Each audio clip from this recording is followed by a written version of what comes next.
The Royal Baths Murder by J.R. Ellis, performed by Michael Page.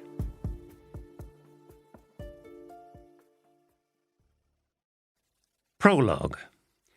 The Harrogate Turkish baths of 1897 survive virtually intact, with many of the original fittings still in place.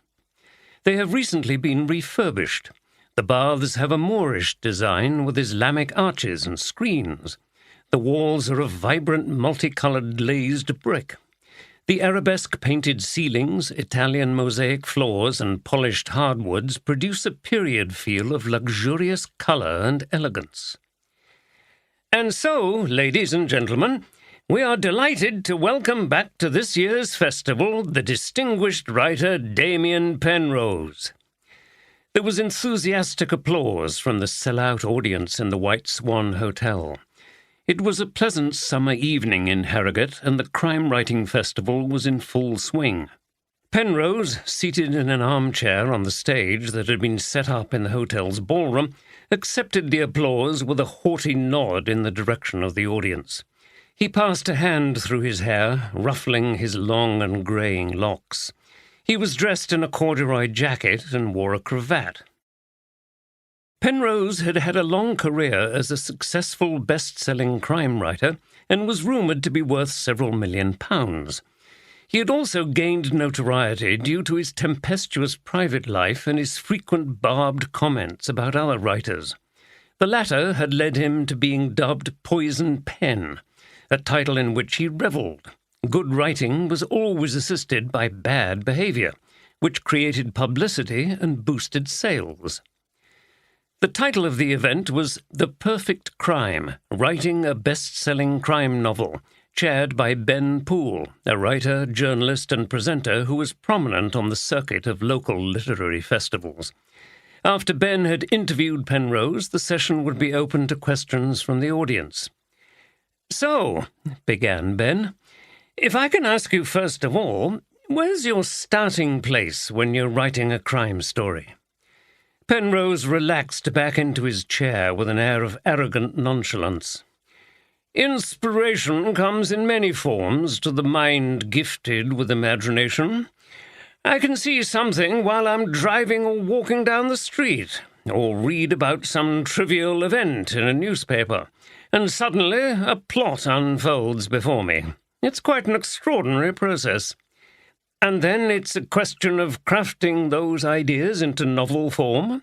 "Exactly. And that's where the serious work begins. Of course, after so many successful novels, I've got it down to a fine art, so to speak." "Quite. Do you have a set of principles that you follow?" "Oh, I don't need those. It's only weak and struggling writers who need props like that. Once I sit down to write, it flows without much difficulty." He turned to the audience. "My 20th book is out soon. I'm sure you're all keen to know." There was subdued laughter at this brazen act of self-promotion. "Yes," said Ben, who was already finding it difficult to get Penrose to talk about anything other than himself. "What do you think makes a good crime novel?" "There's no formula for it. I just follow my instinct, and it's never let me down in 20 books. You'll have to ask my readers what makes my books so appealing." Ben was tight-lipped and trying to hide his irritation with Penrose's behaviour. "How far do you base your characters on people you've known?" "Well, it's a truism that one writes from one's own experience. In my own case, for example, I've taken great pleasure in devising deaths for unpleasant females, based, of course, on my former wives, who tried to extract as much money as they could from me when we divorced." There was some nervous laughter. "And do you tend to incorporate things that have happened to you into your stories?" "Absolutely. A life as varied and fascinating as mine has yielded some wonderful material." And so it went on, and however hard he tried, Ben found it impossible to get Penrose to reveal anything about his methods or make any points that might be useful to a budding writer. "Well, thank you, Mr. Penrose," said a weary Ben at last. Let's open this now to the audience. Any questions? Yes, over there. What advice would you give to a young writer? Asked an earnest-looking young woman. Stand on your own 2 feet and don't expect people like me to help you along. No one did it for me. I get so many unsolicited scripts, most of which are utter rubbish. I don't know what they expect me to do when they don't show any signs of real ability. It seems to me that there's a terrible dearth of talent around at the moment. We're a long way from the golden age that I remember. What do you think about writers who steal ideas from other people? This question was posed by a woman dressed in jeans and a strappy top, who'd been glaring at Penrose throughout his conversation with Ben. Esther Stevenson was also a crime writer, based locally. Penrose initially frowned and then smiled maliciously. Obviously, I think it's completely reprehensible, and it goes without saying that I'm always very scrupulous about such matters. Stevenson gave an audible snort of contempt. It's only writers who lack ideas of their own who steal other people's, continued Penrose. Another question. Yes? The anxious Ben gestured to the back of the room. Do you think it's helpful if writers criticize each other in non-constructive and personal ways? The questioner was another local crime writer from York, Charles Derryvale. It depends what you mean by non-constructive. I tend to speak about things as I see them. If I think a novel is leaden and tedious, I'll say so. If I think the author would do us all a favour by not boring the pants off us with his or her awful writing, I'll say that too. What's more, I think this is better than much of the mealy-mouthed commentary peddled by those half-wits who call themselves critics. The writer shows potential in his characterization, but has not yet achieved consistency. In other words, a lot of it was rubbish. That's the kind of thing I mean. You go much further than that, don't you? I'd like the audience to hear this. Derryvale, who was shaking with anger, started to read from a sheet of paper. Derryvale cuts a heavy and unwieldy figure in the world of crime writing, and his heavy, turgid prose seems to reflect this. A desperate Ben intervened before things got out of hand. I'm sorry, I'll have to stop you there. Can we please keep any personal disputes in the private realm? This is not the forum to discuss them. Penrose smiled, but Derryvale stuffed the paper into his pocket and stormed out of the room. A number of people heard him mumbling something about making him pay, and there was a hum of excited conversation. Ben tried to restore order, but only partially succeeded as the session limped on to a rather unsatisfactory close. So, thank you once again to our guest this evening, Damien Penrose. The applause this time from the somewhat confused audience was lukewarm, but Penrose didn't seem to mind. He shook hands with his exhausted interviewer and immediately headed for the bar, which was in a large, comfortable room with sofas and armchairs, but Penrose took up a position on a stool at the far end of the counter, from which he ordered a double whisky. He sipped his drink and glanced around, hoping to see some of his admirers, but the seats were sparsely occupied, as many drinkers had moved outside onto a terrace to take advantage of the warm evening. Seconds later, however, he saw a group arriving, which included Stevenson, Derryvale, and a man called John Sinclair, a publisher with whom Penrose had had a bitter dispute. They saw him at the bar and clustered at the other end. Penrose smiled as he spotted another opportunity to goad and provoke. "Ah, look who it is," he called across. "When shall we three meet again? I must say this hotel is better than the blasted heath. What are you old crones plotting now?" Derryvale was still red-faced with anger. He stared at Penrose. Stevenson clutched his arm and murmured, "Don't." But Derryvale would not remain silent. "Your downfall, Penrose." He raised his glass. "I think we'll all drink to that." You're really quite pathetic, aren't you, Derivale? You can't contain your jealousy of my success, and you resent it when I write the truth about your miserable little efforts. At least they are his own efforts and not stolen from somebody else, retorted Stevenson. Ah, Esther Stevenson, the queen of crime, as she likes to think of herself. At least the queen in these benighted parts of the country, but she daren't come down to London and face the competition where it really counts. Why would I, with people like you around? Penrose ignored this. And are we still peddling the ridiculous and discredited notion that I stole material from you? Hardly discredited. I can prove it. Go ahead, my dear. I'll see you in court. You might see me there first, said John Sinclair. Oh, Sinclair of Sinclair Books. Are you still around? Is your little business surviving? Yes, no thanks to you. Penrose waved his hand in contempt. I don't support failing ventures. You don't honour your obligations either. Penrose laughed. What obligations? I'm not obliged to give you anything. We had an agreement. Sinclair seemed very upset, almost tearful. Oh, please, Penrose snorted in contempt. You're such an arrogant bastard, you're... Derivale raised his voice, and Stevenson clung to his arm again. Calm down, old boy. You'll give yourself a heart attack in your condition.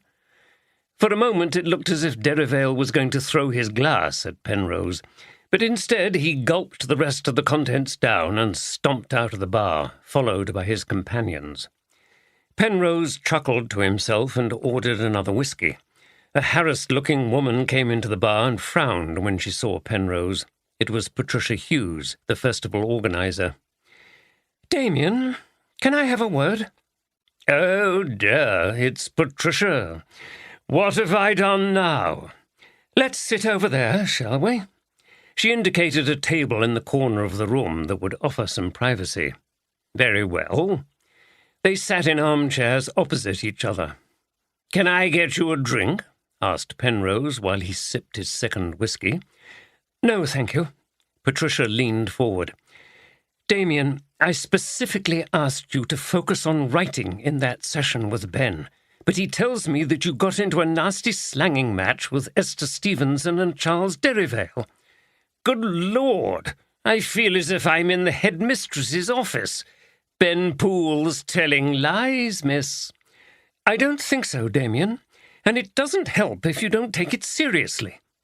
Look, people paid good money to attend that session, hoping to hear you talk about your work and offer some insights into writing crime. Instead, they just get you boasting and slagging other people off. They started it by asking provocative questions.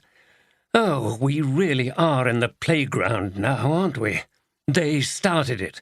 Why did you have to rise to the bait? We're paying you to deliver a good session for us. They got a good session. They got to see their hero, the internationally successful Damien Penrose. Patricia stared at Penrose with something approaching contempt. It really is all about you, isn't it, Damien? Just to see you is enough. Do you think people come to a festival like this as pop fans who just want to see their idol? They're interested in literature and its crafting. Some of them are aspiring writers hoping for some help and inspiration. Penrose simply grunted. Well, Damien, I'm very disappointed. You've got another session coming up on Tuesday evening, and I hope we get something better from you. If we don't, I can't see us inviting you again. I don't think that will go down well with crime readers. They want to see the top people. Maybe they do, but they also want to hear something interesting. You're not the only person around, Damien, although I know you think you are. She got up abruptly and left. Stupid bitch, mumbled Penrose as he returned to the bar for his third whisky. The rest of the evening proved disappointingly uneventful. Penrose stayed around conspicuously, but no one came up to him to say how much they enjoyed his work or to ask for his autograph. But what could you expect from a provincial place like this? The people here had no appreciation of real talent. Eventually, the bar started to empty, except for a group of younger writers who were still drinking enthusiastically and looked as if they were set for a long session. So Penrose, who was staying in the hotel, reluctantly sloped off to bed. The early morning of the next day found Penrose walking through the quiet town centre. Every year when he was in Harrogate, he enjoyed visits to the royal baths. It was one of the few consolations of having to travel to the north of England and stay in a dull little spa town 200 miles north of civilization. As Penrose was not the kind of person who enjoyed mixing with the hoi polloi, even if it was the middle-class hoi polloi of Harrogate, he had taken advantage of the opportunity to book a private session at one of the town's most famous attractions. This was very expensive, and he had to attend early before the baths were open to the public. But it was worth it to have the swimming pool and all the steam and hot rooms to himself. It was 8 a.m. when he arrived at the beautiful late Victorian entrance. He pressed the bell. Inside, receptionist Carol Ashworth saw him through the glass-panelled door and pressed her switch to release the lock. Carol was a plumpish woman in her 40s with a pleasant smile. She was an avid reader of crime fiction and looked forward every year to the crime-writing festival. She and her friends enjoyed walking round the town trying to spot famous crime writers, and they always treated themselves to tickets for at least one event. She regarded it as a huge stroke of luck that she worked at the Royal Baths, where the famous Damien Penrose came nearly every morning of his stay. During this period, she always volunteered to do the early shifts. "Good morning, Mr. Penrose," she called breezily and beamed at him. "Good morning, Carol," replied Penrose, who enjoyed any kind of flattering attention, especially from a female, and was always quick to return it. "It's wonderful to have such a lovely greeting so early in the morning." Carol blushed. "Oh, thank you, Mr. Penrose. Everything's ready for you if you want to go down." "I will. Thank you very much." "We open to the public at 9:15, Mr. Penrose." "Very well." Penrose headed down the marble staircase that led to the baths area, his footsteps echoing into the distance. Carol sat smiling at the reception desk. What a charming man he was. She couldn't understand why he had such a bad reputation. A few minutes later, Shirley Adams, the cleaner, came out of the office behind her, wheeled her vacuum cleaner into the reception area and began to clean the carpet. Carol answered some emails and texted some friends about meeting up for coffee. The baths area was below street level. Penrose wandered through a little maze of branching corridors to reach the changing rooms where he put on his swimming trunks. One of the reasons he favoured the privacy of these sessions was that he knew his aging body was not so attractive these days. His leg muscles had atrophied, leaving his legs thin and shaky. His belly hung over his trunks in white folds of hairy flab, and his backside was shrunken and limp. He was no longer the dashing and debonair writer of his earlier days. It was satisfyingly quiet down here. The only noises besides the background thrum of the boiler were an occasional gentle hiss of steam and a gurgle or plop of water. Penrose started with a few lengths of the swimming pool. Whilst he swam, he thought with satisfaction about the encounters of the previous evening. He'd seen those three off, and as far as Patricia Hughes was concerned, she could do what she liked. To be perfectly frank, he was tiring of coming to Harrogate, despite the pleasures he was currently enjoying. He emerged from the swimming pool, dried off, and headed past the small cold plunge pool to the interconnecting steam and hot rooms. These were graded in temperature, and the steam smelled of eucalyptus. After a spell in the steam room, he cooled off in the cold plunge pool and returned to the dry hot rooms. The hottest of these reached 65 degrees Celsius. As he sat on a stone bench, sweating profusely, the hissing sound increased, and a mist drifted in and became dense. He must have left the door to the adjacent steam room open. Surely something was turned up too high. And what was that dark shape moving by the door? Perspiration ran down his face, dripped from his nose onto his chest, and formed rivulets over his belly. He sat with his eyes closed and was unaware of the figure now behind him, moving in ghostly silence towards him through the mist. It was over in seconds. A ligature was passed around his neck and tightened. Penrose struggled and grabbed at the choking cord. He stumbled to his feet, then crashed onto the wet floor. He flapped and floundered like a fat pig caught in a noose, until at last he lay still. The ligature was removed, and the assailant flitted away noiselessly. There followed a strange period of calm and quiet. Penrose remained where he'd fallen, staring across the damp floor of the hot room. Small rivulets of water ran down his face and dripped off the end of his nose. The fragrant steam continued to pour out of the steam room. In reception, Carol sat behind the desk, glancing at her newspaper and waiting for the rush at 9:15. Shirley had almost finished her cleaning and was standing outside having a smoke at 8:45 when Steve Monroe, one of the attendants and masseurs, arrived for work. He was in his early 30s and very handsome, so Carol gave him another of her wide smiles when he came through the door. "Hi, Carol. Anybody in?" "Just Mr. Penrose." "Right, I'll go down and get things ready. Has Shirley finished?" "Think so. She'll be off in a minute." Steve clattered down the steps, but it seemed only seconds later that he called out urgently for Carol to come down. She hurried down the stairs to find Steve, grim-faced, standing over a body. "Steve!" she screamed. "It's Mr. Penrose. He's dead." "Oh, my God! Are you sure? I'll call an ambulance. He might have just fainted in the heat, you know.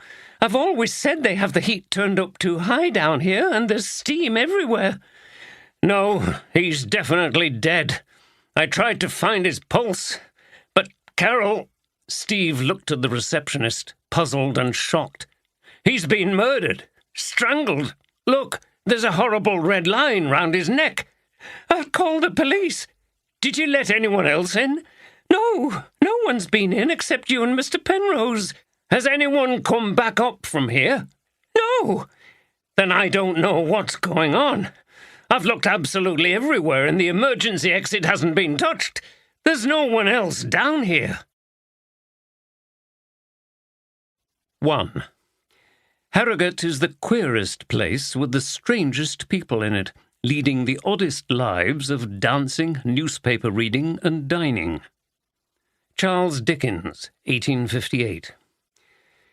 Detective Sergeant Andrew Carter was enjoying a slow start to his day at West Riding Police Harrogate Division HQ, drinking a cup of coffee and eating a croissant. He still found the pace of things in Harrogate very relaxing after his frenetic days at the London Met, although the latter was now beginning to seem quite a while ago. Unfortunately, his morning peace was disrupted by the call from the Royal Baths. He left immediately, taking a detective constable and a couple of PCs with him. There was a queue of puzzled people outside the baths waiting for them to open, and the arrival of the police provoked a buzz of conversation. Inside, Andy found a shocked Carol Ashworth and Shirley Adams being consoled by Steve Monroe at the reception desk. Howard Barnes, the manager of the baths, a stocky, balding man, had also arrived following a desperate call from Carol. Andy quickly established what they had discovered. "So, the body's still down there?" "Yes," replied Steve. "I turned him over, tried to find his pulse, but there was nothing." "Has anyone else touched the body?" "No, only Carol and I and Mr. Barnes have been down, and they only looked at him." "Is that correct?" Carol and Barnes nodded. "So, 3 people have been down to where the body is?" "Yes, but only Steve touched anything," repeated Barnes, tight-lipped and serious. "You wouldn't get me down there for anything," said Shirley, before asking if she could go outside for another fag. "Have you called for the ambulance?" asked Andy. "No, we haven't," said Carol. "When he was dead, we just thought... I'm sorry." She couldn't continue. "Not to worry, we'll get forensics." He nodded to another PC who called a number. Steve turned to Andy. "The first thing I thought was the murderer must still be down there, so I looked all over in the steam rooms, the changing rooms, and everywhere, but there's no one, and Carol says I was the only person, apart from Mr. Penrose, to go down there." "Right. Well, we'd better get down and have a look. Is there any way down other than these stairs?" "Only the emergency exit onto the street, but that's not been touched." Andy turned to one of his PCs. "Seal these stairs off. Stay on guard at the top. No one unauthorized comes down." "Okay, Sarge." Andy and DC Robinson went down. It was hot, misty, and eerily quiet everywhere. They passed the swimming pool, empty and still, apart from some disturbance from the pumps circulating the water, and entered the steam room area. Andy examined the body. "Strangled," he announced somewhat redundantly as he exposed the deep red line around Penrose's neck. He looked round carefully for hiding places. There were not many possibilities. The room was open plan, and there were only bare benches in the steam rooms. Andy went into every changing cubicle but found nothing. There was a door into some kind of boiler room which was open. It was a warm room with a dirty floor and walls littered with oily rags and a few tools on a small bench. There was the loud hum of the operating boiler. A search revealed no people and no weapon. Then, in a corner of the changing rooms, Andy saw a large wicker basket. Eagerly he turned it over and emptied the contents out, but there was nothing except dirty towels. "Damn!" he swore to himself and put the basket upright again. Unless the two who'd reported the crime had also committed it, this was looking like a case for DCI Oldroyd and his boss, who seemed to specialize in solving impossible crimes. Andy looked briefly around the rest of the areas, including the little cold plunge pool and swimming pool chamber, with its high ceiling clearly recently renovated with a modern take on a Turkish pattern. Everywhere was deserted. "Okay, let's go back up," he said to DC Robinson.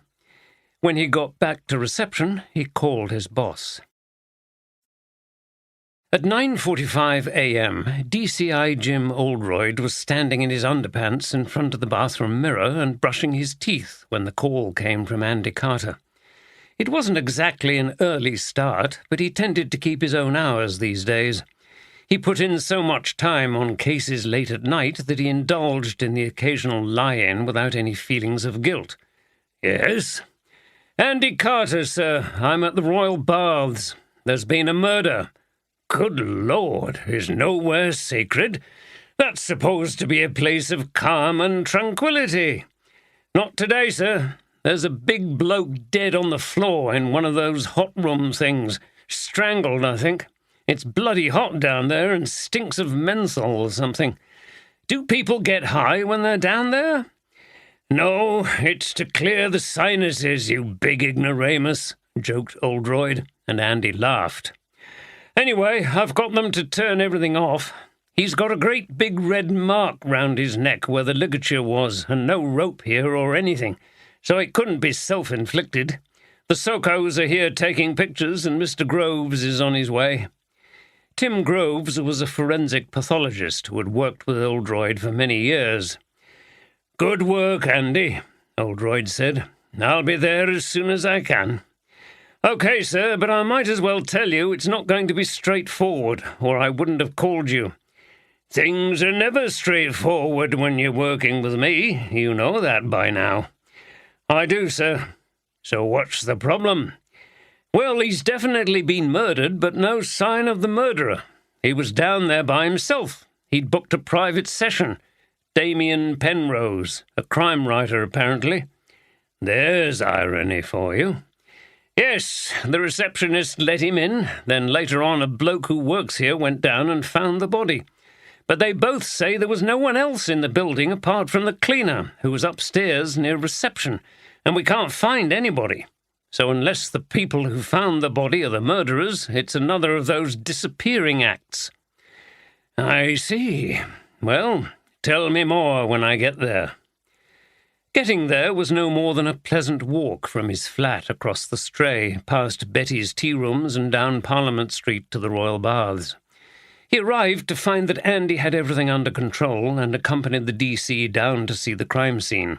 They found Tim Groves and his team at work. "Good morning, Jim," said Groves, his tall frame stooping to examine the body. "I don't think this one's much of a problem. Strangulation, strong, thin ligature, something like nylon rope. We may find a few strands of whatever it was back at the lab. He's not been dead long, not more than a couple of hours, I'd say. How are you going to classify this one?" Oldroyd smiled. He'd developed a kind of taxonomy of murders over the years, which amused his colleagues. BM for blackmail, LJ for lust and jealousy, and so on. "It's early days for that, Tim. I've only just got here.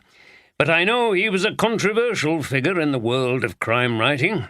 It could be PH for professional hatred." Groves laughed. "That's a new one. Well, you'd better get after the culprit while the trail is warm." "Thanks, Tim. But according to Andy, there is no trail, no sign of the perpetrator." "Oh, not again. You're beginning to specialize in solving the impossible. Are you a detective or a magician?" "A rationalist, Tim. There's always an answer if you think carefully and never give up." "Well, you always seem to get there in the end, so I'll leave you to it. I must say it seems an odd place to murder someone. Anyway, I'll send my report in as soon as I can, but I'm not expecting anything unusual." "Thanks, Tim." "Okay, that's fine." Andy was speaking on his phone to the PC guarding the stairs. "That attendant wants to come down to get that wicker basket of towels," he said to Oldroyd. "I presume you've checked it." "Yeah, we emptied it onto the floor and there was nothing but wet towels." Okay." Oldroyd looked round the steam and hot rooms, the plunge pool, the swimming pool, and then into the boiler room. The elaborately decorated Turkish arches and the tiles in a variety of vibrant colours gave the place a weirdly exotic feel. "So only Penrose, the receptionist, the manager, and that attendant came down here?" "So they say." "So, on the surface, those three would be the obvious suspects. We've only got their word for what happened." Steve Munro arrived and went to get the wicker basket. Oldroyd was still in the hot room area, looking at the ceiling and the shower fittings. He saw Steve come out of the changing rooms with the basket. "Just double-check that basket, Andy." "It's just towels," said Steve, and he pulled them all out again. "I need to get them to the washing machine." Andy felt around right to the bottom of the basket and found nothing. "Okay," he said. Steve lifted the basket onto his shoulder, carried it up the stairs, and put it into a room near reception, which acted as both store and laundry. "So, what makes you think they're not the killers?" asked Oldroyd. "It seems a very poor scheme. Murders someone in a way that puts suspicion firmly on you. And then there's the question of motive. I don't think any of them really knew the man, although it seems he was a regular here when he was in Harrogate. We'll find out more when we question them." "Okay. Good. I remember the time when you'd have wanted to rush in and arrest them because they're the obvious suspects. They had the means and there's no indication of how anybody else could have done it. But you're using your brains and your instincts a bit more." "Thanks, sir." Andy grinned. Ever since he'd come up from London to work for Oldroyd, he'd wanted to impress his boss. "And I agree with you. There's more to this than meets the eye, so to speak. Nevertheless, we do need to question them carefully. Come on."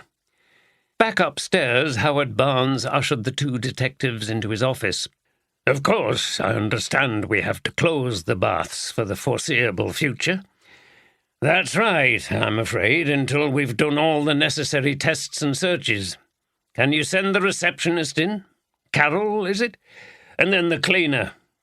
"Yes, Carol Ashworth and Shirley Adams." Carol came in looking very apprehensive. Oldroyd beckoned her to sit down. "So, is it Mrs. Ashworth?" "Yes." Okay, Mrs. Ashworth, just take us through what happened this morning, in your own time. Well, I came in early to work at 7:50 because on Thursday mornings there are the private sessions and I was on duty. Do you have a rota for that amongst the reception staff? Yes. There must be someone else who gets here even earlier than you to open things up and turn things on. The technician, Sid Newman, gets here first. He comes about 5:30 a.m. and starts everything up. You know, the heating, steam generators and all that stuff, and then goes off. Shirley, the cleaner, arrives a bit before me, and she lets me in. Okay, go on. Mr. Penrose was booked in, and he arrived at 8 a.m. That was the time of his booking. He pressed the bell. I saw him and let him in.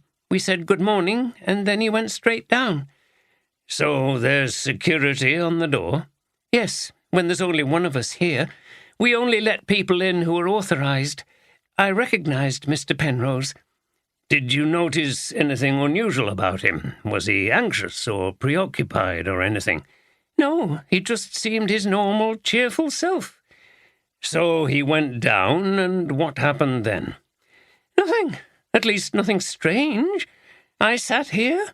There were emails to answer from people making inquiries, so I sent off replies. I also sent texts to some friends. Shirley was cleaning this office, and then she vacuumed the carpet in the entrance. After that, she went out for a smoke, and just at that moment, Steve arrived. So, for the period between Mr. Penrose arriving and Steve Monroe getting here, you and Shirley were here together in the reception area? Yes. And neither of you left? No. And what time did Mr. Monroe arrive? At 9:15. We open to the public at 9:15, and he has to check round and see if everything is okay. So you let him in? Yes, and he went straight down. And how long was it before he raised the alarm? Just seconds, less than a minute, I'm sure.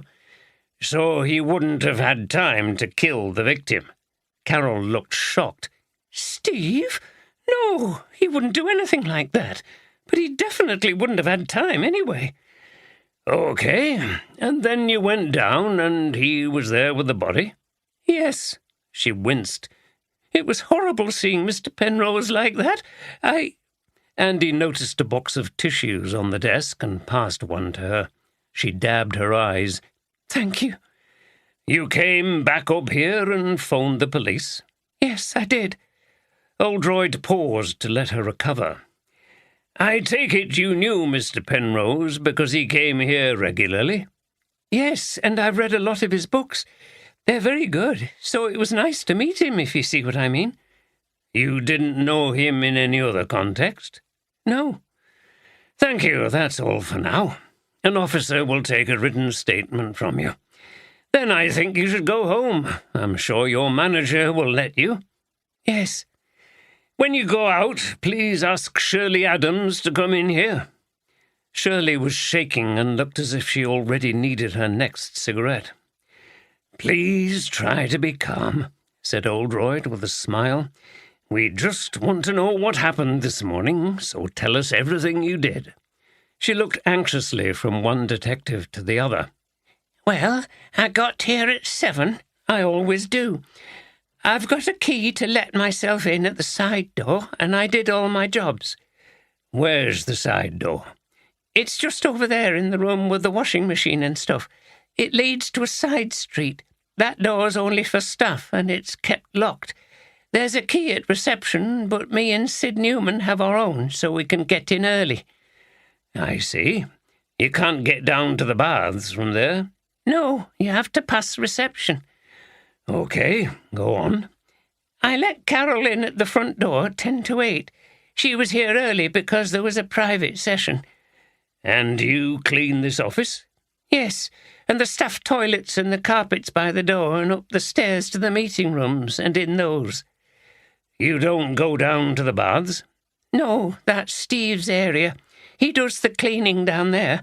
He has his own stuff. I never go down those stairs. I see. So you and Carol were in reception all the time? Yes. And neither of you left? She wiped her brow as if it was an enormous effort to speak.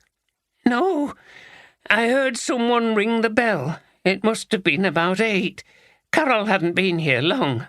That must have been Mr. Penrose arriving. I was cleaning the office.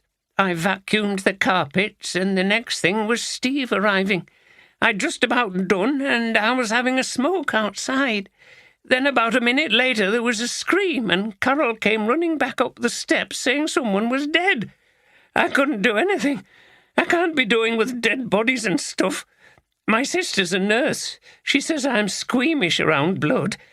Anyway, I just went and sat with Carol in the office until Mr. Barnes got here, and then the police came. Thank you, that's very clear. Can I just ask if you saw or heard anything unusual between when you arrived and when the body was discovered? She thought for a moment. No, it was just an ordinary day. She shook her head. I don't know what my Stan will say after this. He'll tell me I ought to leave here if there's going to be murders and stuff. Anyway... Her voice trailed off. I'm sure there won't be any more, and thank you very much. Oldroyd smiled at Andy as Shirley left. Steve Munro sat looking very shaken. Can you tell us exactly what happened from the time you arrived this morning? Yes. I got here at 8:45 and Carol let me in. Shirley was outside having a smoke. I went straight downstairs to check everything. What kind of things? That everything's working, that there are fresh towels available, the changing rooms are clean, stuff like that. You work as an attendant and a masseur? Yes, I have a small treatment room near the changing rooms. Okay, so what did you see when you got down the stairs? Everything seemed normal. I passed the pool and looked in the steam rooms and saw the body on the floor. I knew it had to be Mr. Penrose because he was booked in for a private session. At first I thought he'd fainted or had a heart attack, and I was ready to do CPR, but then I saw the red line around his neck, saw his eyes were open. It was very hot in the room, but his body felt cool. I felt for a pulse, but couldn't find one. I was absolutely sure he was dead. Did you move the body? I just turned him a little to get a better view of his neck, that's all. And then you called Mrs. Ashworth? Yes, but first it began to sink in that he'd been murdered and his murderer must be down there. I rushed around everywhere, but there was nobody there. There aren't really any hiding places down there, and I checked all the changing cubicles. Then I called Carol, and she called you. Do you know Mr. Penrose?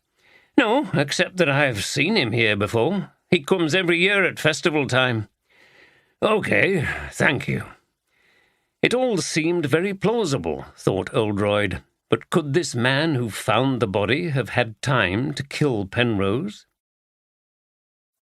See what I mean, sir? Said Andy when Munro had left.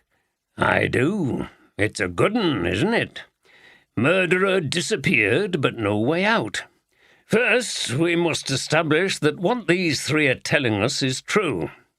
Have a look at Carol's computer and see if she was sending emails at that crucial time between 8 and 8:45. Check her texts, too. I've been wondering whether Munro might have had opportunity to quickly strangle Penrose, but if she's right about Munro calling out to her not long after he went down, it hardly gives him time to commit the murder, and it would be a stupid plot anyway. If you were the murderer, why draw attention to yourself like that? The two women's stories seem to corroborate each other nicely, but maybe too nicely. The main problem with them all is the absence of motive, isn't it, sir? Yes, unless we can dig something up. But I agree with you that it all seems unlikely.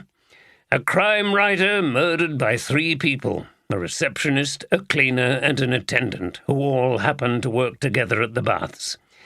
No, I think we're faced with another cunning, well-planned murder here. My first thought would be that the murderer was already down there waiting for Penrose. Stayed here overnight? Exactly. It wouldn't be too difficult to hide somewhere in the building and lie in wait, then get down to ambush your victim.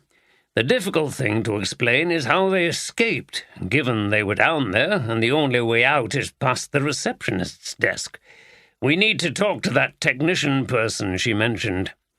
Sid Newman, said Andy, looking at his notes. Yes, see if he noticed anything unusual. The killer must have been around when he was opening up and doing his jobs. There is another possibility, sir. Yes. Those three may not have been the killers, but they may have allowed the murderer to escape.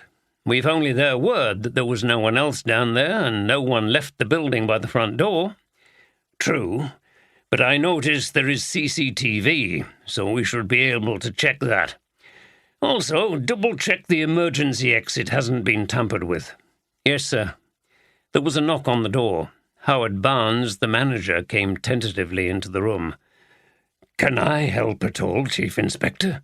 My staff have had a terrible shock. Yes, they have. What time did you arrive? Asked Oldroyd. Not long before the sergeant here. He nodded towards Andy. I got a call from Carol. She sounded distraught, so I came as quickly as I could. I was just about to set off for here anyway. Did you know the victim? No, only that he was a crime writer. Famous, apparently. Yes, so you went down when you arrived. What did you see? Barnes corroborated what Steve and Carol had said. Oldroyd mused briefly on the irony of the situation. If things were to continue as opaquely as they were at the moment, they may well miss the victim's skills in solving his own murder. Have you noticed anything unusual recently? Nothing, except at festival time you do get an influx of unfamiliar visitors like Mr. Penrose, but I've seen nothing alarming or sinister. Fine. Well, please continue to console your staff, and of course you'll have to remain closed until I give you the go-ahead to reopen, and I don't know when that will be. Okay, I'm going to send Carol and Steve home. Good idea. Oh, and I've called Sid Newman and asked him to come in. I knew you'd want to speak to him. Outside there was the sound of the door opening and voices. I think that's him now. I'll just go and briefly tell him what's happened, and then I'll send him in. Shortly after, a brawny man with hairy, tattooed arms and dressed in jeans and a T-shirt came into the room. Mr. Newman? Aye? Please take a seat. What's all this about somebody getting bumped off in that room? Oldroyd smiled. Well, you've summed it up very nicely. I'm afraid that's exactly what happened. Newman whistled. Bloody hell! I couldn't believe it when Mr. Barnes told me. Strangled, was he? Well, I hope you don't suspect me. It's my job to get everything going on a morning. I don't go round throttling folk with bits of rope. I'm sure you don't. Oldroyd had to smile again. The main thing I wanted to ask you is, did you see anything unusual this morning when you came in? Anything at all? You see, we believe the murderer was probably down there waiting for their victim, so they would have been there when you were going about your business. I understand you have a key to the side door. Yes, I let myself in as normal. Bloody hell! Down there waiting. He shook his head and thought for a moment. No, I didn't see out, but it wouldn't be difficult to hide down there when there's nobody around.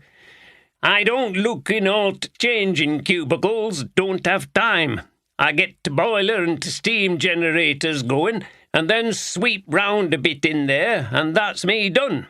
It's Steve Munro's job to check to changing rooms and toilets. I have to get off. Have you got other jobs? Yes, I go on to the leisure centre and do the same job there, and then to a private gym. When I've done it all, I go home for a kip. Later on, I do any maintenance jobs that need doing, and then I come back at night and turn everything off again. So you keep everything moving? I do. They couldn't manage without me. Now then, I have remembered summat. The steam generator were turned up to a higher setting than normal, but that's not my job to decide. I thought someone must have asked for it to be up higher. What would be the effect of having the steam turned up?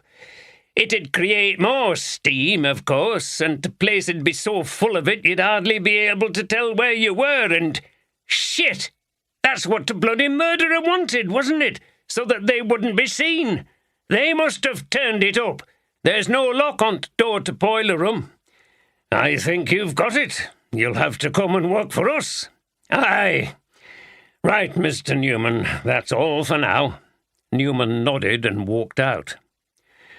Sir, I suppose it could have been possible for him to hide in that boiler room and wait for Penrose, said Andy after the man had left. Yes, but where did he go then?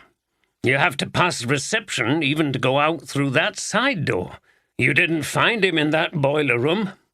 We're no further forward then, sir? No, and I wouldn't expect to be at this point. This is a meticulously planned operation, and whoever's behind it has sat down and tried to think of every possible angle. However, in my experience, that's not possible. There's always a chink somewhere, something that gives them away. And it's our job to find it. Of course, and we will. The main task now is to find out more about this Damien Penrose, and that should lead us to someone with a motive. Our starting point is going to be the White Swan Hotel, where I think he was involved in an event last night as part of the crime writing festival. I know the people who organise that. I'm due to take part myself in a few days' time.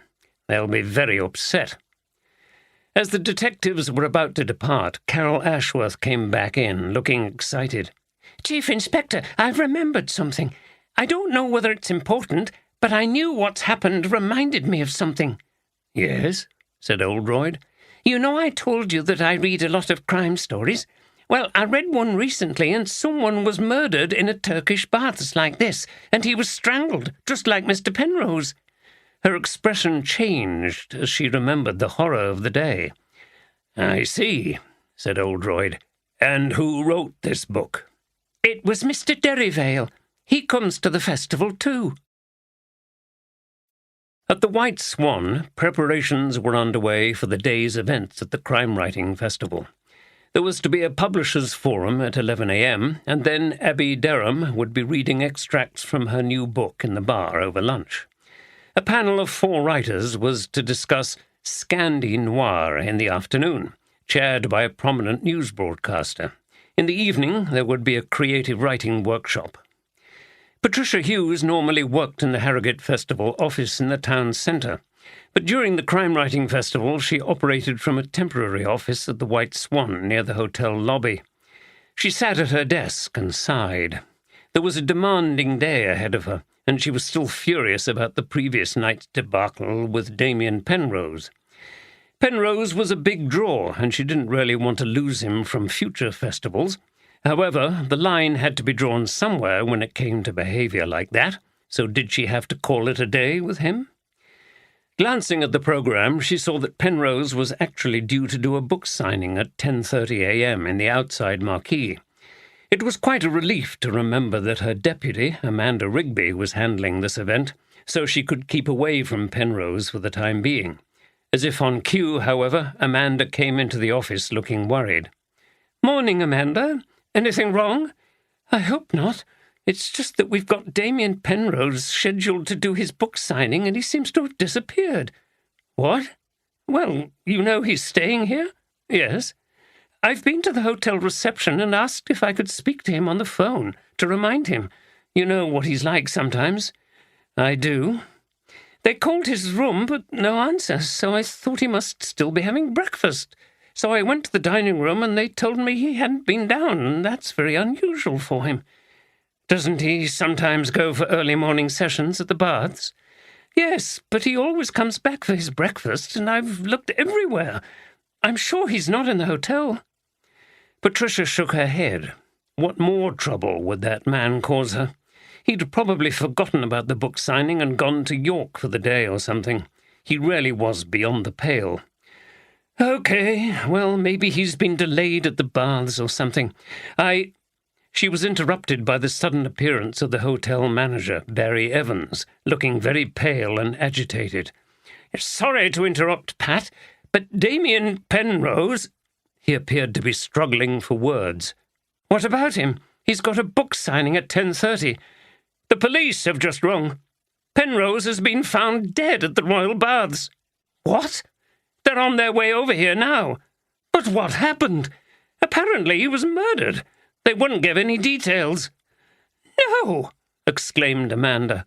"But what about—" She was about to say the book signing, but stopped. Patricia took a deep breath and went into emergency planning mode. "Okay, get round all the staff and tell them to come here for a meeting. We need to brief them about what's happened. I'll go over and get a notice put up cancelling his book signing. Luckily for us, that's no great loss. No one's paid for that, and as his last event was scheduled for next Tuesday, we should be able to get a replacement." She realised her comments may have sounded insensitive in the circumstances, but her responsibility was to the festival and its customers. They were all about to leave the office when a receptionist came to the door. "Mr. Evans, the police are here." Oldroyd admired the grandeur of the old hotel as he parked his Saab at the entrance.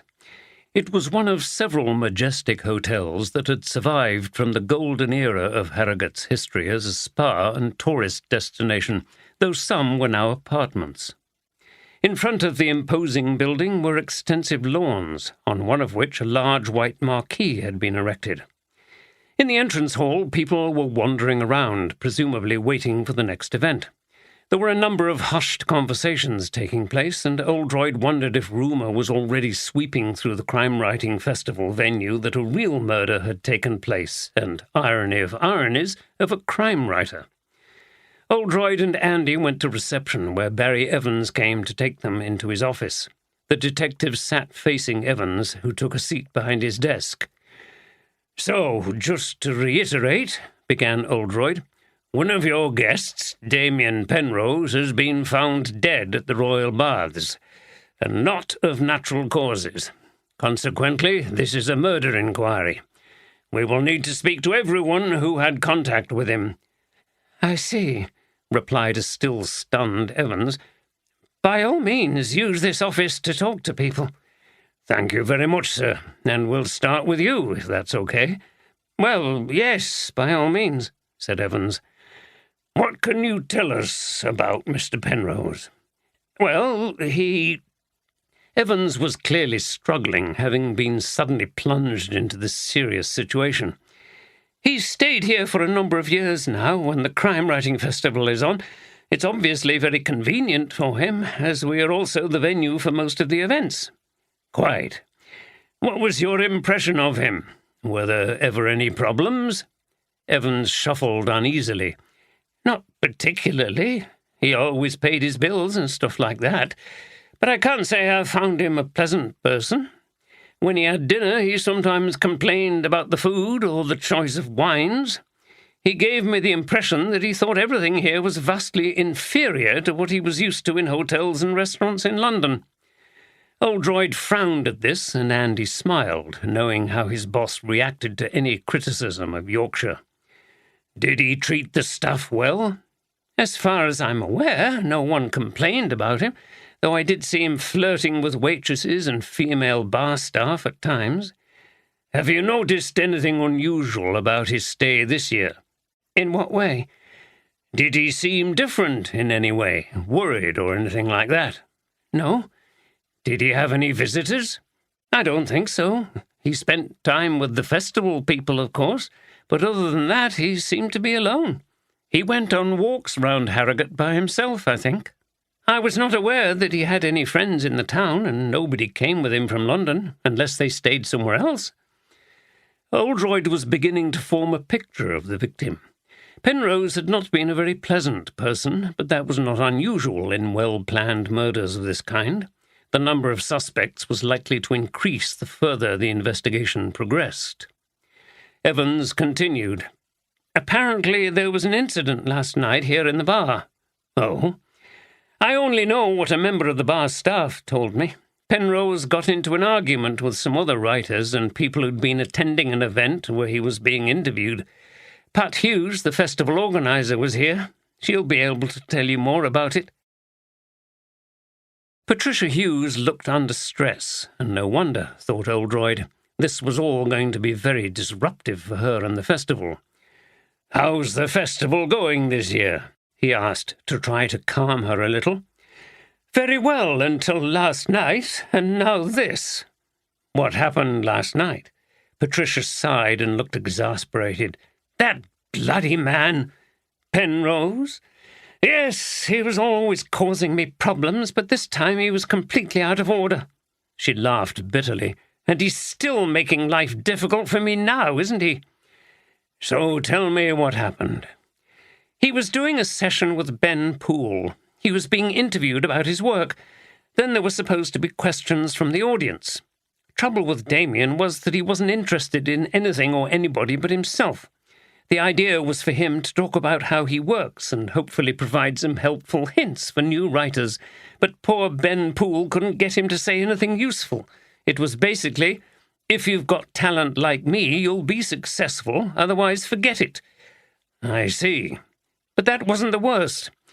When we got to the question and answer bit, there were a number of his enemies in the audience who started asking provocative things, and a row developed." "Which I'm told continued into the bar." "Yes." "Did you see any of that?" "No, but I went over when the others had gone to have a word with Damien." "How did he seem?" "He was smiling. He didn't seem angry at all. He actually liked insulting people and causing controversy. I think he regarded it as good publicity." "And what did you say?" "I told him I'd had enough, that if he behaved like that again, I would drop him from our schedules in the future." "How did he respond to that?" "I don't think he believed me. People like him think they're indispensable. But I would have done it, don't you worry." For a moment her eyes blazed with anger. "So after that conversation, did you leave him in the bar?" "Yes." "And what did you do?" "I went straight home. I live in a flat off Cold Bath Road." "And this morning?" She looked at Oldroyd. "Hold on, Chief Inspector. I hope you're not thinking that I might have anything to do with Damien's murder. I mean, I didn't like the man, I admit, but—" "Well, just answer the question, please," cut in Oldroyd. "I drove here and arrived at 8:30. We've got a number of events on today, which reminds me—" "Yes, don't worry, we won't keep you long. Can someone verify that you arrived here at that time?" "Yes, I spoke to Claudia on reception." "Do you know the Royal Baths?" "Yes, of course." "Do you go there? Are you familiar with it?" "Yes, I do. I go every few weeks and spend an hour or so there. I find it very relaxing, but I don't see what—" "That's fine. Can you tell me who the people who were involved in the row with Penrose?" "Yes, there was Charles Derryvale. He's a crime writer based in York. There's never been any love lost between him and Penrose. Then there was Esther Stevenson, another crime writer. She lives locally in the Duchies. There was a big row between her and Penrose a couple of years ago. She accused him of stealing material from her. I don't know the details, and I don't think it ever came to court. The third person was John Sinclair. He runs a small publishing company here in Harrogate. I don't know what his grudge against Penrose was, but I suspect it must have been something to do with money." "Do you know of any other people who might have had a reason for wanting Penrose dead?" Patricia thought for a moment. "No, I don't. But he was a man who made enemies easily, so there must have been others. I don't know much about his private life, but he's been married twice, and each marriage ended very publicly and acrimoniously." "Thank you very much. You've been very helpful. If you have contact numbers and addresses for any of the people you mentioned, that would be useful." "Charles is staying here at the hotel. I have an address for Esther, and John Sinclair has an office in James Street. Ben Poole will be here soon. He's chairing another discussion for us today." "Thank you. That's all for now," concluded Oldroyd. Patricia consulted her phone and wrote down an address. She looked at Oldroyd. "Chief Inspector?" "Yes?" "Will you still be able to attend that session for us, if we're able to go ahead?" Every year Oldroyd made a personal appearance at the festival. He usually spoke a little about real police work and how it differed from its fictional depiction, and then answered questions. It was a popular session with the public and with crime writers. Well, we'll have to see how things go, but I hope so, yes. You'll probably be under some pressure to cancel things, but my view is that the show must go on. It's important to the town, even if my officers are all over the place. He smiled. But don't worry, they won't be. Thank you. She left the office looking very relieved. Well, she's certainly very angry with him, sir, observed Andy. She has to be on the suspect list. Yes, although spoiling a festival event doesn't seem much of a motive for murder. Oldroyd got up. OK, we'd better get on to this Derryvale character. He should be around if he's staying here. Oldroyd went out briefly to ask Evans, who was waiting nervously in the corridor, if he could track down Derryvale. Funny how I called Derryvale a character just now, said Oldroyd as he returned. This is developing into a crime thriller that one of these people at the festival might write. Maybe it'll be one like those by John Dixon Carr and Clayton Rawson. Who were they, sir?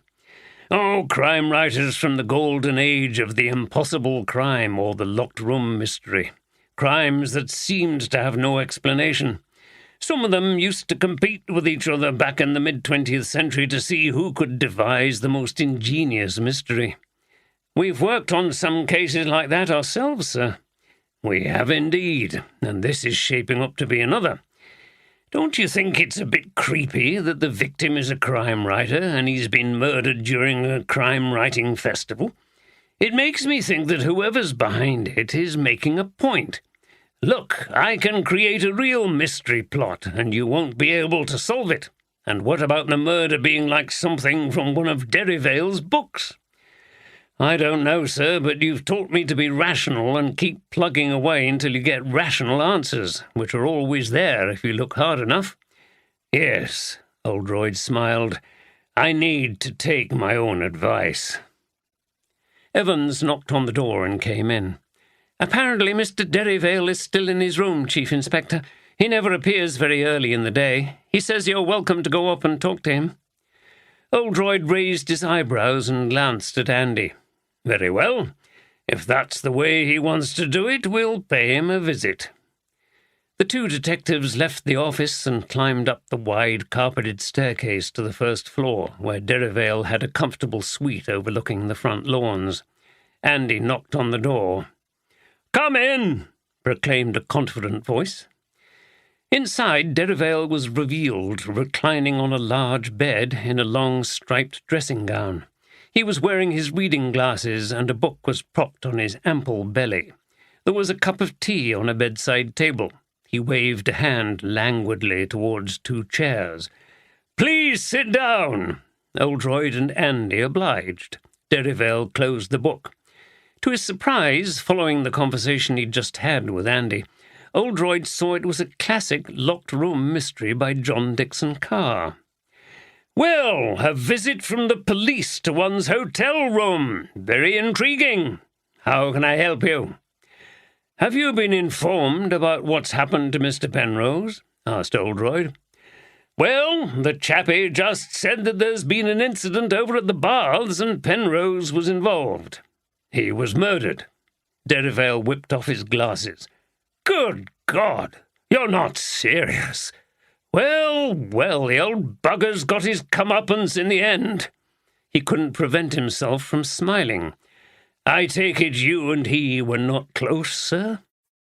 Derryvale broke into raucous laughter, and his belly wobbled under the dressing gown. "I think that's a fair observation.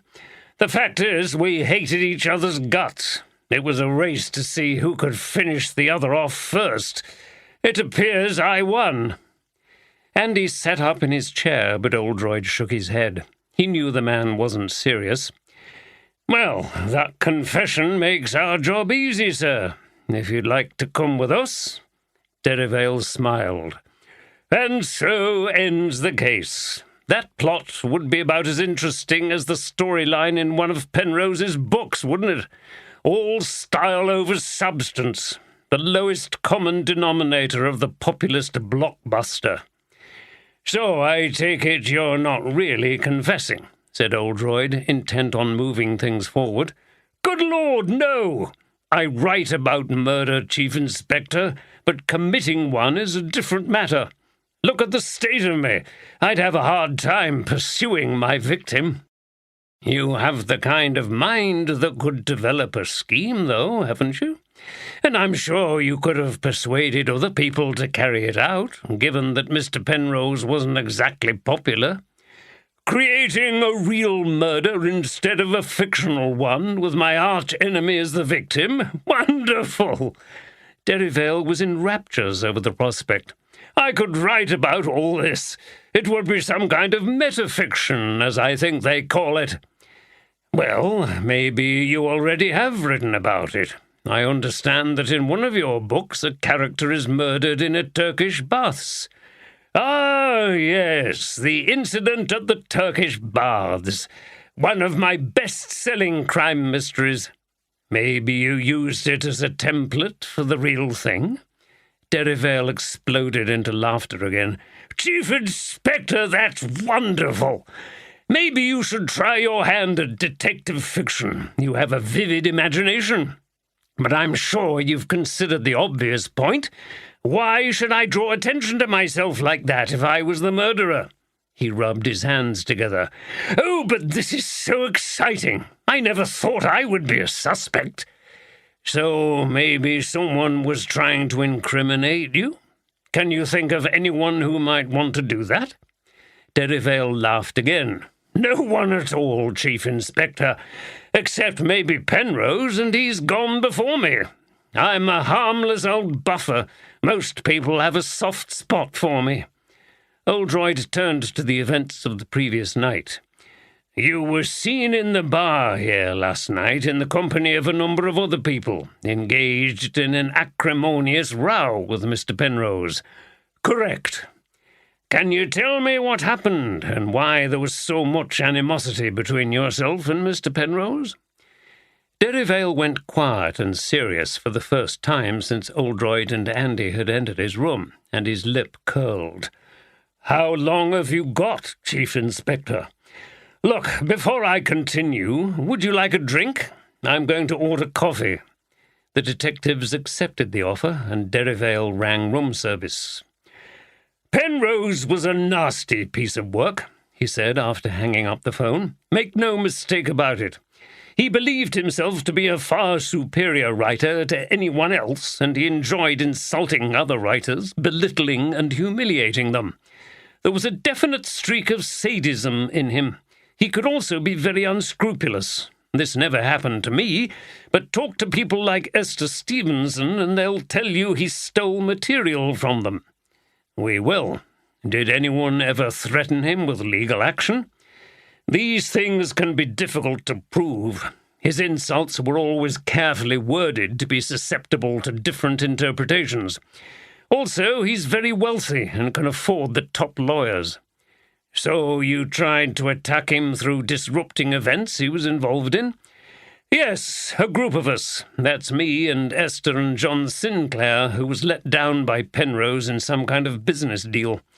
We decided that we'd go along to that session last night and tell the audience some home truths about the man at the front who was taking their accolades.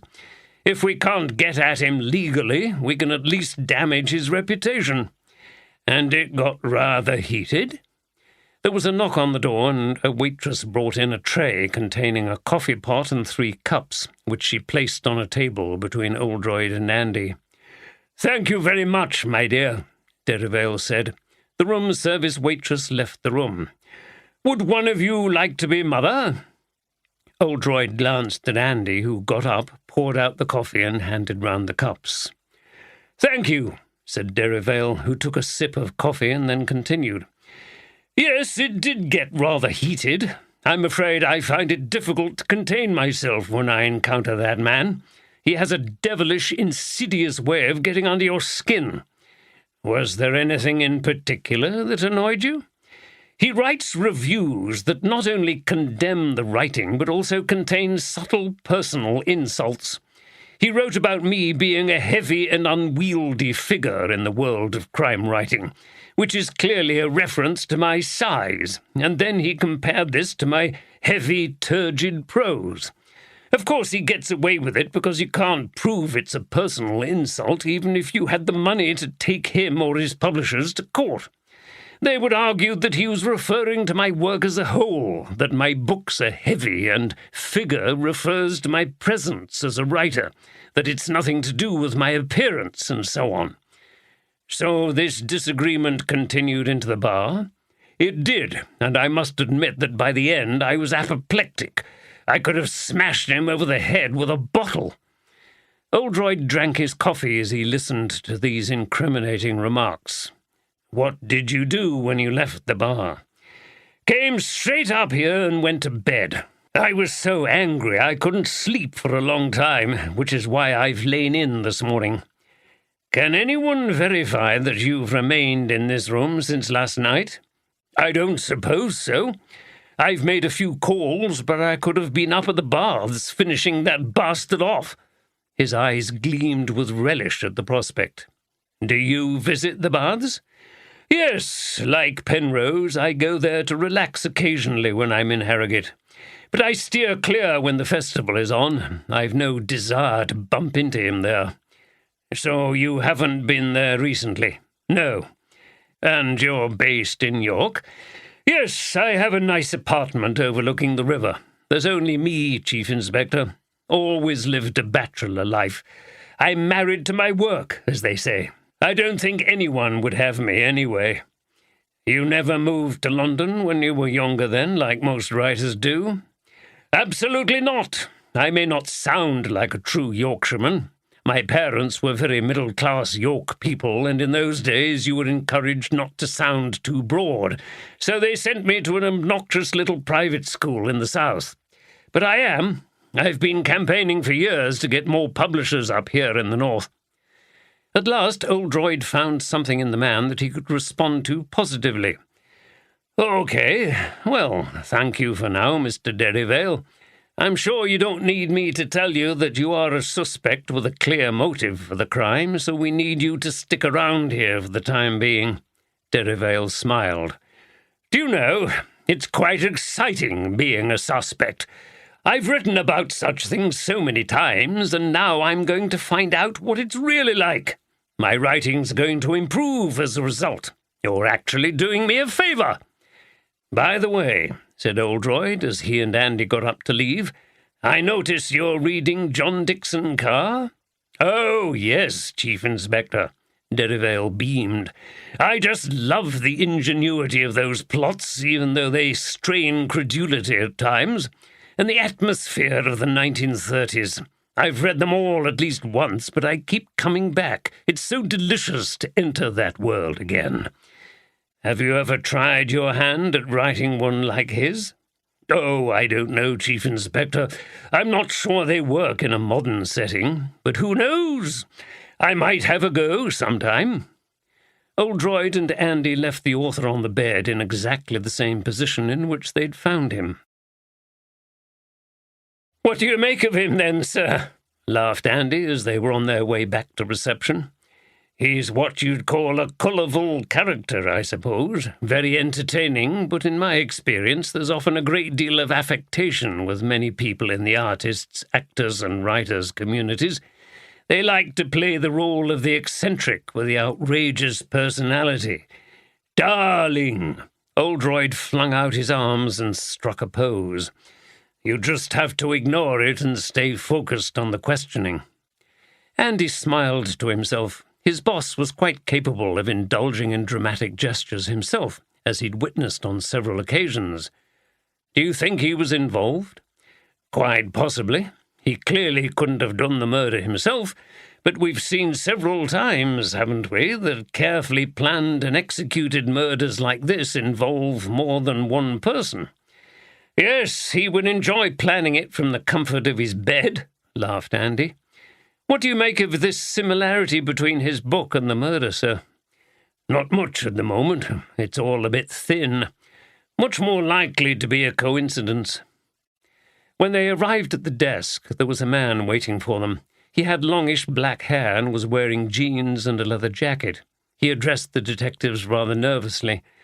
Oh, hi, I'm Ben Poole. Pat Hughes said you wanted to speak to me. I suppose it's about Damien Penrose. Sorry to hear that he—" "Yes," said Oldroyd. Patricia Hughes was working hard for them. "Can you come this way?"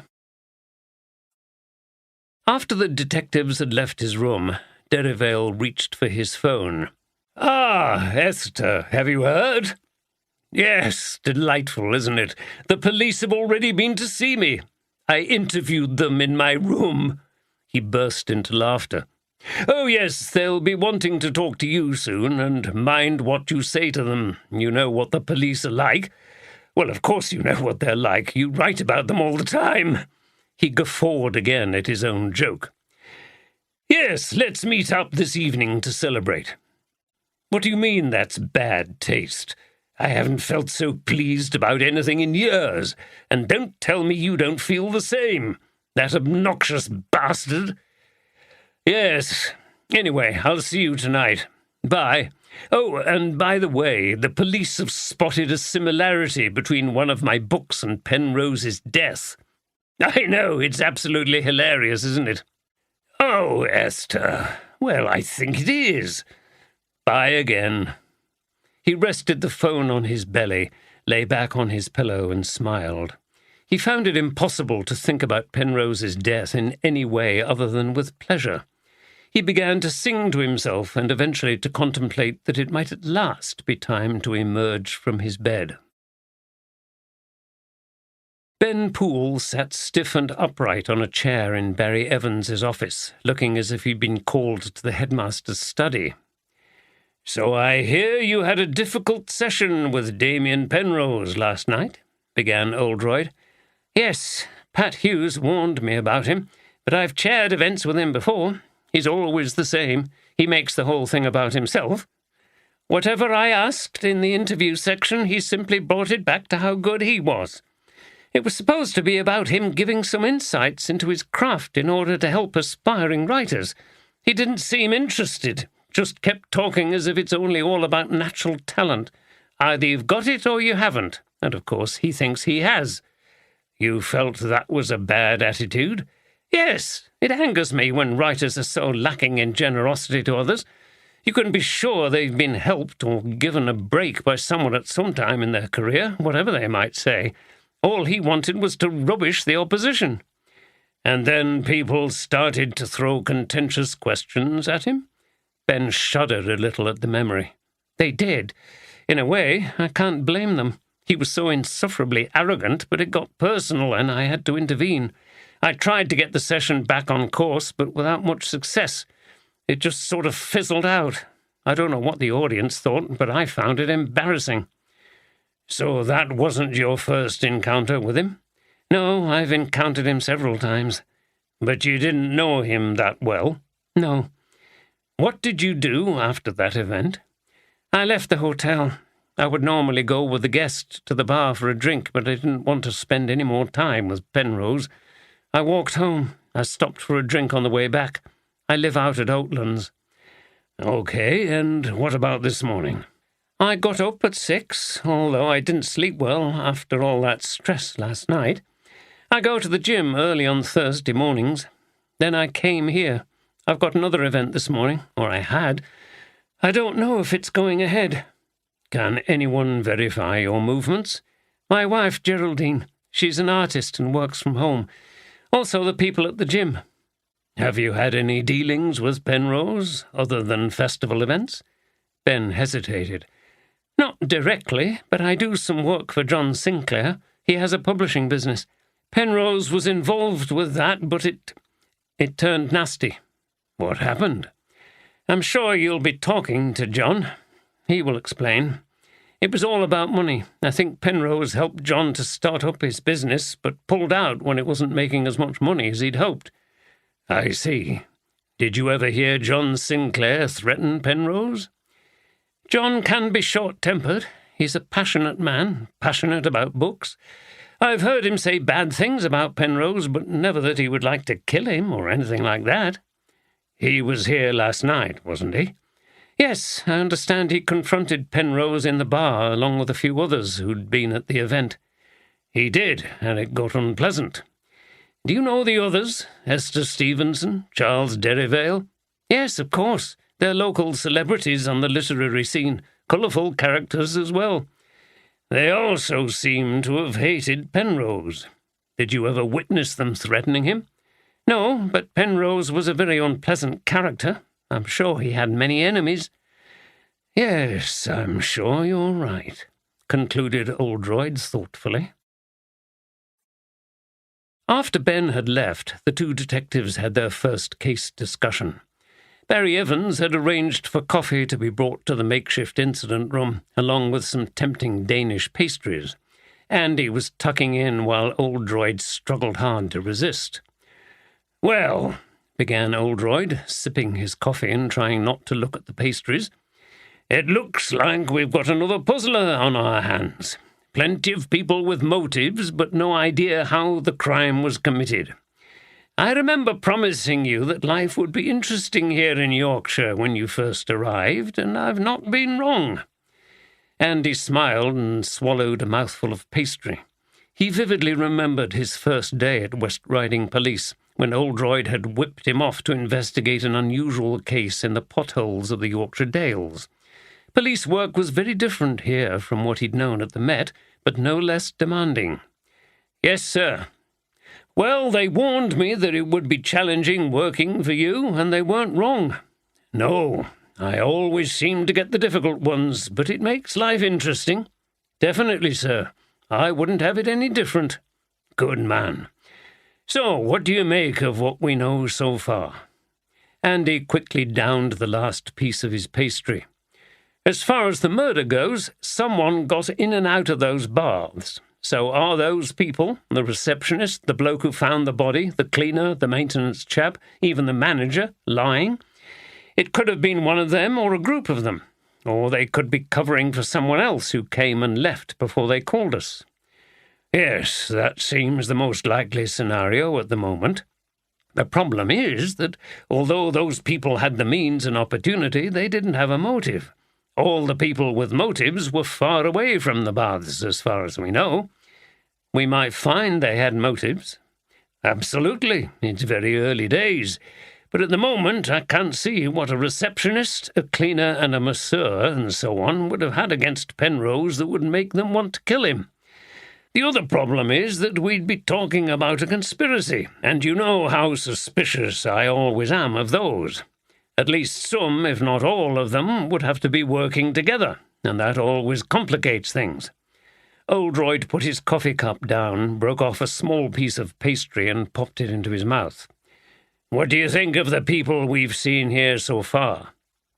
"That Derivale bloke's a dark horse. He blatantly makes himself out to be Penrose's worst enemy, as if he doesn't care if that makes him seem suspicious. But I think it's like a double bluff, and maybe that similar murder in his book is the same kind of thing. He's trying to put us off by making it seem too obvious, but in fact he must be the main suspect at this stage. He was here at the hotel with Penrose and could follow his movements. He must have had an accomplice, but I think he could work out a clever scheme. After all, he does it for a living, doesn't he?" "Yes, I agree. What about Patricia Hughes and Ben Poole?" Andy shrugged. "Maybe, sir. I'm not sure either was telling us everything. There's a lot more work to do." "There is indeed. We've only just started, so I think we should get back to HQ briefly and then get on to John Sinclair and Esther Stevenson. Let's see how they shape up." Ben Poole arrived back at the festival office to find Patricia Hughes at her laptop. "How did it go?" she said without looking up from the screen. "Okay." He sat down, looked round and leaned towards her. "Do you think we should have told them about Claire?" Now she did look up. "No. Why should we do their work for them? They'll find out soon enough. But if they think we knew something, they'll be suspicious of us. Well, we don't know anything, do we? Or do we?" She looked at him more intently. "No, of course not. It's just that, well, we have to be careful. Look, let's just concentrate on the festival, shall we? I've decided your interview with Jessica Wilson is going ahead. We can't let the people down who've paid for it, so why don't you go and get ready?" "Right." Ben sighed and Patricia smiled wanly at him. Look, Ben, I'm sorry about, It's okay, it's not your fault, but it's not easy to take. No, I understand. Oldroyd and Andy had just arrived back at HQ when D.I. Derek Fenton came to Oldroyd's office. "What can I do for you, Derek?" "Some help, sir, if that's okay. I know you and the sergeant here are occupied with this Royal Baths case, but I'm dealing with this alleged corruption case at the council. There's going to be a lot of work involved, and I wondered if you'd let me have Sergeant Johnson." Steph Johnson was Andy's partner and a long-standing member of Oldroyd's team. She'd worked with him ever since she joined the force not long after leaving school. She and Andy had got together soon after he'd joined West Riding Police from the London Met. Oldroyd considered. He was fond of Steph, with whom he had a kind of father-daughter relationship, and he valued her work for him. However, there was no good reason to refuse Fenton's request. In fact, there were good operational reasons to accept it. "Fine, I'll just have a word with her and send her up." Fenton's office was on the floor above. Fenton left, and Oldroyd went out into the general office to call Steph in from where she was working, writing a report on a recent investigation. The three sat down together. "How did it go at the baths?"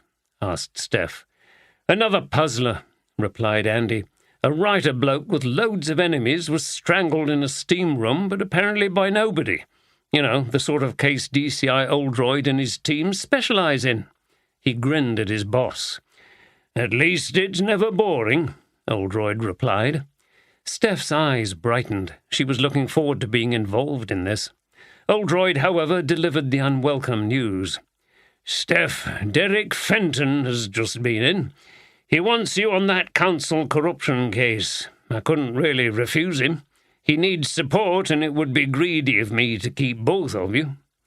Steph was very disappointed, but tried hard to conceal it. "That's fine, sir.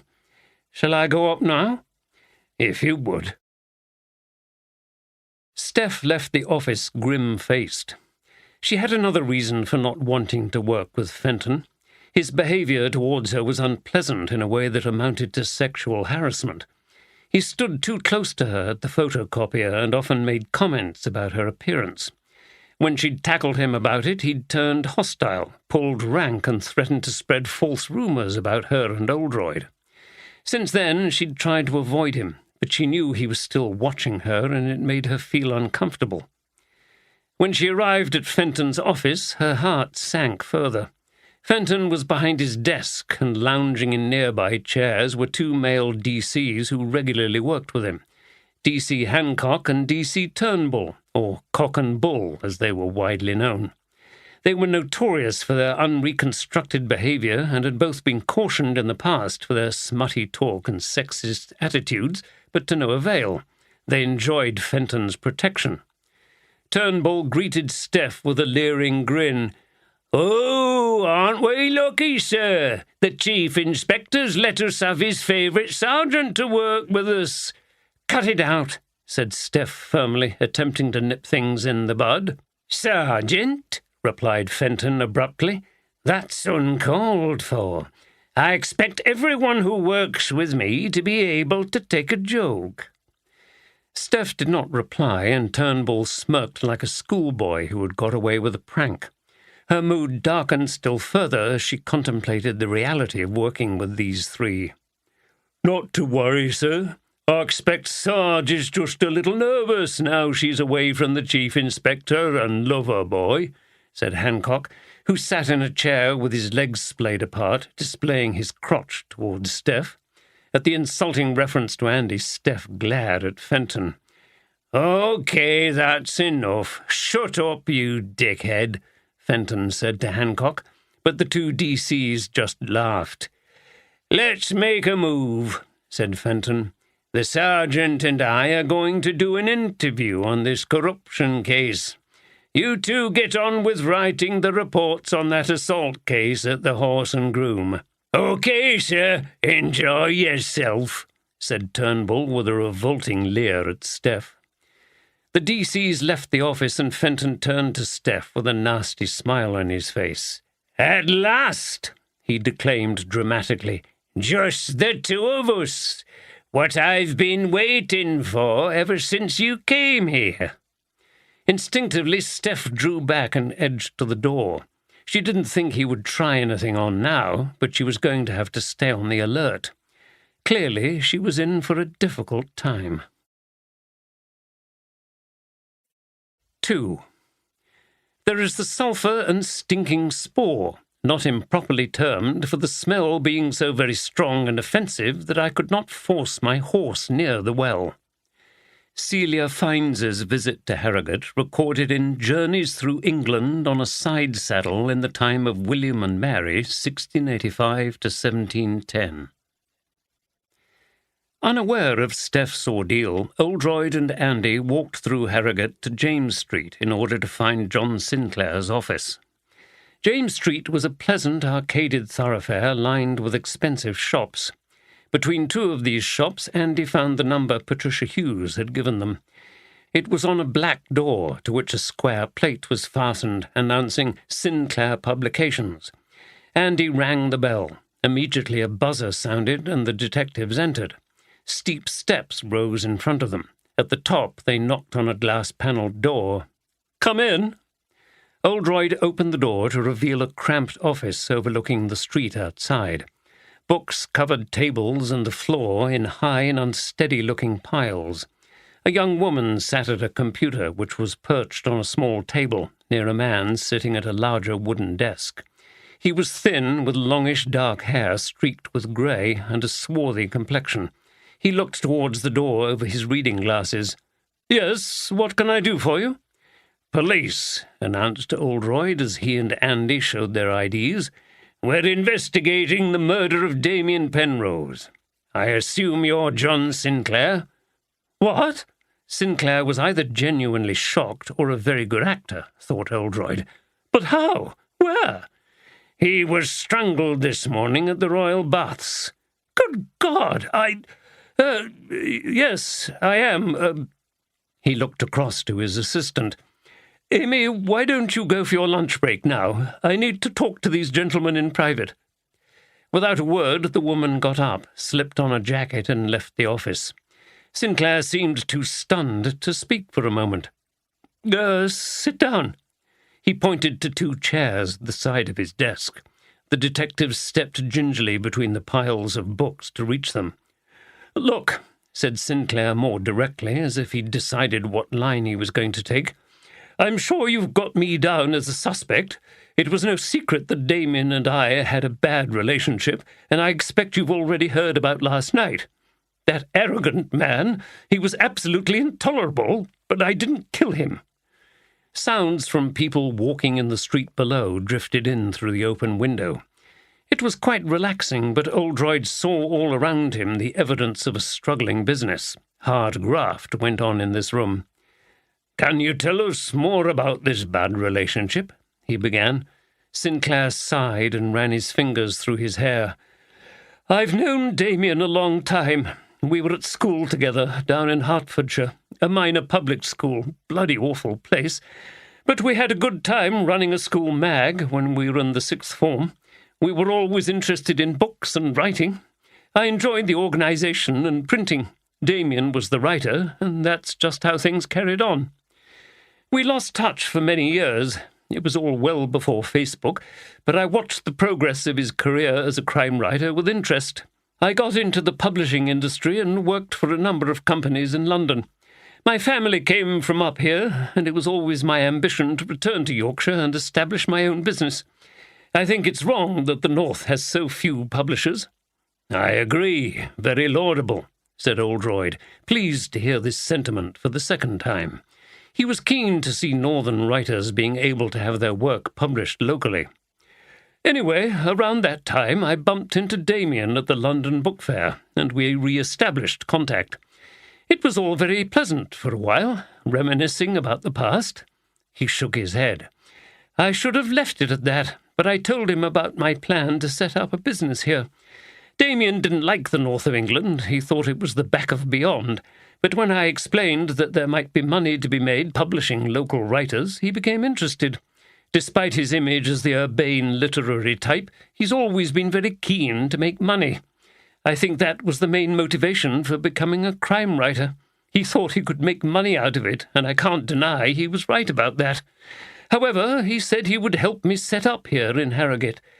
I was desperate for some support and nearly bit his hand off. I ought to have trodden more warily, as it turned out. How did he help you? He lent me money, enough for me to start here, rent the office, and so on. That was 4 years ago, and we agreed that once things were established, he would invest in the business. How did things go wrong? I was too naive and trusting. It was a gentleman's agreement, old-school loyalty and all that. There was nothing written down. I was a fool. We then had a difficult couple of years and just about broke even. We didn't make any profit. So he turned against you? Exactly. He called one day to ask how things were going, and when I told him, he said in that case he'd had enough and wasn't going to invest any more. He wasn't going to support lame ducks, and he also wanted his loan paid back within 5 years. Damien could be like that, very unpredictable. Nevertheless, you were disappointed? Sinclair thought for a moment. I suppose I was, really. I thought that our old friendship meant something, but apparently not. It was merely a financial transaction for him. I explained that it was a very competitive market and publishing is undergoing big changes and all that, but he wasn't interested, just said I was making excuses. And has it had a bad effect on you? Absolutely. We're really struggling now. I can only employ Amy part-time, and I work God knows how many hours a week trying to make a go of it. I feel he ditched me just like that, despite all his talk about supporting a new venture. Sinclair had been tapping a pen on his desk, and now he threw it down. You're obviously very angry with him, said Oldroyd. Sinclair frowned. Yes, but I know what you're driving at. I didn't kill him. You were there last night in the bar at the White Swan as part of a group who got into an argument with Penrose. Sinclair raised his eyebrows. I assume you've been talking to the others. We have. Okay, well, I was at that event, and what a farce it was. Poor Ben Poole tried to get Penrose to talk about something other than his damned self, but without success. Why were you there, given you'd fallen out with him? Good question, Chief Inspector. You could ask the others the same thing. I suppose we have had a fascination with the old rogue. We like him to know we're there, that not everyone in the audience is there to fawn on him. Last night, Esther and Charles took it all a bit further. They asked awkward questions and tried to unsettle him, and afterwards we all followed him into the bar and continued it. And what happened? It just became a slanging match. You could never get the better of Damien in that kind of scrap. He loved it. Whatever you slung at him, he just replied in kind. The more notorious he became, the more he thrived on it. So were there other ways you could get back at him? Asked Andy. Sinclair looked at the younger detective and smiled. Nice try, but no, we didn't plan to kill him, though I can't see that many people are going to be lamenting his passing, except his fans. And what did you do when you left the hotel? I went home. I live over in High Harrogate, and I walked it. It helped me to cool off. I got back around midnight. My partner, Ed, was already in bed, and I joined him. And this morning? Got up at my usual time, about 8, and walked back into town, and then here. I always walk to work. It's my main exercise. Ed was around. He can vouch for the time. Okay.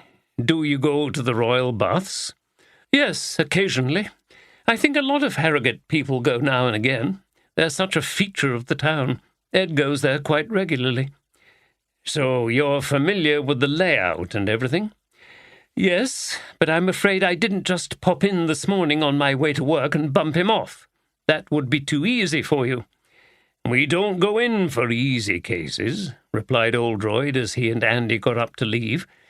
That's all for now, and I wish you the best of luck with the business.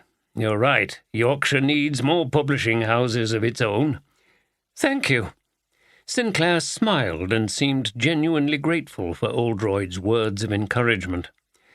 On the way down the stairs, they passed Amy, the assistant, returning from her lunch break, but she looked away and said nothing. Steph sat rigidly in Derek Fenton's car, an Audi, which was his pride and joy. It was always immaculately clean inside and out, and the interior smelled of cheap air freshener. Fenton always put on dark glasses to drive, and he'd taken off his jacket and placed it on a hanger attached to a rear door. His shirt was pulled tight over his fat stomach, and there were the usual sweat stains under his arms.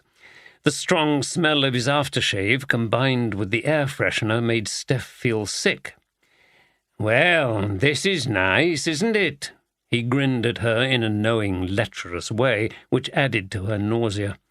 She moved as far away from him as the seat would allow and looked out of the window. "I'm sure we'll work well together, don't you?" "Yes," she replied tersely, not wanting to be either rude or encouraging. "You'll find there's nothing like a mature man who knows what he's doing." Steph ignored this comment and its crude implications. "Don't you get tired of working with the Chief Inspector? It must be like working with your dad all the time." Steph felt she had to defend Oldroyd. "He's taught me a great deal, and I respect him a lot." "Oh, that's sweet. I won't ask what you've learned, but I bet he's enjoyed teaching you." Steph felt angry and bit her lip. Clearly everything she said was going to be turned to smut. They were driving past Ripley, and she caught sight of the castle. She felt as if she was trapped in some kind of dungeon, and was relieved when they arrived at their destination, a converted barn out on the road to Nidderdale. Fenton pulled into the drive and switched off the engine. As his hand left the gear stick, it brushed briefly against her leg. "Anyway, better get to work," he said. "This woman's called Claire Bayliss. Her husband, Jack Sandford, is a councillor, and he's been accused of corruption, in particular putting a contract her way. He's suspended from the procurement committee at the moment. She's an architect, and the contract was for renovations to the royal baths last year. Let's see what she has to say for herself." Fenton knocked on the door, which was answered by a woman with short dark hair, dressed in expensive capri trousers and a halter-neck top. He showed his ID. "Yes, come in," she said with a sigh. The detectives entered a huge sitting room. There was a large window looking out onto a paddock where 2 horses were grazing. A wooden spiral staircase led up to a mezzanine floor. Steph could see the skilled work of the architect-owner in its design. Fenton sank into a leather sofa, and Steph sat well away from him in an armchair. Claire sat on an upright wooden chair and crossed her legs. "I really think this is unnecessary. She began to say, but Fenton interrupted her abruptly. "We'll be the judges of that." Steph winced. Why was he being so rude? "Your husband's being investigated for corruption. He gave you a contract to do work for the council. What do you have to say to that?" "Well, I was about to say that it was all a mistake. Jack thought he'd declared all his interests, but apparently he'd forgotten about me." "That's a bit hard to believe, isn't it?" "Not really, if you know Jack. He's very bright and well-meaning, but a bit scatterbrained when it comes to detail. And anyway, the point is, he didn't personally give me the contract. It was decided by the procurement committee." "But he's the chair of that committee, and so he was in a position to steer the other members in your direction." "But he didn't." "We'll see what they say when we interview them. The fact is, the allegation has been made, and he didn't list you as an interest." "Made by people in the council who want to get rid of him." Fenton ignored this comment. "It was too good an opportunity to miss, though, wasn't it? A nice, juicy contract with the council, handed to you on a plate, and you didn't need to offer any favours in return." Steph looked up sharply. "What do you mean by that?" asked Claire, looking flustered. "We all know what goes on when people are bidding for contracts.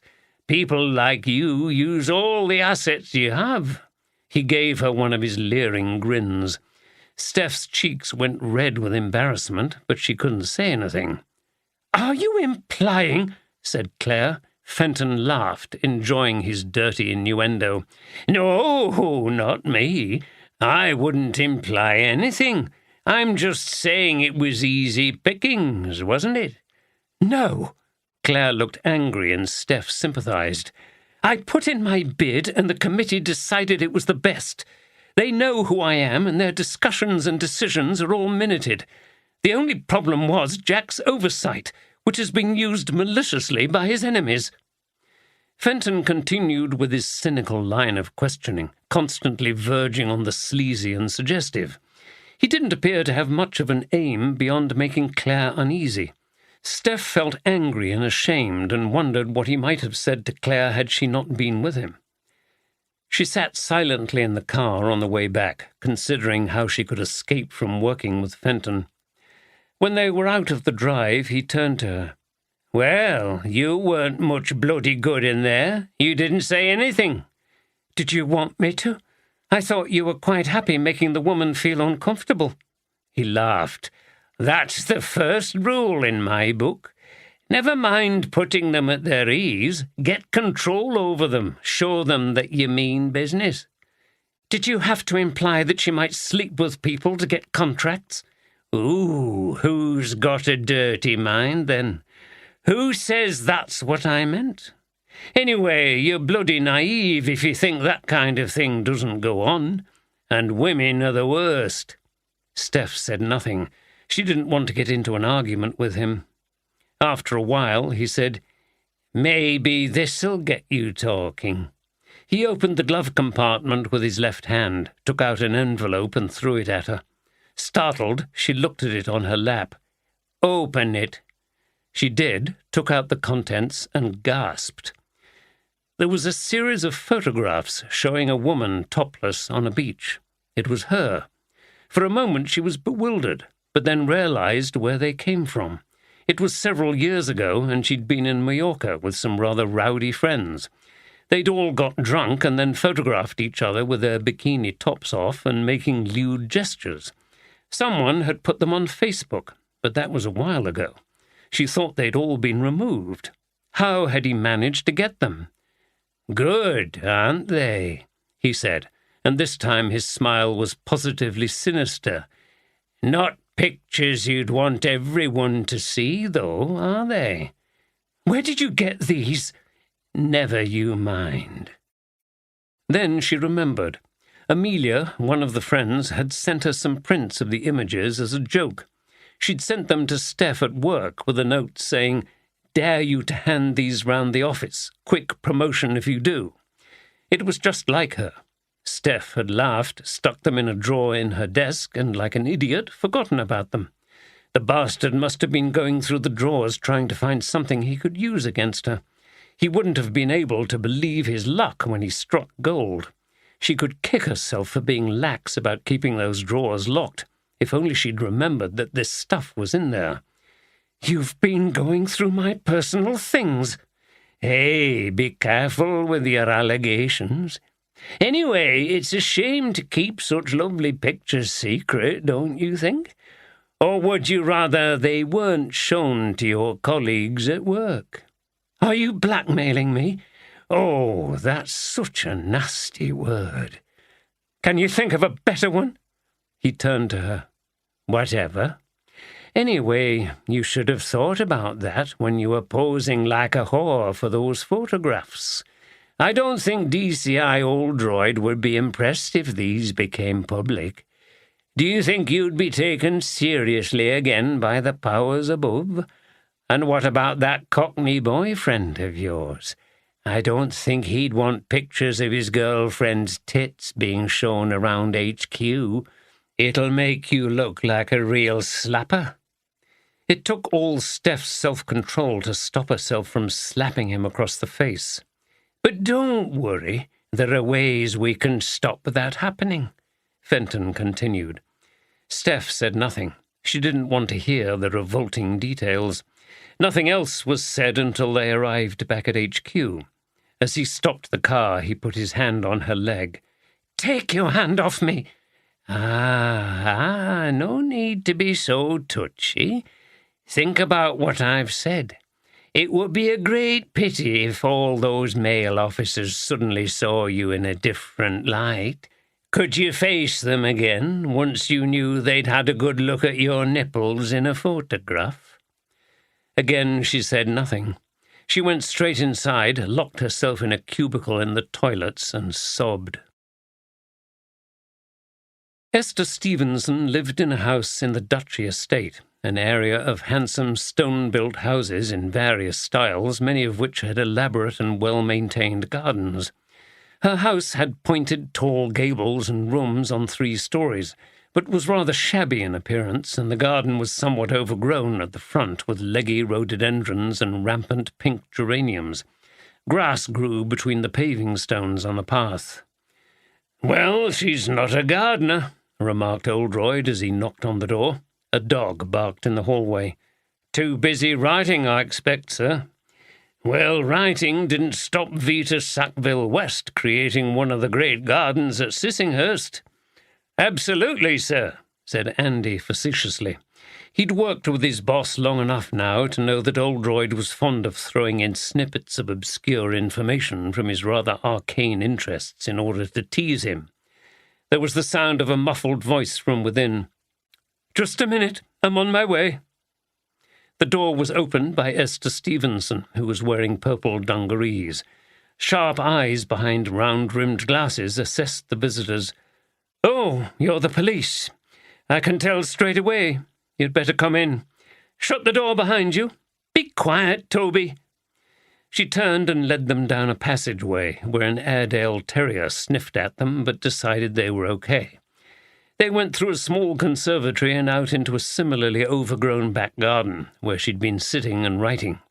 There was a wooden table and a number of chairs. A cat lay curled up on one of them, and on the table lay a notebook and pen. "Take a seat. I like to sit outside and write when the weather's good, and I get sick of tapping away at the keyboard, so I revert to the old pen and paper now and again." "I'm sure I'd do the same," replied Oldroyd. "It's only people of his generation," he nodded at Andy, "who can sit at screens all day." "Quite," said Stevenson, looking at Andy, who grinned at her politely. "Sit down." She indicated 2 vacant chairs as she took a cigarette from a packet and lit up. "You're here to find out if I killed that bastard Penrose, but I'm sorry to disappoint you. It wasn't me." Oldroyd enjoyed the blunt attitude and the Yorkshire tones in her voice. "How did you find out about the murder?" he asked. "Charles phoned me earlier to give me the good news." "You clearly didn't have a high opinion of Mr. Penrose." She took a drag and blew out the smoke. Andy, who strongly disliked cigarette smoke, winced a little. "Damien Penrose, the doyen of the crime novel," Esther said with undisguised contempt. "What you have to realize is that Penrose was not only a highly unpleasant individual with his general arrogance and nastiness, but he was also a charlatan who brought the whole writing profession into disrepute." "What do you mean?" asked Andy. "I mean that a lot of material he used was stolen. He owed a lot of his success to what he took from other people, and that is a terrible crime in the literary world, passing other people's work off as your own." "He plagiarized," said Oldroyd. "Oh, no, he was too careful for that.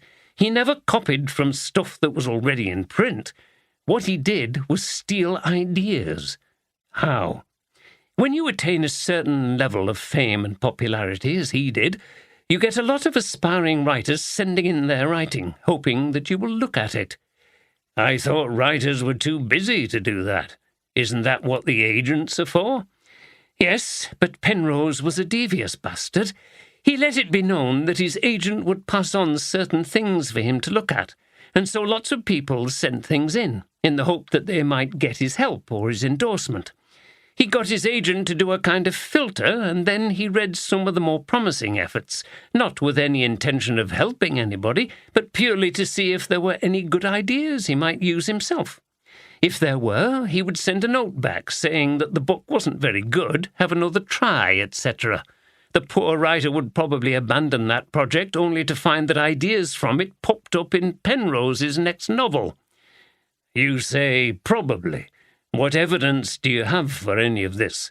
Didn't anyone try to sue him? She laughed contemptuously. I don't know anything for certain. He was a clever sod. The ideas he stole were always subtly changed, so that he or his solicitors, if it ever came to court, could argue that there were significant differences and it was therefore just a question of coincidence. You seem to have a thorough knowledge of this. It happened to me years ago, and I've been conducting a long campaign against him ever since. I try to contact anyone who's been treated in a similar way. We know what he does, but so far we haven't been able to pin anything on him. How many times do you allege that this has happened? Quite a number. I've got a dossier of people who've been his victims, and those are only the ones who've come forward. She stubbed out the remains of her cigarette. Look, I'm going to get a drink. Talking about Penrose always sets my nerves on edge. Do you want anything? Just water, thank you, replied Oldroyd. She went briefly into the house and returned with a gin and tonic and 2 glasses of water. Oldroyd accepted his water before continuing. Surely, if what you say about Penrose is true, it would have caused a scandal by now. She smiled, implying that he was being naive. Of course, there are lots of rumours in literary circles, but no one dares make anything public. Penrose would have been on them like a ton of bricks. What about his publishers? Don't they mind him using other people's ideas? She shook her head. I don't think publishers give a damn, as long as it's not too risky and the books sell. And of course, his did. It gave Penrose a lot of power. Oldroyd paused. I'm getting the strong impression that you are very angry and frustrated with this whole situation with Penrose, and I'm wondering if the lack of success in your campaign led you to attack him in a different way. She took a sip of her gin and lit another cigarette. Nice try, Chief Inspector, but no. You were there last night with Charles Derrivale and John Sinclair, having a go at Penrose. She smiled. Oh, yes, I never missed an opportunity to remind him that I was still here and would continue to be a thorn in his side. Charles and John were more than ready to give me a hand. And afterwards? Came straight back here. My partner, Leo, was still up, and we went to bed shortly afterwards. And this morning? Never moved from here. Leo left for work at 8:30. He's a solicitor, and I decided to have a working day. I've got a deadline to meet for my next novel. It's called Witch's Fever. It's an historical crime novel set over in Pendle at the time of the persecution there. I hope you'll both read it. It sounds interesting, replied Oldroyd. Do you go to the royal baths? Where he was murdered? No, I don't go at the moment, but I might after this. It will be very interesting to see where he got what was coming to him. Oldroyd got up, thinking just how intensely Penrose had been disliked. It almost made him believe, against his better judgment, that many people could have been involved in his murder. Okay, we'll leave it there for the moment. Don't get up. We'll see ourselves out. Do you know, she continued, ignoring what Oldroyd had said as she blew out cigarette smoke, I'm almost sorry the old bugger's dead. I'm going to miss trying to bring him down, and he'll never pay for his crimes. She picked up her notebook and was writing before the detectives had reached the door to the conservatory. What did you make of her then, sir? Asked Andy as Oldroyd drove them in his old Saab back to HQ. A forceful character, and seems to have hated the victim. She made no attempt to hide it. Yes, which may suggest she's nothing to hide. But then again, it could be the old double bluff. She talks up her hostility to put us off the track. There seem to be a lot of people she could have planned it with, too, if she's telling the truth about this cheating business, said Andy, echoing Oldroyd's thoughts. Again, who knows? We're going to have to investigate that, and it may reveal other people with a motive to get rid of Penrose, whether or not they were working with Esther Stevenson. I'm afraid it looks like another case with plenty of suspects that we'll have to slowly weed out. She seems to be big pals with that bloke Derivale, too. They could have formed an alliance. Indeed, I'm afraid at this stage the possibilities are many. Sinclair obviously hated the bloke too, so maybe the three of them planned it together. Possibly, but it all seems a bit too obvious somehow. There they were at that event, causing disruption, having a big public argument with him in the bar, and then next morning he's murdered. It almost seems as if they were deliberately drawing attention to themselves. Why, sir? I've no idea at this point, replied Oldroyd as he swung the car into the car park at HQ. I can't see any real connection between any of them and the baths, continued Andy. Admitting to going there now and again means nothing, but they might have had at least one accomplice, because somehow I can't imagine any of them actually committing the crime. Can you, sir? I can imagine them planning it, but no, not carrying it out. If we're not careful, though, we'll end up with 4 or 5 people involved, and you know what I think about big conspiracies. They don't work. Exactly. They usually fall out with each other and someone talks. Maybe someone will. Yes, we'll have to see. They arrived back at the office. I wonder how Steph's doing with Fenton. Andy hesitated. He didn't want to make any comment that could be seen as unprofessional and protective of Steph, but he didn't like her working with Fenton and his team. I hope he hasn't got those goons Cock and Bull working with him. Those two are a pain in the arse, sir. Oldroyd grimaced. He knew all about the two boorish detectives' histories. Indeed they are, but we're watching them. Another false move and they've had it. He sat down at his desk and yawned. It was now very late afternoon, and they'd been working solidly. Well, it's been a long day, but we've done well to interview all those people. Tomorrow we need to... Steph came into the office. Ah, Steph, so how have you been getting on? Asked Oldroyd. Oh, fine. It's an interesting case. I'm not sure I like his style of interviewing, but each to their own. How's the murder case? Complicated as usual. Killer disappeared, lots of suspects with motives, but it doesn't seem likely that any of them could have actually carried out the murder. Sounds like normal, then. Yep. Oldroyd stretched in his chair. Anyway, you two might as well get off. I'm going myself soon. Lots of things I need to go home and think about. Take a break, sir, said Andy. You can't work all the time. You're right, but great detectives like Sherlock Holmes and myself need to ponder things, often deep into the night. The only difference is that he played the violin, whereas I just listened to my CDs. Steph and Andy laughed. One of these days I expect you to turn up in a deerstalker and smoking a pipe, sir, said Steph as she and Andy got ready to leave. Andy had sensed that something about Steph was not quite right. Are you okay? He asked as they got in the car and he began the drive back to Leeds. You look as if you've been crying. Oh, well, it's that time of the month. You know how I tend to get a bit emotional. It wasn't easy with Fenton. He had those 2 idiots with him. Cock and Bull? Yeah. Luckily they didn't come out with us, but they're a real pain. I know, but you don't have to put up with it. I'm sure if you asked the boss, he'd... Yes, but I can't go running to him if things get difficult, and I shouldn't have to. They're the problem, not me. If the boss moves me, they've won, haven't they? Their behaviour isn't challenged.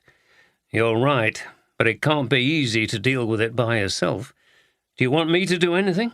What, threaten to go round and beat them up? Leave my girlfriend alone? Then I'm like a child who has to have their parents stand up for them. Okay, I'm only trying to help. And he admired her desire to fight her own battles, although he remained very concerned. He didn't like the idea that 3 men, one of them her superior, were treating her like this. but it was difficult to see how he could help. Steph sat in the passenger seat, quietly reflecting on what had happened and what she was going to do next. The problem with Andy and many other sympathetic men was that they thought mostly in terms of protecting women from sexist behavior and harassment, and not enough about stopping the behavior itself. She didn't want those pictures made public. Humiliating and embarrassing things like that tended to stick, and people formed opinions based on them. She could put up with some knowing glances and raucous laughter from male officers she had no respect for, but she valued her reputation with Oldroyd and DCS Walker, Oldroyd's superior, and did not want this to be damaged. Even though it wasn't her fault, it didn't look good that she'd had the pictures taken and then allowed them to fall into the hands of other people. But what that disgusting Fenton might have in mind as payment for not showing the photos around made her cringe. She didn't feel she could tell Andy.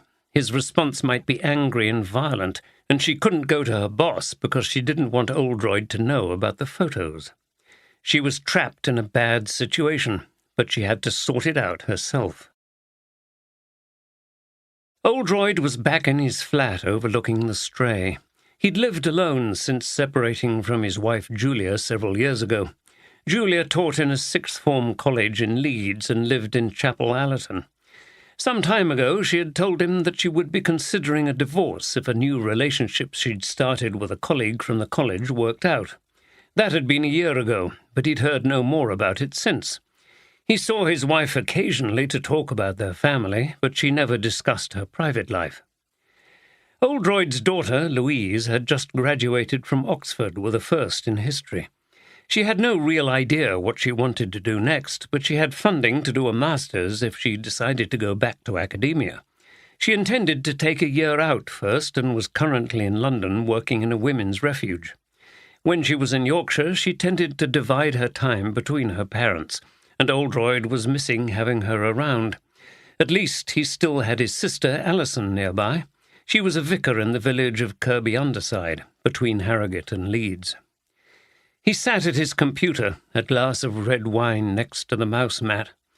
Due to his continued loneliness and following a suggestion from his daughter, he had finally submitted to getting involved in something he never thought he would entertain: online dating. He remembered how he'd started. Louise had coached him along, insisting that lots of people did this nowadays and there was nothing sad or sleazy about it. "I just don't like the idea. How do you know what they're really like?" "You don't, for sure, but what's wrong with trying? The thing about you, Dad, is that you never go anywhere to meet anybody, so I can't see what alternative you've got if you really are interested in a new relationship." He was forced to acknowledge the truth of this. Work dominated his life, it always had, and his marriage had suffered. He felt uneasy about the whole dating thing, but he was weary of the loneliness of being single and living by himself. "You don't understand how difficult and awkward it is for someone my age. It's years since I did anything like this. I'm not used to forming new relationships, and it feels like I'm trying to be a teenager again." "That's rubbish, Dad. You don't have to be young to be romantic and meet someone new." Louise, like her mother, was always very reticent about her own personal life. Oldroyd was hoping that this might be the moment when he learned a bit more, but she didn't say anything. She was sitting at the computer with Oldroyd and rattling through web pages at the kind of speed that left people of Oldroyd's generation feeling dizzy. "This seems like a good site. 40-plus dating, Leeds and Harrogate. Yes, let's look at some profiles." Oldroyd found it too excruciating to look. "There's one here, look." Reluctantly, Oldroyd peered at the screen. "She sounds really nice, interested in classical music and walking. I think you should contact her.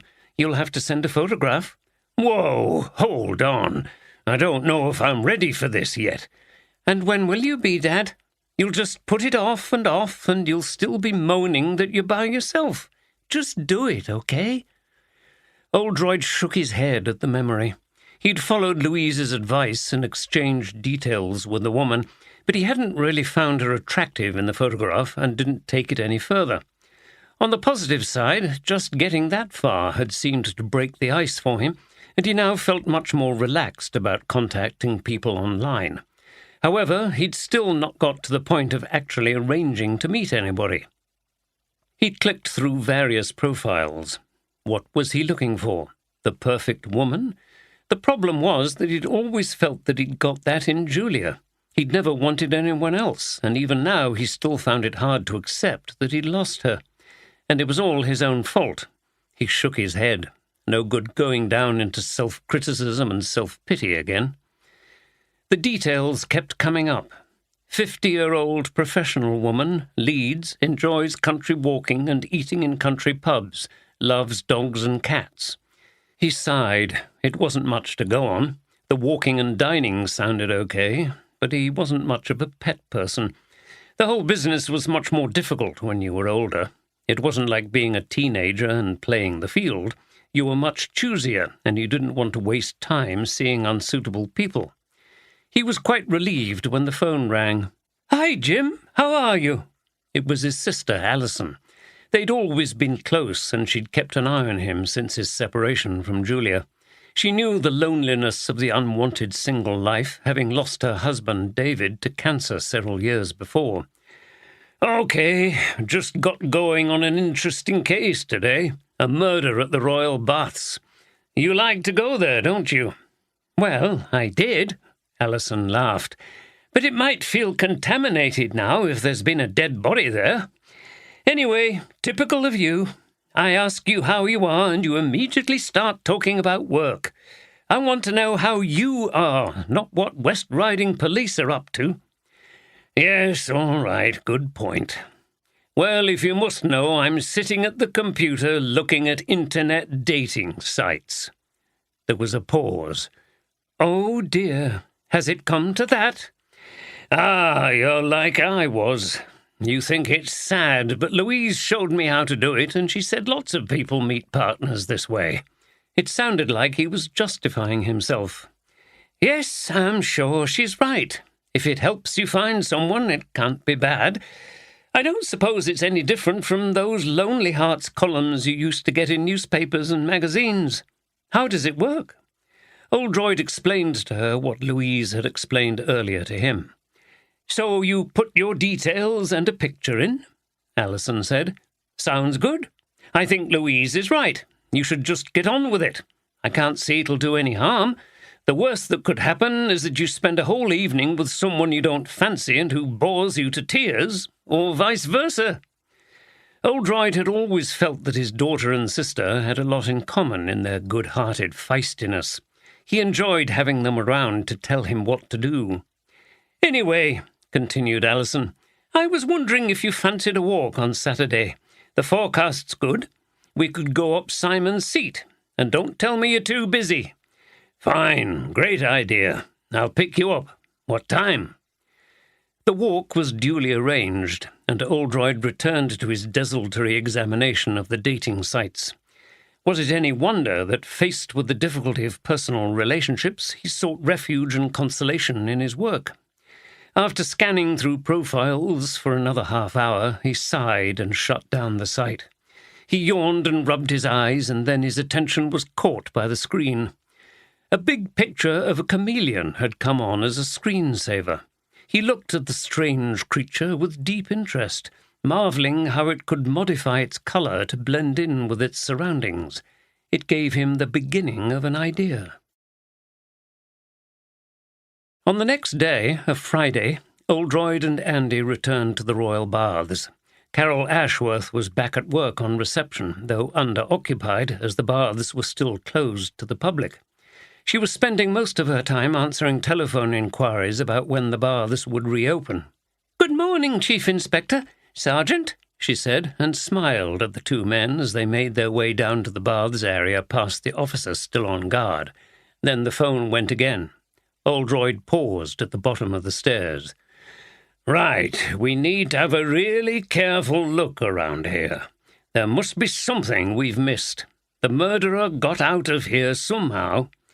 "I've heard that before, sir," replied Andy, remembering previous cases in which murderers had disappeared from a concert hall and a locked room.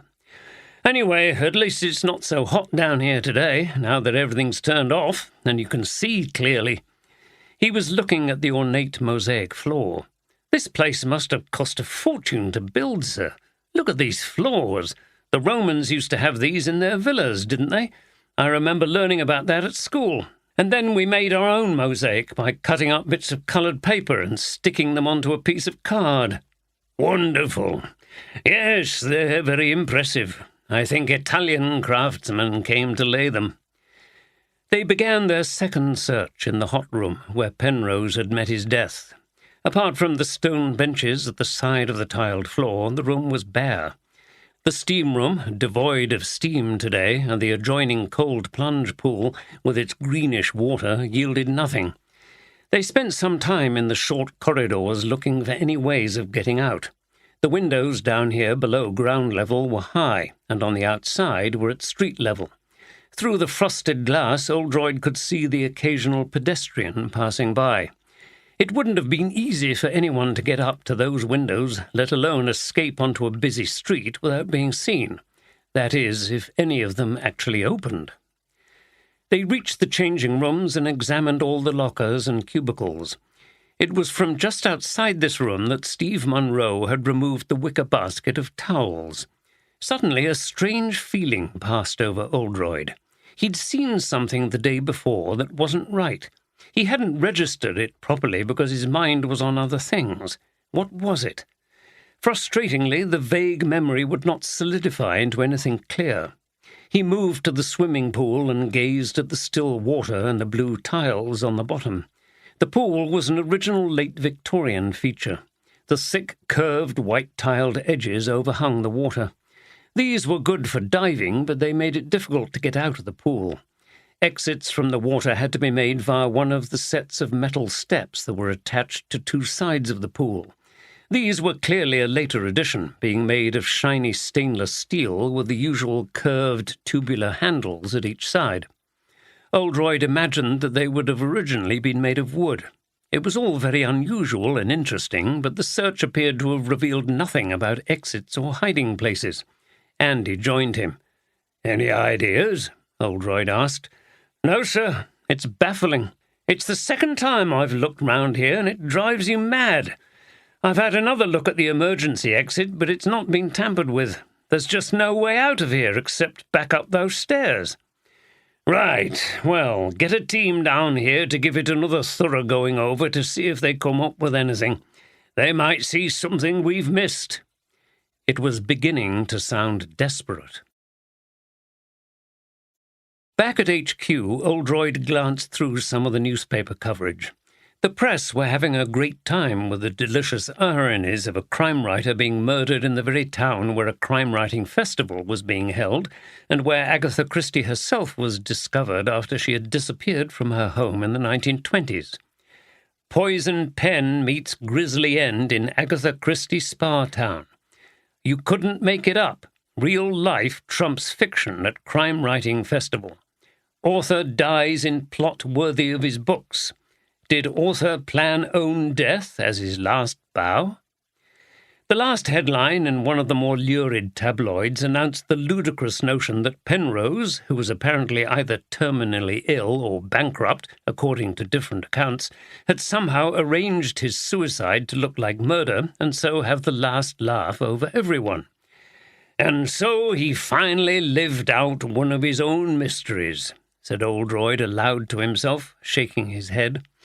He knew when a case hit the headlines he would soon be called in to see his boss, DCS Tom Walker. Matthew Watkins, the generally despised Chief Constable of West Riding Police, always started to get jumpy when the media highlighted a case, and he would immediately get on to Walker, asking what progress was being made, etc. As Oldroyd predicted, the calls soon came, and he made his way upstairs to Walker's office. He actually got on well with Tom Walker, who had risen through the ranks and served many years as a detective in the tougher parts of Yorkshire. He and Oldroyd occasionally met socially. They shared the same beliefs about police work and were both Yorkshire to the core. "Have a seat, Jim." Walker, a portly man, was sitting at his desk in the bare office, cutting a rather forlorn figure. Oldroyd knew that the old boy really preferred active police work to administration. Walker was stroking his moustache, a sure sign that he was not happy. "Well, I probably don't need to tell you what's happened. I've had the bastard on the phone." The bastard was Watkins. Much to Oldroyd's embarrassment, Walker never made any attempt to disguise his contempt for his superior, whom he regarded as a phony careerist. "I never hear anything from him unless there's something bothering him, and that's usually to do with publicity that he thinks will reflect badly on him. It's all about him, the slimy little—" "What's the problem, Tom?" Oldroyd cut in to preempt Walker's rant. "He's picked up on this murder of the crime writer. He wants to know what leads we have, and do we expect a quick arrest, and so on. Bloody hell, it's only the day after the bloody murder. What does he bloody expect? It's all because he wants to be seen as the head of a wonderfully efficient force, but without doing any of the work, of course. It's a bloody disgrace." He stopped, looked at Oldroyd, and then continued almost apologetically. "Anyway, how's it going?" Oldroyd outlined what they'd done and what they knew so far. "Well, that's a damned good day's work, in my view," said Walker, "and I'm going to bloody well tell him so. But you say it's a puzzle how the bloke was murdered, and you've also got a lot of suspects?" "I'm afraid so." Walker frowned. "Sounds like you've got a lot to do, then. Just keep me posted. I must admit, it's a bit of a funny do, isn't it? Bloody crime-writing festival on, and one of the writers gets killed. Bloody hacks love it, don't they? Do you think there's any connection?" "Not directly, but the fact that Penrose was here in Harrogate gave the murderer their opportunity." "The killer must be someone with local knowledge, but others would have been involved, and the festival brings in people from all over the country." "Yes, I can see it's complicated. Well, don't worry. I'll keep the bugger at bay. It might be a good idea to talk to the press. You're good at it, and they like to get the chance to question us. It gives them a sense of power, pathetic as they are." Walker paused and looked at Oldroyd again. "By the way, we haven't been out for a drink for a while." No, Oldroyd didn't mind the occasional social meeting with Walker. He knew how to handle him and keep off his pet hates. He was interesting to listen to when he talked about his early years in policing.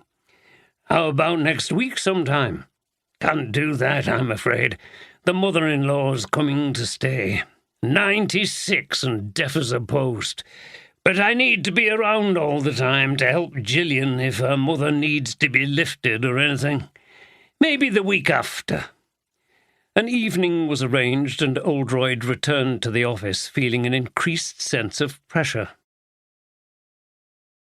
Oldroyd decided to hold the press conference at the White Swan.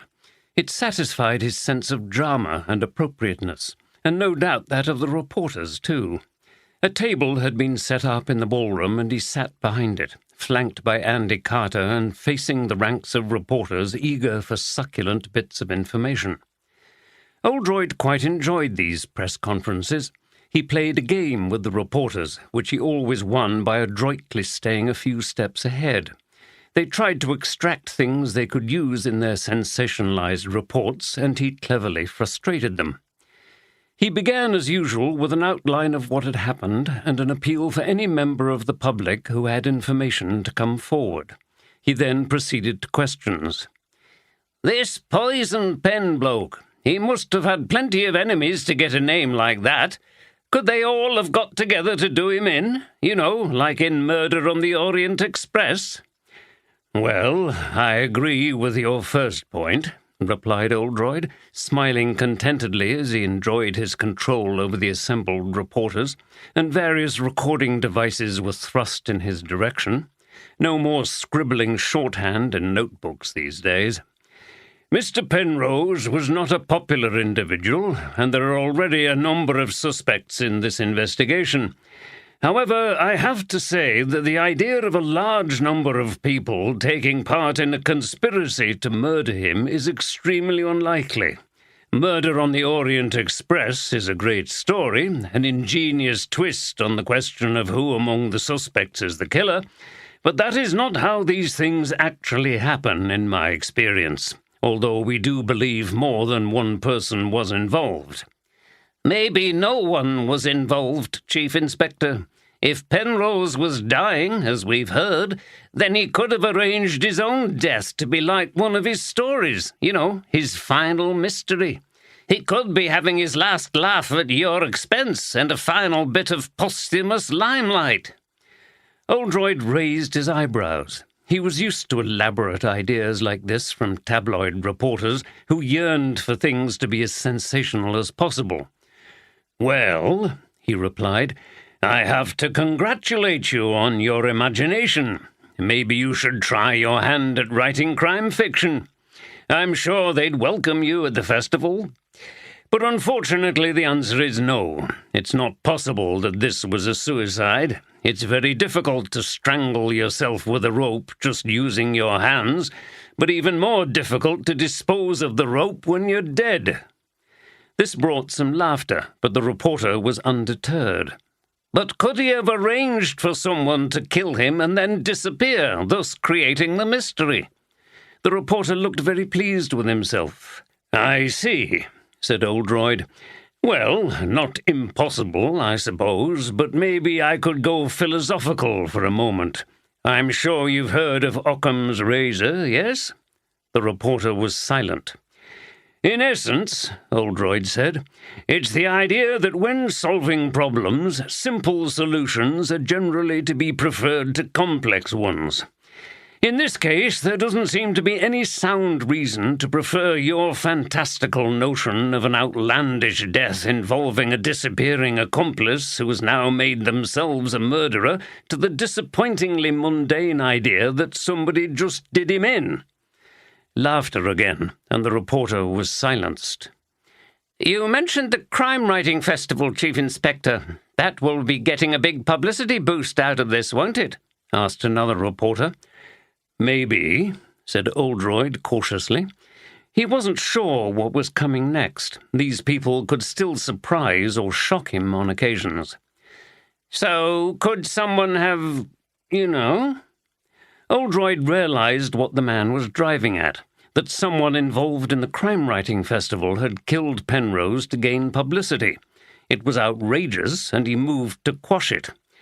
"I can see why you haven't spelled out what you mean. The implications of what you're implying are quite scandalous, so I don't think we'll go down that road. In any case, it's even more incredible than the previous suggestion." This caused a hubbub of conversation. Then a female reporter asked a more sensible question. "Chief Inspector, you referred to the killer disappearing.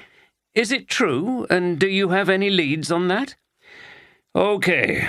Mr. Penrose was murdered in the Royal Baths by an as yet unknown person. We're not sure at this stage how that person managed to leave the scene of the crime without being seen by the staff at the baths or by police officers who arrived quite soon after the body was discovered. This trick, or whatever it was, implies that the killer was a local person who had detailed knowledge of the building and knew of a way out that we have so far failed to discover. I would again like to ask at this point for anyone with any information about this or any other aspect of the case to come forward." Afterwards, Oldroyd felt satisfied, as he usually did, that the press conference had gone well. But as he and Andy returned to HQ, he began to think about some of the ideas the reporters had presented, and to wonder whether they were in fact as far-fetched as he'd initially thought. Could the whole thing have been somehow staged? The three people who had confronted Penrose in the bar that night were all writers or publishers with plenty of style and imagination. How spontaneous was that row in the bar? Had everybody been acting? Maybe there were reasons why Penrose wanted to end his life, and to do it in the style of a murder mystery in Harrogate, echoing the strange behaviour of Agatha Christie herself in 1926. The disappearance of the killer could be part of an elaborate trick to fool his audience for one last time. Penrose's physical and mental state of mind and his financial affairs would have to be thoroughly investigated, and they would need to delve much deeper into his relationship with those three suspects. As usual, Oldroyd was finding that at the beginning of an unusual case like this, matters became more complex once you began to scratch the surface of the characters and events involved. Oldroyd and his sister Alison were making slow progress up the steep path that zigzagged through the bracken on the slopes of the western fells of Mid-Wharfdale. Above them loomed the strange and massive sandstone formations collectively known as Simon's Seat. The day was warm, but the sky was a complex mass of heavy cloud and patches of blue, suggesting that the familiar combination of sunshine and showers would be the pattern of the day. Alison paused and looked back. "That's Parsifal Hall on that hillside," she said, pointing across the valley to an ancient manor house surrounded by ornamental shrubs and parkland. "I love that place. It's so beautiful and peaceful. I went on an amazing retreat there once about Eastern meditation. It was run by a Buddhist monk from India." "Do they know in the parish that you dabble in the spirituality of other faiths?" asked Oldroyd mischievously. "Some do, some don't. If anyone voiced any disapproval, I'd tell them to live in the 21st century world with its interfaith dialogue. Even old Major Frobisher, or whatever his name is. Hawkins. Ralph's okay when you get beneath his crusty conservative exterior. He's got a very kind nature, just too rule-bound, like many religious people." The track left the bracken and took a direct line upwards through gullies lined with fruiting bilberry plants. "Look at these," said Oldroyd, picking the small dark purple berries. He popped one in his mouth and enjoyed the strong, tart flavour. "Yes, I wish I'd brought a bag," said Alison. "Bilberry pie is one of my favourites." At the summit they sat near the trig point and ate their lunch. They were surrounded by a huge series of millstone grit flat-topped buttresses, which, from a distance, formed the shape of a giant seat. "How are things in Kirby-under-Side, anyway? How long do you intend to stay?" Alison replied between mouthfuls of hummus and red pepper sandwich. "I'm still on sabbatical." Most of Alison's time as a Church of England vicar had been spent in the inner city and in campaigning on social justice issues. She had moved to the more tranquil rural parish of Kirby-under-Side after the death of her husband. "I'm taking my time, but it does get a bit tedious occasionally. People get very uptight about things. We have these 2 readers who are licensed to preach, you know." Oldroyd nodded as he munched a slice of pork pie. He was familiar with the structure of the Church of England from his childhood, when he and Alison had been taken to church regularly by their mother. "Well, one of them accused the other of stealing material from him to put in his sermons. Can you believe it? It got very unpleasant."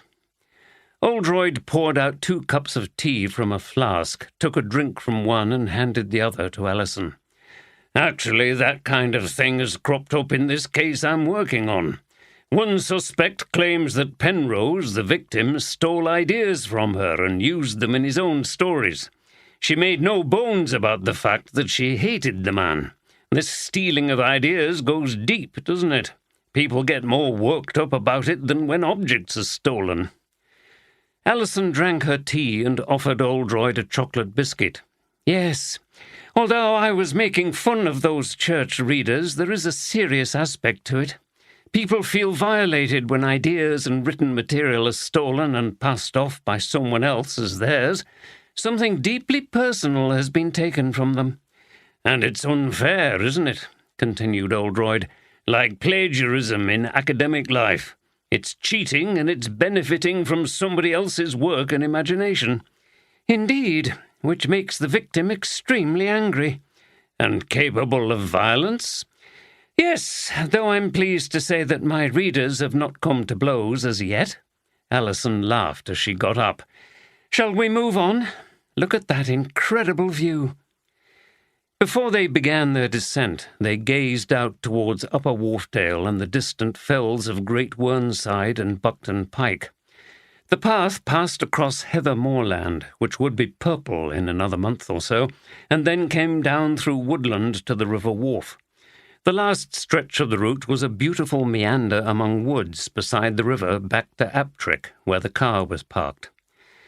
Oldroyd had done this walk many times, and just before the path entered the woodland, he liked to pause and look at a poignant memorial to a young woman who had died of cancer back in 1960. She had been an underwater diver and had managed to spend time exploring deep pools in the river in the last months before she died. There it was, the little stone tablet by the side of the path, rather worn now, but still clearly legible.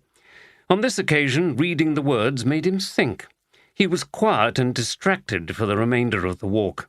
Could that really have been what happened? He shook his head and dismissed the idea as impossible. Surely. "Do you fancy a drink at the Barden Arms, Jim?" Oldroyd came out of his reverie at the prospect of some beer. "I'll drive back," she continued. "Don't worry, I know how much you like your pints of bitter. An orange juice and soda water will suit me fine." Oldroyd gave her a hug. "Thanks, sis. You're an angel." "Not yet," replied Alison, laughing. 3. From the 16th century onwards, nearly 100 mineral springs have been found in Harrogate. They contain chalybeate, iron, sulphur, and salt. They became a popular health treatment in the 17th and 18th centuries, and Harrogate developed as a spa town. The town's motto is Arx Celebris Fontibus, a citadel famous for its springs. On Monday morning, Steph came into Oldroyd's office, tired with the effort of acting normally while she was struggling with the horrible feeling of being trapped by Fenton. She was trying to think of a way to deal with the situation and was still determined to do this by herself and not involve Oldroyd or Andy. But it was proving particularly hard to keep things from the latter, who still believed that something was wrong, especially when she seemed reluctant to do much over the weekend. She'd spent the morning researching the case she was investigating with Fenton and had discovered a link with the murder of Penrose, which had proved a welcome distraction. "Hi," said Andy. "How's it going with Fenton today?" "Okay. I've been researching the backgrounds of the suspects and I've found something useful for you. I've discovered that Claire Bayliss, she's the architect at the centre of this corruption investigation, was married to Damien Penrose for 6 years." "Whoa!" exclaimed Andy. "That's weird. Are these cases connected?" "More likely a coincidence," said Oldroyd. "Maybe, sir, but the project that her husband allegedly put her way was a partial redesign and refurbishment of the royal baths." Oldroyd perked up at that. "Good Lord! Well, that's different. I get suspicious when coincidences mount up. We'll have to get out to see her, and soon." "Do you think her connection with the baths might have some bearing on the murder scene, then, sir?" asked Andy.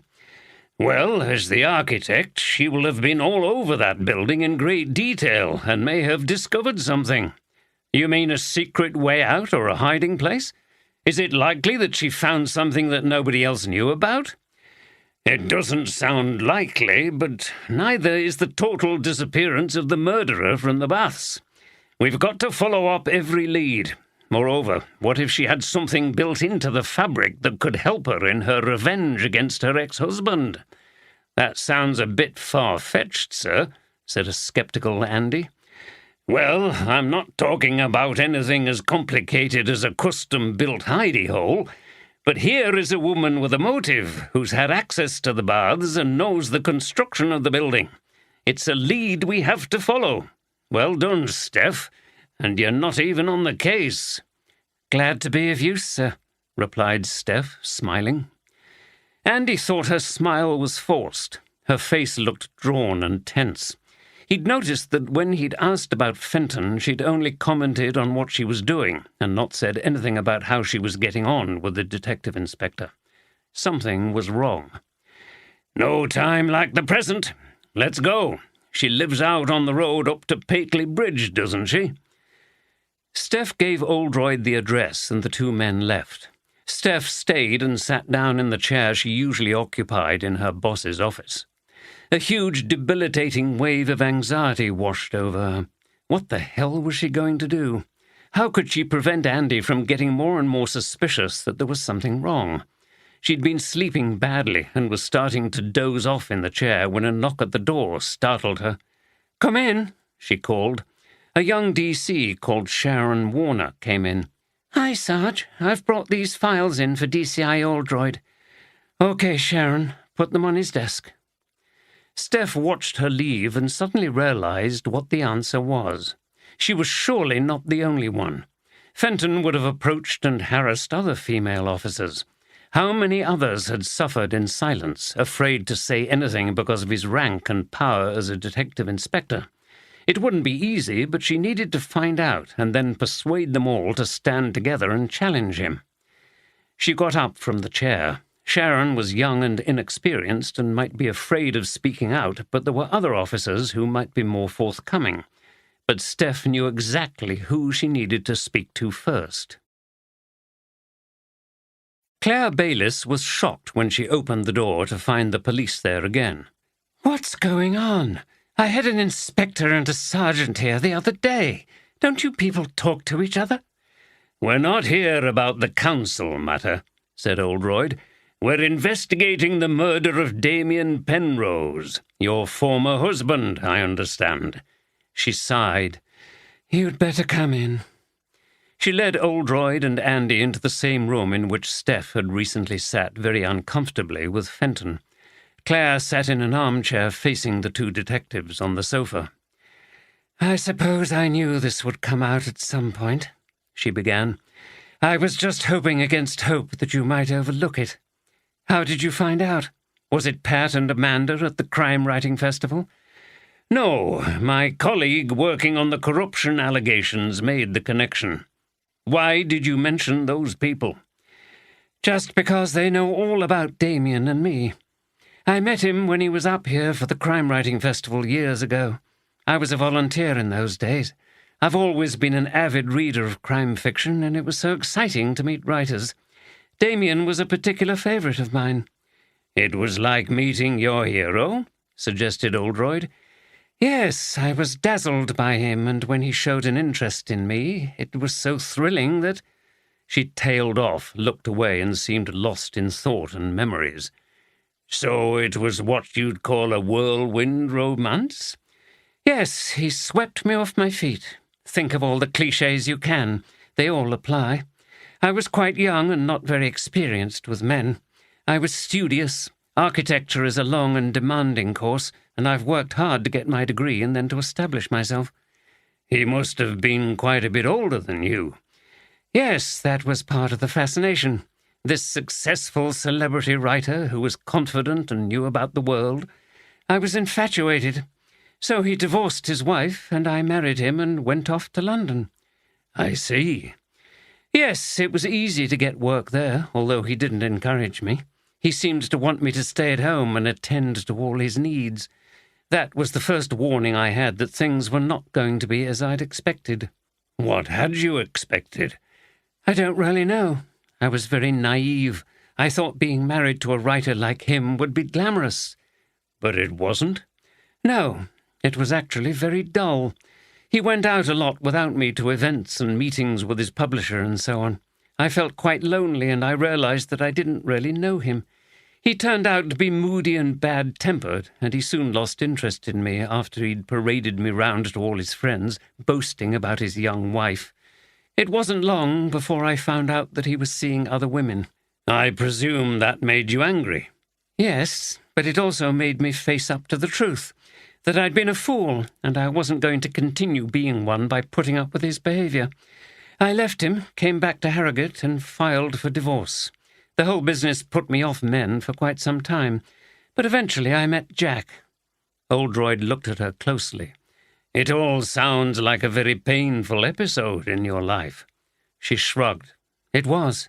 It's the kind of mistake people make when they're young, and there are people around who want to take advantage of them." So how do you feel about him now? Claire smiled.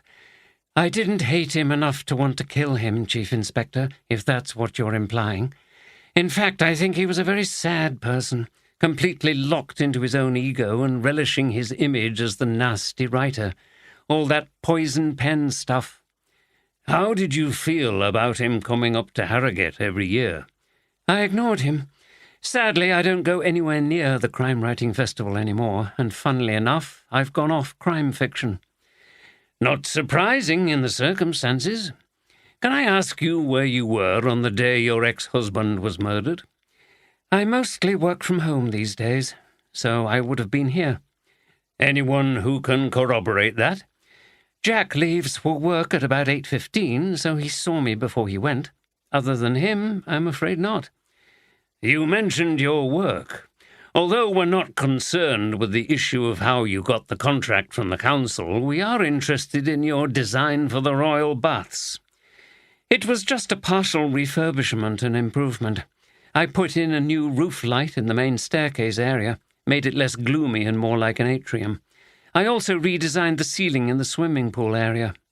What about the baths themselves? I reconfigured some of the changing rooms, but that's all. You can't touch that area. It's all original Victorian tile and brick, and it's listed. I see. So you didn't redesign the baths or steam rooms in any other way? No. Oldroyd had finished his questioning and stood up ready to go. Thank you for being cooperative, and I hope the other matter is resolved as soon as possible. I hope so too, she replied as she saw them out, but her expression gave nothing away. What did you make of her then, sir? Asked Andy as they drove back to Harrogate via the delightfully named village of Bedlam. As we said, she's got a powerful motive. She's based here and she knows the baths. All true, and I'm not sure I believe her when she says she's put the disaster of her marriage to Penrose behind her.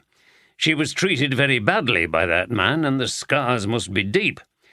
No, I think the motive is very strong, but I'm less convinced about this baths refurbishment business. I think we may be clutching at straws on that one. I can't really see how anything she did would have helped her plan the murder, and she would have needed an accomplice if her husband can supply the alibi for that morning. We need to look carefully at all the architectural plans and have the place carefully examined for secret hiding places, but somehow I'm not optimistic. What are your current ideas about how it was done then, sir? Oldroyd sighed. At present, Andy, I haven't a single notion that really makes sense. I've got one or two wild theories, but they're not worth sharing with you. Andy smiled. He was used to his boss's habit of not sharing everything with his team until he was fairly sure about things. He also knew that with Oldroyd, a wild theory often turned out to provide an accurate account of events. Steph went down to the canteen at Harrogate HQ and immediately saw the person she was looking for sitting alone drinking coffee. It was the perfect opportunity. DC Nicola Jackson was an attractive, curvaceous brunette who'd had lots of mostly brief affairs with male officers of various ages and ranks. This included a fling with Andy soon after he'd arrived in Yorkshire, but before he and Steph had got together. This history made the two women wary of each other, but Nicola was the kind of confident and uninhibited person who might well be prepared to speak out if she had suffered any unwanted attention. Steph paused. This would need careful handling. She got a coffee and went over to Nicola's table. "Hi, mind if I join you?" Nicola looked up from her phone, eyed Steph suspiciously, then shrugged her shoulders. "No, be my guest." Steph sat down and sipped her coffee. Nicola returned to her phone and was tapping a message. "There's something I'd like to talk to you about," said Steph. Nicola looked up in surprise and then frowned. "Me? What about? It's not that car parking business, is it? I told that Metcalf to park his bloody great big Audi properly and not take up 2 spaces and— No, it's not about that. It's about Derek Fenton." "Fenton? What about him?" Her expression and tone of voice conveyed something to Steph that gave her hope. She searched carefully for the words. Has he ever, tried anything on with you?" Nicola drew back, looking very suspicious. "Well, Sarge, I'm not sure I'm prepared to say anything about that sort of thing to you. Why do you want to know, anyway?" Steph looked at her very directly. "Do you think I'm spying for him or something? Quite the opposite. He's been harassing me for ages, and now he's got me into a bad place." "How?" Steph had decided to take the calculated risk of telling Nicola about the photographs and Fenton's blackmailing. She hoped that this frankness would gain her trust. "Bloody hell!" exclaimed Nicola after Steph had explained. "What a bastard!" "Yes, so now you know I'm not on his side. What I'm trying to find out is who else he's been bothering. If we act together, we can do something about it." Nicola laughed sardonically. "Who hasn't he tried it on with, more like? Everyone makes an effort to keep out of his way. He kept coming up behind me at the photocopier and putting his hand on my arse and fondling me." "What did you do?" "One day he did it when there was no one else around, so I turned round quickly and grabbed his bollocks hard. He never touched me again after that." Steph laughed. "I'll bet he didn't. Good for you. You have to look after yourself, stand up to the bullies. That's what men like that are, really." "You're right, but not everyone's as strong and capable as you." "You mean they don't know as much about men as I do?" "No, I didn't mean it like that. Think of people like Sharon Warner. She's very young. If Fenton or anybody else did anything to her, I can't see her getting hold of their balls." Nicola shrugged again and went back to her phone. "Don't you think we should do something about it?" continued Steph, determined to persist.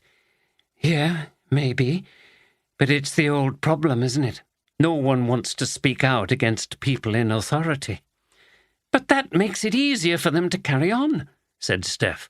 "Think of the Me Too movement. We can't just leave these things to other people. Surely we have to do something." Nicola sighed and shut her phone case. "Yes. Okay, look, I agree. It's a good idea to stick together, but you'll have a hard job getting people to say anything. Think about it. Who's in charge? Mostly men. They cover for each other. I've heard rumours that Fenton has friends in high places, men who will protect him on this." She looked at Steph with a hint of admiration. "But if you can manage it, I'll support you. It would be great if we could bring that slime ball down. And give out a warning to any others who might want to try the same thing." Nicola nodded. "Yes. Good luck." "Ben, could you make me some coffee, please?" Ben Poole's wife, Geraldine, called down from the attic room of their neat little terraced house in Oatlands, which she'd furnished as her studio. In the back room downstairs, Ben called out, "Okay," and went to put the kettle on. He was preparing for another session as chair of an event at the Crime Writing Festival by reading about the authors involved.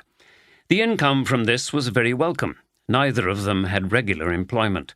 Ben had been an English teacher in high schools, but the stress of the job and the desire to be more creative had made him decide to leave teaching. Geraldine made a reasonable amount selling her work. She had displays in a number of local art shops. Ben wrote children's stories with limited success, and was also establishing himself on the literary circuit as a competent chair of literary discussions.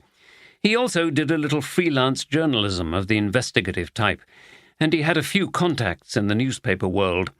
None of these sources of income brought in very much, and money was always tight. Sometimes he had to undertake some supply teaching so that they could make ends meet. From the kitchen, a narrow one-story extension, Ben looked out onto a back lane that was currently full of bins, as it was collection day. He could hear the beeping of the refuse lorry as it began to reverse down the lane. He made the coffee in a small cafetiere and took 2 mugfuls upstairs, passing their small son's bedroom on the first floor. Ben ascended the second narrow staircase and entered Geraldine's artist's cave, as he called it. There was an organized chaos of paints, easels, and partially completed canvases. The walls were covered in paintings and line drawings. Ben put the coffee down, sighed, and rubbed his eyes. Geraldine looked at him. She was wearing a paint-smeared smock and had her hair tied back. Her narrow face looked strained. "Are you okay?" she asked anxiously. Her hands were trembling a little. "Yeah, just tired. Didn't sleep well again last night. Don't worry. This Penrose thing's really getting to you, isn't it?" "I suppose so. It's a shock to be talking to someone in the evening and then they're found murdered the next morning. It's made the atmosphere at the White Swan very tense, and everyone's talking about that and not what's happening at the festival." "That's inevitable, isn't it? Especially with all the press coverage." "It doesn't make my job any easier. Audiences don't seem to be concentrating. It seems that the real events are more interesting than anything the writers have to say." "Terribly ironic, isn't it?"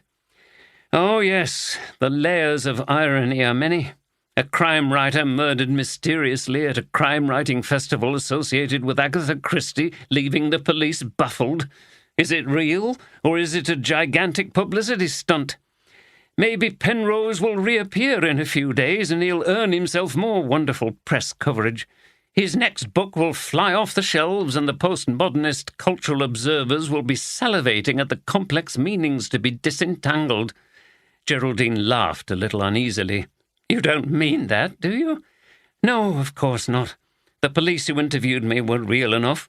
But basically, it's ruining the festival, and I wanted things to go really well this year. It might be the last." He stopped abruptly. Geraldine looked at him sharply. "What?" "Oh, nothing. You know I'm always worrying about whether things will carry on. I hate having to earn money doing supply teaching. Anyway, I'll let you get on."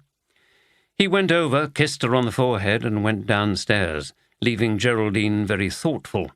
Sometimes Ben kept things to himself, especially when there was something bothering him.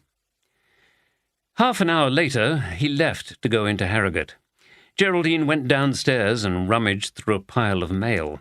She knew that she'd seen a letter arrive from the crime-writing festival office. Here it was, stuffed back into a torn envelope addressed to Ben. She looked towards the door. He wouldn't be back for a while yet, so she pulled out the letter and read it quickly. It was from Patricia Hughes, and it didn't make pleasant reading. She wrote confirming the recent conversation she'd had with Ben concerning his future as a chairperson at festival events in Harrogate. It was unlikely that this role would continue after the present festival because of the recent trend towards literary events being introduced and chaired by established writers. She'd claimed that audiences now expected that not only guest speakers and panel members would be celebrity writers, but also the person who chaired the event. The clear implication was that Ben was neither sufficiently well known nor a crime writer. Reluctantly, she was going to recommend to the festival committee that a new policy, etc., etc. Geraldine put the letter back into the envelope and sat down. She knew that this would have been a huge blow to Ben, not only in loss of earnings, but also in the rebuff contained in this rejection. It would have confirmed all his fears about not being successful as a writer, and he valued the prestige that his chairperson role gave him. No wonder he was in such a negative mood. Then a stab of anxiety went through her. It must have been doubly hard for Ben to cope with the antics of Penrose a few nights ago, knowing he was about to lose his job. Did he blame Penrose in some way? Surely that didn't mean... It was ridiculous, but she found herself thinking carefully through what had happened the morning Penrose's body had been discovered. It was not reassuring. On Thursday, Ben had left the house early to go to the gym in town, so he would have had ample time to... No, that was stupid. Ben would never get involved in anything like that. But... She looked up at the wall and saw a picture of Ben with their son Adam on his shoulders. Sometimes an idea was so terrible it gained power over you, however unlikely it was to be true. "No, that figure's too high. Surely you can do it cheaper than that." "Yes, the margins are tight. Tell me about it. It's the story of my life." "Okay, I'll speak to you later in the week." John Sinclair came off the phone and sighed. It was enormously difficult as a publisher, being a small fish in a big sea. He'd been speaking to the printers. It was hard to negotiate a good deal when you lacked the clout of the big players. He looked over at Amy's desk, where she was tapping away at her keyboard. If things didn't improve, he would have to let her go completely, and then it would just be him. It was all Damien's fault, damn him. John sat back in his chair and put his hands over his face. There was another dimension to his relationship with Penrose that he hadn't mentioned to the police. He and Damien had once been lovers. It was a long time ago now, during that phase of his life when he'd been mesmerized by Damien, part of whose flamboyance had been his bisexuality. After school, John had gone to university in London, and Damien was hanging around in the capital on the fringe of literary groups, leading a hedonistic kind of life and sleeping on sofas at the flats of various friends. He and John became lovers when it was John's turn to put his friend up for a while. They revelled in the freedom they had in anonymous London after the restrictions of life at boarding school. It was Damien who had enabled him to acknowledge his own homosexuality at a time when that was not an easy thing to do. The relationship hadn't lasted long before Damien had moved on to new lodgings and to a new lover. John had not wanted things to end, and the breakup had been bitter. He felt betrayed, and their friendship had not survived. They'd lost contact until they re-met years later, as John had described to the police. He rarely spoke about his love for Damien. It had been years before he told his partner, Ed, about his previous lover. His love for his old friend was still there, deeply buried and bound up with the thrill of being the most exciting person he'd ever known. And then to be betrayed again over the business by the man he loved. It was too much. How could anyone not feel a terrible animosity towards a man like that who'd treated him so badly, enough to want to... He shook his head and refused to think about it any more. "Mr. Sinclair, are you okay?" He came out of his reverie to see Amy looking at him. He still had his hands over his face. He sat up in his chair. "Yes, fine. I was just on the phone to Mallinson's. They drive a hard bargain. It's bloody stressful." "Right. I'm going out for a while." "Okay." John went out to nearby Café Nico, which was also regularly visited by Oldroyd, who wasn't there today. He ordered a double espresso and grabbed a newspaper. Stories about the murder were no longer front-page news, but were still prominent. The theme of the article in this paper gave him a jolt. On the third page there was a picture of Damien with the headline, "Does the answer to Poison Pen's murder lie in his secret past?" At 4:00 in the afternoon, Oldroyd was in Riverstone's bookshop on James Street, a place in which he frequently enjoyed a good browse. There was a nice café on the second floor. One of the perks of rising to a high rank in the force was that you could occasionally take off during the day for an hour or two and no one would question you. Today he was perusing volumes rather nervously as he was waiting for someone to arrive, a woman, in fact, and they were going to have coffee together. He'd eventually taken the plunge and contacted this person through the online dating site. Deborah Fingleton was her name, and she'd stated that she was interested in theatre, classical music, walking and eating out. In her photograph she looked warm and intelligent, and he'd thought, why not? His daughter was right. No point in either self-pity or living in the past. Deborah sounded interesting, but to take things a step at a time, he thought it sensible to arrange a brief meeting first, rather than a whole evening out together. He'd arrived early and had decided to go to the crime section out of curiosity. Here there were novels written by Penrose, Stevenson and Derryvale.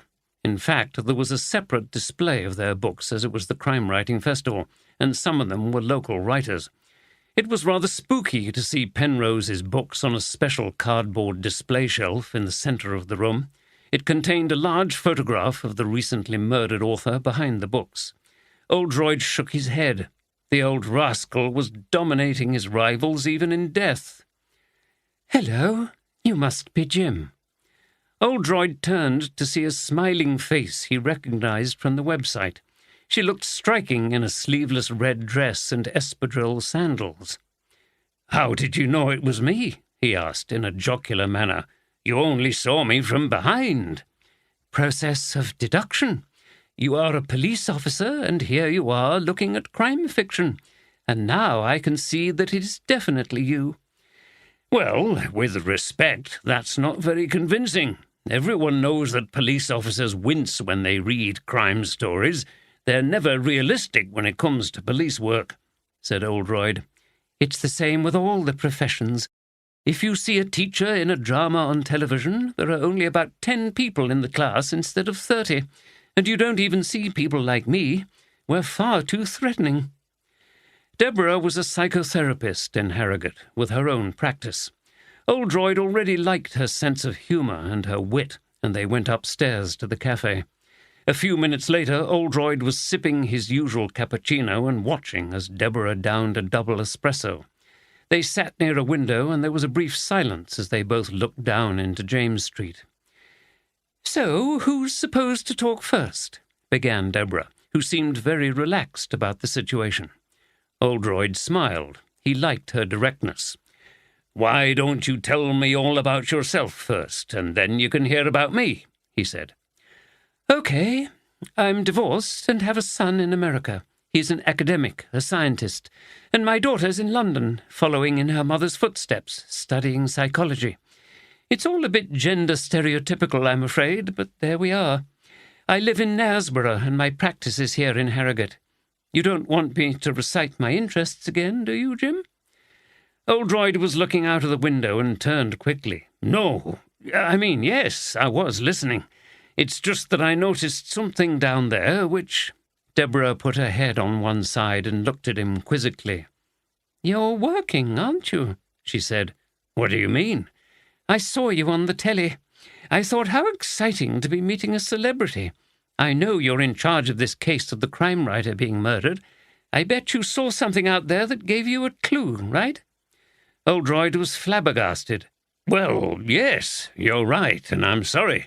It just happens that way with me. You become hyper-observant and something quite trivial suddenly strikes a chord. It was those men down there in the street. There's a van parked, and they're loading it with containers, and it reminded me of— Anyway, never mind." He looked sheepishly at her. She laughed. "Well, I ought to walk out at this point, as you seem to prefer watching lorrymen to listening to me. But I won't, because I want to hear all about you and why you're a workaholic." Oldroyd's expression must have shown discomfort. This shrewd remark was too near the painful truth behind the problems in his life. She drew back. "Oh, I'm sorry, that was far too personal. That's my professional issue. I'm always analyzing people's motives and personalities, and sometimes I blurt things out. I'm sure you didn't come here to be analyzed." "Not to worry, and you're right. Work was the reason I'm separated from my wife and why she wants a divorce. But don't worry, if things go well, I'm sure I'll be able to fit you into my schedule." This made her laugh again, and they spent the rest of the next hour speaking frankly and laughing about various things. They really enjoyed themselves, and they made arrangements to have a meal together. When the date was finished, Oldroyd walked back to HQ with a spring in his step. It had been a successful afternoon in many ways. At the White Swan, Patricia Hughes was working hard to keep the crime-writing festival together after Penrose's murder. She spent all day flitting between the various tented venues on the grounds of the hotel, talking to people and trying to keep up morale. It was a difficult situation. There had been some questions in the local press as to the propriety of continuing with the festival in these circumstances, and there was to be a committee meeting soon. In the meantime, they just had to soldier on. In the bookseller's tent, representatives from Riverstone's books looked sombre and seemed to be whispering to each other. It didn't seem very inviting for customers. "How are we all today?" she said breezily, and got a subdued response. It was a little better in the huge wigwam which housed the bar and cafe. The staff were more upbeat, but there seemed to be fewer people eating and drinking there than she would have expected. You could never judge how the public would react, she reflected, as she made her way to the box office tent, past a scattering of people sitting on the lawns in deck chairs. You might expect they would flock in to stare ghoulishly at the place where Damien Penrose was last seen alive. But no, maybe there was fear that the killer might strike again, and that it was dangerous to be at the White Swan. The box office was also quiet. Luckily, tickets for events had sold well before the murder, so even if people didn't turn up, the festival still had the revenue. But the remaining tickets were going slowly. She returned to the festival office to find Amanda hard at work and Jade Darton, who did some PR for the festival, waiting for her. "Hi, Pat," Jade said, smiling at her. "I've just popped in to see if I can be of any help. I know things must be difficult for you after what's happened, and don't think I'm looking for another contract or anything. I just thought you might need a hand." Patricia sighed. It was so reassuring when people gathered round to support you. "That's very kind of you, Jade. It's all a bit up in the air at the moment. I think—" There was a knock on the door. "Excuse me." She opened the door and let in Barry Evans. He looked rather sombre. "How's it going?" he asked. "Slowly, as you might expect. Everybody's stunned, the staff and the public. No one quite knows how to react." "No, it was about this that I wanted to have a word." "Oh?" "We've had some complaints from members of the public saying that the rest of the festival should be cancelled. It's bad taste and disrespectful to continue when a famous participant has been murdered." She looked at the manager's inscrutable face. "I see. The local press have been saying similar things. And how do you feel about it?" "Obviously, I don't want to be part of anything that is going to damage the reputation of the hotel, but I don't see how we can disappoint all those people who've paid money to attend our events." "Quite. Also, as far as the long-term interests of the hotel go," continued Evans, "this festival is a great boost to us every year, and I don't want to damage our relationship. So don't worry, I'm fully behind us continuing. I just thought you ought to know what's being said by some people." "Thanks," said Patricia, sitting tensely in her chair. "I'm glad that's your view, because, to be frank, the thought of sacrificing the rest of the festival, for which we've worked hard all year, for the sake of that man, is something I couldn't countenance, even if he was murdered." She was angry despite Evans's reassurance. Evans held up his hands. "I understand. Don't worry. He was a thorn in your flesh every year, and yet you couldn't afford not to have him here." "Yes, something like that, but I was getting near the end of my patience with him, I can tell you, after the other night. This might well have been his last year, even if he was a big draw." Jade had been listening to all this. "Sorry to interrupt," she said, "but maybe I can help. This is a PR issue, isn't it? You want to continue with the festival, but you're worried about how that might appear to the public." "Yes, you're right, Jade," said Evans. "So it's a question of handling things sensitively and hitting the right tone. I've got some ideas about how that can be done." Patricia looked relieved. "Well, thank you, Jade. That would be really helpful." "Okay, well, I'll go off now and draft a few ideas for you. And, as I say, no obligation." Jade left and Evans got up. "Okay, full steam ahead then. If you get any complaints or awkward people, refer them to me. It's your festival, but we're the hosts, so I take responsibility. See you later." "Thanks." Evans left the office. Amanda looked up from her computer. "It would be terrible if we had to stop. I'm glad he—" She nodded after Evans. "Doesn't want to give in either. And Jade is such a help." Patricia rubbed her eyes. She was tired. "Yes," she said with a yawn. "I'm sure we'll get through, if I can persuade the committee that it's for the best. It still irks me that Penrose's murder is going to be the main talking point for the rest of the festival. The bastard's sabotaging us even when he's dead." Geraldine had been nervously waiting for Ben to return for several hours. It was late in the afternoon, and she'd been unable to concentrate on her work. She tried to control herself by thinking reassuring thoughts about Ben's character and affirming to herself that he would never do anything so terrible. Nevertheless, the time frame on the morning of the murder continued to torment her. Whichever way she looked at it, it was possible for him to have killed Penrose, his enemy. Someone must have helped him, but... She heard the door. He was back at last. "Ben!" she called from the kitchen, where she was sitting with a glass of wine. He came into the room. "Hi," he said, looking uncertain. "A bit early for drinking, isn't it? Are you feeling anxious again?" She didn't reply, but pointed to the letter which was on the table. He picked it up, saw what it was, and sighed. "I should have put this away. I was going to tell you about it soon. I didn't want to worry you. I'll make up the money in other ways. We'll be fine. It's not that I'm worried about, said Geraldine, taking a gulp of her wine. Did you blame Penrose for this? He was difficult, wasn't he? And now he's dead, and you went into Harrogate early that morning, and—" She blurted everything out and seemed to be losing control.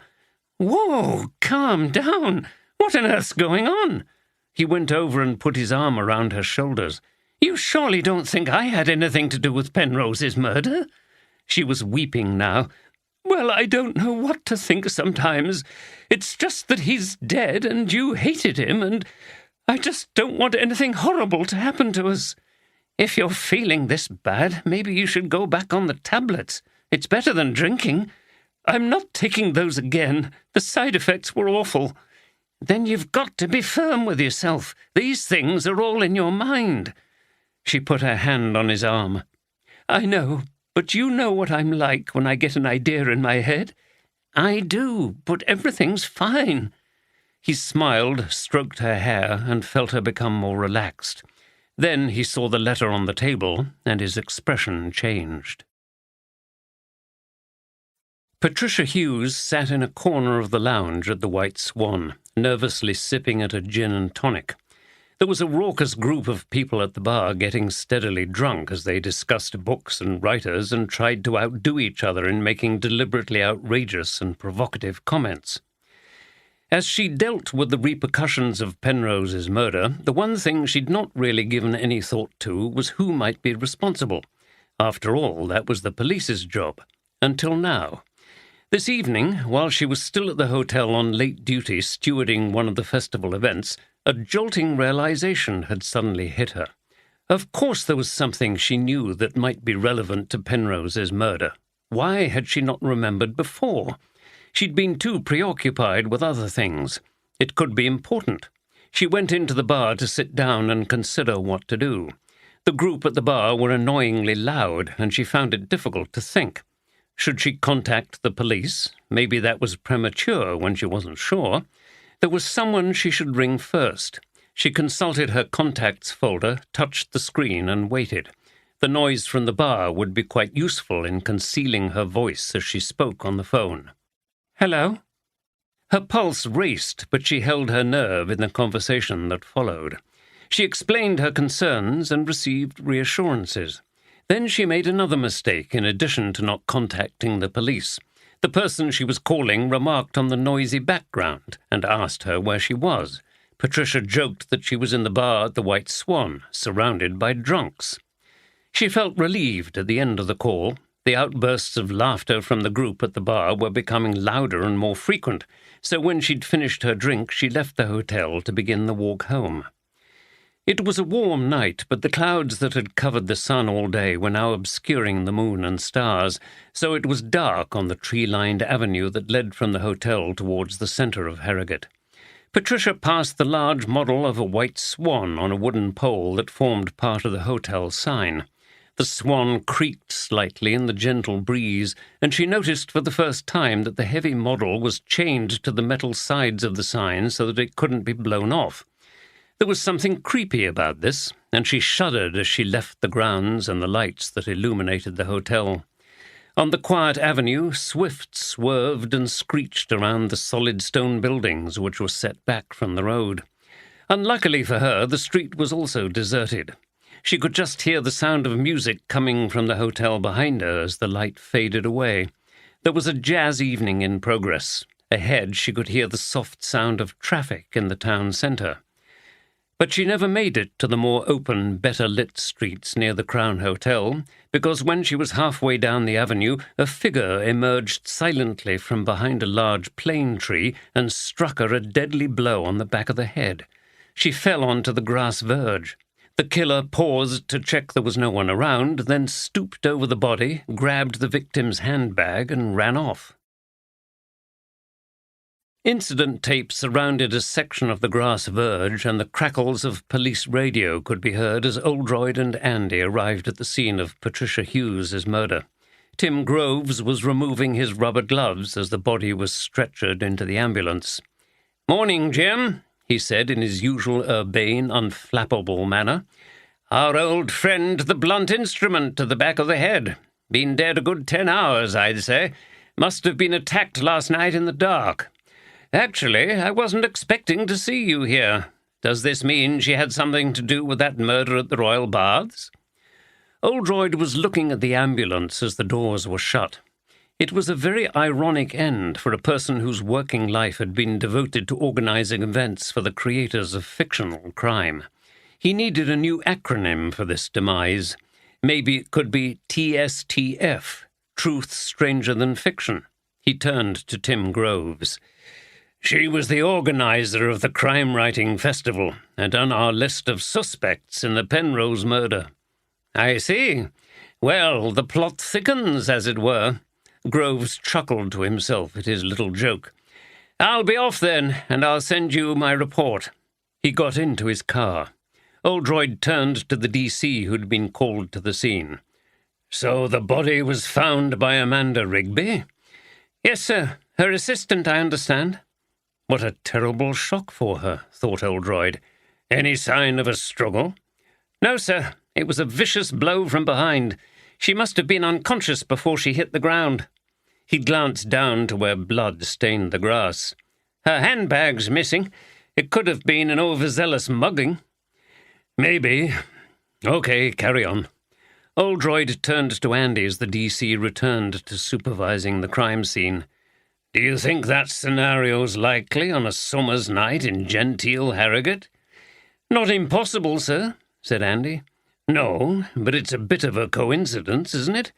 I think it's much more likely either that she was involved and the plotters have fallen out, or that she was innocent but knew something and so she's been silenced.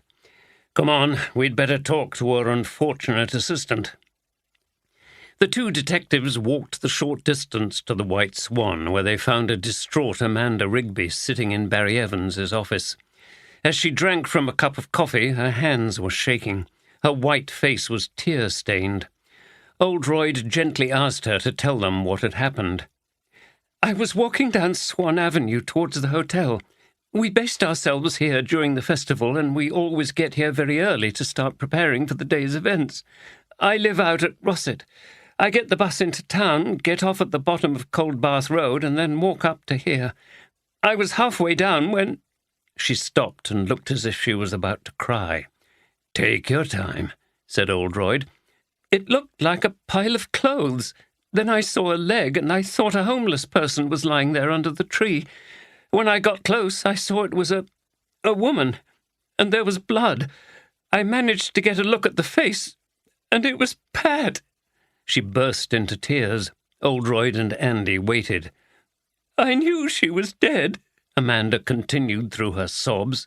"I touched her skin and it was cold. Her eyes were staring. It was horrible."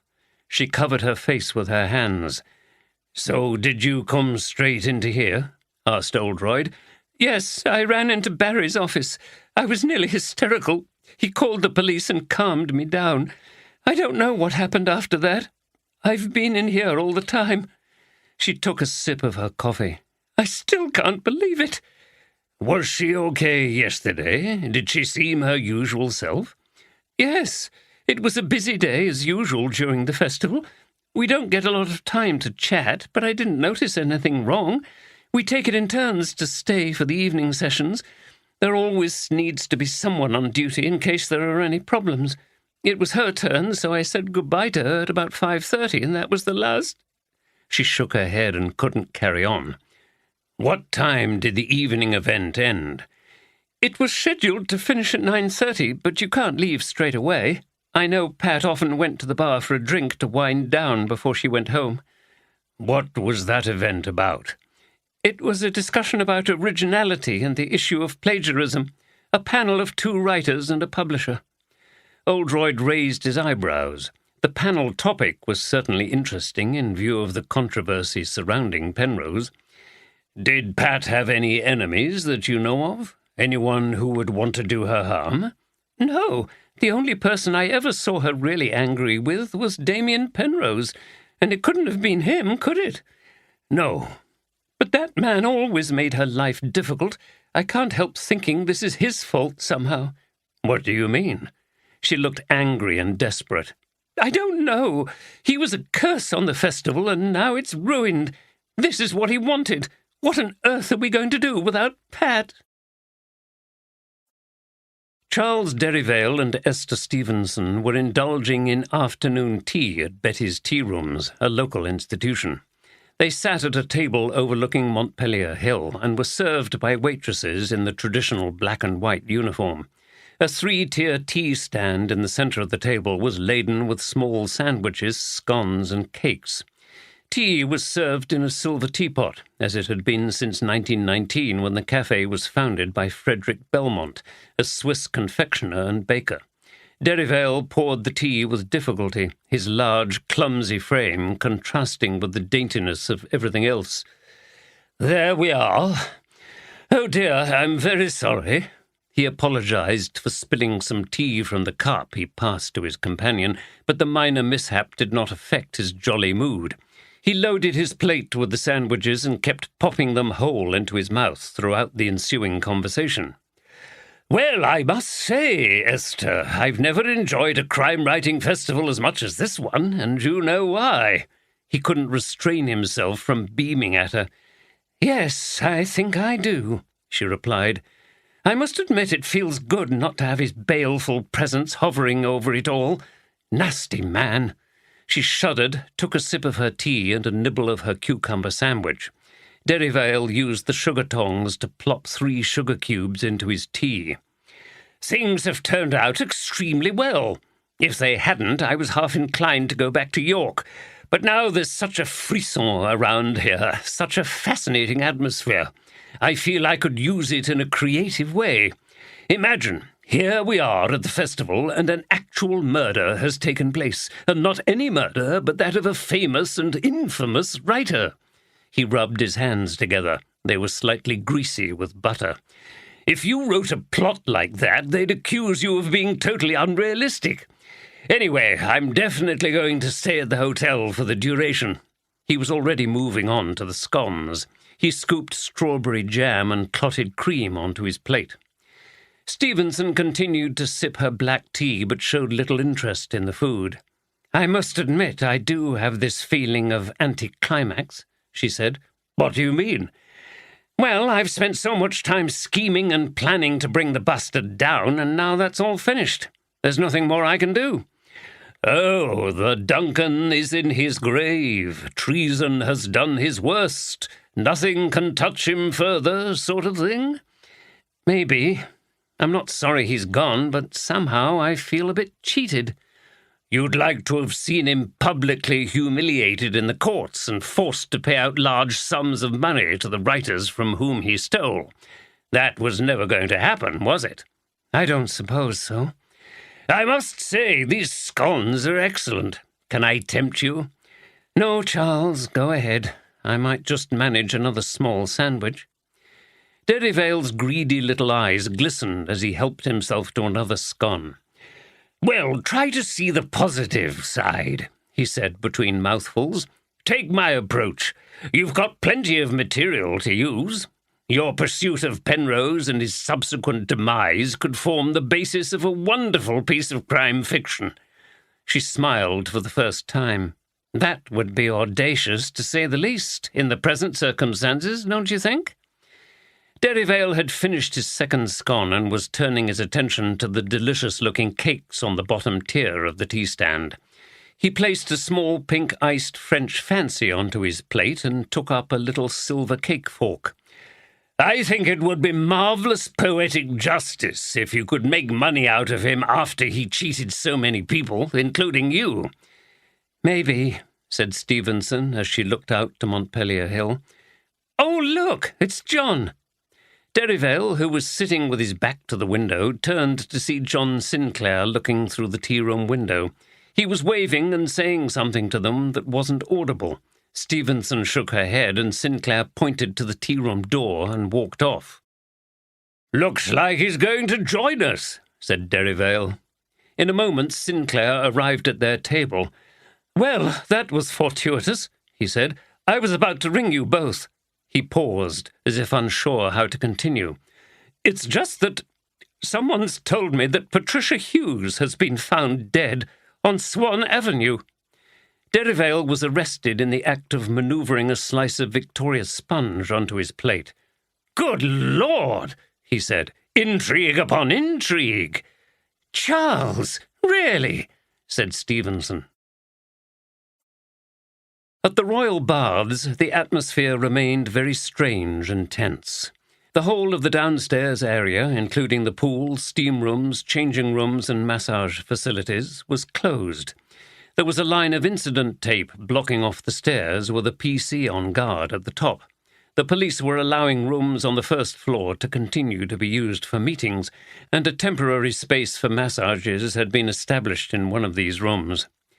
Carol Ashworth was spending most of her time on the phone explaining to people that the baths were still closed and that, no, she didn't know anything about who had killed Damien Penrose. She rightly concluded that most of these calls were nothing to do with the baths, and when they might reopen, they were from people trying to satisfy their curiosity about the murder by asking silly questions. Steve Munro and Sid Newman had little to do at the moment. Steve was bored anyway. He felt his life had got into a terrible rut and lacked any kind of risks, challenge, and excitement. He was capable of far more than was involved in this job. Carol saw him lackadaisically sweeping the steps down to the baths area. "Hi, Steve," she said. "Do you fancy a coffee?" "Thanks." Carol went behind the office into a little kitchen area and made 2 mugs of instant coffee. Steve sat behind reception on a chair next to Carol's. She handed him his mug. "How are you today? It's all weird, isn't it?" she said. "Too right.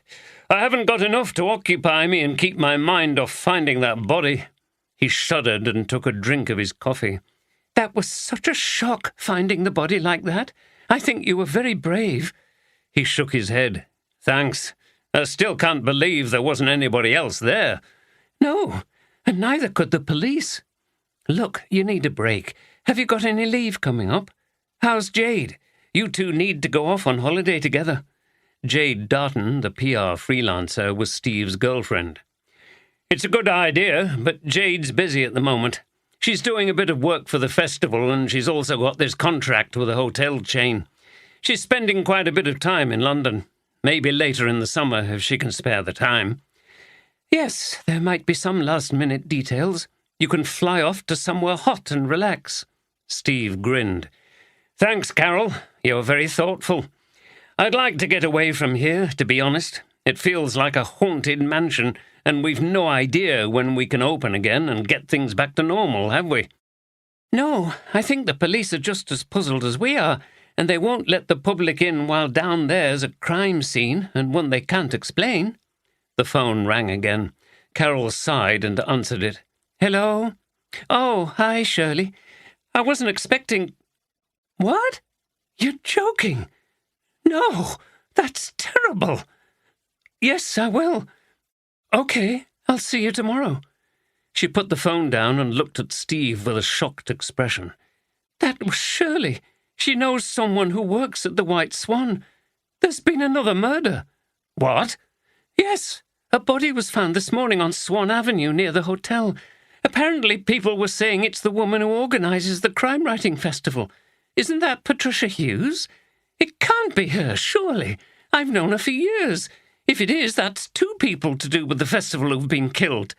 She shook her head. "God," said Steve, gripping his mug tightly. "Do you think there's a connection?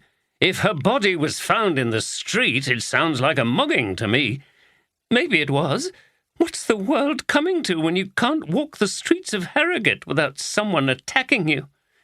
Carol closed her eyes to try to shut out the horror of that prospect. Back at Harrogate HQ, Oldroyd was unpacking a bag of materials sent up by the London Met. He intended to spend much of the afternoon going through them. The bag contained documents discovered in Penrose's London flat that could be relevant to the case. There were lots of bank statements and letters from publishers and his agent, but nothing to suggest that he'd been in any financial difficulties. There was a folder haphazardly stuffed with correspondence from his solicitor about his divorce from Claire Bayliss, but the emotionless legal language conveyed nothing to Oldroyd. What he was much more interested in was a number of volumes of what was clearly Penrose's diary, written in moleskin notebooks, those jotters beloved by writers since the time of Ernest Hemingway. He was grateful to the thoughtful London detective who had selected them for inclusion. They were very likely to contain personal information that might furnish Oldroyd with important clues. Penrose had not had the opportunity to alter or even destroy them before he was murdered, so here were the famous writer's unedited views and opinions. Oldroyd made a pot of tea and sat down in his office to read them. Andy was over at the White Swan finishing off the routine work connected with Patricia Hughes's murder. Penrose's entries were not meticulous or regular. He appeared to have used the diary to sound off about people and events that annoyed him, mostly the former. The entries were short and hastily written in flamboyant handwriting with liberal use of exclamation marks. Together they formed a pompous and arrogant man's diatribe against the many people who had offended him in different ways. Here was a comment about a critic who must have given one of his books a bad review. "That miserable scribbler at the Daily Crap. What a bloody idiot. He knows bugger all about crime writing anyway. Praised that pile of utter rubbish by Andrea What's-Her-Face. No standards anymore. People don't recognize real quality." This was the angry verdict on an agent. "Why am I paying these useless people barrow-loads of money when they can't be bothered to get off their bloody arses and get me a better deal than this shit they're offering me? To say I could do better myself is a bloody understatement of the highest order." He never seemed to have a good word for any of his fellow writers. "I see Dark Noon has won the gallery prize. Utterly preposterous. No plot, no characterization, no atmosphere, no talent. How can anyone take these judging panels seriously when they make such unbelievably stupid decisions?" Oldroyd suspected that one of Penrose's books might have been on the shortlist. He sat back and enjoyed himself. He was finding the whole thing an outrageous and entertaining read, whilst remaining on the lookout for anything that might offer some insights into the case. Many of the entries were undated, which didn't help, but Oldroyd worked out which volume was the most recent and began to find some interesting material. There were entries from the time of Penrose's divorce from Claire Bayliss. "Like all men, I'm getting taken to the cleaners by the system. It was just the same with Susan. They always side with the poor woman, and the man has to pay up. Why can't they go out, get a job, and keep themselves? The sooner she packs herself off to the wild north again, the better, as far as I'm concerned. I'll be taking a wide berth when I'm up there for the festival. Bitch." That reference to Penrose's first wife alerted Oldroyd to the fact that she was someone who would need to be followed up. Also, it didn't seem that his divorce from Claire had been at all amicable. He seemed very bitter. Was she angrier about it than she'd suggested when they interviewed her? The next discovery concerned John Sinclair. "John's just been on the phone again. He really disappoints me. No head for business. Does he really think I can carry on pouring money into his failing little enterprise just for old time's sake? It's sad, though, when I think of the past and how much in love we once were." Oldroyd raised his eyebrows. That would seem to add another dimension to Penrose's character and to that relationship. John Sinclair would soon be receiving another visit. Sexual jealousy combined with money issues produced a potent cocktail of motives. A third series of entries was more mysterious, as Penrose never used a name. There was some dispute going on with a woman. This entry was typical. "I'm not giving way to that bloody woman. These people don't realize that writers often use ideas that have been around before. It's the skill with which they rework them that counts. Anyway, it's a whore's vengeance, as they say, and I'm not giving in to the little bitch." Clearly, this was related to the disputes about Penrose stealing ideas from other writers. So was he writing about Esther Stevenson? If so, Penrose seemed to be implying that they'd had an affair, and her accusations were fueled by bitterness. Oldroyd thought this odd, and he found the reference to the little bitch offensive, but also puzzling, because Esther Stevenson was quite tall. They would have to follow this up with her. Oldroyd sensed that someone else was involved, a person who might prove to be significant, and that the mystery was deepening.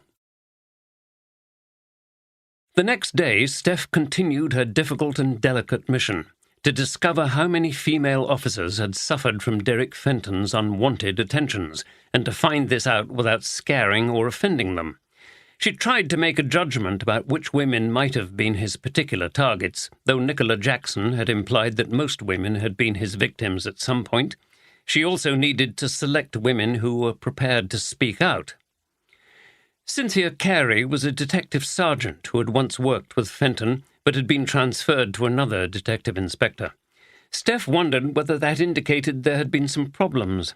Cynthia was a single parent with 2 school-aged children. She was an attractive woman with auburn hair, which she often wore in a ponytail.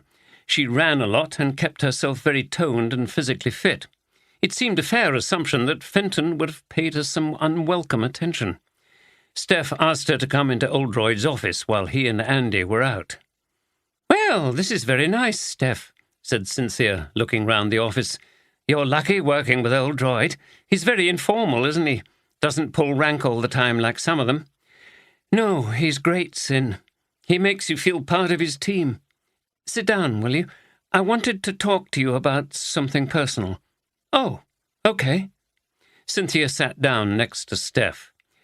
"It's about Derek Fenton," Steph said.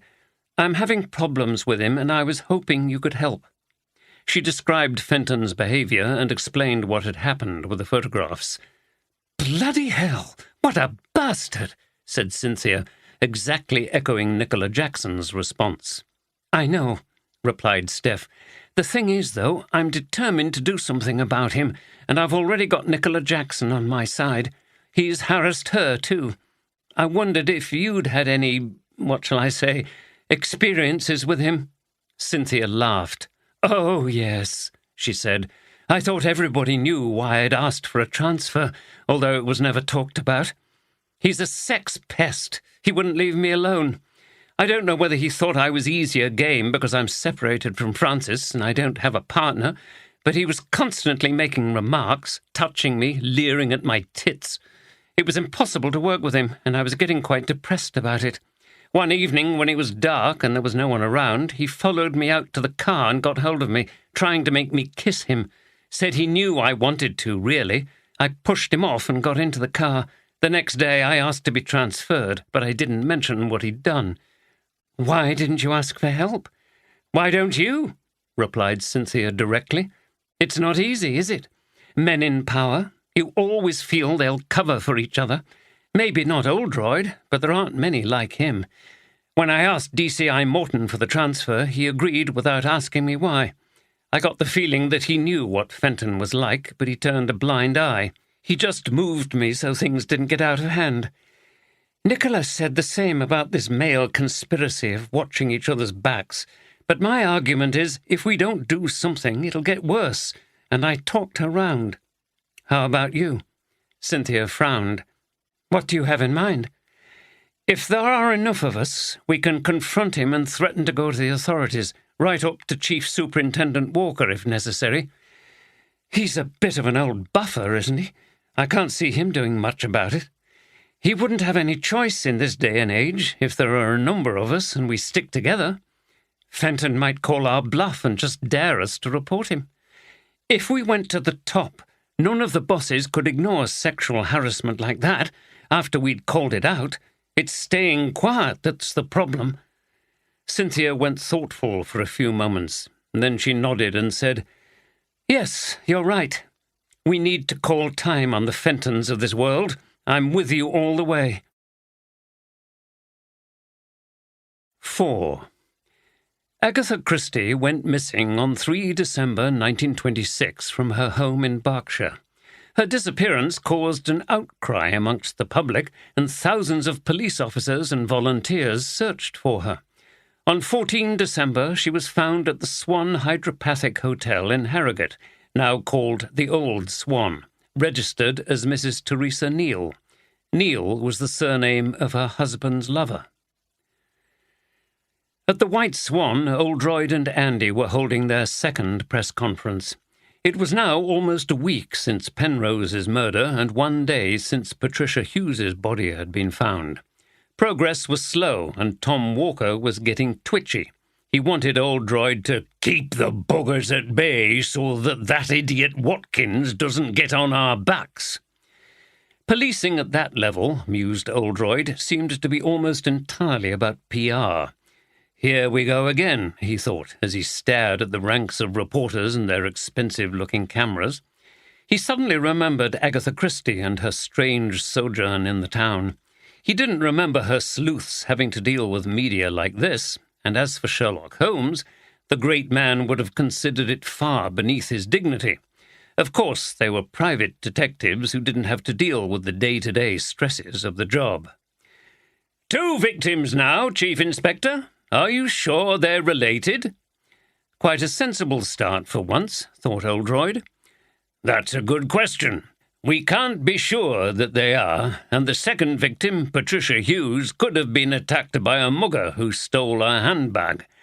However, given the fact that muggers don't usually deliver such vicious blows to their victims from behind, it seems to me that the motive was murder rather than robbery.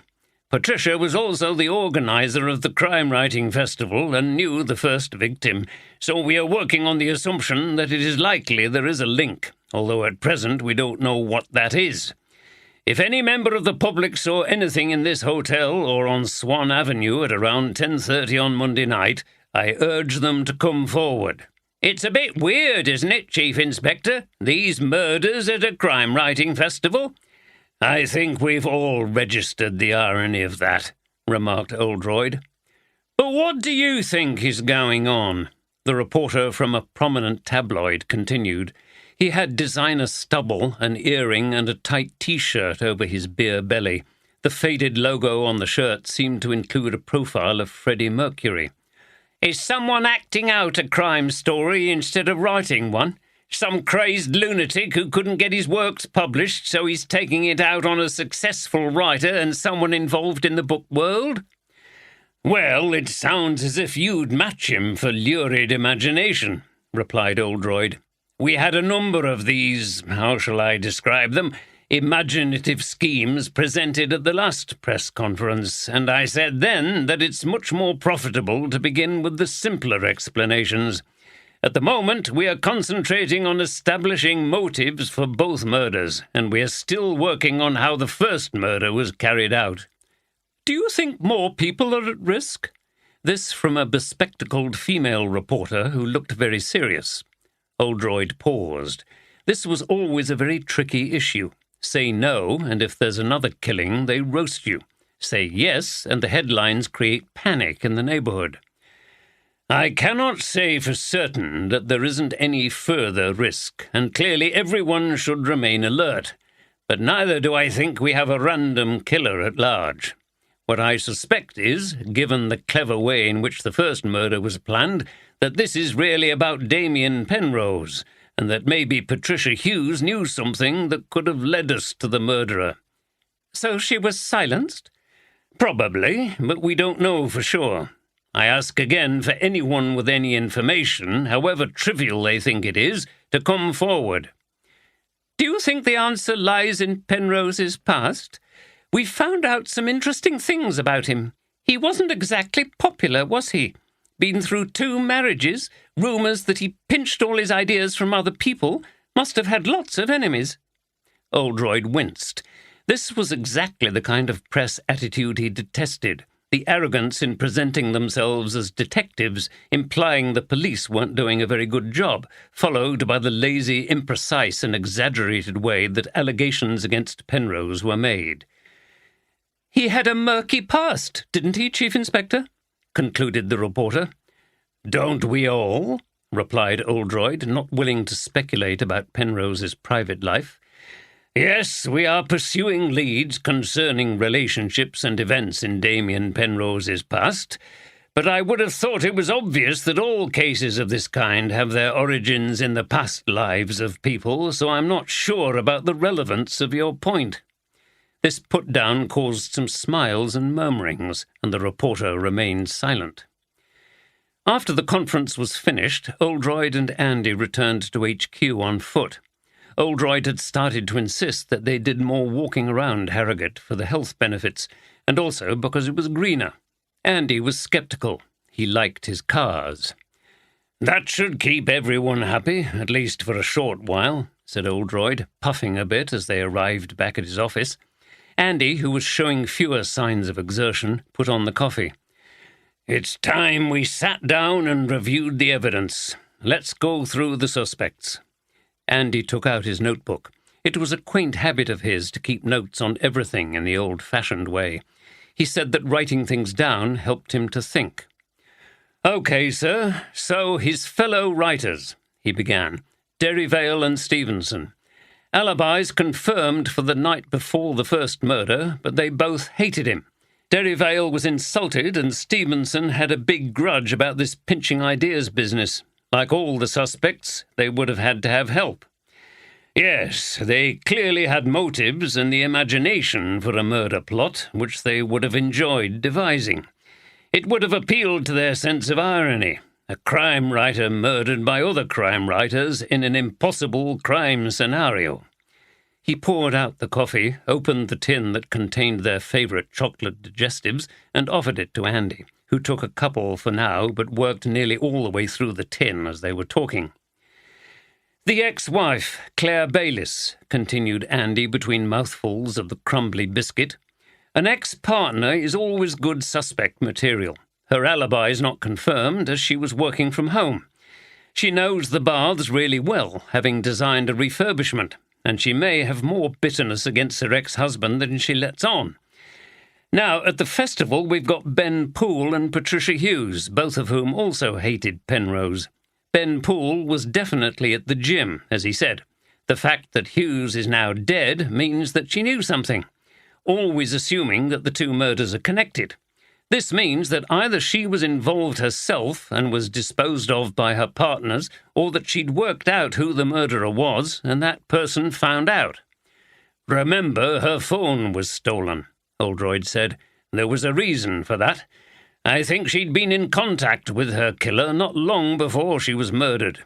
It would be very interesting to know who she called before it happened. I've got people working on it, but it's going to take some tracking down when we haven't got the phone and we don't even know the network she was on. She was divorced and lived alone, so there's no one to give us information. Keep on that one. It could prove crucial. Also, go over and have a look around at her flat. See if you can find anything interesting. We'll have to trawl through alibis again for Monday night, but it was relatively easy to lie in wait for her in the street. You would have had to know she was at the White Swan that evening, sir. True, but a lot of people must have known that, given her job. Also, during the festival, the ground floor of the hotel, including the bar, is open to people to wander round. She could easily have been spotted by someone. Okay, sir, Andy continued, consulting his notes again. Then there's John Sinclair, who fell out with Penrose over money for his publishing business, and Penrose's diary refers to them as having been lovers. His partner supported his alibi, but you never know. He may have been complicit. Two motives there, interjected Oldroyd. Now, what about other people who don't appear to have a motive, but who definitely had the opportunity? That's people at the baths. Carol Ashworth, receptionist, Steve Monroe, attendant, Shirley Adams, cleaner, Sid Newman, technician, and Howard Barnes, manager. Monroe and Ashworth were first on the scene of the murder. Newman could have been hanging around down in the baths area. As you say, though, the problem with all these people is the apparent lack of motive. So far, added Oldroyd as he drank his coffee. Well, that's quite a lot of people, and none of them have been positively ruled out yet. Who do you think is the most likely suspect at this stage? Andy thought for a moment. I think the most suspicious people are the ones who were most hostile towards the bloke. That's Sinclair, Derryvale, and Stevenson. But somehow I'm not convinced. It seems too obvious, and they've made no attempt to disguise their feelings, apart from Sinclair, even though that draws suspicion onto them. I think we need to dig deeper and find out who else might have had a motive. I don't really have a front-runner at the moment. We've still got a lot of work to do checking alibis for Penrose's murder, never mind Patricia Hughes. I've got a team on it. Good, I agree, and that's the right approach. Trust your instincts, look for evidence, but keep an open mind. Anyway, any more ideas about how the murderer got in and out of the baths? I've never had a single idea, sir, never mind any more than that, confessed Andy ruefully. We've also got people going through that building with a fine-toothed comb, looking for exits and hiding places. Oldroyd smiled. It's a teaser, all right. I'm working on a few theories, but they're pretty wild. I'm convinced the answer lies in going through the events of that morning really carefully and thinking deeply about them. And I think... There was a knock on the door. A detective constable came in. Someone's at the desk, sir, asking to see you. Says she has information on the Penrose case. Oldroyd and Andy hurried straight down to the entrance to see a tall, stylishly dressed woman standing by the reception desk and wearing a haughty expression. "Are you Chief Inspector Oldroyd?" she said. "Yes." "I'm Susan Lawrence, Damien Penrose's first wife. I can't get any sense from the police in London, so I've come all the way up here. Can you tell me what on earth's going on?" Claire Bayliss was driving her black BMW along the narrow, picturesque lanes east of Ripley and the A61. She was meeting her husband for lunch in their favourite country pub in a secluded village south of Ripon. It was something they often did mid-week when they wanted to escape from work pressures for a while. She arrived at the pretty village and drove past the duck pond, the stocks on the green, and the medieval church with its squat tower. She drew up in front of the Black Sheep and got out. It was very quiet and peaceful. She saw that her husband, Jack, was already there as his red Mercedes was in the car park. Inside, she found him sitting at their usual table in the dining section of the bar, with its low oak beams. He was drinking a pint of beer. She sat down. "Hi, how long have you been here?" "Not long. Only just started this pint, but it tastes good. Pity I can only have the one." He flashed a smile at her. Jack was a tall and handsome man with thick black hair, now greying at the sides. Claire found him charismatic and attractive, but also very straight and trustworthy after her ordeals with Damien. He had a son and daughter from his marriage, who they saw regularly. Claire felt that they regarded her as a second mother. "What do you fancy, then?" Jack passed a menu across. "Just my favourite, I think. The fish pie," she replied without even looking at the menu. "What kind of a morning have you had?" Jack ran a consultancy specialising in transport and urban planning. He was spending more time in his Harrogate office after his suspension from the council committee. He had serious allegations to face about favouring his wife and others with council contracts. "Fine. I'm getting back into it all really easily. Andrew's done a great job running things while I've been on the council. They don't really need me. I could make myself redundant." He smiled again. "I'm going to have the Cumberland sausage and cheesy mash. It'll go well with this beer. Shall I get you a drink?"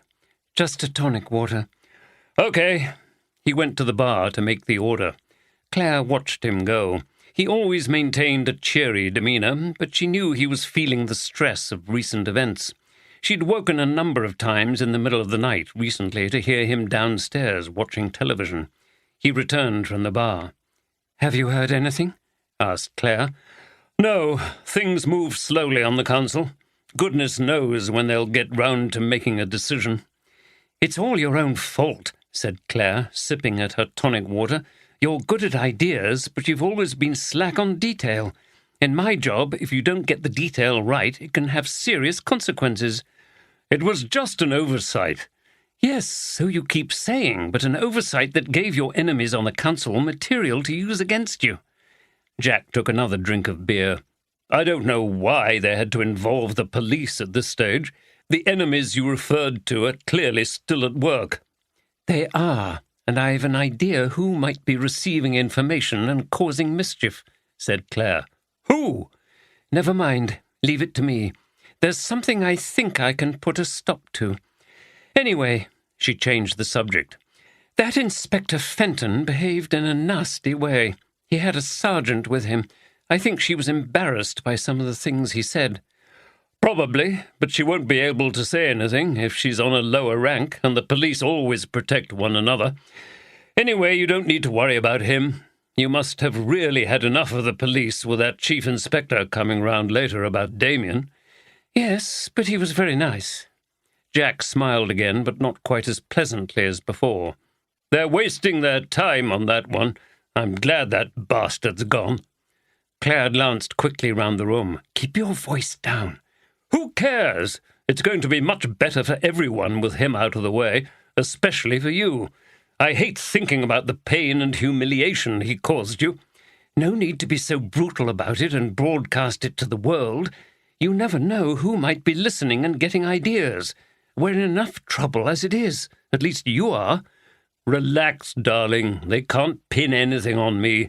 And I've got people on my side, remember? He held up his glass as the waitress brought their food. Cheers, he said with a twinkle in his eye, but Claire shook her head. She wasn't sure where all this was going to end up. Please take a seat. Oldroyd and Andy had taken Susan Lawrence into the office. This is Detective Sergeant Carter. Susan nodded and sat down. Well, what on earth's happening in this dreadful business? Are you going to arrest who did it? Why is it taking you so long? Oldroyd looked at her, trying to control his animosity. He was familiar with people like this, arrogant, over-assertive, asking ridiculous questions and making unrealistic demands. He could handle them, but they didn't make things easier. He made a big effort to remember that her first husband had been murdered, so maybe she was distressed. It's a complex case, and it's going to take time to solve. In the end, I'm sure we will arrest someone. In the meantime, I'm quite interested in why you've come all the way from London to check on the investigation. She seemed a little nonplussed by this question. I told you I can't get any information from the London police.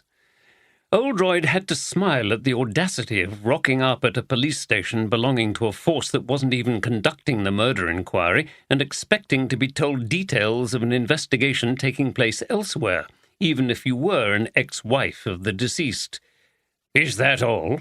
I'm sure you realize that details of investigations are confidential. Yes, but I also thought that maybe I could help you. Oldroyd suspected that she must have other reasons for turning up like this, and he wasn't surprised by her response. Very well, he said. In what way? Her demeanour became more serious, and she looked from Oldroyd to Andy as she spoke in a lowered voice. As I'm sure you've found out, Damien was not a popular man. He had many enemies in the literary world, but I don't believe anyone would kill him over a characterization or a plot. You have to look at his relationships and the people involved in his personal life. Anyone in particular? Asked Andy. Of course, it's obvious. That scheming minx, Claire Bayliss, his second wife. She lured Damien away from me, but then she wasn't happy when he wasn't fussing round her all the time. Damien started to stray again, that's his nature, and she left him. The point is, though, I'm sure she never forgave him, and here she is in Harrogate, ideally placed to plan his death. Look no further. Open and shut case. I can't understand why you haven't already arrested her. Oldroyd was unimpressed by this, although he had to admire the sheer effrontery. Well, I have to say there's a breezy simplicity about your theory, but I'm afraid in the police we have to look for annoying things like evidence and opportunity. Even if your guilty person had a motive, it seems to me that it was no stronger than yours as another wronged and deserted wife. She has an alibi for the morning of the murder. What about you? How do we know you've only just arrived from London? Can anyone confirm you've spent the last few days in the capital? Andy smiled to himself as his boss yet again upstaged someone who was being difficult. Susan was shocked. Well, really? Of course I've only just got here from London. You can check with my housekeeper. How dare you place me on the same level as that woman? Damien always thought far more of me than her. I was the love of his life. She's a cunning so-and-so, and she—" "I really think we've heard enough of this, madam," said Oldroyd. "Unless you've got some proper information that might be genuinely useful to the investigation, I think we need to end this interview. Groundless allegations against someone you don't like are not of interest to us." Susan's mouth dropped open. "Well, really," she repeated, "I've never been spoken to like that in all my born days. Who on earth do you think you are?" "The Chief Inspector in charge of this investigation, and I don't have any more time to waste on this." Oldroyd's patience was wearing thin. Susan got up. "I have to say I expected better. If you won't investigate this properly, then I shall have to do it myself. I'll be staying at the White Swan until I bring that woman to justice," she declared melodramatically. "I strongly advise you not to interfere with the police investigation." "What investigation?" she said contemptuously and started to walk out of the room. "Before you leave, madam, Sergeant Carter will accompany you back to reception, and someone will take some details and a statement from you." Susan's mouth opened, but she was speechless. Andy left with her, but soon returned, laughing. "Bloody hell, sir! I've left her with D.C. Jones. What did you make of that?" Oldroyd shook his head and also laughed. "Very entertaining, wasn't it? I don't know whether she's a drama queen who likes the limelight, or there's something deeper going on. I don't buy the 'I'm the first wife who still loves my husband even though he deserted me years ago' line. Hell hath no fury and all that, sir. She obviously wants to get her rival into as much trouble as she can." "Yes, but why?" "It may be to throw us off the trail, a trail that might lead to her. Of course, if she was involved in Penrose's murder and manages to blame the hated second wife, how delicious is that for her? Destroying both of them. We're almost back yet again in the world of crime fiction. We don't seem to be able to escape it in this case, and I still wonder if someone is trying to create a real-life crime story or something even weirder. Who knows, with all these writers involved?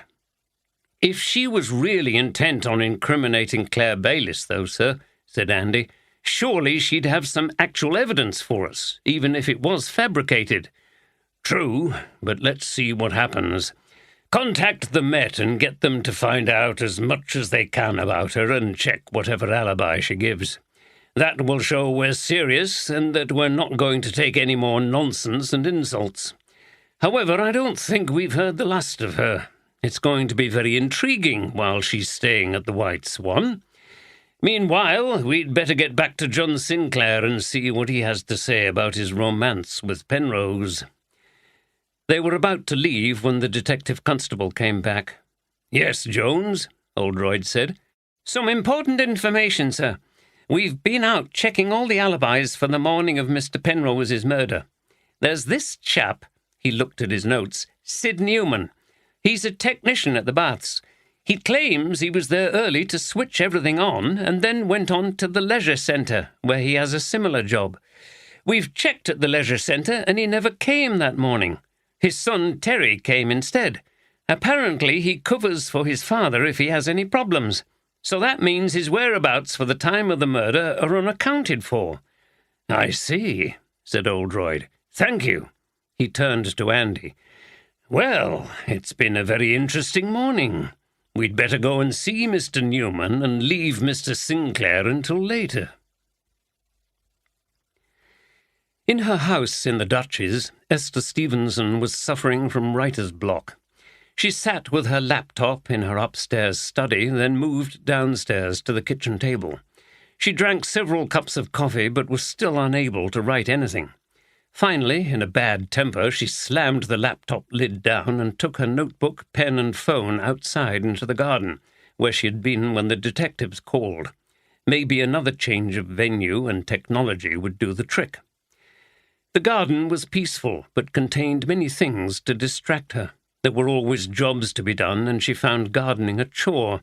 She could see roses that needed deadheading and flower beds that should be hoed for weeds. Blue tits and goldfinches were pecking at the somewhat depleted bird feeders. Her black and white cat, Rosemary, was looking up at them longingly. Overhead, a heron flapped slowly past, and 2 red kites hovered low just above the trees. The breeding program established at Harwood some years before had been such a success that the big birds of prey were now a familiar sight all over the area. It was all very beautiful and intriguing to watch.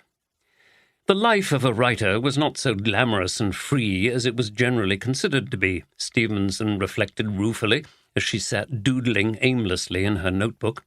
Not only were the earnings of most writers so low that it was impossible to live on the money, but it could be a very isolated existence in which all your demons could torment you, gnaw at your concentration, and prevent you from writing.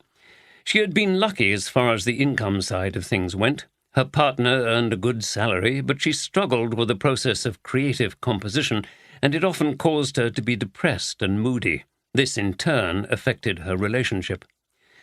At the moment, the turbulence in her mood and her problems with maintaining focus were being affected by all that had happened at the crime-writing festival. That bloody Penrose, still haunting her. It was a great shame about Patricia Hughes, but... Her train of thought was interrupted by her phone ringing. She knew who it was likely to be, at least one of a certain group of people. She picked up the phone. "Hi, Liz. Yes, I'm fine, though it's been a bit of a roller coaster. I know, he's gone. It's amazing, isn't it? He won't be stealing from any more writers now. No, I can't tell you anything about it.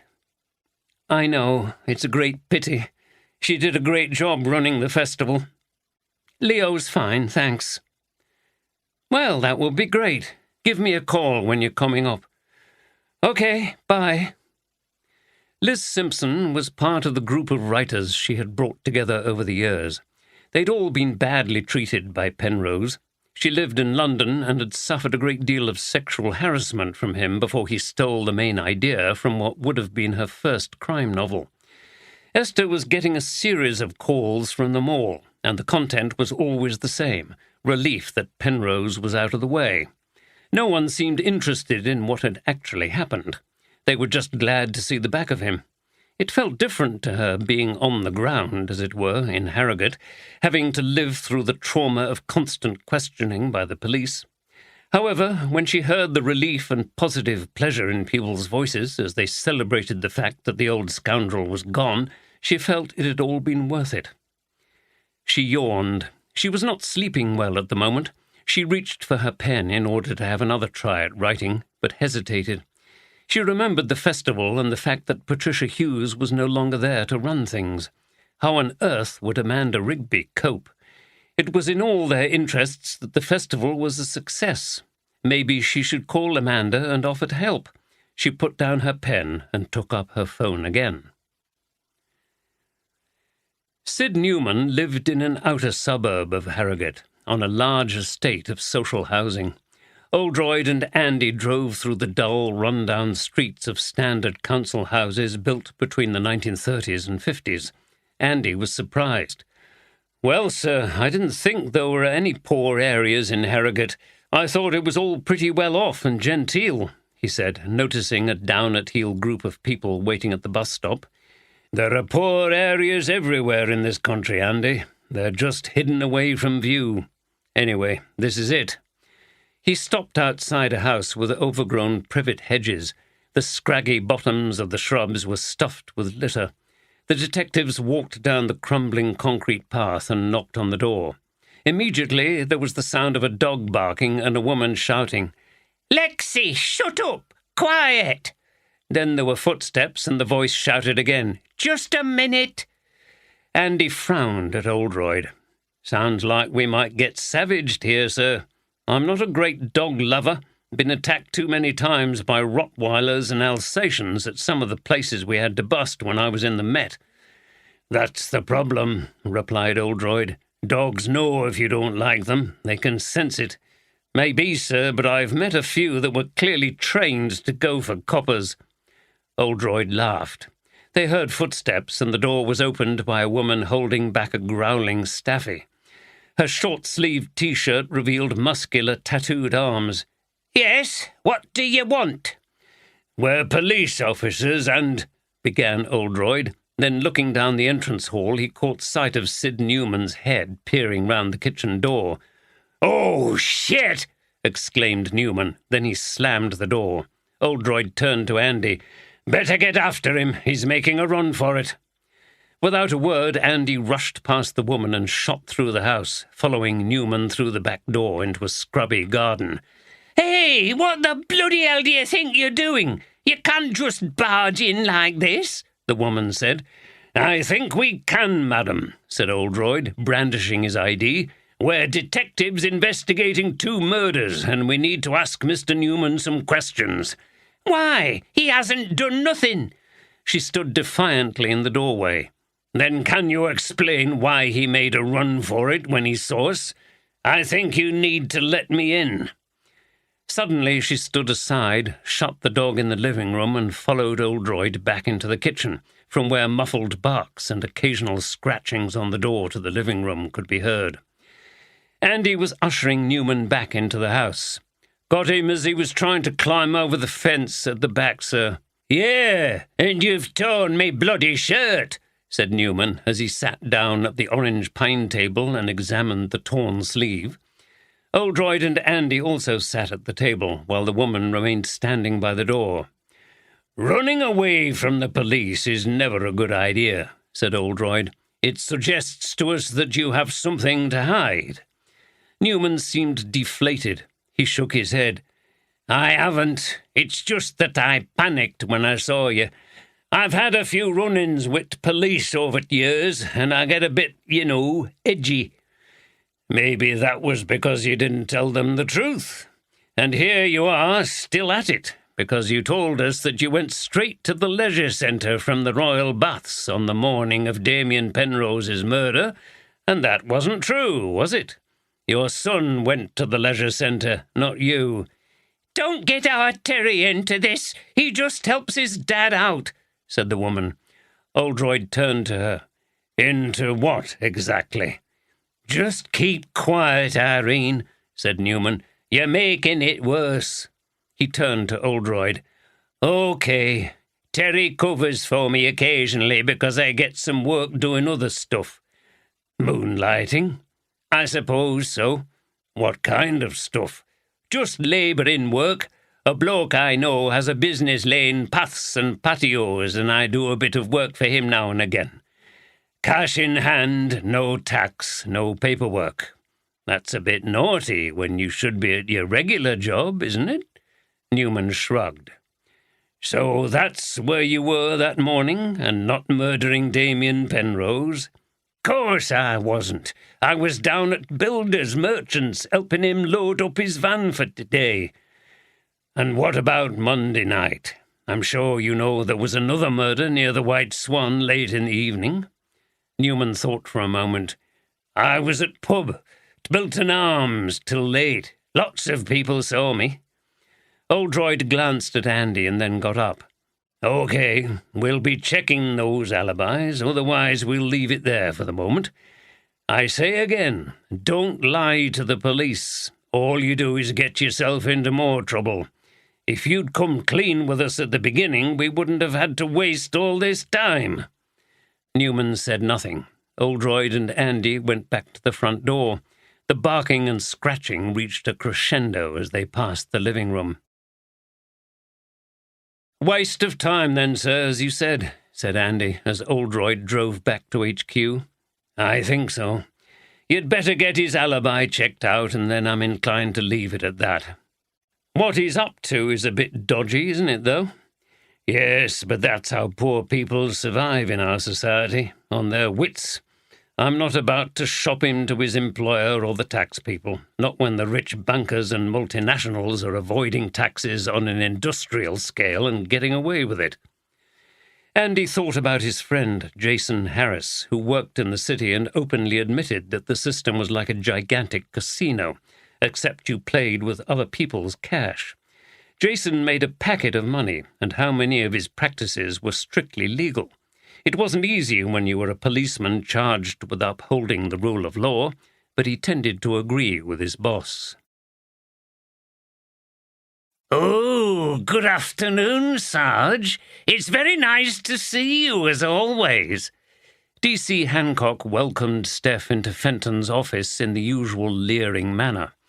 D.C. Turnbull smirked in the background. Unfortunately for them, they'd forgotten to ensure that their protector was there for them to hide behind. Fenton was out of the office. Steph had been summoning up the calm courage to enter that office again and try to ignore what was said to her, but now she took her opportunity. "Don't take that tone with me, Hancock. You're like a pathetic teenage boy. If looking at me turns you on so much, why don't you just go off into the toilets and have a good wank?" The grin disappeared from the faces of both of Fenton's DCs. "Steady on, Sarge, that's a bit much. It's only a bit of fun," muttered Hancock. Steph laughed derisively. "Is it now? Well, I don't find it funny. You like handing out all this stuff, don't you? But you can't take it when it comes back. How many women officers here do you harass with your smutty talk and dirty looks? Well, I'd make the best of it if I were you, because things are going to change here before too long." Turnbull looked towards the door of Fenton's office. "I'm afraid he's not here to protect you, Turnbull," continued Steph. "What a shame. You're also a couple of cowards, aren't you, hiding behind the boss?" At that moment there was the sound of someone coming up the stairs. "That's probably him now. Well, I dare you to tell him what I've said." "Please, sir, she's been nasty to me." Steph glared at them both, and they looked away sheepishly. Fenton came into the office. As usual, his sweat-stained shirt was drawn tight over his fat belly. Grubby hair stuck to his balding head, and he needed a shave. He saw the three of them. "Okay, cut it out, cut it out. Fancy that, Sergeant. I'd never have thought you were into threesomes." Hancock and Turnbull returned to their sniggering. They always laughed obsequiously at their boss's jokes, like the pathetic hangers-on they were. "Anyway, anybody doing any work round here? Walker wants a report on our investigation into this corruption thing, so maybe you can get your pretty head working on that, Sergeant?" Despite Fenton's sexist remarks, Steph welcomed the suggestion, as it meant she could return to her work and not have to endure the company of these three. "Fine," she said.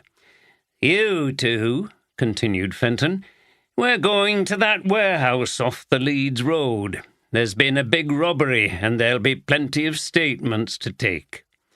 Turnbull and Hancock left the room without looking at Steph. Before he followed them, Fenton turned to her. "I hope you're giving my suggestion plenty of thought. I think you'd enjoy the way out of your difficulties more than you think." He gave her a disgusting wink, and he drew his tongue slowly over his top lip. Steph thought she might be sick. As soon as they'd gone, she returned to the general office. She had the opportunity to continue her recruitment to the cause. Sharon Warner was the next person. She was a very attractive young woman and another obvious target for a man like Fenton. Again, she would have to take things very carefully, as Sharon was an inexperienced police officer. Steph knew she may well be afraid to divulge anything that had happened. Steph found the young DC at her desk and called her into Oldroyd's office. "Sit down, Sharon. I'm going to use your first name because I want to talk to you about something personal." "Okay, Sarge," replied Sharon, looking a little alarmed. Steph went to the door to double-check that neither Fenton nor either of his sidekicks were around. Then she sat down next to Sharon. "Look, this isn't easy, so if you don't want to say anything, just tell me, okay?" Sharon nodded. "Have you had anything to do with Inspector Fenton?" The look of alarm in Sharon's eyes told her that something had definitely happened. "What? What do you mean? In what way? I don't work with him," Sharon said with obvious difficulty. "Has he said or done anything in a sexual way that has made you feel uncomfortable?" Sharon looked down, mumbled something, and suddenly burst into tears. Steph put her arm gently on her shoulder and gave her a tissue. She was very angry. The girl was barely more than a kid just out of school. How dare that bastard treat her like this? He was old enough to be her father, the nasty, dirty... She had to take a deep breath to stop herself from bursting out in a rage. "I'm sorry," Sharon said between sobs. "Don't be. It's not your fault, but it's important that you tell me about it. Whatever he's said to you about keeping quiet, you're not the only one he's treated like this, and together we can stop him." Sharon looked at Steph, her blue eyes wet with tears. "I don't know," she said.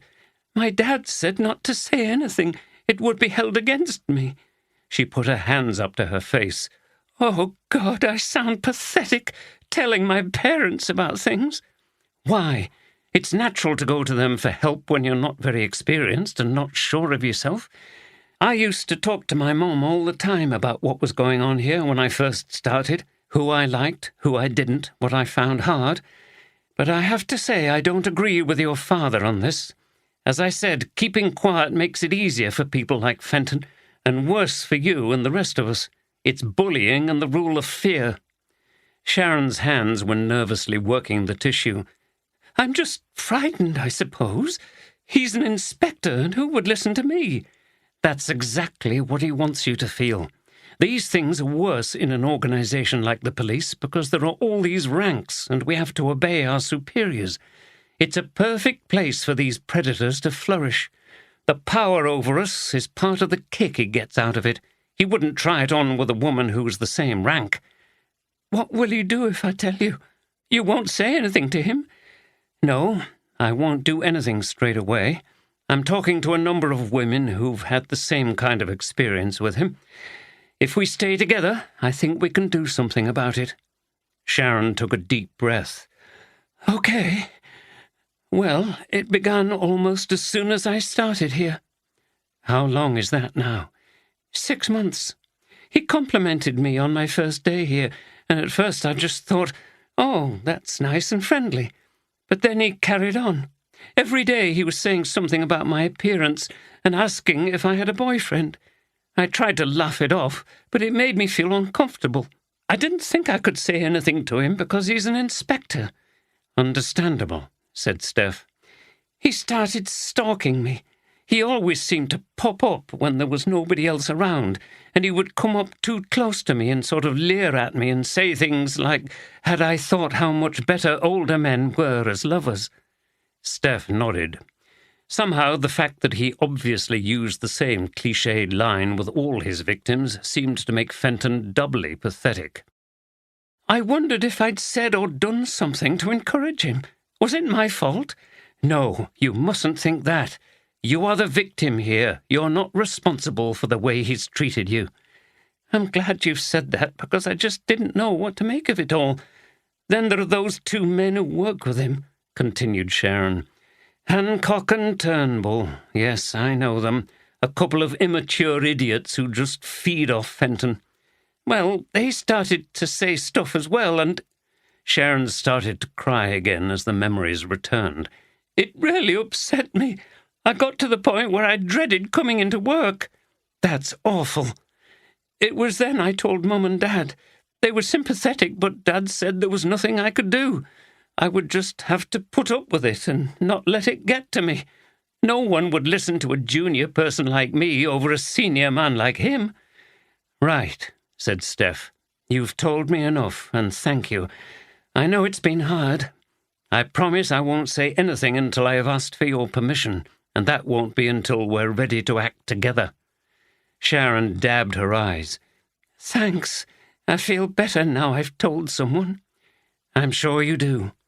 In the meantime, if he carries on saying things, do your best to ignore it and avoid being by yourself anywhere he could come in and trap you.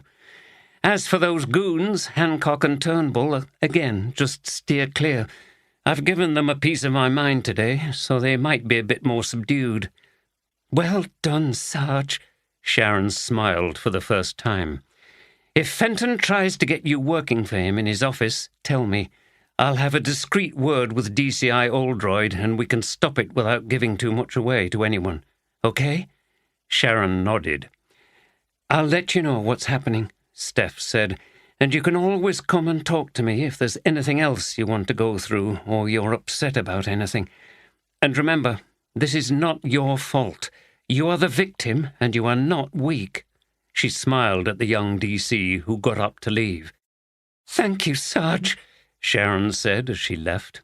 Steph could hear the relief in the other woman's voice. Alone in the office, Steph sighed.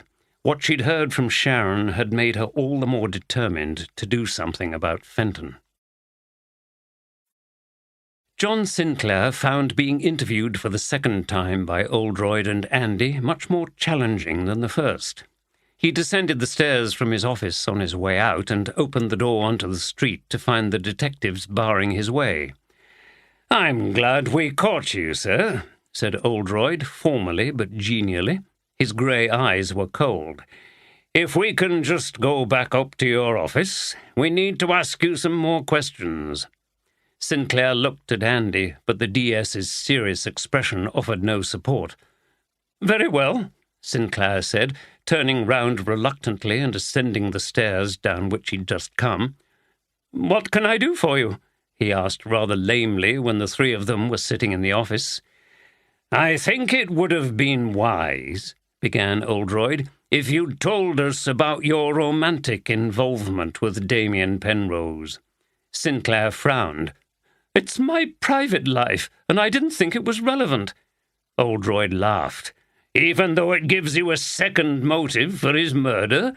"I didn't murder Damien," cried Sinclair. "I loved him."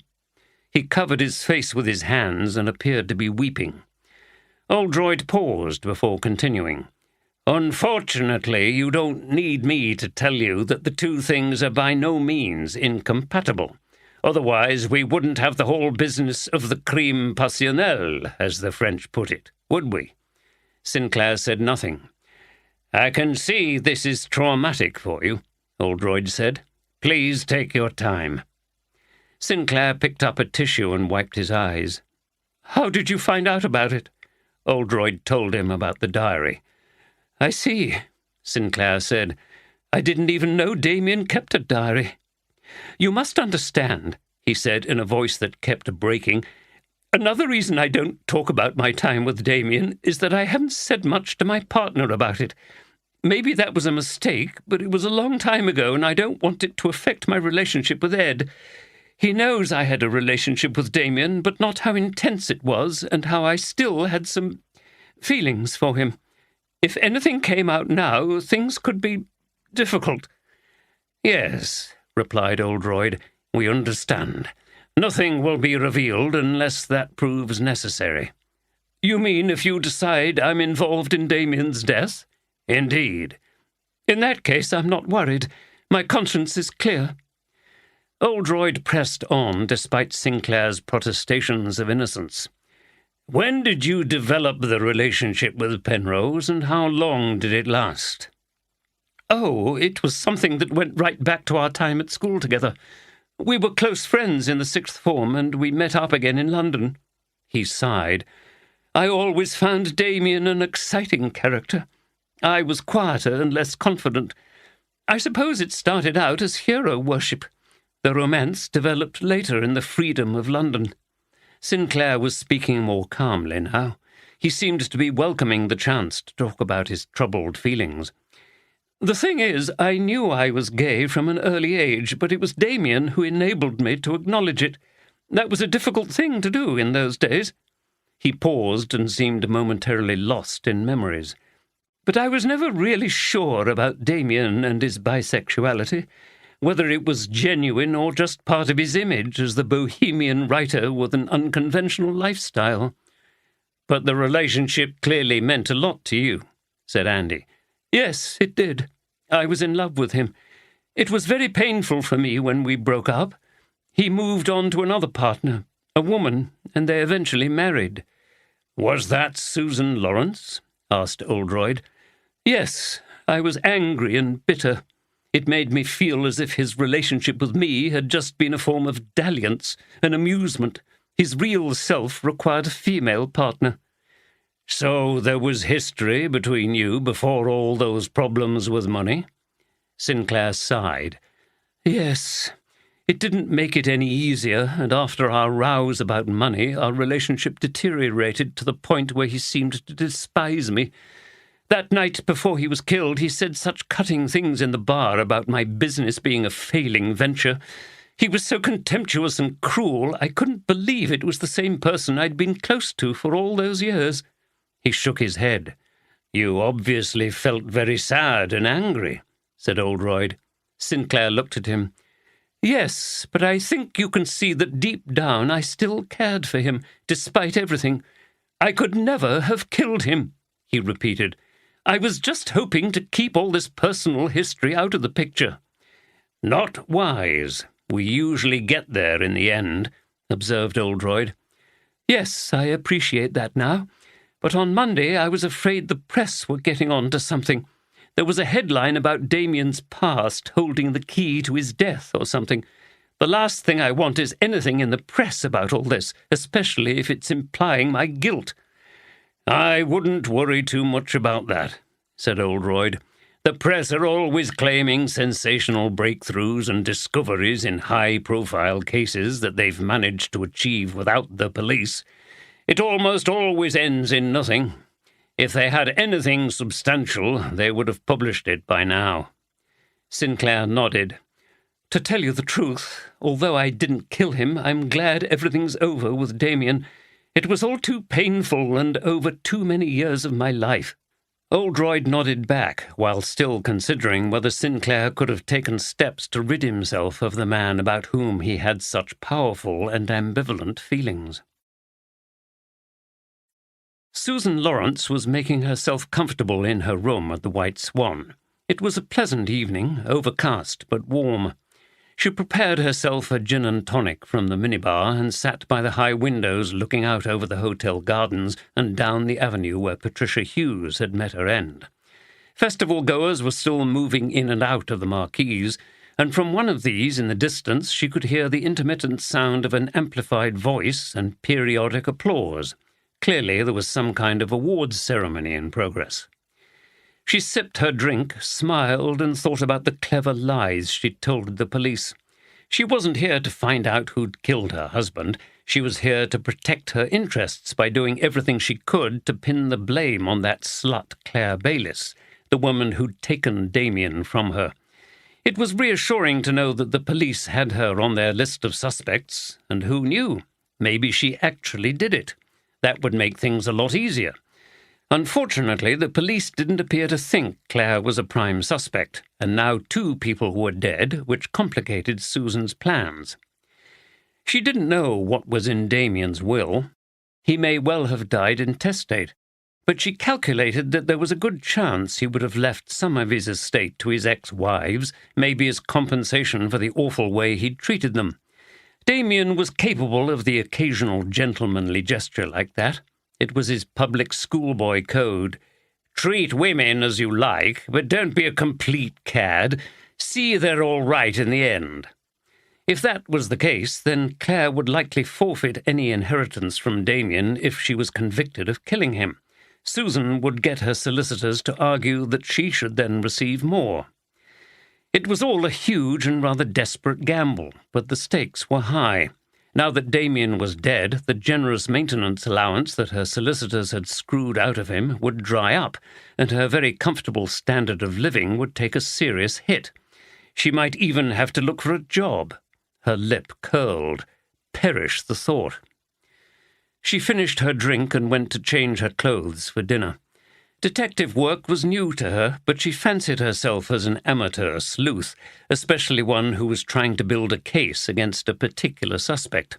That should be a lot easier than conducting an objective investigation, and it was not a bad idea to start here at the hotel. Who could she speak to who might be able to give her information? She applied the finishing touches to her makeup and looked at herself in the full-length mirror. She was every inch the rich and elegant woman. A resourceful and deadly one at that, for she had a backup plan if her main scheme didn't work. She had another idea as to who might be involved in Damien's murder. a suspicion that might prove useful for a little bit of blackmail. She smiled before she left the room. She was very pleased with herself. Down in the busy hotel bar, Charles Derivale was perched on a stool, drinking from a tumbler of whisky and chatting to the people behind the bar. He was taking great pleasure in sitting in the place that Damien Penrose used to occupy. Although he was genuinely sad about Patricia Hughes, he still felt a lightness of spirit following the death of his obnoxious rival, and continued to enjoy himself in the hotel and around the town. He'd always regarded the Harrogate Festival as an opportunity to meet his fellow writers while enjoying a bit of a holiday from the writing itself. Penrose had always threatened to blight his enjoyment, but with him out of the way, he felt positively blissful. "Can you tell the writers from the other people when they come to the bar?" he was asking a young barman with a hipster beard. "Oh, yes, usually." "Oh? How's that, then?" "Because they don't buy drinks. They have them bought for them by their admirers." Derivale exploded into laughter, and his fat chin wobbled. "Wonderful! Yes, you're right. We're a set of stingy bastards. We never get around in if there are members of the public around to buy them for us. I think we'd rather—" "Ah, Charles Derivale. I thought I recognized you." Derivale turned to see Susan Lawrence regarding him with an icy stare. He peered at her with his rheumy eyes. "Good Lord! Is it Susan? I haven't seen you for years, not since—" "Yes, well, the less said about all that, the better. I can't say I've missed coming all the way up here to this festival. It's so provincial. Damien used to complain about it every year. I don't know why he kept coming. Well, I do, actually. He couldn't resist being the centre of attention at a small event like this." She looked around the bar with a supercilious smile on her face, and then at Derivale. "I see you still make the pilgrimage," she remarked sarcastically. "Well, come on, Charles, don't look so flabbergasted and buy the lady a drink." Derivale had indeed looked as if he was about to fall off his bar stool in surprise at this breezy reappearance of someone he had never expected to see again, and certainly not in Harrogate. "Yes, of course," he replied weakly. "Excellent. Gin and tonic, please. Double gin. Let's go and sit over there, shall we?" She pointed to a couple of vacant easy chairs in the corner of the room. "There's something I'd like to talk to you about." Derivale soon found himself sitting opposite his enemy's former wife without feeling as if he'd had any choice in the matter. He settled himself into the softly upholstered chair and regarded her suspiciously. She sat quite upright and moved her Chanel handbag from the floor to the coffee table, where it was most likely to be noticed. "What on earth brings you to Harrogate, Susan, especially at this juncture? I would have thought Damien's murder here would have confirmed it as a place you'd want to shun in perpetuity, so to speak." "Quite the reverse, Charles. As I told the police, they're making a complete mess of the investigation. The answer's obvious." "Oh?" "Of course. It was Claire. She never forgave Damien for cheating on her, though she seemed to forget she'd seduced him into cheating on me. The police need to get on with it and arrest her." Derivale sat back and looked at her archly. "And I suppose you're doing this just to ensure that justice is done. There's no self-interest involved." "What do you mean?" "That it's an opportunity to settle an old score and clear the way to be Penrose's sole heir, as he had no children, at least that we know of." Susan picked up her gin and tonic. "You're not a crime writer for nothing, are you?" she said. "Anyway, why not? I deserve something from that bastard after what he did to me." "Well, I think you've already had plenty, if what I heard at the time about the divorce settlement is true. But of course, that allowance comes to an end now, doesn't it?" "Yes, which is why I'm trying to secure my future. I would have thought you'd have been on my side. There was never much love lost between you and Damien." "Indeed, but I draw the line at interfering with the police and trying to get someone convicted." "It must have been her. No one else had such a strong motive, and I've heard about her new husband and the shenanigans going on with the council. It just shows she's got a criminal mind, and it was all about the refurbishment of the royal baths, so she's got a detailed knowledge of where Damien was killed. It all adds up, plain as the nose on your face. It was her." Derivale laughed. "I've never heard a finer example of fitting the facts to the outcome you want. What did the police make of your ideas?" "Oh, they just go on about evidence. There is plenty of evidence. I don't know why they can't see it," she replied. "It all fits together well in your mind because you want it to. The police, however, have to be more objective." "Oh," she said in frustration. "Anyway, Charles, I was thinking that as I'm not getting anywhere with the police, you could help me solve the mystery of how she did it. What do you think of that? We'd make a splendid pair of private detectives." "Steady on," spluttered Derivale. "Count me out on that one. I'm too old and slow to chase murderers. I'll stick to writing about them, thank you very much. In fact, this conversation has given me some good ideas for my next book, The Woman Who Tries to Pin Guilt on Her Rival in Love. But you wouldn't like the ending. It turns out she was the murderer all along and was trying to distract attention from herself." Derivale exploded in laughter again. "Really, Charles, you're absolutely preposterous," said Susan, downing the last of her gin and tonic and getting up. "Well, I'm off for dinner. I'd be obliged if you'd inform me if anything comes to your attention that might help me to prove her undoubted guilt. Good evening." "Good evening," replied Derivale, shaking his head as she left. And he was so drunk that by the time we'd followed him to his house to arrest him, he'd passed out and collapsed outside his front door. He'd not managed to make it inside, so he could drink some alcohol in the house and foil our attempt to breathalyze him. Deborah laughed at Oldroyd's story of the drunk driver who'd abandoned his crashed car and tried to reach home in a failed attempt to evade the law. She was wearing a green lace dress this evening, and Oldroyd was very impressed. She wasn't afraid to stand out. Although things were going very well, the pessimistic part of him was thinking that it seemed too good to be true. How come a woman like this had no partner? Did she have a lot of, what was the modern word, baggage? Was there a shock in store? They were in the bar drinking cocktails at Edward's, a rather expensive restaurant on Cold Bath Road. Oldroyd had suggested it because it was fairly quiet and had generously sized tables, a good venue for conversation, which is what they wanted. A waiter came to take their order. Oldroyd chose mushroom soup for starter, followed by rack of lamb. Deborah chose goat's cheese tart, followed by shellfish risotto. They were going to share at least one bottle of red wine. "You're not vegetarian, then?" asked Oldroyd. "No. What made you think I might be?" "Well, nothing really, just—" Making assumptions. You see me as probably a lefty and a bit alternative, so you thought she won't eat meat?" She took a sip of her cocktail and her eyes sparkled mischievously at him. "Actually, you're right about the lefty bit, and I suppose I'm what you'd call flexitarian. I'm trying to reduce my meat consumption all the time." Oldroyd was relieved about the politics. He knew he would find it very difficult to relate to someone with right-wing views. He was intrigued by her views on meat-eating. "Is that for health reasons or animal rights?" "Both, added to which meat-eating is helping to destroy the planet."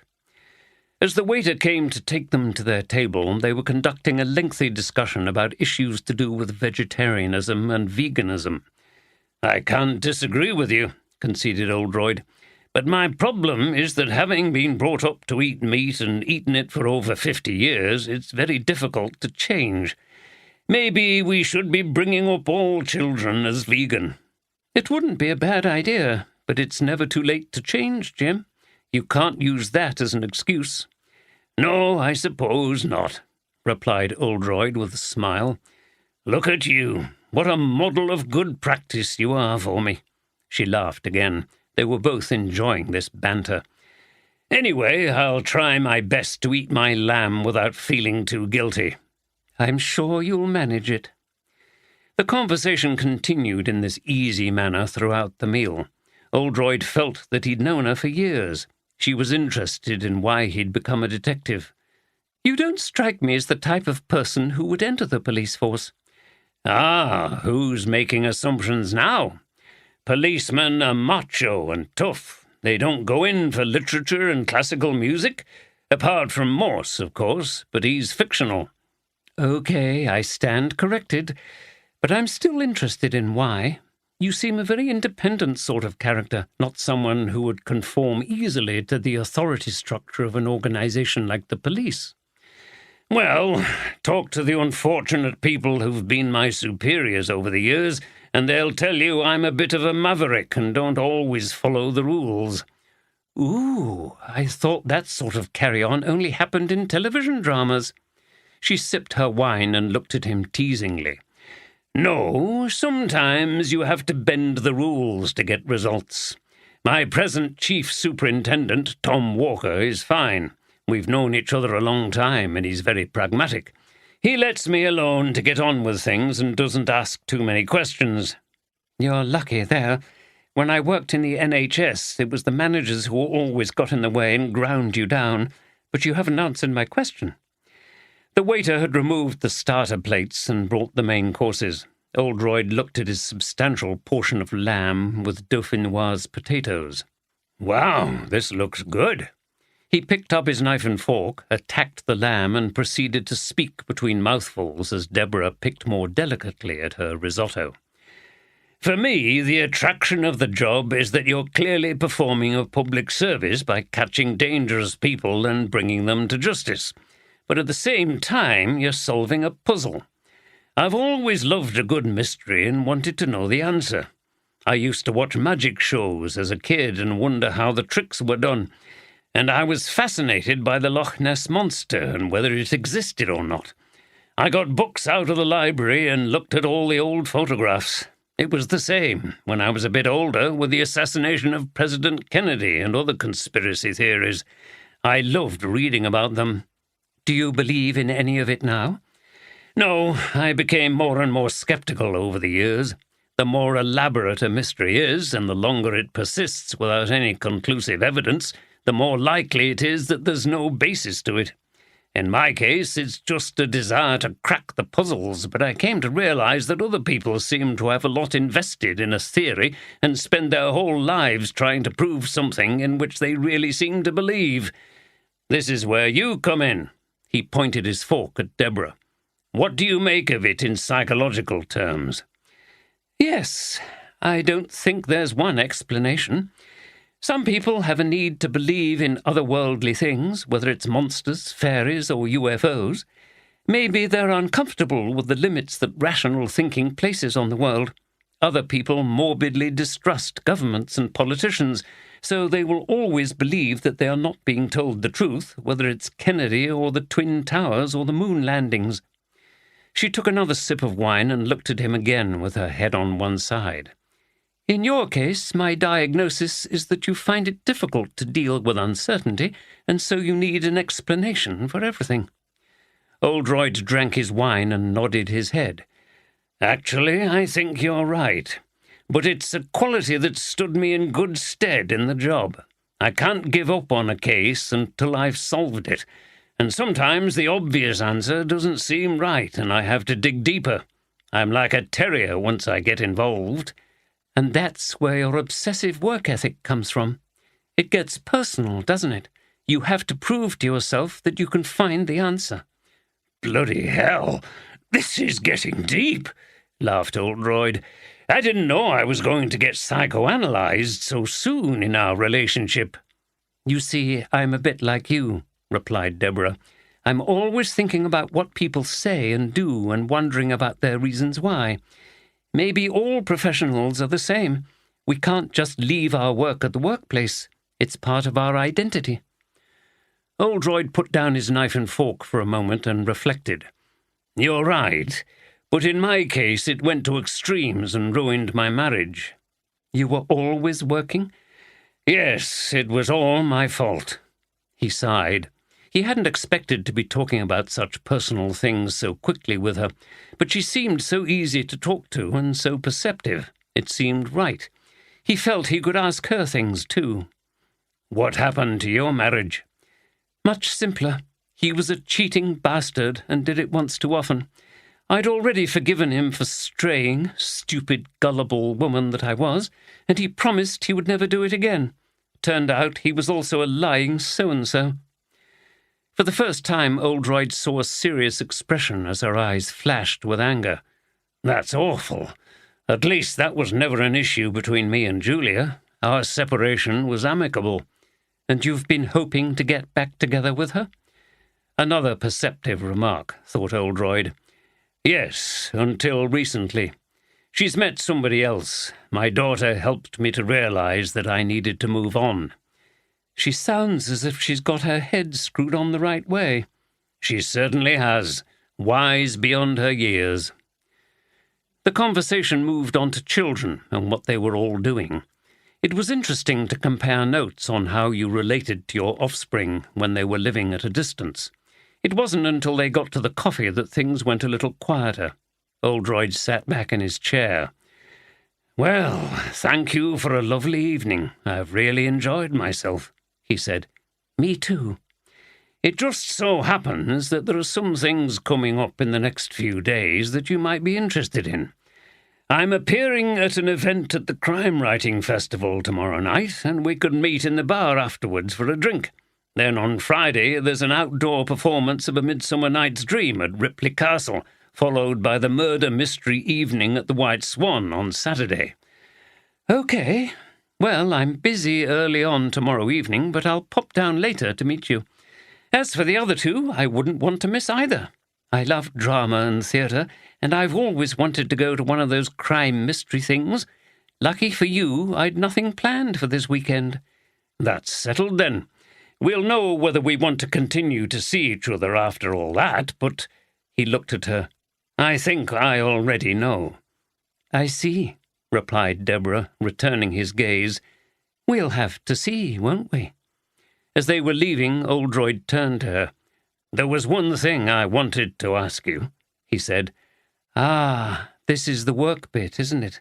At least you've left it until the end of the evening so as to not let it intrude on things. Fire away."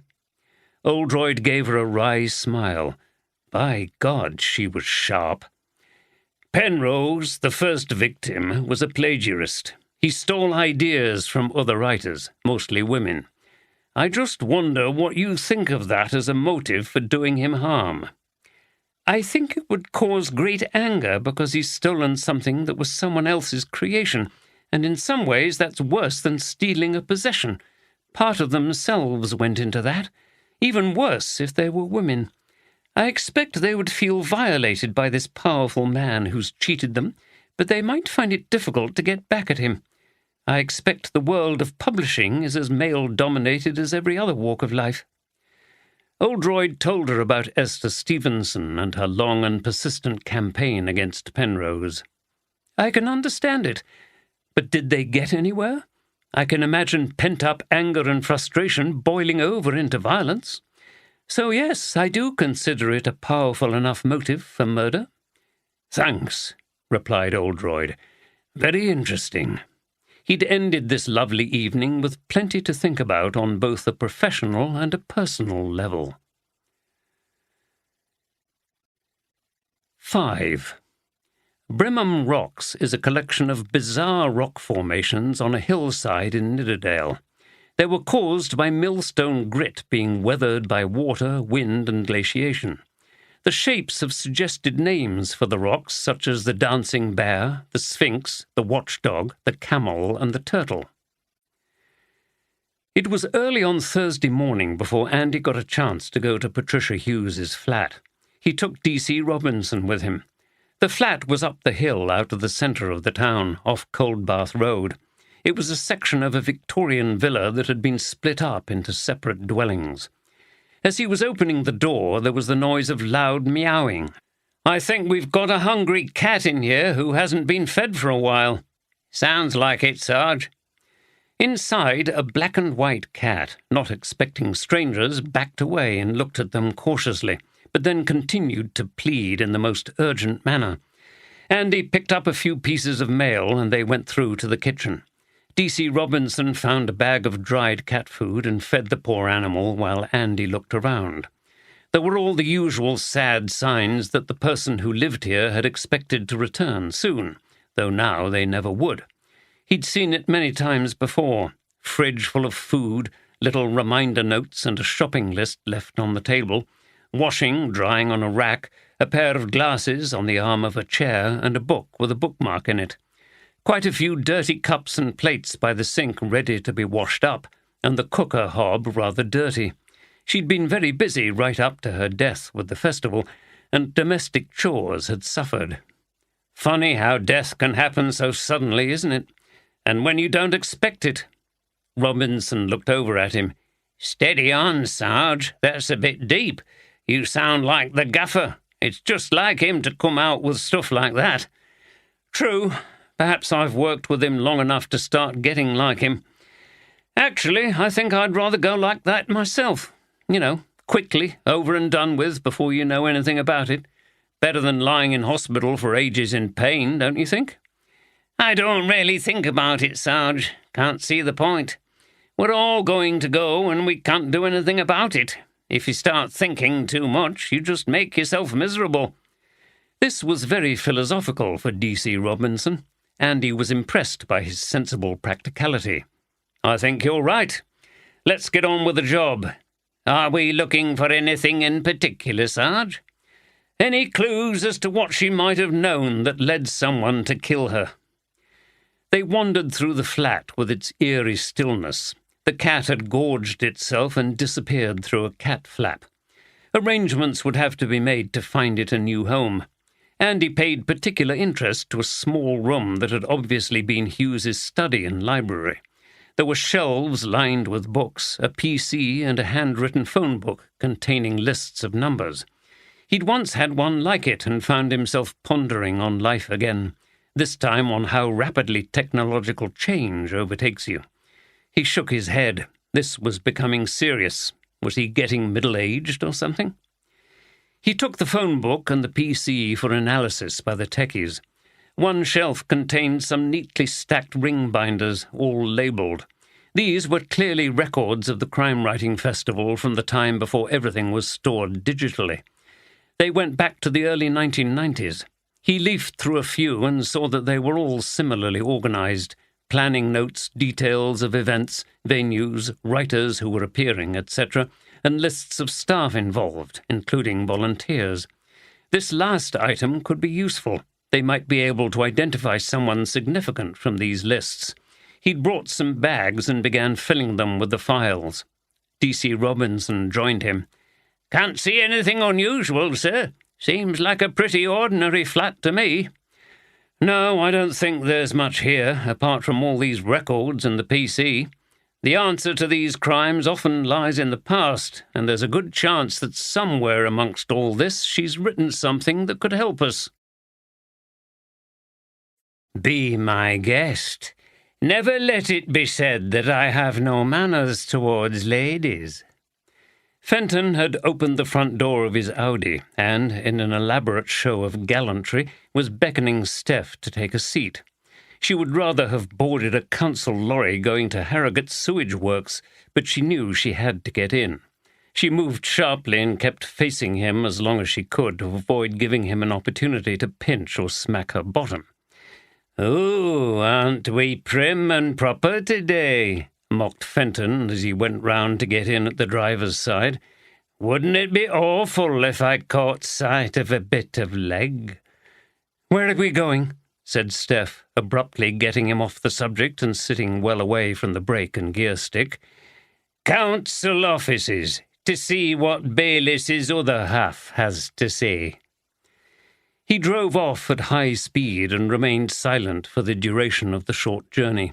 Steph tried to distract herself by thinking about what she and Andy might do at the weekend. There were some good jazz bars in Leeds, and she needed to do something relaxing. Jack Sandford, as debonair and confident as ever, met them at the entrance to the council building dressed in a dark suit and tie. He showed them into an upstairs office. After introductions, he ordered coffee, which was refused, but Steph accepted a glass of water. "So, Inspector, I think we can clear all this up pretty quickly. It's all a silly oversight on my part. No malpractice intended." Fenton sat with his legs crossed. "I don't think it's quite as simple as that," he said. "Oh?" Sandford looked supremely unflustered.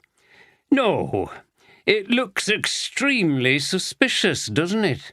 Your wife is awarded a contract, and you didn't declare your connection with her as an interest." "No, but as I explained, it was just a mistake. It shouldn't have happened, I know, but things go wrong when we're under pressure, don't they? I'm sure we've all done it." "Has your wife been awarded other contracts from the council while you were an elected member?" asked Steph. Fenton frowned at her as if to indicate she should stay quiet. "No, certainly not, Sergeant. This was the only occasion." Sandford leaned forward conspiratorially. "You see, what you've got to understand is that this is all really about politics. I have enemies on the procurement committee who are intent on undermining me. What better way to do it than make allegations about corruption? The press always loves stories like that. Once the mud is slung, some of it sticks, as they say." "That sounds a bit paranoid, sir," continued Steph, undaunted by Fenton's attempts to quieten her. Sandford bridled a little at this. "Well, I don't agree, Sergeant. I don't think you realize what a murky world politics can be. I can see that you're still quite young and inexperienced, but believe me, some people will stop at nothing." Fenton smirked at Steph after this put-down. Steph sat silently, trying to stop her face going red with anger. Fenton said nothing to support her, but she didn't expect him to. He seemed to enjoy humiliating people over whom he had some power. "So, your story is that you simply omitted to declare your interest before the committee. It was an oversight," repeated Fenton. "Exactly. We'll need a statement from you to that effect." "Of course." Fenton didn't seem to want to pursue matters any further, so the two detectives left. "I don't think this is going anywhere. I'm not much inclined to take it any further," he said as he drove back. Steph was surprised. "Aren't there other people we need to interview? What about the others on the committee? We need to know how Sandford behaved in the meetings. Did he argue for his wife's business?" "No, it's a no-no. I don't even think that any crime's been committed. At worst, it's a breach of their ethical code. I think whoever reported it to us was overreacting or had it in for Sandford." "But we can't just accept what Sandford said about that. Of course he's going to say anyone who makes a complaint against him is just against him personally." "I think he's probably right, though." "Don't we need to interview the person who made the complaint?" "Already done." "And what did you conclude from it?" Fenton turned to her, looking exasperated. "Just leave it alone, will you? I'm not giving you chapter and verse now. I'll make a decision when I've reviewed all the evidence. There are more urgent matters that you should be thinking about. I'm looking forward to a nice answer from you. You won't regret it." Steph ignored this change of subject and sat thinking. Something didn't seem right. Abusing public office, as Sandford was alleged to have done, surely was a criminal offence. Why was Fenton giving up on the case so easily when it clearly merited a much more thorough investigation? It was time to conduct her own inquiries. "Is that Chief Inspector Oldroyd?" The voice was female, with a Scottish accent. "Yes," Oldroyd answered into the phone. Andy was back in the office, but Steph was out with Fenton. "My name is Fiona Macpherson, National Trust. I'm calling from Brimham Rocks. I've been reading about this murder case, and I've got some information for you." "I see. What can I do for you?" I work here at the information centre. I read quite a lot of crime fiction, and I've seen Damien Penrose at the crime writing festival a few times. You see, I saw him here at Brimham Rocks just a couple of days before the murder. He was with someone, a woman. They were arguing and, well, I overheard some of the things they were saying. It was in the visitors' centre at the top of the hill. I'm sure you know it. I do. What were they saying? There was a pause. I'd much prefer it if you'd come out here so I could explain it to you. It's so difficult on the phone. I'll send someone out to take a statement from you. Oh, Chief Inspector, I'd much rather you came yourself. I want to explain it to you personally because, well, I'm frightened, to be honest. I've seen people watching me, and, well, maybe I'm paranoid, but... No, not to worry. I'll come out straight away, said Oldroyd. I'll be there in half an hour. He put the phone down. Well, that's curious. He explained to Andy what the caller had said. That's odd, sir. Penrose at a National Trust property? What is it, a stately home or something? Oldroyd beamed. Oh, no, it's quite a special place and very good for a private meeting. It's off the beaten track, and I can imagine Penrose finding it quite atmospheric. We'd better get off. I've had too many cases of potential informants being got rid of before I could speak to them. Let's not take any chances. Come on, I'll tell you about it on the way. The rain was heavy as they were driving up Nidderdale. Andy was subjected to one of Oldroyd's periodic lectures on aspects of Yorkshire's landscape and history. Although the detail was sometimes overwhelming for a city boy from Croydon, he always indulged his boss, even if he had to feign interest at times. He knew that Oldroyd derived a great deal of sustenance from his love of the Yorkshire countryside, and actually most of what he said was interesting to a man who had adopted Yorkshire as his home. As they drove up the main road through Nidderdale, the tops of the fells were covered in mist, and flashes of white showed where swollen streams were crashing down the hillsides. The car splashed through huge pools of water which were threatening to inundate the road. At Summerbridge, Oldroyd suddenly turned off right onto a steep and narrow road between some old cottages. There was a brown direction sign with the characteristic oak leaf of the National Trust saying Brimham Rocks. You're not going to see much today until we get near them, said Oldroyd as they drove up into the mist, wipers still flashing across the windscreen. It's a proper summer downpour. Should ease off soon. Before long, some large and strange rock formations started to appear on the top of the hill they were climbing, like a series of unusual sculptures. It's a while since I've been up here, said Oldroyd, looking round wistfully. My dad used to bring us when we were kids, and I brought mine when they were young. It's a great place to climb and explore. It wasn't National Trust when I was little.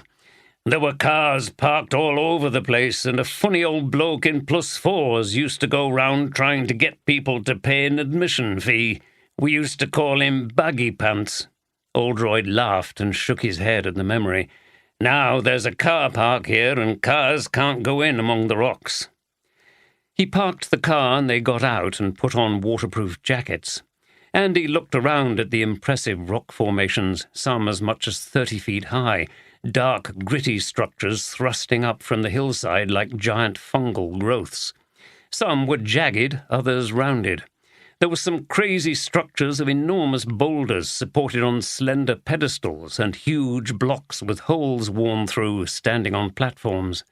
Erosion had created shapes and contours suggesting birds and animals.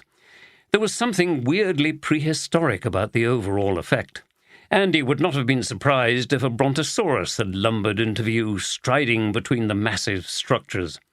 The rain had eased, but the mist remained, clinging to the top of some of the biggest rocks and creating a sinister atmosphere. Right, said Oldroyd. Up this main path to the visitors' centre. Andy followed his boss up the path which wound its way between the towering rocks. The rain had driven most of the visitors back to their cars, and they met no one. Rounding a corner, the path was blocked by yellow tape, and a diversion sign pointed left. "They must be doing path repairs," said Oldroyd. "This way." Andy was about to follow, but he felt that something was not right.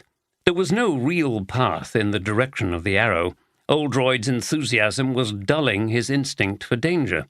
Andy looked around urgently, not sure what to expect, as Oldroyd headed towards a narrow gap between two of the rocks. Andy glanced up to the top and fleetingly caught sight of some movement. Suddenly he realized what was about to happen and lunged forward. "Sir, look out!" he yelled, and collided with Oldroyd, sending both of them hurtling forward as the boulder dropped down towards them. It crashed behind and split open with a terrible grinding sound. Andy lay on the wet rocks, his trousers wet and torn. "Sir? Sir, are you okay?" Oldroyd was laid out just ahead of him, with blood streaming from a head wound. He'd hit his head on a sharp rock as he fell and seemed unconscious. "Shit!" exclaimed Andy, looking back and up to the top of the rock. Was there going to be another attack? He quickly checked Oldroyd over. The Chief Inspector's pulse was normal and he was still breathing. Andy needed to get help, but where from? He couldn't leave his boss here when the murderer might strike again. He got out his phone, but as expected, there was no reception here amongst the rocks. He couldn't call for medical help or reinforcements. He would have to try to revive his boss and help him to safety. "Sir, sir!" He tried gently slapping Oldroyd's face, and there was a moan. Much to Andy's relief, his boss opened his eyes. "What the hell's going on?" he groaned. "My bloody head!" "It could have been a lot worse, sir. Someone tried to kill you. They tipped a boulder off the top. You fell on the rocks where I pushed you. It just missed us." He pointed to the split boulder lying behind them. It was actually not that big and could have been moved by two people, but it was big enough to kill someone if it hit them from that height. "What?" Oldroyd was still too dazed to take it in. "We've got to get to that visitors' centre, but we've got to go carefully. Which way is it?" "Over there.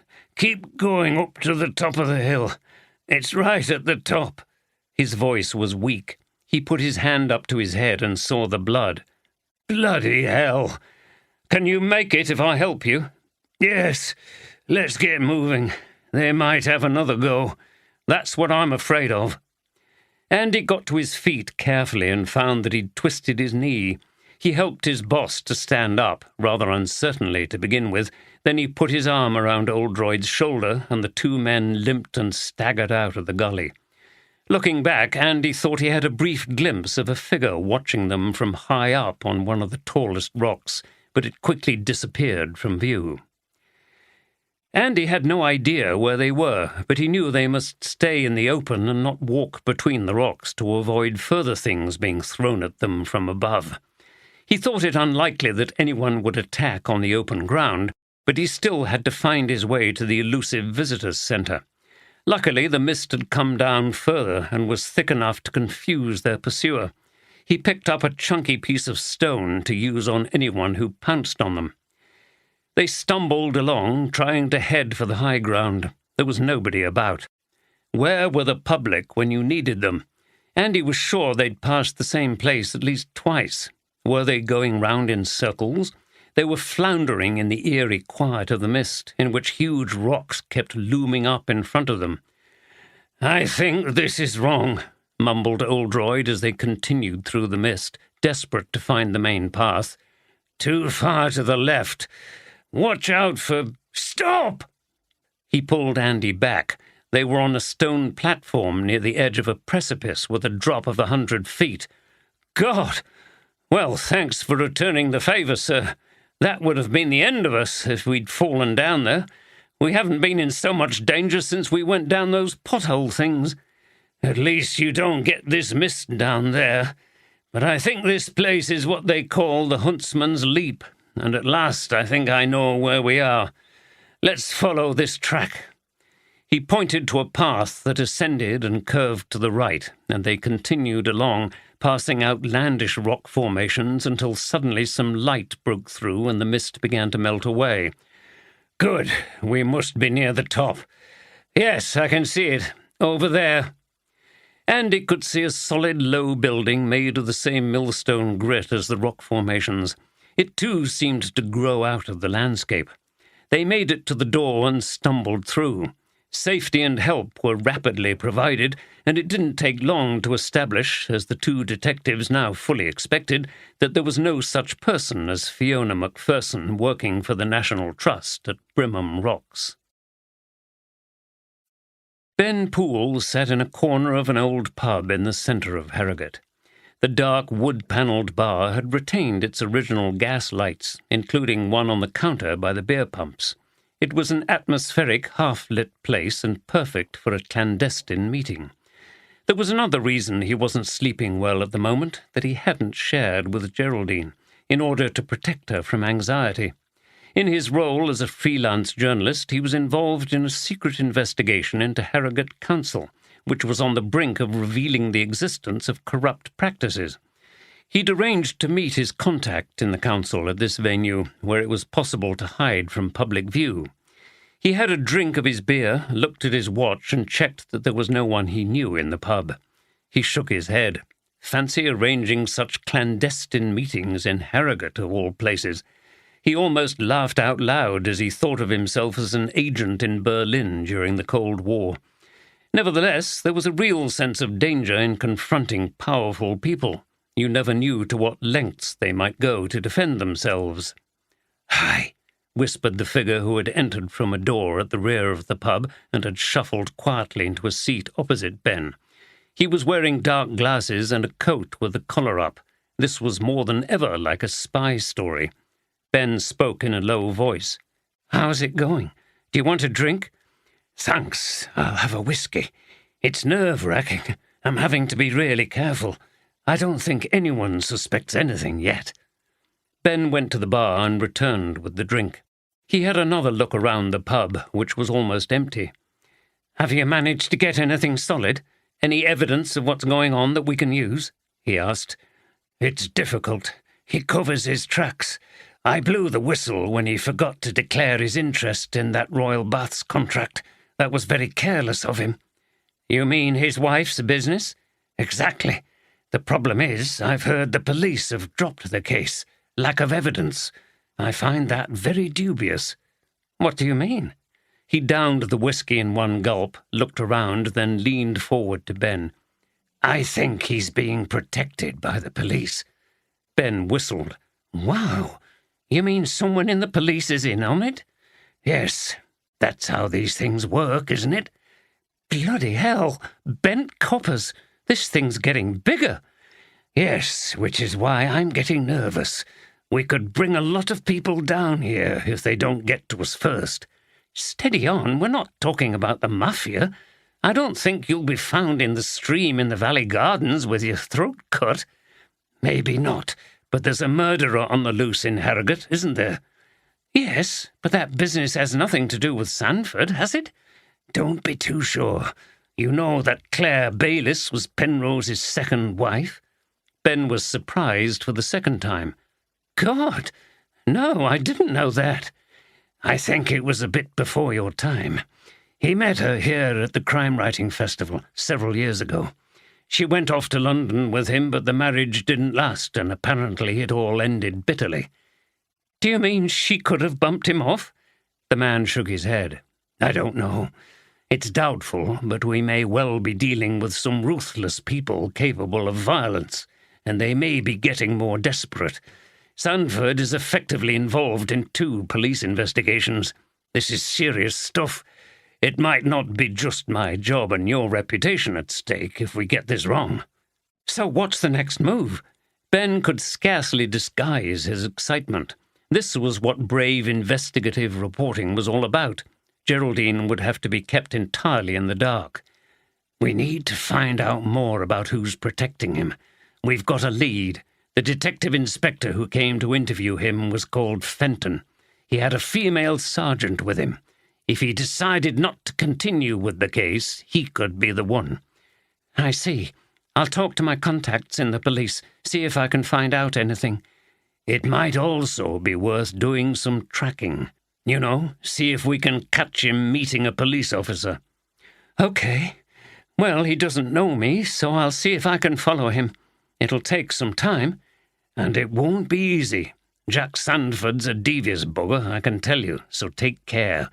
If he knows someone's onto him, he'll be even more wary, and it'll be even more difficult to pin anything on him." A silence followed as they both contemplated the difficult and dangerous venture in which they were getting ever more deeply involved. They finished their drinks, arranged another time and venue to meet up again, and left the pub by different doors. "Blast it! What a damned idiot I've been! Walked straight into the trap! I must be losing my grip." Oldroyd was lying on a bed in the first aid room at the visitors' centre at Bremham Rocks. First aid had been administered by the friendly staff, and an ambulance called, despite Oldroyd's protestations. He was politely but firmly informed that no risk could be taken with head wounds. Andy sat in a chair next to him, resting his leg, which was bruised but not broken. Despite his painful head, Oldroyd was managing to drink a cup of tea and eat a generous slice of National Trust cake. "Never mind, sir. I was on hand to save you." Andy grinned. "You were, and I can't thank you enough." Oldroyd looked thoughtful. "It's getting bloody serious now. There are some determined people behind this. But it's also a good sign. They feel threatened by us, so we must be on to something. The problem is, I don't really know what it is yet." He chuckled and then grimaced as the pain shot through his head. "I thought it was a funny setup, sir, to be honest. Couldn't imagine Penrose coming to a place like this." "No, you're right. And I should have been on the alert when the caller insisted I come out personally. The trouble with me is I leap at any chance to drive out here into the Dales, and I was off my guard." "Good place to try to kill someone, isn't it, sir? Lots of hiding places, dark corners. I wonder if they knew there was a good chance of this mist coming down." "Probably. You plan it out and then take your chance, don't you? If some member of the public had somehow got in the way, they'd have just abandoned it and no doubt had another try later." "Did you see more than one person?" "No, sir, but I reckon there must have been at least two to manoeuvre a boulder like that into position." "Yes, but you'll probably find that that big rock they were standing on above us is embedded in the hillside. There will be an easy access to the top from some point, otherwise they couldn't have got that boulder up there. They would have rolled it to the edge of the gap through which we were passing and pushed it over. They must have been watching us arrive and then quickly rigged up that diversion sign so that the big stupid copper would walk straight into the ambush. Maybe it's time I retired myself before someone does it for me. Or worse." There was the sound of a vehicle drawing up. "That's probably the ambulance. Here, take the car keys and I'll see you back at work tomorrow." He threw a bunch of keys over to Andy, who caught them one-handed. "Okay, sir. Take it easy." Andy helped a still groggy Oldroyd off the bed and out into the ambulance. The vehicle drove off down a winding back lane that serviced the visitors' centre. The sun had come out and the mist had entirely disappeared.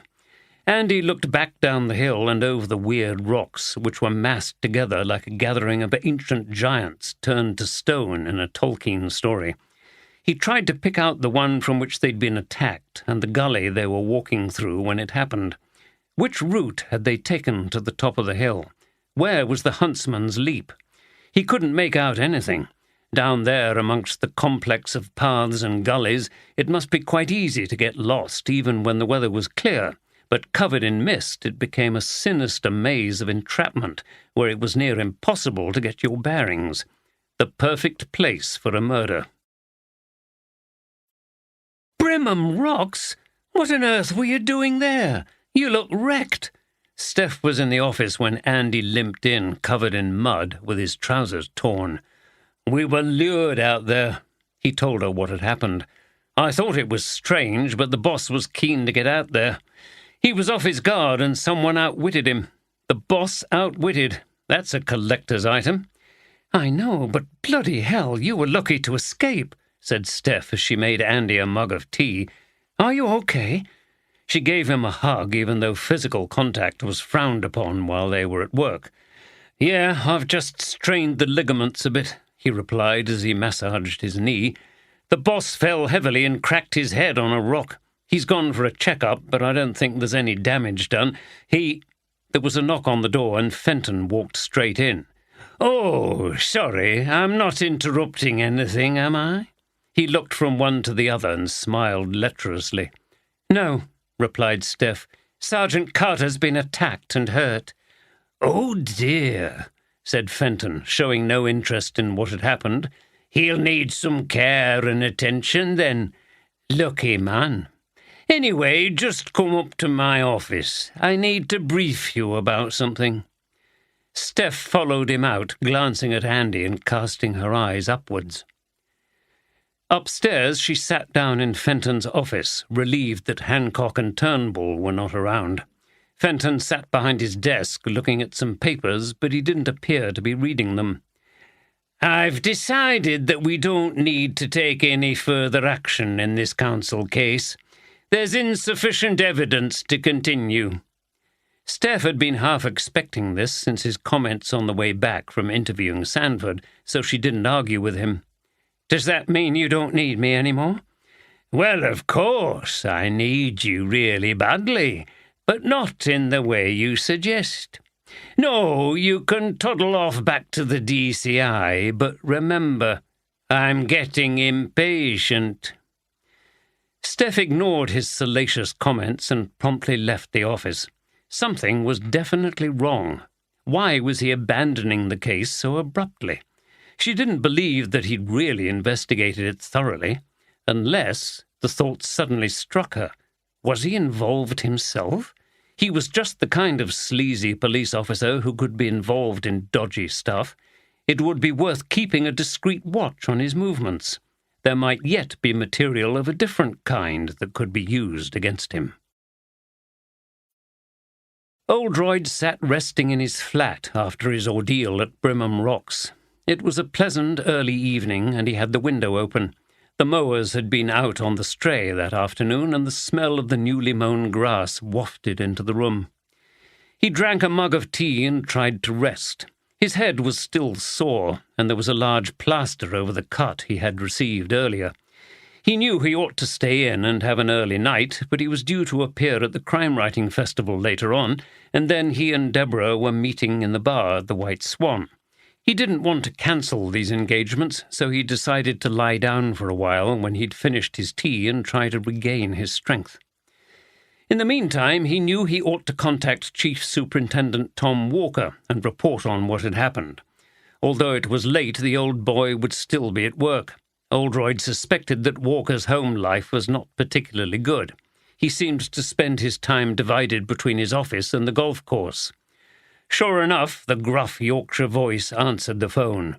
"Jim! Well, I'm glad you've rung. How are you? I've had a brief report from Sergeant Carter. He said you were at Brimham Rocks and things turned nasty. What the bloody hell were you doing up there? It's a funny place, that. I've never liked it. Gives me the creeps." In private, Oldroyd and Walker were on first-name terms. They'd known each other for many years and respected each other's abilities. "I'll live, Tom, as they say. Got a bump on the head when I fell. Not as bad a bump as I would have had if Carter hadn't had his wits about him." He explained how Andy had realized the danger and pushed him out of the way. "Good lad," said Walker, "but it doesn't sound like you to be caught out like that. What was going on?" "Oh, I fell into the trap all right. Made a big fool of myself. You know me, I can lose concentration when I'm away in those landscapes." He told Walker how they'd been lured to Brimham Rocks. "But don't worry, I'm on the alert now. These people are clearly very dangerous and determined if they're prepared to go for the police like that." "Yes, but they must also be scared of you, so you must be on to something." "That's what I told Sergeant Carter. The problem is, to be honest, Tom, I haven't got a clear idea of what it is I'm on to, but they must think I'm a threat nevertheless." "Yes, so you'd better be careful. Don't go around by yourself, and make sure all your venues for interviewing people are safe. Bring them into the station if you can, rather than going out to them. I'm sure the whole thing'd be a lot easier if there wasn't this bloody crime-writing festival going on. So many people swanning around, gabbing about the crimes and muddying the waters. It'll soon be over, replied Oldroyd, who thought it judicious not to tell Walker that he was actually taking part in the festival. Good. Well, I don't need to tell you that Watkins is still bleating on to me, especially after that poor woman was murdered. You're sure the two are connected? Pretty sure, Tom. She was bumped off because she knew something. Yes, you're probably right. We don't get many violent muggings in Harrogate. It would be too much of a coincidence. Anyway, just get on with it, but take the day off tomorrow if you're feeling groggy. Righto, but I think I'll be okay. Walker rang off and Oldroyd went to lie down. He was looking forward to the evening, but was also quite nervous, not about the crime-writing festival event, but about meeting Deborah later. Having been married and faithful to his wife for so long, and having had no relationship since they separated, the whole business of getting to know a woman and establishing a relationship was now very strange to him. He'd not done anything like this since his student days, when he met Julia at Oxford. He felt awkward and clumsy. It was like being in your early teens again and trying to link up with the opposite sex for the first time. He put on a recording of Beethoven's early piano sonatas and lay on the sofa. He also found it hard not to think of it as wrong. Meeting Deborah felt like adultery. He knew there was no reason to feel like this. Julia had made it clear that she had a new relationship and she was considering a divorce. He had no religious principles about such things. It was just that he found it hard to accept his new freedom. It was not something he'd ever expected or wanted. Nevertheless, his canny and wise daughter Louise was right. Unless he shed all these inhibitions and made an effort, he would continue to be alone, maybe for good, and that was not a destiny he wanted to contemplate. He was entering a relaxed state and about to doze off when his phone went. He was surprised to hear the voice of Carol Ashworth from the baths. "Oh, Chief Inspector, I'm glad I've caught you. It's just that there's something I want to tell you." "Yes, Mrs. Ashworth?" Oldroyd tried not to yawn. "You see, I think it's happened again." "What has?" "Remember I told you that Mr. Penrose's murder was like a murder in one of Mr. Derryvale's books?" "Yes." "Well, I've heard about poor Pat Hughes being murdered near the White Swan, and I realise that there's a book called To the End of My Days, and in it a woman is killed in a dark street near a hotel, just like Pat." "And who wrote this one?" "It's by Liz Simpson. She comes to Harrogate now and again. I once went to a book signing at Riverstones. I think she's a friend of Esther Stevenson's." "Okay, well, thank you for the information. Yes, bye." Oldroyd rang off and lay down again. There was no quelling the enthusiasm of the amateur detective once it was aroused. A woman killed on a dark road near a hotel. That was even more likely to be a coincidence than the murder at the baths. Surely there couldn't be anything in it. Or could there? Steph and Andy were driving home to Leeds. Steph was very quiet, and Andy, who was driving, looked sideways at her. He'd had a sense for a while that there was something going on with his partner, but he couldn't get anything out of her. "Are you okay?" he asked. "Fine. I'm just thinking about this case I was working on with Fenton."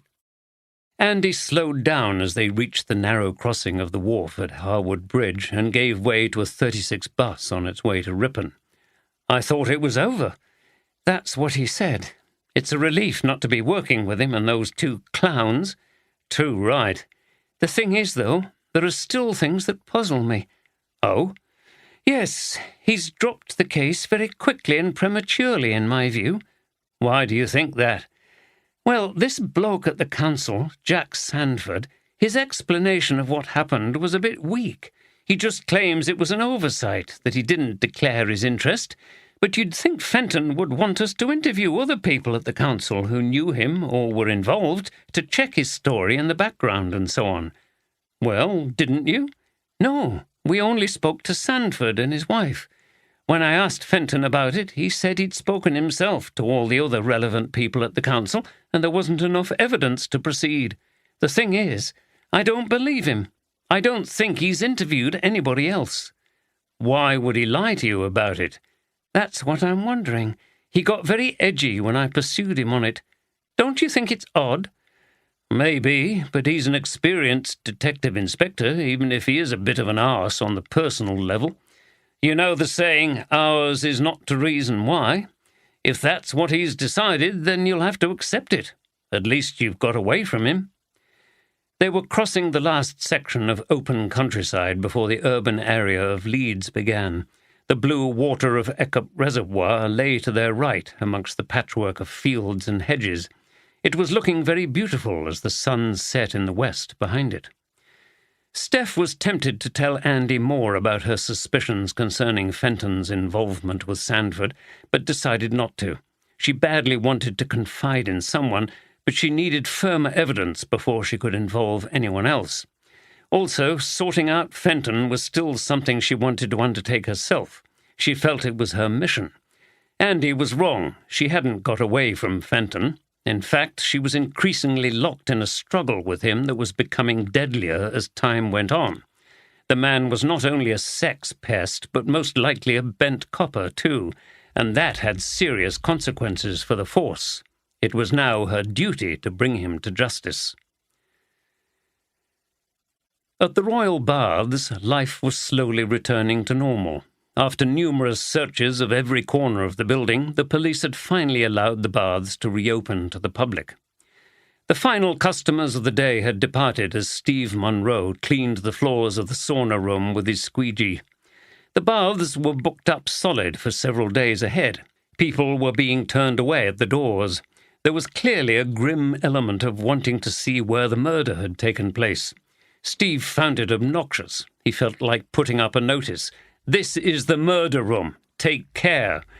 Maybe that would satisfy their gruesome curiosity. The whole business had put him off his job at the baths even more. He would never feel the same again about the place after everything that had happened. He felt it was time for a change. He wanted to be his own boss and in control of things. He'd always been too timid about life, and now was the time to break out and fulfill his potential. The temperature was still high in the hot rooms and steam room. As he cleaned the floors, a voice called out, "Steve, is that you?" "Hi," Sid. "What are you doing here at this time of day?" He walked out of the hot room and saw the technician grinning at him. "Oh, it is you. Ever since that murder, I've been a bit edgy coming down here. Daft, really. Anyway, they asked me to come and do some extra servicing, you know, because everything's been turned off for a while, just to make sure it's all working properly. It's nice to get back and get paid again.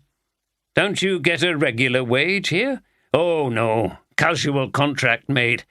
I only get paid for the hours I do. No sick pay, holiday pay, or out like that." "That's terrible. How do you manage?" "Bits and pieces here and there. There's lots more people in the same position where I live. I've got some other jobs and I do a bit of moonlighting. Got into trouble with the police over that. It were my own fault. I were off doing summat on the day of the murder, so me alibi didn't stand up. I think I got away with it, though." "You want to be careful." "No, coppers aren't really bothered about stuff like that. They've got more important things to think about, like who's murdered those poor sods." "Yeah, I suppose so. It gave me a shock, though, when they came to the house. I lost me nerve and ran for it." He described what had happened. Steve laughed. "You daft bugger. When you do that, it only makes them more suspicious." "I know. Anyway, I think they went away satisfied." He looked around and into the steam room. "It's a bit weird down here, isn't it, since you found that body? It feels a bit spooky." "Yeah, I've had enough of it, actually. I'm thinking about giving in my notice." "Are you?" "Been thinking about it for a bit. When Jade's finished working part of the time in London, we're going to move away from here and start our own massage and therapy business. It's too expensive to rent anything here in Harrogate." "Good idea. It's not in my line, but it's popular, isn't it? All that massaging and that Romeo therapy. People pay a lot of money for it." "I think you mean aromatherapy," said Steve, grinning. "Yes, Jade's done some courses in that and reflexology." "What's that?" "It's where you massage parts of the feet and get a healing response in other parts of the body." "Bloody hell. Well, I pity anyone who ever had to massage my feet. They're a right bloody mess." Steve laughed. "Well, who knows? It might do you some good, make you feel relaxed. A few pints are all I need to feel relaxed. Anyway, I'd better get on with job. See you later." Newman went off and Steve continued cleaning the floors until he was satisfied that everything was ready for the next people to visit the murder baths. Amanda Rigby was exhausted. She would be relieved when the festival was over, and she was counting down the days. As Patricia's deputy, a big responsibility had been thrust upon her in terrible circumstances. Not only was there the awful murder of Damien Penrose, but she'd also had to endure the shock of finding Patricia's body near the White Swan. Following this, she had been invited to a hastily convened meeting of the festival committee. The committee had been intending to meet after the murder of Penrose, and now things were even more urgent. They decided that, if possible, the festival should continue. Otherwise, very many people would be disappointed. But they had made it clear to Amanda that in the circumstances they fully understood if she wanted to step down from her position. This option was tempting, but she knew that there wasn't really anyone who could take over at this point, and the festival would have to be cancelled if she didn't continue.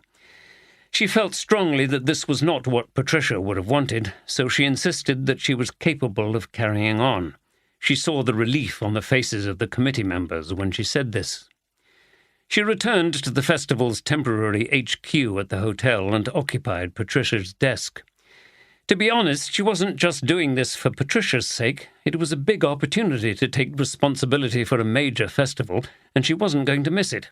If she could demonstrate her capabilities, she would be a strong candidate to do the job permanently. There was a knock on the door, and Jade Darton came in. She looked shocked. "Hello, Amanda. I can't tell you how sorry I am about Pat. I worked with her for a few years, and she was great." Amanda saw that there were tears in her eyes. "Sit down, Jade." "Thanks. I won't take up much of your time. It's just that I promised Pat I would put together a few ideas about how to proceed with the festival without offending people, you know, after Damien Penrose's murder. I suppose it's even more difficult now." "Yes, but the committee has decided that we should continue, so I'm sure your ideas would be welcome." "Okay." Jade looked at some papers she'd brought. "I'll email this to you, but one suggestion I have is that you present Damien Penrose with some kind of posthumous award, maybe the Lifetime Achievement sort of thing, so you would be honouring his memory and his contribution to the festival. His fans would be really pleased with that, and it would show that the festival is being sensitive, while at the same time continuing with the events." "That's a really good idea, Jade." "Thanks. And as far as carrying on goes, place the emphasis on not wanting to disappoint people who've paid money to attend events, so it doesn't look as if you're continuing because you want to avoid a loss." "Excellent. You're right. I can't thank you enough, Jade. Surely we must owe you for this." "No. I said to Pat, I don't want any money. It's just a few ideas." She smiled. "If you like, it's in my interest, isn't it? Because I'll hope to get the contract for your PR next year." "Well, you certainly will, and thanks again." Jade left, and Amanda turned her mind to the upcoming evening. There was to be an event in the same room in which Penrose had made his final appearance. Ironically, Detective Chief Inspector Oldroyd, who was leading the inquiry into the murders, was to appear for his annual slot at the festival as a real police officer. It was usually a popular session, but this year it would obviously be a sellout. She had wondered whether he would cancel in the circumstances, but he'd wronged to say he couldn't see any reason why he shouldn't go ahead. Like her, he felt that it was what Patricia would have wanted. She looked at the clock. It was 6 o'clock, and the event was at 7. There was no time to go home before the evening events. She was working 12-hour days at the moment, but at least she had the opportunity to catch up on some of the paperwork. She was existing on a bad diet of pizzas delivered to the office, burgers, pot noodles, and endless cups of coffee to stay alert. But at least she was here. She kept thinking about Patricia and wanted to cry. She finished her task, closed down her PC, left the office and walked over to the ballroom. It was 6:20. Ben Poole was going to chair the session with DCI Oldroyd. Yet another irony. It felt like some malign deity was playing jokes on the festival. Maybe the gods didn't like crime fiction. 1 or 2 members of the public were hanging around outside and discussing other things they'd seen that day. These were obviously the really keen ones. Amanda went past them and into the large room, checking the seating and lighting. Ben always arrived early and was already ensconced in his chair on the stage, looking through his notes. She joined him on the stage and checked the microphone, then was satisfied that everything was ready. "Hi, Ben," she said. "Are you okay? This can't be easy after what happened the last time you were here." Ben put down his notes, yawned, and shook his head. He was weary with the demands placed on him by his different roles and by the effort of keeping his anxious wife reassured. "Sorry, I'm fine, just a bit tired. I'll be okay when we get going." "Good. Well, why don't you go and have a quick drink before we start? You've just got time." "No, I'm okay, thanks. Alcohol just makes me sleepy. I want to be sharp for this one. It's going to be a full house, I think." "Yes, DCI Oldroyd is quite a draw, especially with what's going on. I just hope nothing else happens." "What do you mean?" She shook her head. "Oh, I don't know. I'm just being silly, really. This festival seems jinxed. I wonder what else could happen." "Has it affected attendances?" "Well, the good thing is, not really. There was a blip for a couple of days, but I think the people who have been put off are being balanced by those who have a ghoulish fascination with what's happened." "I thought it might work that way for you in the end. There's nothing the public likes more than a good murder, real or imaginary." "Yes, I know. Oh, there's the Chief Inspector. What on earth's the matter with him?" Oldroyd appeared at the doorway with the dressing and plaster still on his head. "Hello," he called as he walked to the stage. "Are we nearly ready?" "Just about," replied Ben. "What happened to you, Chief Inspector?" Oldroyd's hand went up to the plaster. "Oh, nothing. I'm fine. Let's just say it was an injury sustained during the call of duty." He would say no more about it and reassured Amanda that he was well enough to continue. He sat on the chair opposite Ben Poole, just as Penrose had on that fateful night just over a week ago. Ben had a terrible feeling of déjà vu, but Oldroyd seemed relaxed, sipping water as people began to file in. "This evening we welcome Detective Chief Inspector Jim Oldroyd to talk about the work of the police. Chief Inspector Oldroyd generously gives of his time for nothing every year at this festival, and it's always very interesting to hear a voice from the real world of crime fighting. It sets the fictional world into a kind of context, I think. So, Chief Inspector Oldroyd." Oldroyd nodded as he received applause. During Ben Poole's introduction, he'd scanned the audience and noted with a wry interest that a number of suspects in the case were in attendance. Charles Derivale and Esther Stevenson were sitting together near the back. At the front, looking very excited, was Carol Ashworth from the Royal Baths. Midway down on the left was Susan Lawrence, already looking a little bored and distracted. It was very interesting but frustrating. What did it all mean? Where was the pattern? Was there a sinister reason why they were here? Was one of them going to take a shot at him?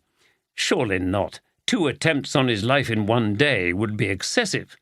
He dragged his attention back to Ben Poole. "I think you enjoy reading crime fiction, Chief Inspector. Is that correct?" "Oh, yes. I tend to be a little old-fashioned in my tastes. I like the novels from the Golden Age. Agatha Christie, Dorothy L. Sayers, Marjorie Allingham. I think it's because the world they depict is glittering and exciting, but quite remote. Those writers tended to use private detectives rather than police officers to solve the crimes. The police take a back seat, and they often come across as plodders compared to the likes of Miss Marple and Lord Peter Wimsey. Gentle laughter rippled through the packed audience. However, I have to say there is a part of me that loves a bit of theatre, and I have been known to imitate some of the great fictional detectives if I get the opportunity. Oldroyd was remembering a recent case at nearby Redmire Hall, and thinking how wonderful it would be if he could engineer another Hercule Poirot-like session, slowly revealing the murderer in this present case. How extra satisfying that would be here in the context of the crime-writing festival. Is that why you prefer them? Because they don't deal with police procedures? I suppose so. I accept that police work can never be accurately depicted in a crime novel. There's far too much routine stuff. It would make the story too boring to read. More laughter. But it does grate at times when crimes are solved so quickly and the story is full of amazing and dramatic twists and turns that would never happen in reality. It makes me wonder what kind of image the public are forming of the police from these stories. Of course, it's much worse on television. All these super detectives with their tortured private lives triumphing over diabolical serial killers after having evaded death themselves. It makes the ordinary, hard-grafting, unattractive guys like me look extremely dull. More laughter as the audience warmed to Oldroyd's witty style. Do you find your work dull? Not really. I was only joking. In fact, I find it endlessly satisfying. It keeps the old brain ticking over, and we're bringing some dangerous people to justice. So it's all worthwhile, just not as glamorous as it's depicted in fiction. I see. So Hercule Poirot's comment about his little grey cells is accurate? Yes, it's an intellectual challenge to solve the puzzle, especially in the kind of cases I seem to get. The stress lies in the fact that you're not trying to solve it in a leisurely way, reading a book in your armchair. You're working against time, particularly when there's a threat that the murderer may strike again. As in the current case here at the crime-writing festival? Asked Ben. There was an expectant silence in the room. Nice try. I know it's on everyone's mind, but of course I can't comment on any actual case, and especially not this one, which is still very much live. You appear to have encountered some difficulties recently, judging by your appearance. Ben nodded towards the plaster on Oldroyd's head. I assume your injury was sustained during your investigations, or did you knock your head on a cupboard door? A ripple of nervous laughter. Well, you're not going to give up, are you? Replied Oldroyd, still jovial. But I have nothing to say on that subject. It's true, though, that your work can be dangerous, isn't it? Indeed, if desperate people know they're being hunted down, they'll sometimes take desperate measures. There have been a number of attempts on my life over the years. Thankfully, none of them has been successful. An outburst of laughter this time. After a few more questions of his own, Ben invited the audience to contribute. Charles Derivale caught his eye. Chief Inspector, the author said in a tone that suggested he found the whole situation rather amusing, I'm sure you're familiar with the phrase, truth is stranger than fiction. Here you are addressing an audience in which there are a good few crime writers, while you are in the midst of an investigation into the mysterious murder of one such writer here in this very same town. I wonder what you're making of it all, just as an experience, you know. Oldroyd looked at the knowing expression on Derivale's face. Was the man taunting him somehow? Well, Mr. Derivale, I agree that in some ways the whole business seems like a plot that one of you could have devised, doesn't it? Or maybe it would be regarded as too far-fetched. His grey eyes fixed Derivale very directly. My response to the situation is to assure you that, however quirky and ironic the situation is, I will continue to focus on the task in hand. I suppose you could say that I share certain things in common with the writer of the fictional crime. We both move the story to an end by finally bringing the perpetrators to justice." Derivale nodded to Oldroyd, but the smile never left his face.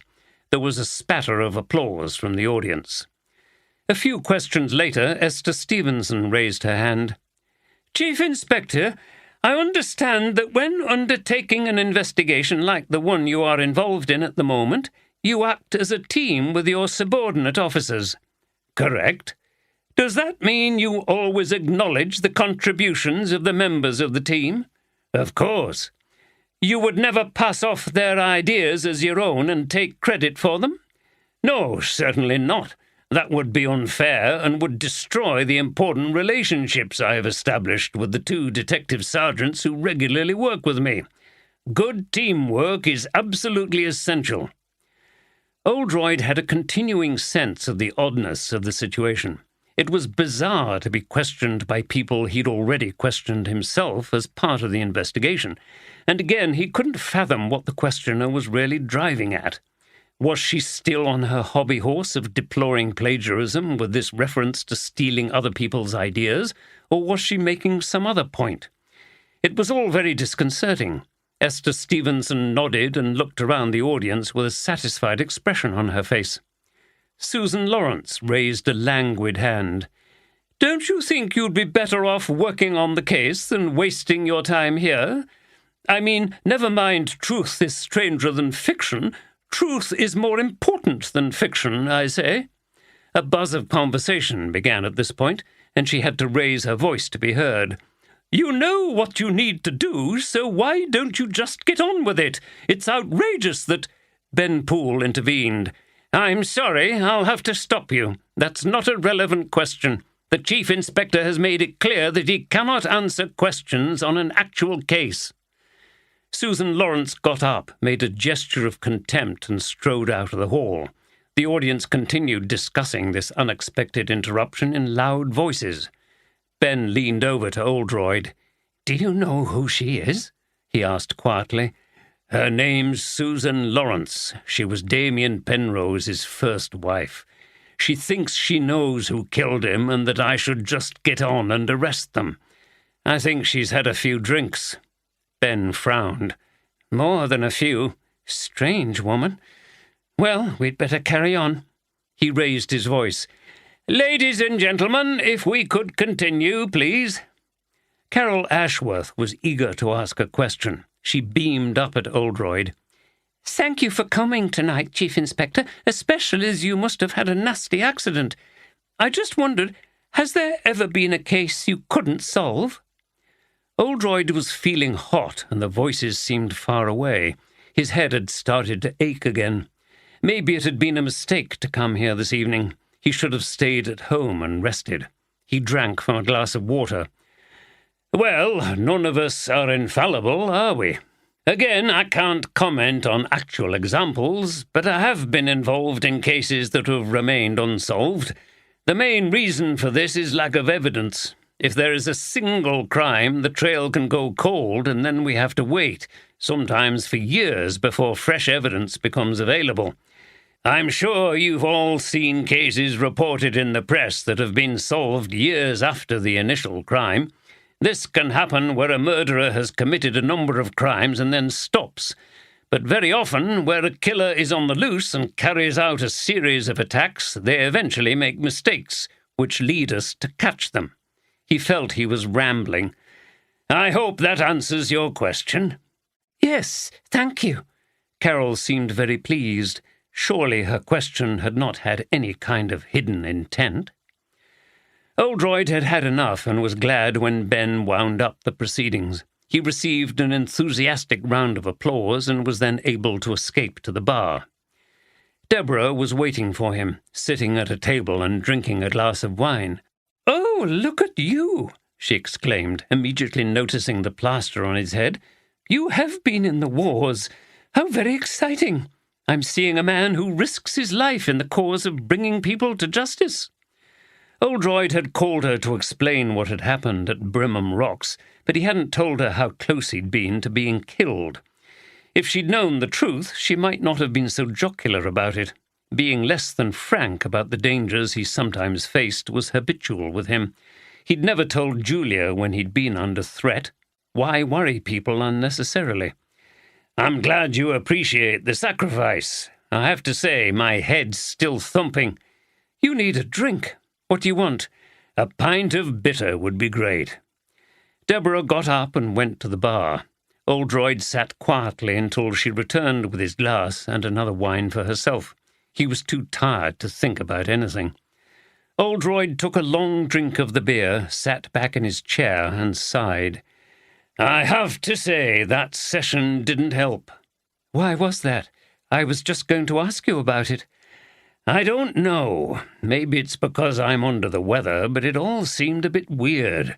There were people in the audience asking me questions whom I've questioned about the case, and they're suspects. How odd is that? Talk about role reversal." Charles Derivale and Esther Stevenson entered the bar. "That's two of them over there." Oldroyd pointed them out to Deborah. "They're both crime writers, and they hated Penrose for different reasons." "There does seem to be something vague and arty about them," said Deborah, straining to get a good view. "I'd have picked them out as writers even if you hadn't said. They don't look like people capable of violence, though. They might write about it, but would they do it?" "Oh, people like that get others to do their dirty work for them. I've seen it many times, but they're just as guilty as the henchman who fires the gun or twists the knife. Blast, they've seen us. I'm not in the mood for small talk with them. I shouldn't really be speaking to them at all, as they're suspects." Derivale ambled over, clutching his gin and tonic, followed by Stevenson. "Well done, Chief Inspector. Very interesting," he said. "It's always useful to hear about things from the other side, so to speak." "I'm glad you enjoyed it," said Oldroyd. "But if you'll excuse me, I can't really socialize with you in the middle of the investigation. It could be very compromising." "Yes, we understand," said Stevenson. "I'd just like to say that I valued your comments about integrity. It's good to know that not everyone is motivated by self-interest." "Yes." "We'll leave you in peace, Chief Inspector, but I'm sorry about that Lawrence woman.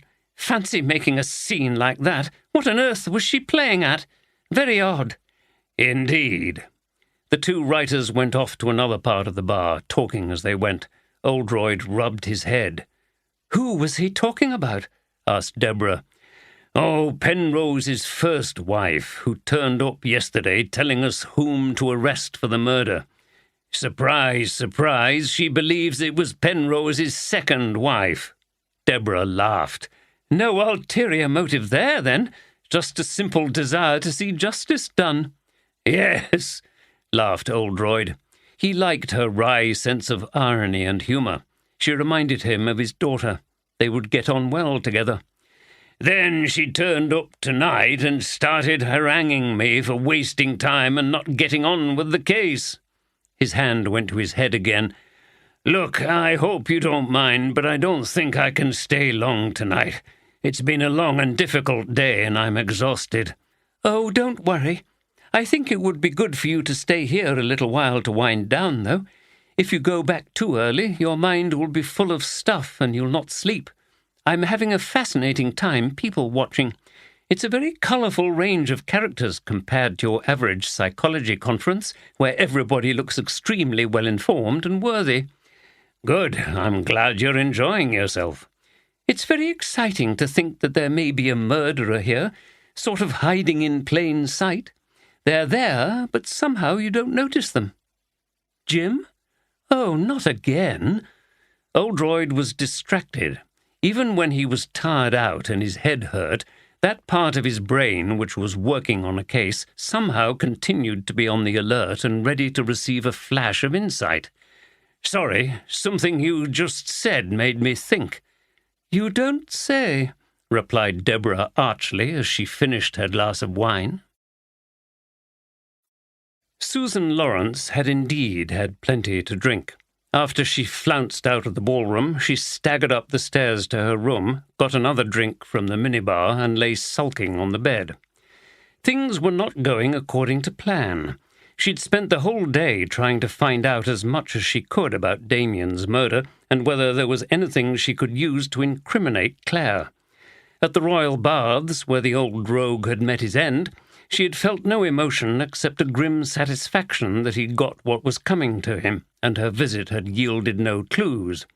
She had spoken to people at the hotel and the crime-writing festival, but nobody had had any useful information. The only interesting aspect was that she learned a little more about the scandal involving Claire and her husband, who was a counsellor. Unfortunately, she couldn't see any way this could be linked with Damien's murder, unless he'd somehow found out about it and was using it against her. But that was not credible. Blackmail was not Damien's style, far too ungentlemanly, although, curiously, plagiarism didn't seem to bother him. It was all his fault, really. He'd been such a charismatic but deeply untrustworthy character. He'd treated her badly, and she wasn't going to be denied her compensation. But how? She knocked back her glass of gin in one go and frowned. No wonder she'd lost it at the event with the Chief Inspector. He was far too much his own man and not malleable enough, in her view. Her plan was starting to look silly. Why had she thought she could just come up here and somehow get Claire convicted? She looked at her empty glass. She was drinking far too much. Was she losing it? Declining into frustration and delusion? It was time to activate Plan B, in case Plan A completely collapsed. This promised less financially, but at least had some foundation in fact. The more she learned about the circumstances of Damien's murder, the more she was beginning to see that this line of pursuit may prove more fruitful. She poured herself another drink, took up her phone and dialed a number. Someone answered. "Yes, that's right, it's me," said Susan. "No, I'm sure you weren't expecting me to call." "What do I want?" "Well, I'm in Harrogate, you see, and I've been thinking a lot about Damien's murder and putting two and two together. I was hoping to pin it on that bitch Claire, but failing that, I have another theory about who might be responsible. Maybe we could meet up and I could explain it to you." "No need to react like that. You're making me think I must be on to something. The person rang off, leaving Susan with a satisfied smile. 6. Betty Lupton, the Queen of the Well, served water from the old sulphur spring to guests for 56 years in the late 18th and early 19th centuries before the pump room was built. On retiring in 1843, she was given a pension of 7 shillings by the Harrogate Improvement Commissioners, but unfortunately she died 2 weeks later at the age of 83. When Oldroyd woke next morning, his head felt tender, but he'd slept well and felt quite refreshed. It was Friday, and the next few days were going to be very busy. As he was eating breakfast, his phone rang. It was Louise. "Hi, Dad." "Well?" "Well, what?" "Duh. How did it go? Stop pretending to be dim." Oldroyd had texted her to say he'd met Deborah, that the initial meeting had gone well, and that they were going out for a meal. "Fine.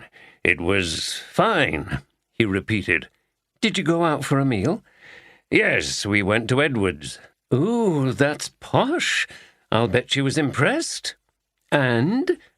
"God, it's like getting blood out of a stone. Did you get on with her? What did you talk about, etc., etc.? Oldroyd smiled. He was deliberately winding her up. He was actually very pleased that she was interested in his life and welfare. He knew many young people of her age had little contact with their fathers. "She's nice. I like her. Very sharp and a good sense of humour. She sends me up when I get distracted about work, you know. She met me for a drink last night at the White Swan." "Good. Well, she sounds as if she'll be right for you. When are you seeing her again?" "Hey, hold on. You'll be asking me when we're getting married next." "You don't need to do that. Probably a bad idea. Anyway, you're still married to Mum. For the time being. Yes, but we've been through all that, and you haven't answered my question. Which is? When are you seeing her again? Louise could be insistent, even hectoring, when she'd decided on a course of action. She'd been a feisty character since childhood. Tonight, we're going to a promenade production of A Midsummer Night's Dream at Ripley Castle. I'm hoping the weather will hold, and then we're going to the murder mystery evening at the White Swan on Saturday. They always end the festival with that.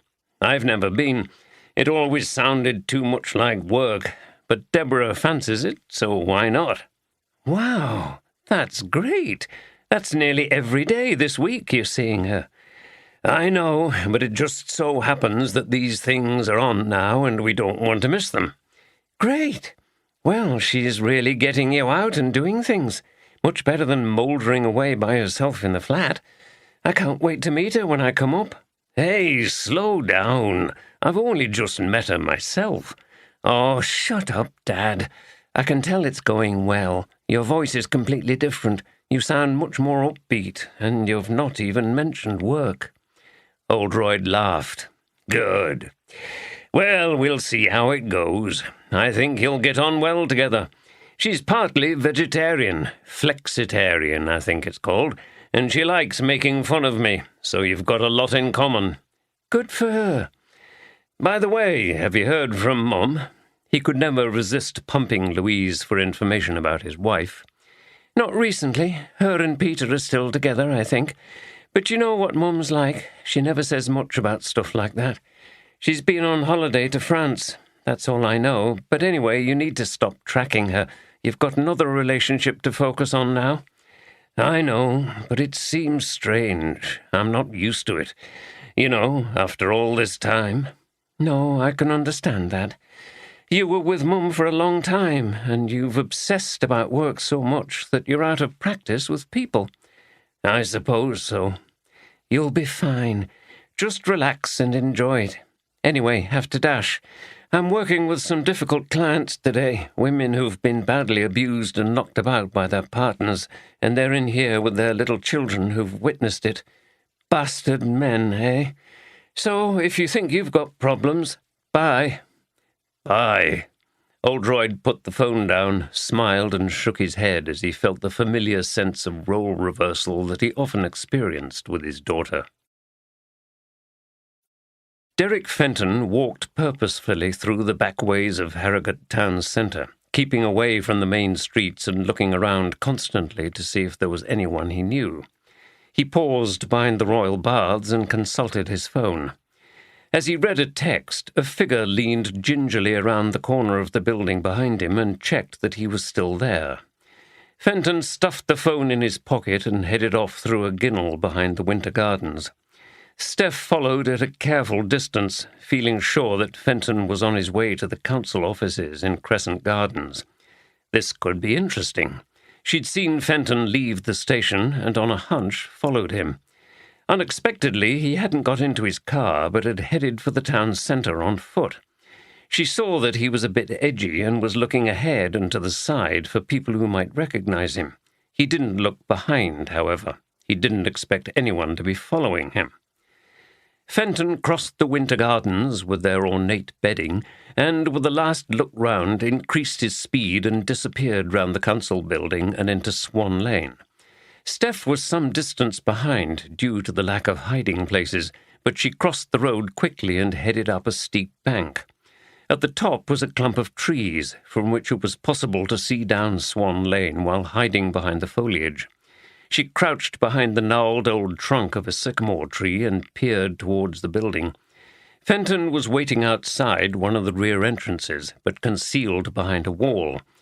After a couple of minutes, a man emerged from inside and greeted him. Steph felt a tingle of excitement. "That's Jack Sandford coming out of the offices, and I think that's Inspector Fenton," said a voice behind her quietly. Steph jumped in surprise and turned. There was a man crouched just behind her. He was holding a camera with a large zoom lens, and he took some pictures of the two men together. Then he held out his hand. "Ben Poole, writer and journalist. I know you're an officer with the West Riding Police, and you were working on the Sandford case with Fenton, and I've seen you with Chief Inspector Oldroyd, but somehow I don't think you're on official police business at the moment." "How do you know all that?" "Any good investigative journalist has his contacts. I know people in the West Riding Police." "Do you? It sounds very dodgy to me. Any officer giving information to the public like that would be in serious trouble." "Yes, but it's all in a good cause, and no money exchanges hands, I assure you. Sometimes we journalists can get to places the police can't, but it can be necessary to, how shall I put it, shortcut the system." They were still watching Fenton and Sandford in the distance, and the conversation went on in whispered voices. "Why do you think I'm not on official police business?" "It's odd that you're skulking here by yourself." Steph felt outmaneuvered. "Okay, you're right. I have my personal reasons for following that officer. I could ask you the same question. What are you doing here?" "I think you'll approve of my motives. I'm trying to expose some corruption in the council. I've got a contact in there who's telling me all kinds of stuff about Sandford. Backhanders, nepotism. But we can't explain how he keeps getting away with it. I've suspected for a while that he has a contact in the police." Steph's heart leapt. She could be about to strike gold. "Good. Well, I have my reasons to suspect that officer of corrupt involvement in the same business. He is Detective Inspector Fenton, by the way. But we'll have to move carefully. Those pictures of them meeting will be very useful, but we'll need more evidence." Ben looked at her quizzically. "Why can't you report your suspicions to your superior officers?" "I have my own reasons for that, which I'm not going to divulge. It's nothing criminal. Just let's say we've both got a motive for bringing this pair down." She gestured towards the two men who were still talking. Then, as abruptly as he'd appeared, Sandford disappeared back into the building, and Fenton headed off down an alleyway towards Ripon Road. He was presumably taking another route back. Luckily, this took him away from their spying position. Steph and Ben moved from the tree to hide behind a building so they couldn't be seen from Swan Lane. "Okay," said Ben. "I'll go with that, no questions asked. If you can pin this on Fenton." "I'm Detective Sergeant Stephanie Johnson. I was put on the case of Jack Sandford and the contract his wife was given. I was working with Fenton. I went with him to conduct interviews and so on, but Fenton suddenly shut the case down, said there was insufficient evidence. I thought it was very strange. He couldn't possibly have investigated it properly, and it makes it all the more irregular that here he is talking to the main suspect in a case he's just been investigating." "I see. Well, my contact at the council is on the same procurement committee. He's been suspicious of Sandford for some time and has been monitoring him.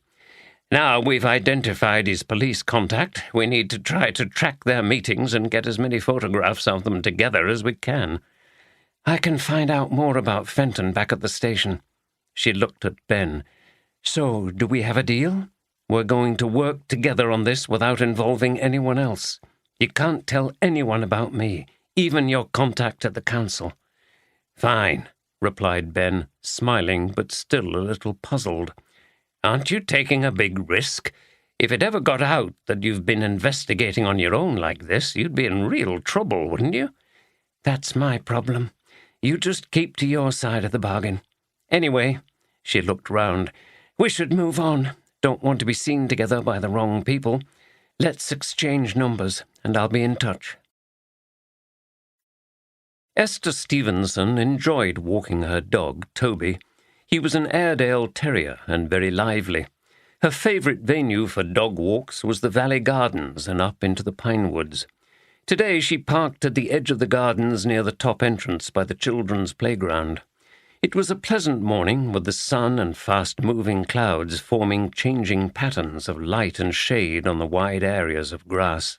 She got Toby out of the back of her old Volvo estate car and put his lead on. "Come on, boy." She pulled on the lead, and the dog barked in excited anticipation as he trotted beside her. They walked through the old stone gates, past the playground, the crazy golf course, and the tennis courts, and then turned right down the hill towards the bandstand and the Sun Pavilion. Esther liked to do a circuit down to the bottom entrance, taking in the flower beds and stream before walking back up to the open areas towards the pine woods, where she could take Toby's lead off. She walked briskly down the hill and turned at the bottom. She was walking back up the hill by the stream when a voice called out to her from one of the benches that lined the path. "Ah, Esther, I thought I might find you here. You were always fond of your dogs, weren't you?" Esther stopped and looked towards the speaker. For a moment she was puzzled before she recognized Damien Penrose's first wife. "It's Susan, isn't it? Well, I haven't seen you for years. What on earth brings you to Harrogate?" "That's exactly what your old crony Charles Derivale said the other night when I caught up with him in the bar at the White Swan. I assume you and he still consider yourselves the masters of Yorkshire crime fiction? Why don't you sit down? I'm hoping that you'll be able to help me." She indicated a space next to her on the bench. Esther regarded her with distaste and remained standing. Toby was sitting obediently beside her. "It's been a while, but I see you haven't changed, Susan. I don't know how you think I can help you, and with what. I take it you must be here in connection with Damien's death in some way, but I've no desire to start raking over the past." "Oh, it's not the past that concerns me, Esther. It's the present, and more importantly, the future. My future, to be exact.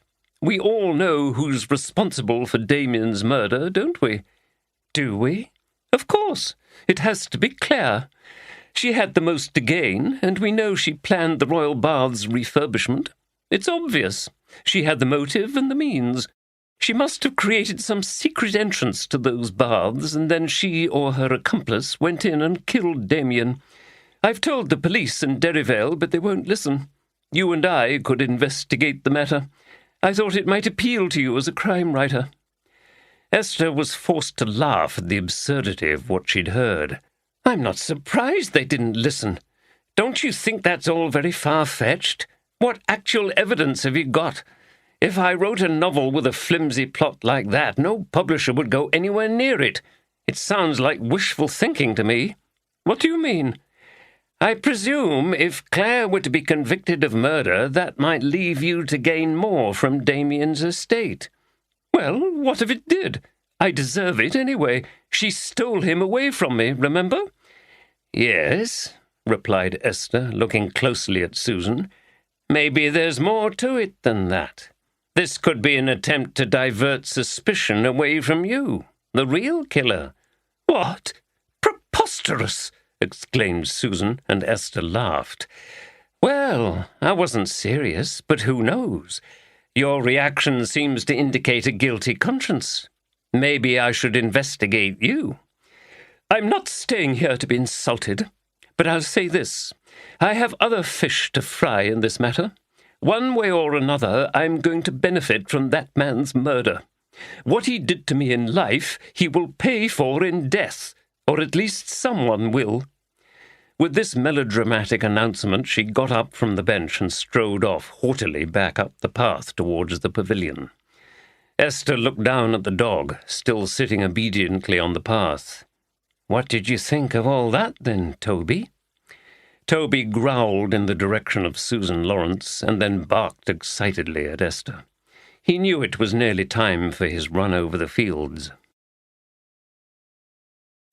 Susan Lawrence walked briskly up to the Magnesia Well tea room, a circular structure with Edwardian-style ornamental ironwork, ordered a coffee, and sat at a table outside. This was the end of her pursuit of Claire Bayliss. She was clearly not going to acquire any support from anyone, so now it was full steam ahead with Plan B. Again, she had no real evidence for this theory about who killed Damien, but that didn't deter her. She used her mobile to call the same number as she had from her hotel room. "It's me again. Don't ring off this time. I don't think that would be wise. Remember what I know about you and how that would interest the police." "Yes, so I think it's time we met up and discussed things. We can come to some arrangements so that I keep quiet, can't we? No, I can't prove anything, but that's not the point, is it? You don't want the police on your back, do you? Anyway, you have a good think about it and call me back soon. Don't leave it too long. I'm getting impatient, and I want to get back to London." The call ended. Susan sat back and sipped her coffee. At last, she felt she was making progress. Geraldine Poole was at work in her attic studio when the doorbell rang.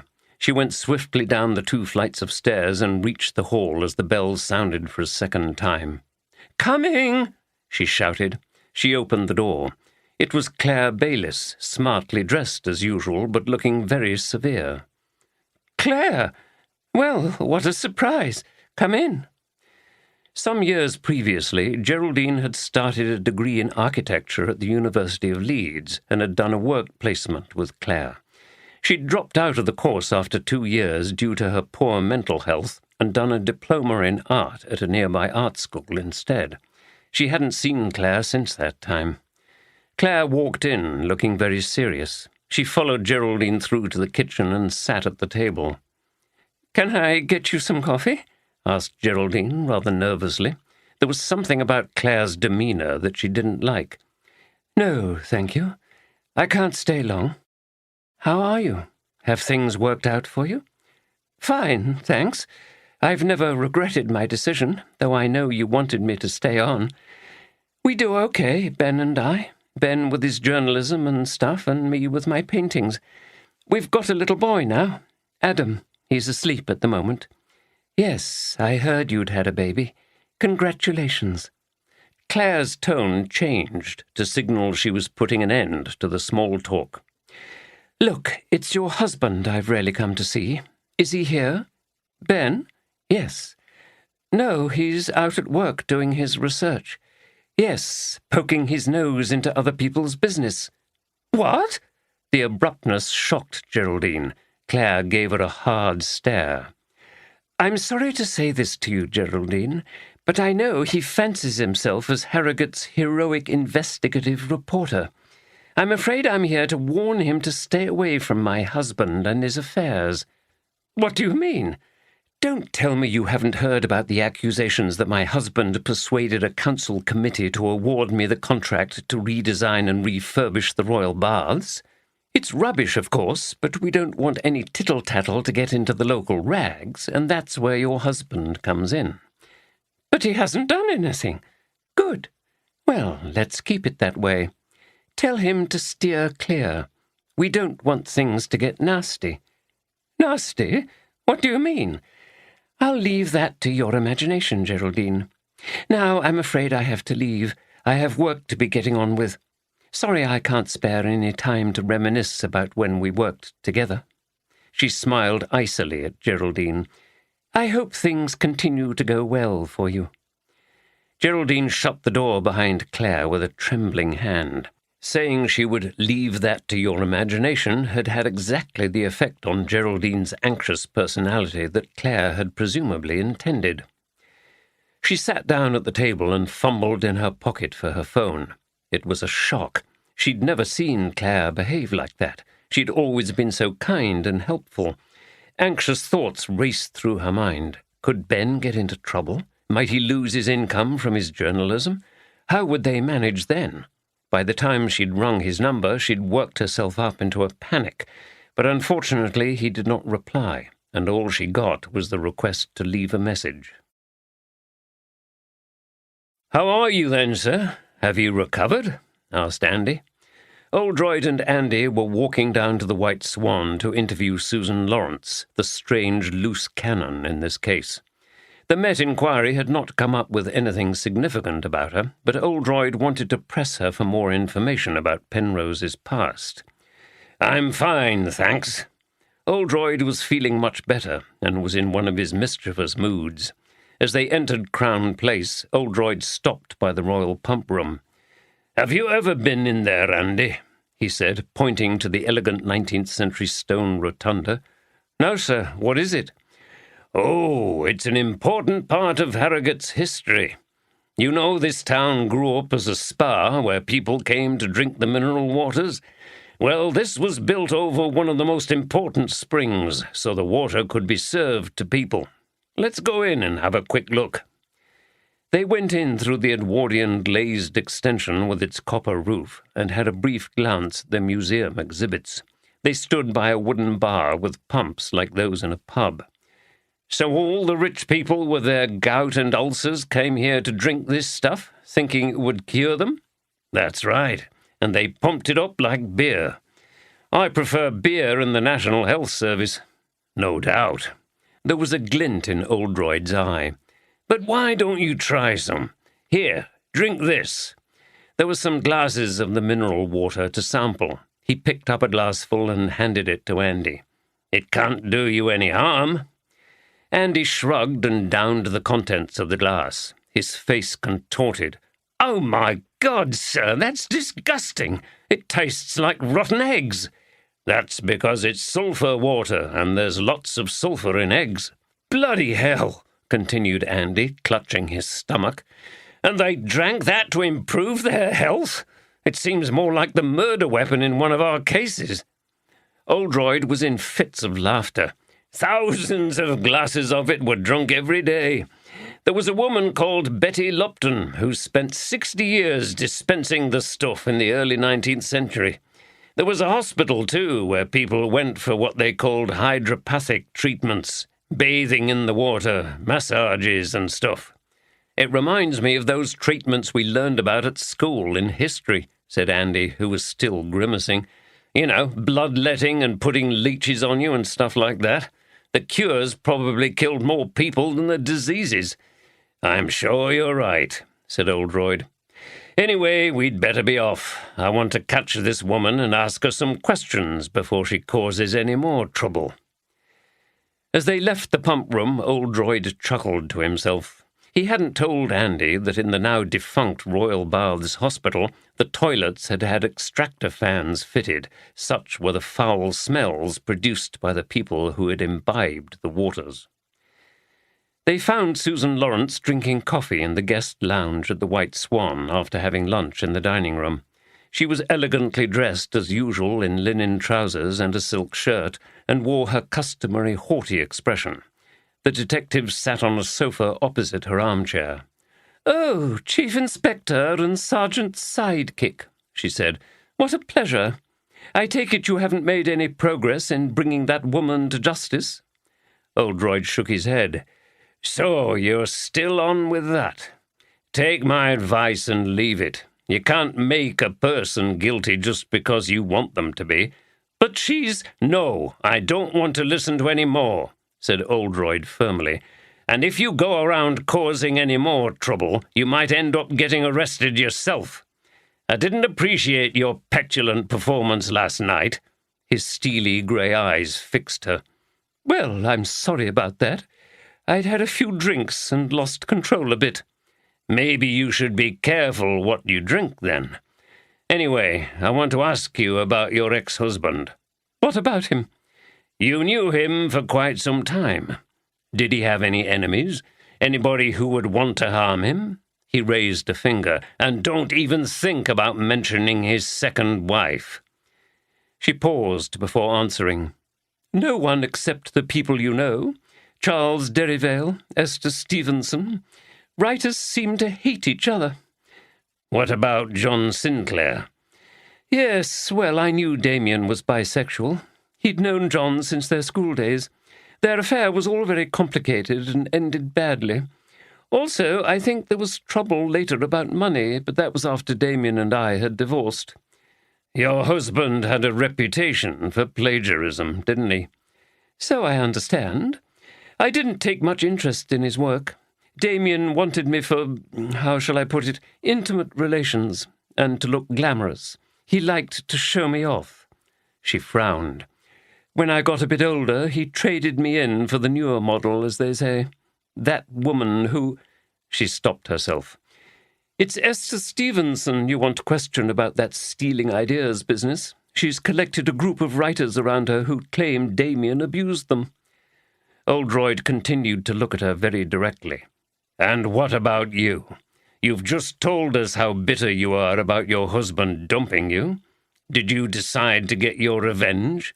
Susan laughed. "By killing him? When I was in London? I thought you said I was the fanciful one." "You may not have been the person who actually carried out the murder, but you may have been involved. It was obviously a clever plan, and must have involved more than one person." "No, Chief Inspector, you're wasting your time. I got my revenge on Damien, all right. When I knew he was having an affair with Claire, I conducted several of my own amours. I was well even with him by the time we parted." "I see." Oldroyd fixed her again with his penetrating eyes. "Anyway, why are you still here when it's obvious your scheme to pin the blame on your rival is not going to work? I don't think Harrogate is a place, let's say, where you would normally tarry. If you know anything else, you need to tell us. It's an offence to withhold information from the police." Susan sniffed. "Well, you surprise me, Chief Inspector. You've shown no inclination to take any notice of what I've said up to now, so why do you think I would know anything important?" "Okay. Well, I've warned you. Also, I would be careful about playing games with dangerous people." "Don't worry about me, Chief Inspector. I can look after myself." "I hope you're right," concluded Oldroyd. The two detectives left the hotel, with Andy desperate for a drink to get rid of the lingering taste of sulphur in his mouth. John Sinclair and his partner, Ed Smith, had a decent patch of garden behind their Victorian house in High Harrogate, and they were both keen gardeners. As Ed, who ran a small hairdressing salon, was constantly complaining that John worked too hard and that they didn't spend enough time together, John had consented to leave work reasonably early on Friday afternoon and make a trip to their favourite garden centre. Ed had left his business partner, Leslie, in charge of the salon. The garden centre was out on the Ripon Road near Ripley. "How have you been feeling today?" asked Ed as John drove the car out of Harrogate past the exhibition centre. Ed was quite a bit younger than John, about whom he worried a lot. "Okay. You know things are difficult at the moment." "I do, and I know who I blame." John sighed in exasperation. "I know you do, but there's no point going through all that again." Ed turned to him, and his eyes sparkled with anger. "I can't forget it so easily. That bastard was so nasty to you." Ed knew about John's long-ago relationship with Damien Penrose and about Penrose withdrawing his financial help.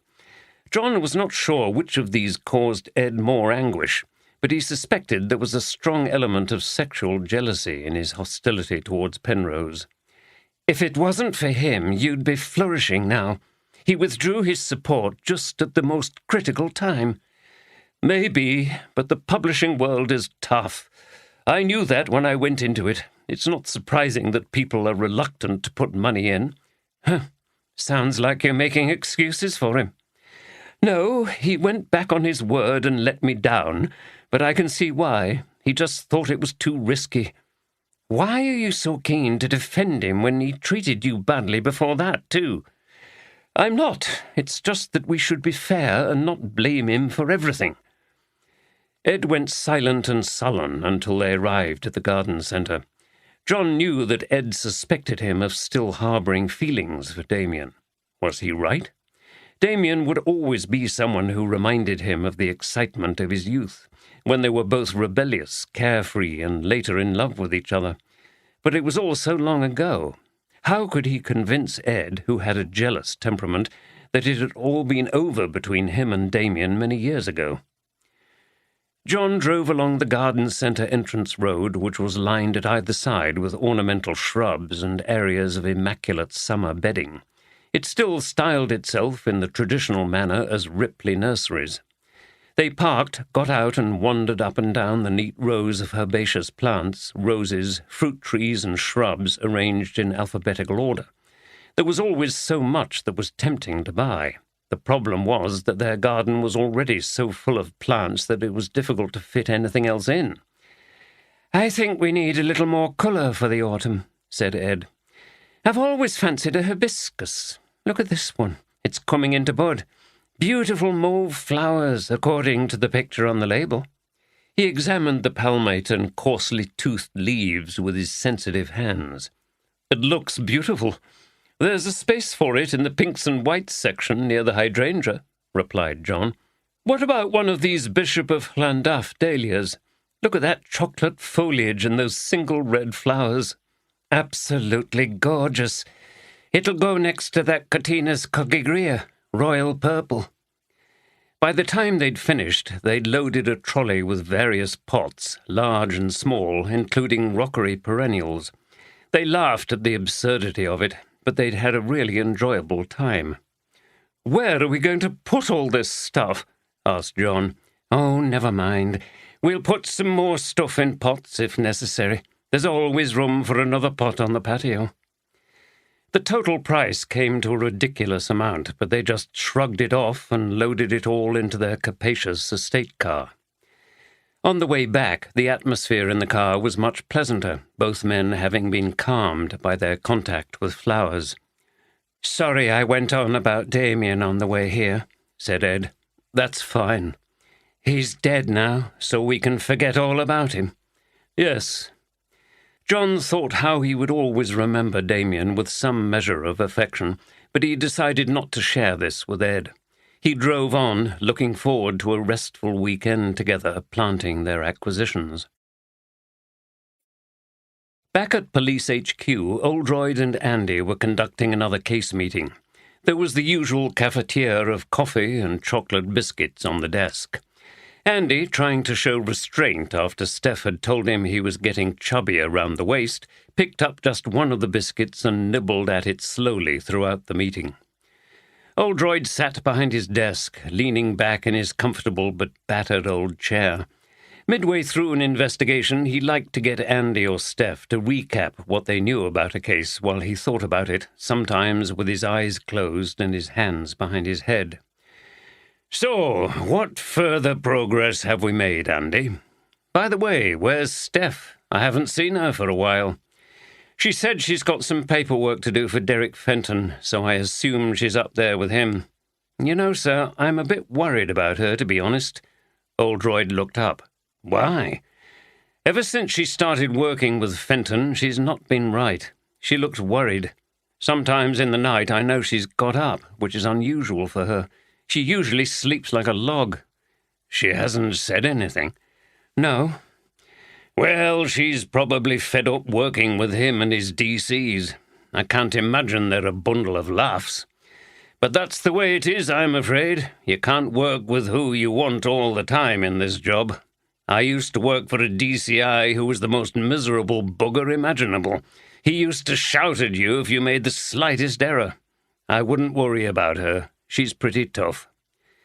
Andy didn't reply, but he was still unhappy. He looked at his notes and sighed. "We're flatlining, to be honest, sir. According to the reports, Penrose was in reasonable health at the time of his murder, and also his finances were excellent, so that finally eliminates any ideas about him staging his death. I thought that was a bit wild anyway, although this is a strange case." "You're right there." "We haven't discovered anything yet to incriminate any of the suspects. I think we've always known none of them could have actually committed the murder anyway, but we haven't discovered any accomplices. This woman Susan Lawrence, though, she's a dark horse. Her alibi for the day of the murder was confirmed. She was still in London, but now she's here, trying to pin the blame on her rival. I wonder if that's some kind of smokescreen to cover up her own involvement." "You may well be right. She certainly knows more than she's told us. She hesitated when I asked her if she knew about any enemies her husband had had. If she wasn't involved in the murder herself, she might well have a good idea who was behind it." "Why not tell us?" "It could be good old blackmail. She's determined to gain some benefit out of her husband's death, and her silly idea of getting Claire Bayliss arrested has clearly not worked. But I told her she needs to be careful. There are some ruthless and dangerous people behind this, as we know." "Too right, sir. Anyway, I take it you haven't yet worked out how the first murder was done?" "Not entirely, but I'm getting closer. The secret lies in camouflage, Andy." Camouflage, sir? You mean like concealing something and hiding? Yes, think about it. It was an eccentricity of Oldroyd's that he believed in training the minds of his young detective sergeants by not immediately revealing his theories and getting them to think. How could you camouflage yourself in those baths? It's all tiles and empty space, and there's nothing to hide behind. Well, you carry on thinking about it. I'm not there myself yet. There are still things that puzzle me. So what's next, sir? Any information about Patricia Hughes' phone calls? Apparently they're onto it, but they're having a few problems with their software. Blast it! That information is vital. If we can find out who she called that night, it could open everything up. At that moment, Steph came into the office. Well, hello, stranger, said Oldroyd. Hasn't Fenton finished with you yet? Just about, sir. Just popped in to say hello. How's the case going? Oldroyd gave her a quick summary while she thought to herself that Fenton might think he'd finished with her and was in control, but she was about to prove him wrong. It was late in the afternoon. Steph, Nicola Jackson, Cynthia Carey and Sharon Warner were meeting in Oldroyd's office. Steph had checked that Fenton, Hancock and Turnbull were all out of the building. Oldroyd had told her that she could use his office any time she needed it if he was out. We'll have to make this quick, Steph, said Cynthia. I've got to pick up the kids soon. Me too, said Nicola. Don't worry. I haven't a lot to say. The main thing is that I wanted us all to meet up and to say thank you for coming forward. I can't tell you how much better I feel now that I know it's happened to all of you as well, and I wasn't the only one, said Sharon, sounding very relieved. We all feel better when we know we're not alone, continued Steph. There's strength in numbers, even against a man in a powerful position. If we can make an example of him, it will act as a warning to other men that they can't get away with it. Yeah, fine words, said Nicola, but I'm still not sure what we can actually do about him. Steph had decided not to say anything about Fenton's involvement in the corruption with Sanford. She wanted to keep the two issues separate, but she had a plan concerning what to do about Fenton's behaviour towards women and his blackmailing. Okay, well, I've been giving this some thought, and what do you think about this as a plan? Charles Derrivale was not in a good mood. He felt that the atmosphere at the White Swan was not the same since that wretched woman, Susan Lawrence, had arrived. She had spoilt the feng shui of the place. She was always around with her supercilious expression. He saw her at breakfast. She hung around the lounges during the day and the bar in the evenings, making it an inhospitable place for him. He felt driven away from his customary position on the bar stool. The fact was, he had no desire to get into any further conversations with her. She was a mad woman with her ridiculous theories, always trying to recruit people to her cause. He'd even felt sorry for Damien Penrose in the years he'd been married to her, though heaven knew why he'd ever hitched himself to such a dragon. During those years, she'd usually accompanied Damien to Harrogate. She spent her time complaining and harassing staff running the crime-writing festival and the hotel, making it clear that she considered Harrogate to be a tiresome provincial backwater.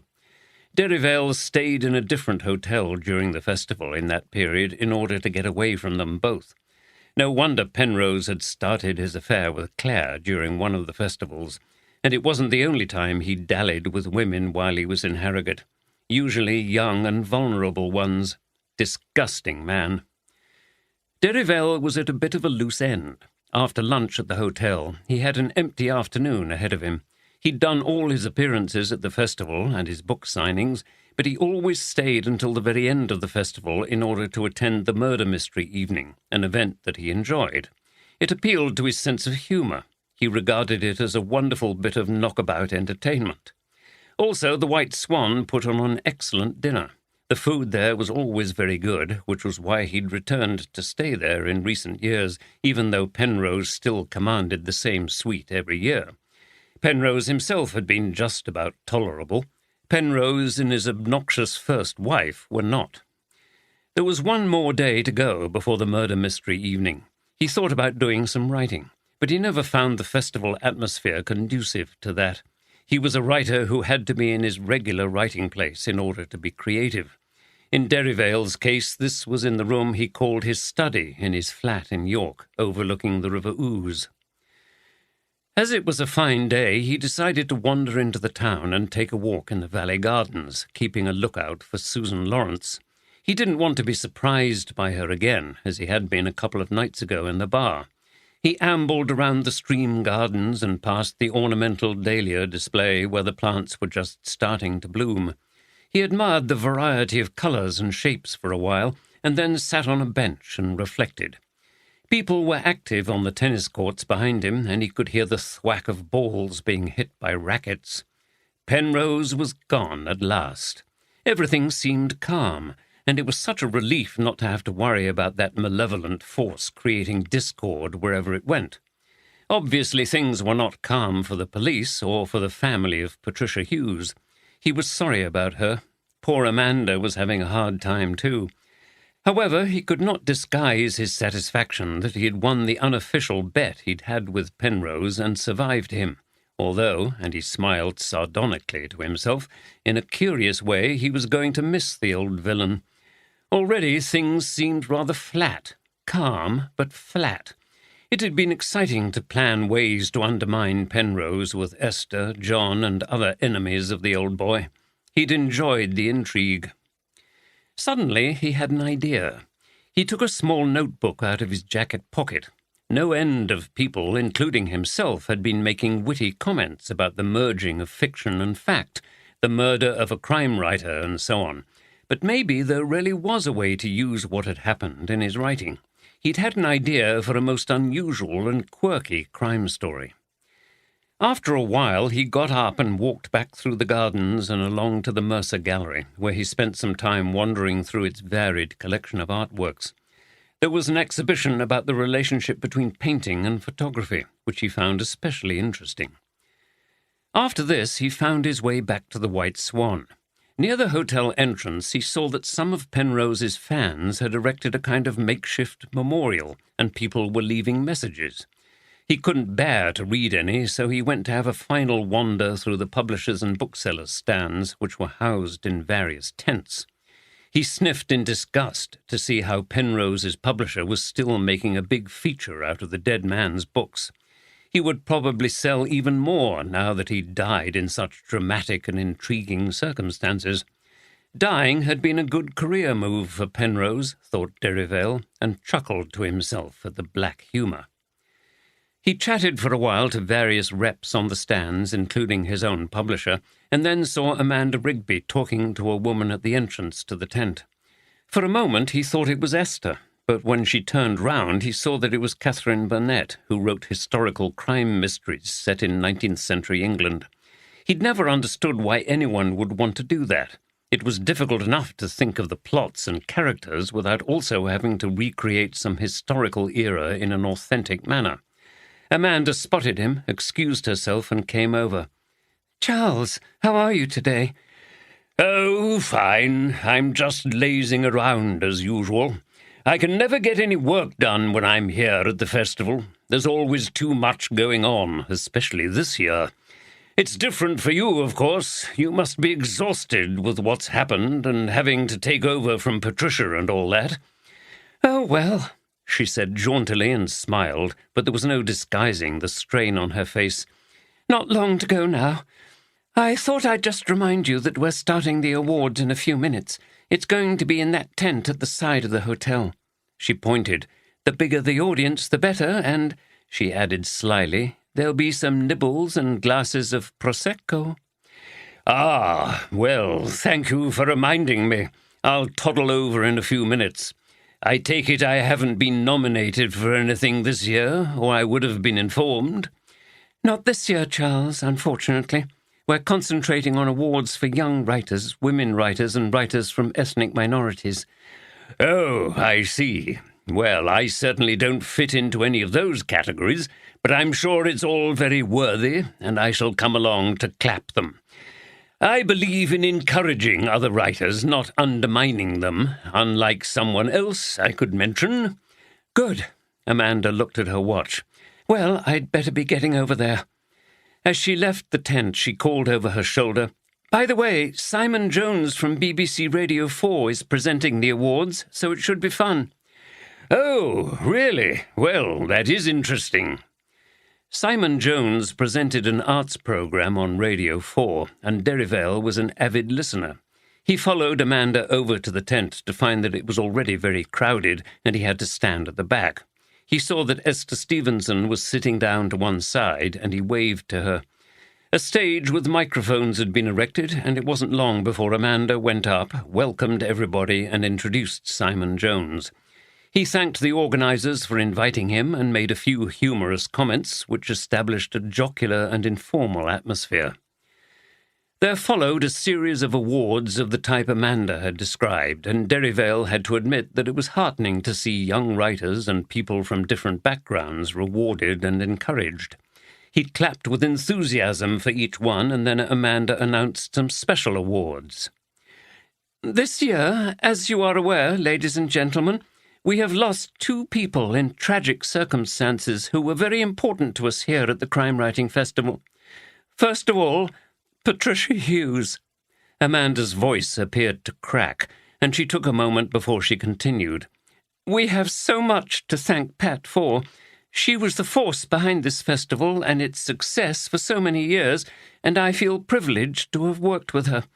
The committee has decided that from next year there will be a new award at the festival, the Patricia Hughes Prize, which will be awarded to a female writer for a debut crime novel." She brushed away a tear as there was thunderous applause and shouts of "Hear, hear." "The other person we have lost is Damien Penrose." The room went silent, and Derivale knitted his brow. "Damien came up from London most years to appear at this festival. Often a controversial figure, he sparked lively debate and was a great draw. His presence was a boost to us. The committee has decided, therefore, that there will also be an award to honour his memory." Derivale spluttered in an attempt to stifle his response to this, and there were some murmurs around the room. Penrose had not been quite so universally welcome at the festival as Amanda had implied. "The Damien Penrose Lifetime Achievement Award will go to a well-established writer with a long career behind them, in recognition of their contribution to crime fiction over a substantial period of time. I might say that if Damien had lived, he would undoubtedly have been the first recipient of his own award." There was some polite laughter at this. Some people clapped, others looked stony-faced. It was a contentious act of appreciation for a divisive figure. Derivale's mouth had dropped open, and he was speechless. He caught Esther Stevenson's eye, and she shook her head. Amanda wound the proceedings up, thanking Simon Jones again and everyone else for attending. Derivale shuffled out of the tent in shock. A memorial award for that bounder, that cheat, that thoroughly nasty piece of work? He stumbled towards the bar. He needed a drink after that. Esther joined him, and they sat disconsolate in a corner. "Well, I don't suppose we should be too surprised," she said. "He did get plenty of people to come here, if not always for the right reasons. The festival people liked it. They want this to be a success. They're not concerned about plagiarism and insults and what kind of character you are, as long as you're not a criminal. In fact, his notoriety was a great attraction. We knew that." "I expect you're right, but it's still a shock to see the old bugger honoured like that. What are they thinking of?"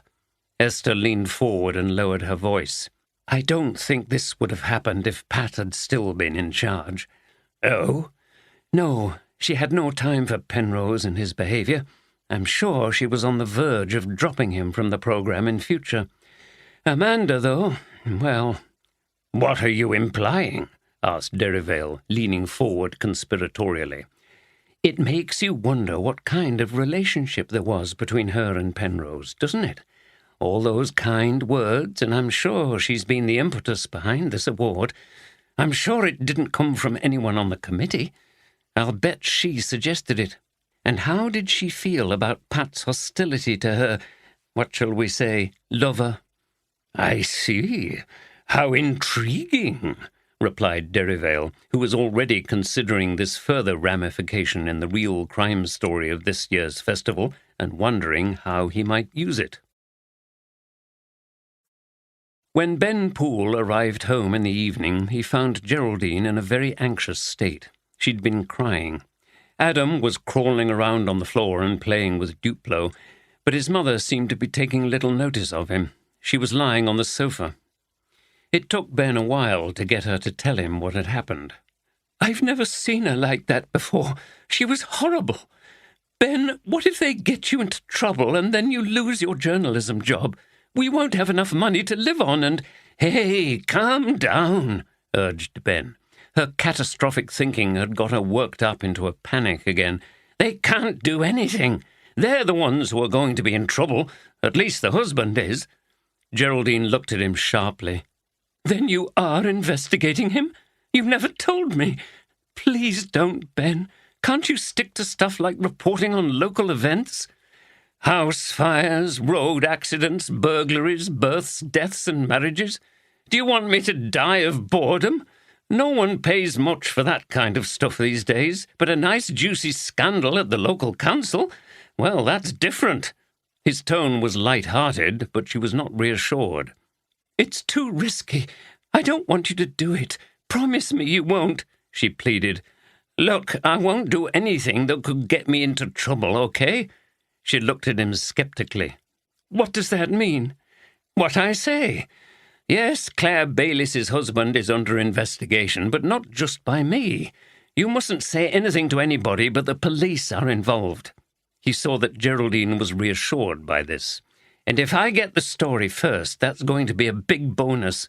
I'll do well out of it. We'll do well out of it. You've been getting yourself all worked up again over nothing." Geraldine sat up and seemed much more relaxed.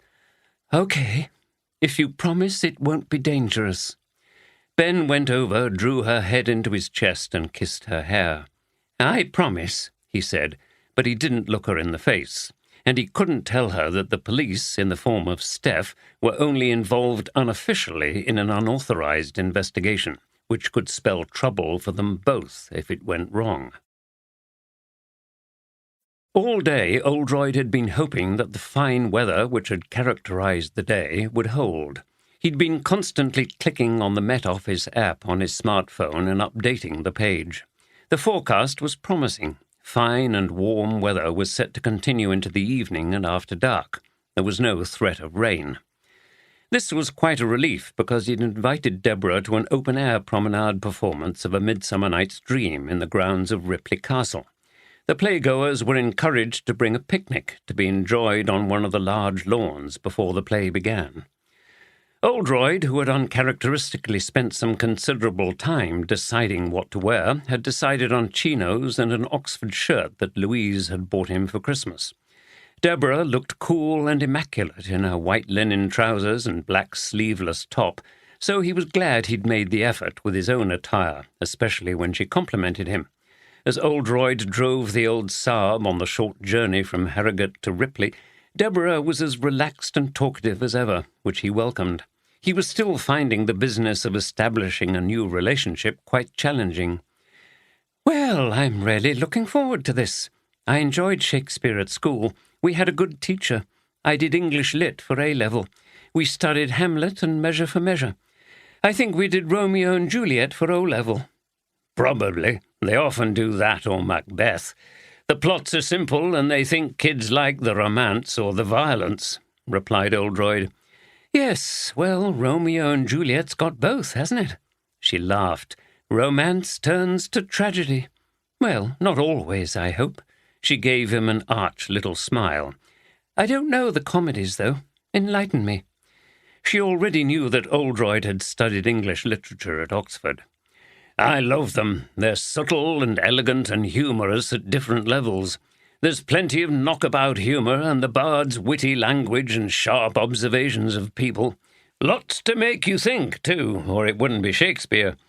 Twelfth Night's my favourite, but Dream is great. It's got all the business of the fairies with the confused lovers and the workmen with their play, which is hilarious."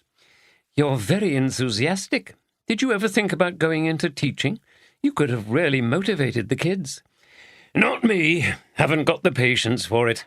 Surely you have to have plenty of patience in your job. True, but it's patience with yourself as you think hard to solve the puzzle. It's not patience with teenage bad behavior. I don't think I could put up with that. I think I'd be the same. I much prefer relating to people one-on-one. The car moved at a leisurely speed through the lush summer countryside. They passed a local cricket ground. The players in white stood out against a background of fields and trees. Their shadows were starting to stretch a little across the grass in the early evening sun.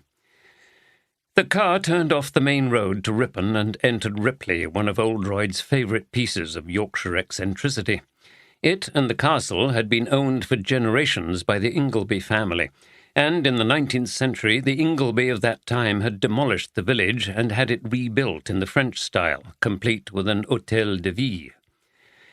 Oldroyd parked near the church, got out and opened the boot, from which he lifted an old-fashioned wicker picnic basket. "I'll carry this, if you can manage the rug and those folding canvas chairs. They're very light."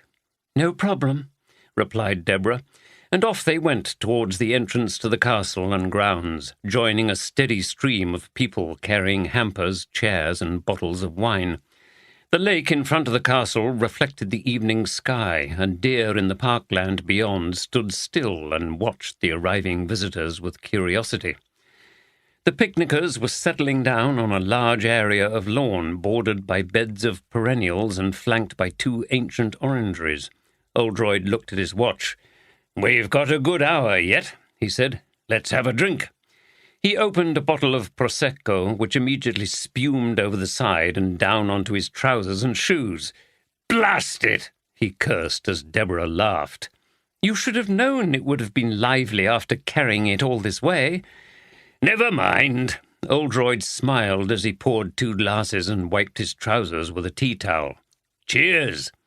He unloaded the French bread, pâté, cheese, grapes, quiche, and mini pork pies, which he had bought in different specialist shops in Harrogate, and they tucked in. They finished with some little pots of crème brûlée. "Wonderful," said Deborah, leaning back rather precariously on her canvas chair.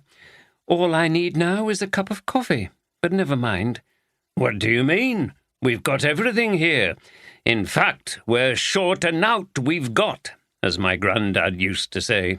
He produced a small thermos flask and 2 cups. "And proper filter coffee, no instant rubbish." "Wow, Jim, you've gone to lots of trouble. Thanks a lot." "Well, you know." He was going to say she was worth it, but shyness prevented him.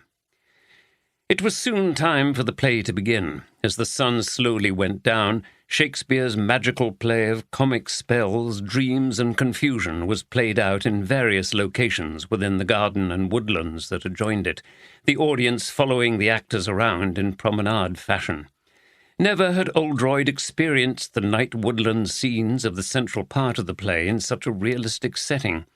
They were in the woods near Athens. He was, as Bottom is described in the play, translated, removed from his normal self. Theseus eventually declared that the tongue of midnight hath told 12 in an exquisite setting against a backdrop of the lake as the sun finally set behind the actors and ducks settled on the water. To the left, the castle became a dark mass against the night sky. Enthusiastic applause greeted the end. And yet, being Oldroyd, there was still that part of him, however small, that was always on the alert for clues to help him solve a case he was investigating. As he walked back to the car in a kind of daze and holding Deborah's hand, he couldn't help ruminating on a certain line spoken by Helena in Act 3. "And though she be but little, she is fierce." 7. Hydropathic treatments offered at the spas of Harrogate included saline sulphur baths for gout and rheumatism, alkaline sulphur electric baths for muscle weakness and atrophy, carbonic acid baths for heart disease, Harrogate massage douche for lumbago and arthritis, intestinal lavage treatment for constipation and mucus colitis, peat and paraffin wax baths for sciatica, lumbago, stiff joints, and rheumatism. Treatments were available until 1969. At the White Swan Hotel, the crime-writing festival, much to Amanda Rigby's relief, had finally come to an end. The marquees had been dismantled, leaving areas of flattened brownish grass. The booksellers had packed up their displays. All the talks, discussions, and award ceremonies were over. There was only one event left.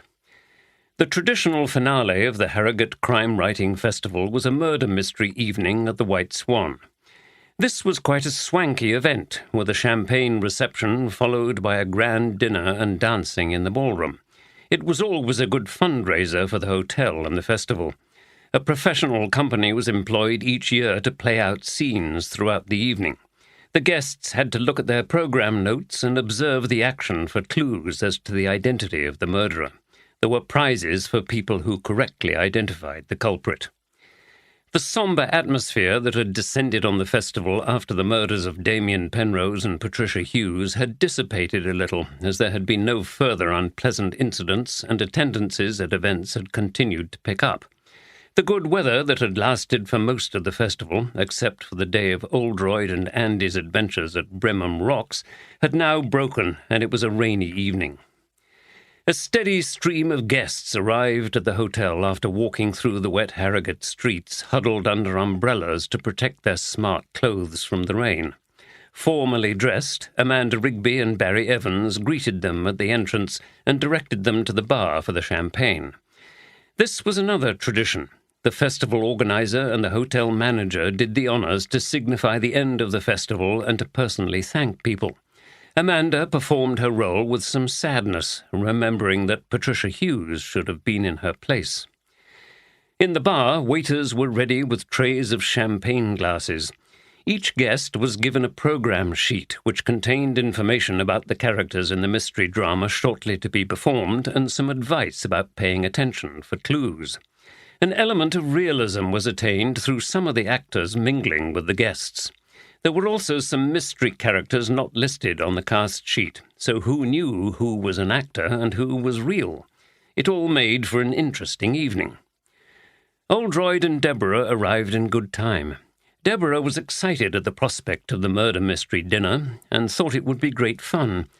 Oldroyd was less enthusiastic about what he considered a busman's holiday type of evening, but he was quite happy to accompany his new companion. He also knew the food at the White Swan was good, and he was looking forward to his dinner. "Good evening, Chief Inspector," said Amanda. The strain on her face was still clearly visible. Oldroyd introduced Deborah, and they went through to the bar, Deborah clutching her program notes. They got their champagne and, as they were early, managed to find some chairs. "Ooh, let's have a look at this," exclaimed Deborah, sipping her champagne and smoothing out the sheet of paper. "You'll have to give me a chance to work it out. You've got an unfair advantage with your professional skills." She laughed. "Of course," said Oldroyd, relaxing into his easy chair. "I'm quite happy to take a back seat. I'm sure these things are not remotely realistic anyway, just a bit of fun. It probably comes down to guesswork in the end." "Maybe, but I like a nice puzzle." Oldroyd smiled at her. He liked puzzles too, but solving them wasn't quite so entertaining when people's lives were at stake. He didn't say anything, not wanting to spoil the evening. Without realizing it, they had sat in a position that allowed them to see the guests as they arrived. It wasn't long before familiar people started to enter the bar, holding their champagne glasses. Carol Ashworth, looking flushed and excited, came in with a man. She saw Oldroyd almost immediately and came over. "Oh, Chief Inspector, I didn't expect to see you here. This is my husband, Dennis." Oldroyd shook hands with Dennis, a bald-headed, glum-looking man who looked as if he'd been dragged along to the event. After this, Oldroyd introduced Deborah to the pair. "We come to this every year, don't we, Dennis?" Carol said, and then continued, not waiting for a reply. "It's a bit expensive, but I always look forward to it. Last year's was so good. The actors were so convincing, and you'd have been proud of me. I worked out who the murderer was, didn't I, Dennis? Anyway, with you here, Chief Inspector, it's going to be difficult for the rest of us. we're going to be up against a professional."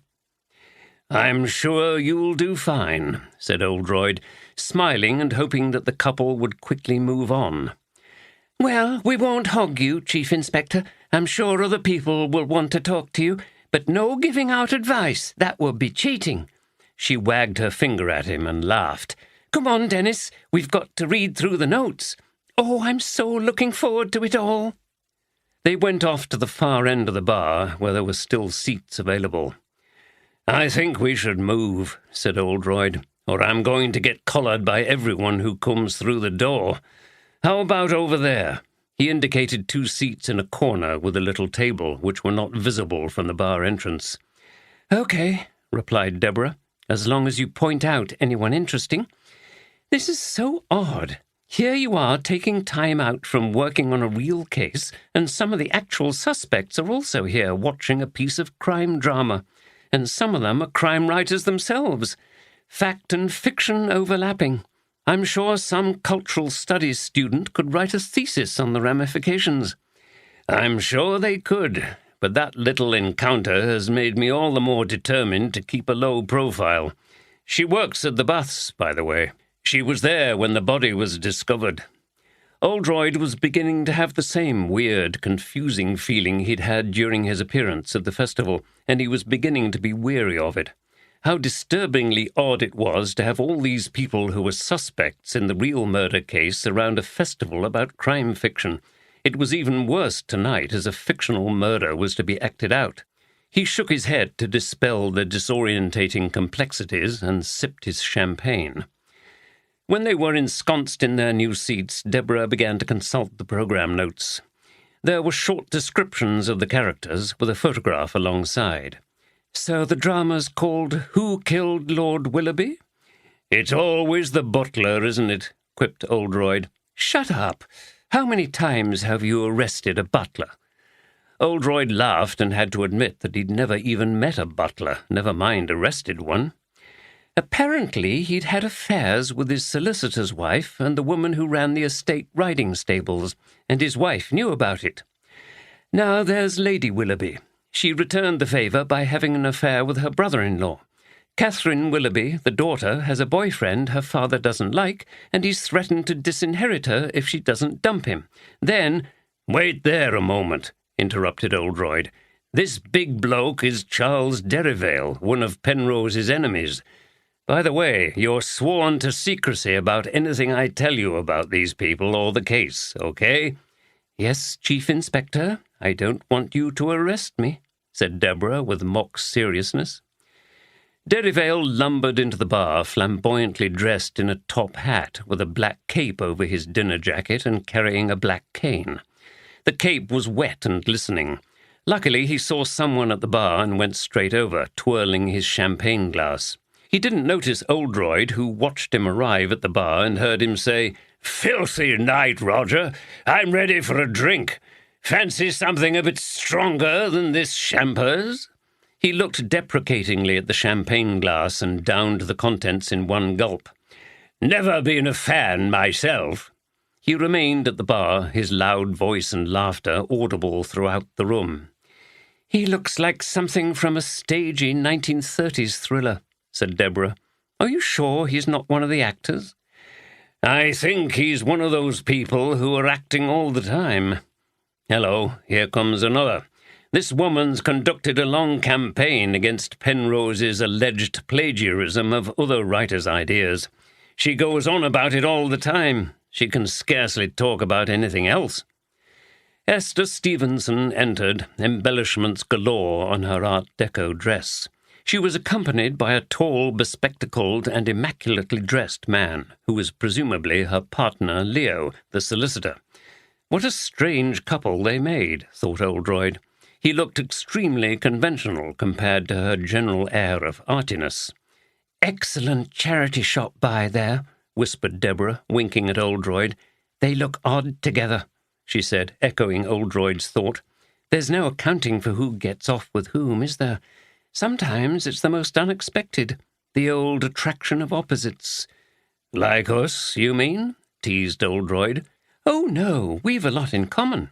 After all, you're concerned with the criminal mind, and I work with people who are troubled. Not a million miles apart, I'd say." "Ah, here's another." Oldroyd had noticed John Sinclair entering the bar alone. His rather glum expression suggested a lack of enthusiasm, so why was he here? "You'll like this one. He was the first murder victim's lover years ago when they were both young in London. Then they fell out over money." "Ooh, a juicy bit of scandal. I bet it was him. It usually comes back to sex and money in the end, doesn't it?" "In fiction as well as in fact, judging from what you've read about this evening so far. If only it was so simple. And anyway, in this case, who would we go for? Sinclair or Penrose's 2 ex-wives?" "Well, Penrose sounds a colourful character. He seems to have got around a bit and played both ways. Is there a lot of that stuff in his books?" "A fair amount, though I've not read many. Not my style. They're all about the machinations in the rich set. Millionaires, yachts, affairs, jewellery, sex, money. Very popular books, though. I think they feed into people's fantasies of the high life." "Seems like it.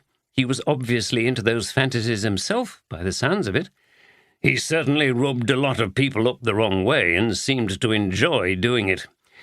Anyway, carry on."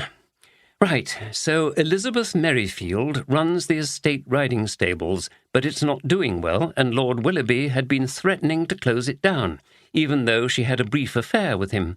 What a bastard! He deserves to end up murdered, never mind who did it. By the way, wasn't there a famous female murderer called Merrifield?" "There was. Mrs. Louisa Merrifield, the Blackpool poisoner. Killed an old woman she was housekeeper for with phosphorus from rat poison. She and her husband had got the old lady to change her will and leave them the house. She was hanged by Albert Pierpoint in Strangeways Prison, Manchester, in 1953. God, you know some gruesome stuff. Do you have to memorize it all as part of your police training? If only it was all as interesting as that, and not tedious and mundane stuff about procedures." Deborah continued. "So we've also got Henry Cavendish. That's the daughter's boyfriend. No job, bit of a waster, fond of Catherine but also of her money. Sounds like a bit of a fortune hunter. Catherine has told him that her father has threatened to change his will. Pretty strong motive there, then. Now, Angela Willoughby is Lord Willoughby's sister. She borrowed money from him to start a business as a fashion designer, but is not doing too well. Unfortunately, her brother has insisted that she pay the loan back, as the estate has hit a few cash problems too. Finally, we've got Simon Henderson, the solicitor, and his wife Margaret. She also had an affair with Lord Willoughby, remember, and was devastated when he ended it. She was dazzled by his money and title and had fantasies about being the lady of the manor. Poor deluded woman. Her husband knew about the affair. That's motive one. Also, Lord Willoughby had found out that he had been involved in some fraudulent property deals and was blackmailing him by making him do the family's legal work for nothing. Motive number 2. So there we are. What are your first thoughts? "I still think it was the butler," said Oldroyd. Deborah kicked him under the table and finished her champagne. "Fancy another drink?" she asked. "Not for me, and I'd go easy if I were you. There'll be plenty of alcohol with the meal, and there's a bar in the ballroom. You need to keep your mind clear if you want to solve this mystery." Deborah frowned at him. "You don't think I'm going to solve it, do you? Well, I'm going to prove you wrong, even if I do drink. I'm off for a glass of white wine." The bar was getting full, and Deborah had just got back with her wine when Oldroyd again noticed someone he knew arriving. "Ah, here she comes. I knew she'd make a late entry to create an impression." Susan Lawrence made a grand entrance, literally glittering as the light from the chandeliers hit the sequins on her body-skimming silver evening dress. She swept into the bar and caught the attention of numerous people. However, when some of them saw who it was, they immediately turned away. Undaunted, she marched over with her glass of champagne and engaged Esther Stevenson and her husband in conversation. Minutes later, Barry Evans and Amanda Rigby entered the bar, a sign that it was time for the evening's events to begin. Barry began to speak, and the room went quiet. "Good evening, ladies and gentlemen, and welcome to the White Swan. Once again, we are here to mark the end of another successful crime-writing festival here in Harrogate, and I would like you to join me in thanking everyone involved this year, whether as an organizer, participant, or sponsor." There was a round of applause. Of course, this year's festival has taken place against the background of some tragic events, which I will not dwell on tonight. We decided that it would be best if the festival continued despite what has happened, and I want to pay a special tribute to Amanda Rigby here. He turned to smile at Amanda. Amanda took over the running of the festival at very short notice and in difficult circumstances. I think she deserves our special thanks. Another round of applause and calls of "Hear, hear." So now I think it's time to... There was a sudden disturbance at the bar, and a woman screamed. Everyone turned to look. A man had fallen off a bar stool and was lying on the floor. A waiter was crouching over him. Then he stood up and announced, "He's dead." Barry Evans smiled. "Well, ladies and gentlemen, I think we'll find that poor individual is Lord Willoughby." There was some laughter and people looking relieved. "It is now going to be your task to discover who murdered him. So please, will you all come through to the dining room where the story will continue?" "I wondered what was going on then," said Deborah to Oldroyd, who was chuckling as they made their way through to the dining room. "I thought they might start with some kind of stunt like that," he replied. "It creates a bit of excitement, doesn't it? That little bit of confusion about what's real and what isn't." There was a lot of chatter as people took their seats at a series of large round tables, each place being marked with a card. Oldroyd was relieved to discover that no one involved with the real case was on the same table as him and Deborah. There were 8 people on each table, and all over the room people were introducing themselves. Oldroyd picked up the menu. The meal was going to be the best part of the evening for him. Duck liver pâté with toasted seeded bread, chicken chasseur with potatoes dauphinoise and green beans, a nice bottle of a smooth Italian red.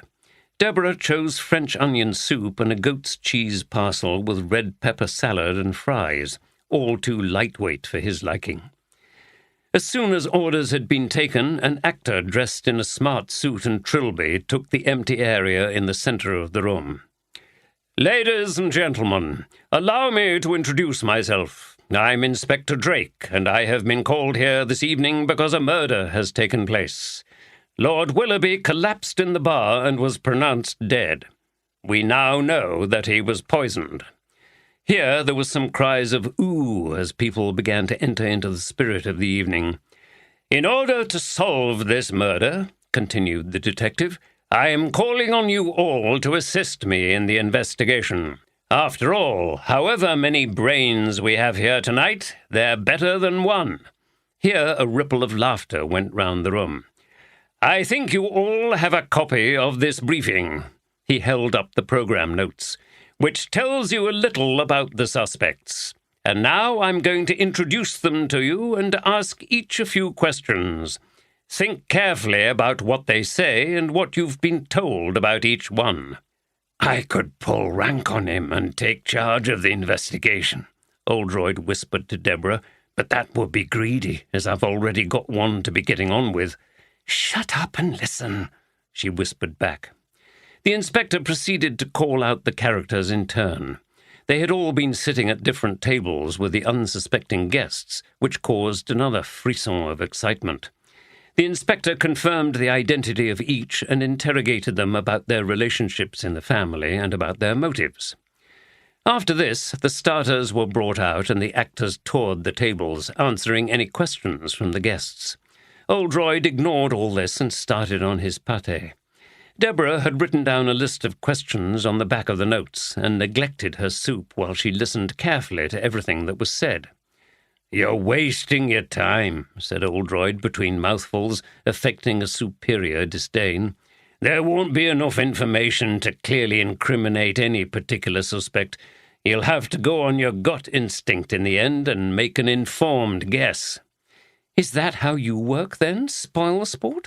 I thought it was all about the patient gathering of evidence." "Oh, it is, but sometimes you have to use your instincts when deciding which line of inquiry to pursue."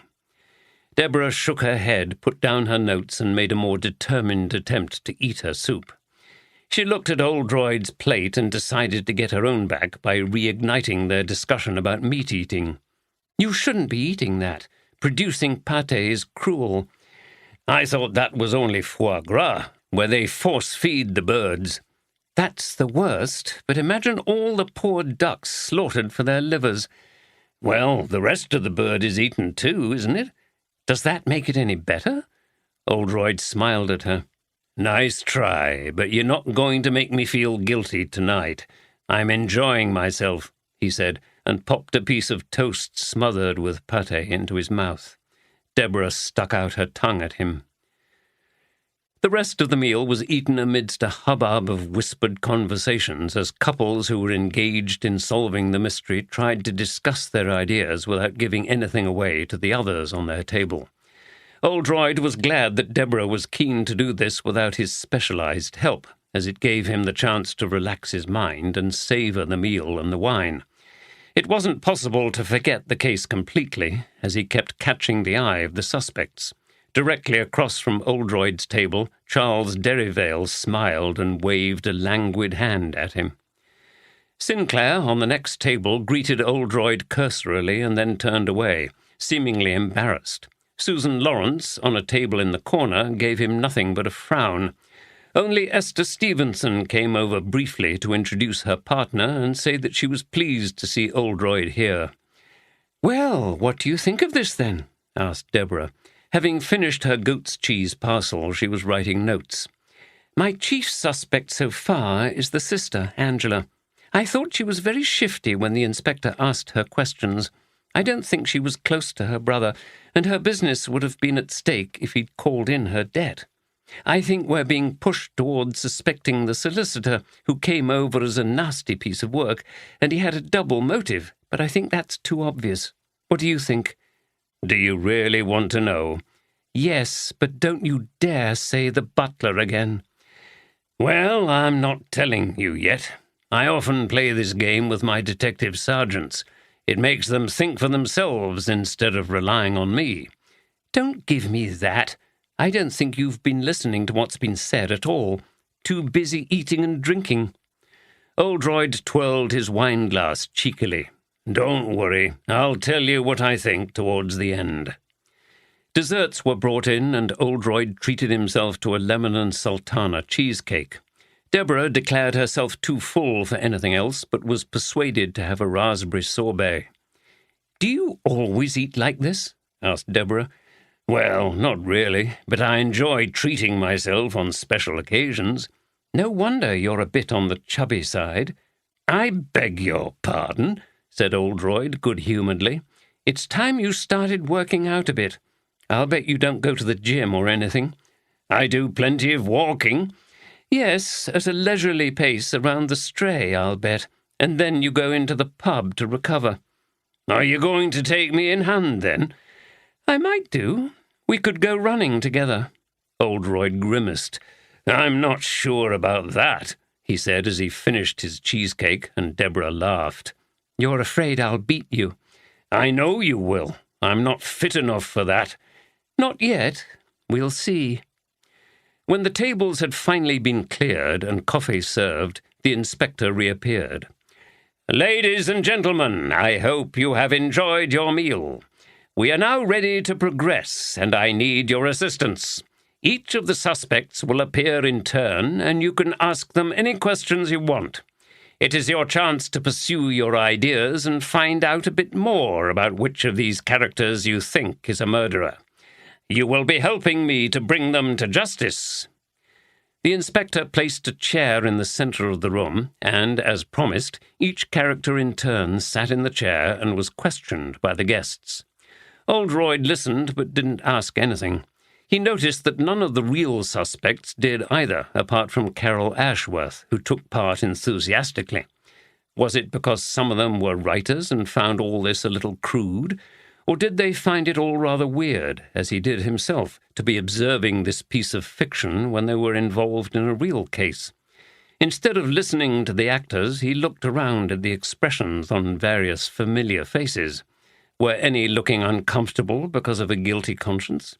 Maybe the real murderer would have found it impossible to attend something like this, but then again, ruthless killers were often very good at dissembling. At the conclusion of the questioning, the inspector announced that it was now time to progress to the ballroom, where there was a jazz band ready to begin playing. Just as people were getting up, there was the sound of shouting. An argument had started, and it soon became clear that it was between the actors playing Henry Cavendish and Catherine Willoughby. "How could you, Henry? I can't believe it!" Catherine shouted. "Darling, you don't understand. Let me explain." Henry tried to grab her arm, but she pulled it away. "Don't touch me!" she cried, and bursting into tears hurried from the room, pursued by her maybe now former boyfriend. This caused a great commotion, with some guests claiming to have expected something like this, and others expressing their surprise. "Well, you can't be off your guard for a minute," said one man, laughing as he passed Oldroyd. "There's certainly plenty of action. What did you make of that?" he said to his wife as they headed off to the ballroom. Oldroyd looked at Deborah and clapped slowly and ironically. "Very good show," he said. Deborah frowned. "Well, I'm enjoying it, fatty," she said, and headed off rapidly out of the room. "What?" cried Oldroyd with mock outrage, and pursued her at a more sedate pace. It was now dark outside, and in the ballroom subdued lighting came from beautiful glass chandeliers, which reflected on the polished parquet floor. Tables were arranged around the edge. A jazz band on the stage, consisting of piano, drums, trumpet, saxophone, clarinet, and double bass, was lit by spotlights. The bar was small, so waiters were moving between the tables, taking orders for drinks. Oldroyd was feeling pretty stuffed and a little lethargic after all he'd eaten and drunk, and he wasn't a keen dancer at the best of times. However, he was prepared to make the effort for Deborah and wanted to avoid further comments from her about his figure and fitness. They sat at one of the tables and listened to the music. The band was playing some slightly improvised version of a slow Glenn Miller tune. Oldroyd had learned a bit of traditional ballroom dancing when he was young, but he was very rusty. "Shall we dance?" he asked Deborah as other couples were taking to the floor. "Yes, but I'm not very good." "Me neither. We'll just shuffle round to the music. It's the taking part that counts." They took their place on the parquet floor and moved around slowly. "This seems very old-fashioned, doesn't it?" said Oldroyd. "My parents went dancing every week in the early 50s. Everybody learned the waltz and foxtrot." "Mine too. But this is becoming popular again, isn't it, with Strictly Come Dancing on the telly?" "Yes, I wonder how many viewers go to classes and learn it, though." "There's certainly a lot more skill to it than jerking about in a club to rock music. I went for a few lessons once for a laugh, and it's damned hard to do it properly, I can tell you." After a while, the music changed to something much faster. They both decided this was a bit too much for them and retreated to their table. "I'm enjoying listening to this," said Oldroyd. "I like a bit of traditional jazz." "Me too, actually," replied Deborah, as a waitress came to see if any drinks were required on their table. Oldroyd consulted the drinks list. "Fancy a cocktail?" "Why not?" "How about a mojito?" "Ooh, yes, 2 of those. I love rum-based ones." Oldroyd ordered and sat back in his chair. It was turning out to be an extremely pleasant evening. After several dances, the band stopped and the inspector took to the dance floor. Deborah and Oldroyd sipped their cocktails. Deborah turned to her notes. "Ladies and gentlemen, I assume you are comfortably settled here in the ballroom and are ready for the next stage of our murder inquiry. We will now—" He stopped as his attention was drawn to a slight disturbance at one of the tables at the other end of the room from Oldroyd and Deborah. "What's going on now?" said Deborah. "It's so exciting. You don't know what's going to happen next." Oldroyd didn't reply. He'd seen the puzzled expression on the face of the actor playing the inspector. He stood up and looked over at the table, concerned, just as a woman screamed. Something was wrong, and Oldroyd hurried over. There was a hubbub of noise in the room, and other people were starting to stand up and look across. At the table, a man had his arm round the woman who'd screamed and now looked hysterical. "It's all right, darling. She's just acting. It's part of the show. There's been another murder, do you see?" he said, trying to make light of it, but sounding uneasy. "But she's not one of the characters. She's just slumped there. I don't like it." All around, people were looking uncertain. Oldroyd reached the table where a woman was indeed slumped face down. She'd knocked over her wine-glass. He put his hand on her shoulder. "Are you okay?" There was no response. There was now a crowd round the table. Oldroyd gently raised her head. He was looking into the dead, staring eyes of Susan Lawrence. The woman screamed again. "She's dead! I know she is! What's going on, Ivan?" "Move back, please," said Oldroyd firmly. "I'm a police officer, a real one." He saw that the fictional inspector was by the table, looking horror-struck. "I know this woman, and I know this is not part of the act. Go quickly and find Mr. Evans. Tell him to call the ambulance and police HQ. It's too late for her, I think, but I need some help." The actor ran off. People were shrinking away from the table and its corpse. Nevertheless, Oldroyd had to take precautions. "Do not touch anything. There's evidence here." He looked at the glass and some of the contents which had spilled onto the table. He leaned down and sniffed at it. The faint smell of bitter almonds was enough to tell him that the drink had been poisoned with cyanide. Deborah came up behind him. "What's happened?" she whispered in a shaky voice. Oldroyd looked at her grimly. "I'm pretty sure she's been poisoned. She was one of the suspects in the case, the real one," he added sardonically. "That woman who made a big entrance when we were in the bar, remember?" "Yes." Deborah put her hand on Oldroyd's shoulder. "That's horrible." "It is. I'm sorry the evening's spoiled," he said quietly. "I should have warned you. This is the kind of thing that happens to me. Maybe you shouldn't be seeing a detective." "Rubbish. It's not your fault. The murderer wouldn't have killed her just because you're here. In fact, that would have made it more risky for them." "True, I suppose. It's just that—" He was interrupted by the arrival of Barry Evans, speaking into his phone as he ran to join Oldroyd. When Evans saw the body, his face turned white.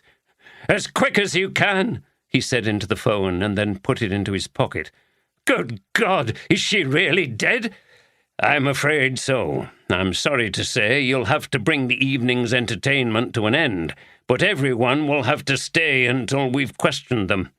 I suggest you provide some calming refreshment. Tea might be a good idea. I need to stay right here until my colleagues arrive." Yes, of course. I'll say a few words." He walked up onto the stage where the jazz players were solemnly looking towards Oldroyd and the body, which was still in exactly the same position. "Ladies and gentlemen," poor Evans was struggling. "There has been an unfortunate incident, and the police and an ambulance have been called.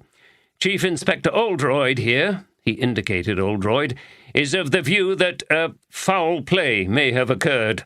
There were gasps from the guests who were variously standing around or cringing at the tables. "Is this all part of the game?" shouted a man, slurring the words and obviously very drunk. "Patrick, shut up!" shouted a woman who could have been his partner. "No, sir, it emphatically is not. I only wish it was. The Chief Inspector has asked me to tell you that it will be necessary for you all to remain here until more police arrive to take statements." There was some shouted objections to this. "Those are the police instructions. Now please remain calm. My staff will serve tea. I suggest you simply return to sit at your tables and keep away from that one," he said, pointing to where the crime had taken place. There was a buzz of conversation as he left the stage to rejoin Oldroyd, but everyone seemed to be obeying his instruction, even if reluctantly. "Well done," said Oldroyd. "We just need to keep everything as calm as possible until they arrive." He turned to Deborah. "You don't need to stay, as you were with me, and we can take a statement from you later." "Jim, I'm not leaving you by yourself to deal with all this, even if you are a professional. I'll stay out of the way, but I'm not going home until you do." "That might be very late." "I don't care." She squeezed his arm and went back to their table, where she talked reassuringly to the other shocked-looking people who were sitting there. To Oldroyd's relief, it wasn't long before officers from Harrogate HQ arrived, closely followed by Tim Groves, who shook his head at Oldroyd and smiled sardonically. "Well, Jim, I'm truly sorry for you. Death often seems to follow you around, doesn't it? Even when you're out for the evening enjoying yourself. Why can't these murderers have a little more consideration? Please put a word in for me if you have any influence, Tim. Anyway, I think you'll find she's been poisoned by cyanide. I've smelled the faint whiff of bitter almonds." "Keep away, then. The gas is worse than the liquid." His tall figure stooped over the body and he examined her skin and mouth.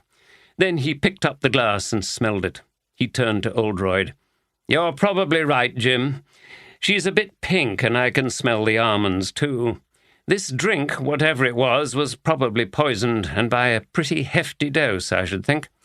They weren't taking any chances, though when it's ingested in liquid form it takes about 20 minutes to take full effect, and right under the Chief Inspector's nose." Groves could never resist teasing Oldroyd. "It's not the first time, Tim, and probably not the last.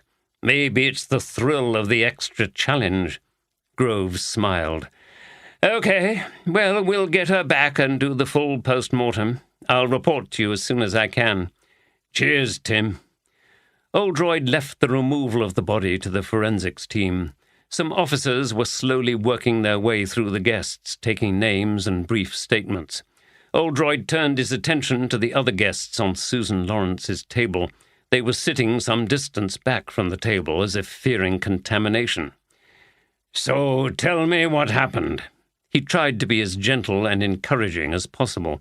One or two looked too stunned to say anything, but a confident-looking middle-aged man replied, "She was okay when we first got here from the dining room, chatting away to everyone and quite full of herself. Said she was pretty sure who'd committed the murder, that is, the one in the mystery." "Yes, I know what you mean." It certainly sounded like Susan Lawrence, and he was sure it would now transpire that she knew who had committed the real murders too, which was why, like Patricia Hughes, she'd been disposed of. "Then she went quiet and was clutching her stomach. I was sitting next to her, and I could see she was struggling. I asked her what was wrong. She said she felt sick and a bit dizzy. Said she'd drunk too much. Sylvia, that's my partner, and I went to dance. We weren't away for long. When we got back, she was really in trouble. She seemed to be gasping for breath, and then she tried to stand up and just fell forward onto the table." "I thought it was all part of the act," said the tall man who'd tried to calm his screaming partner. She was sitting on his knee with her face buried in his shoulder. "That thought crossed my mind too," said the first man, "but I was closer to her, and I knew she was either a damned good actor or it was serious."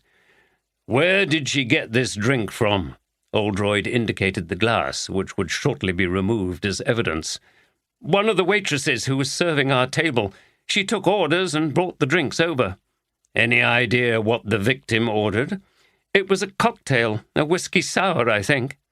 How convenient, thought Oldroyd. The strong and bitter taste would have masked any unusual flavours. "Can you describe this waitress?"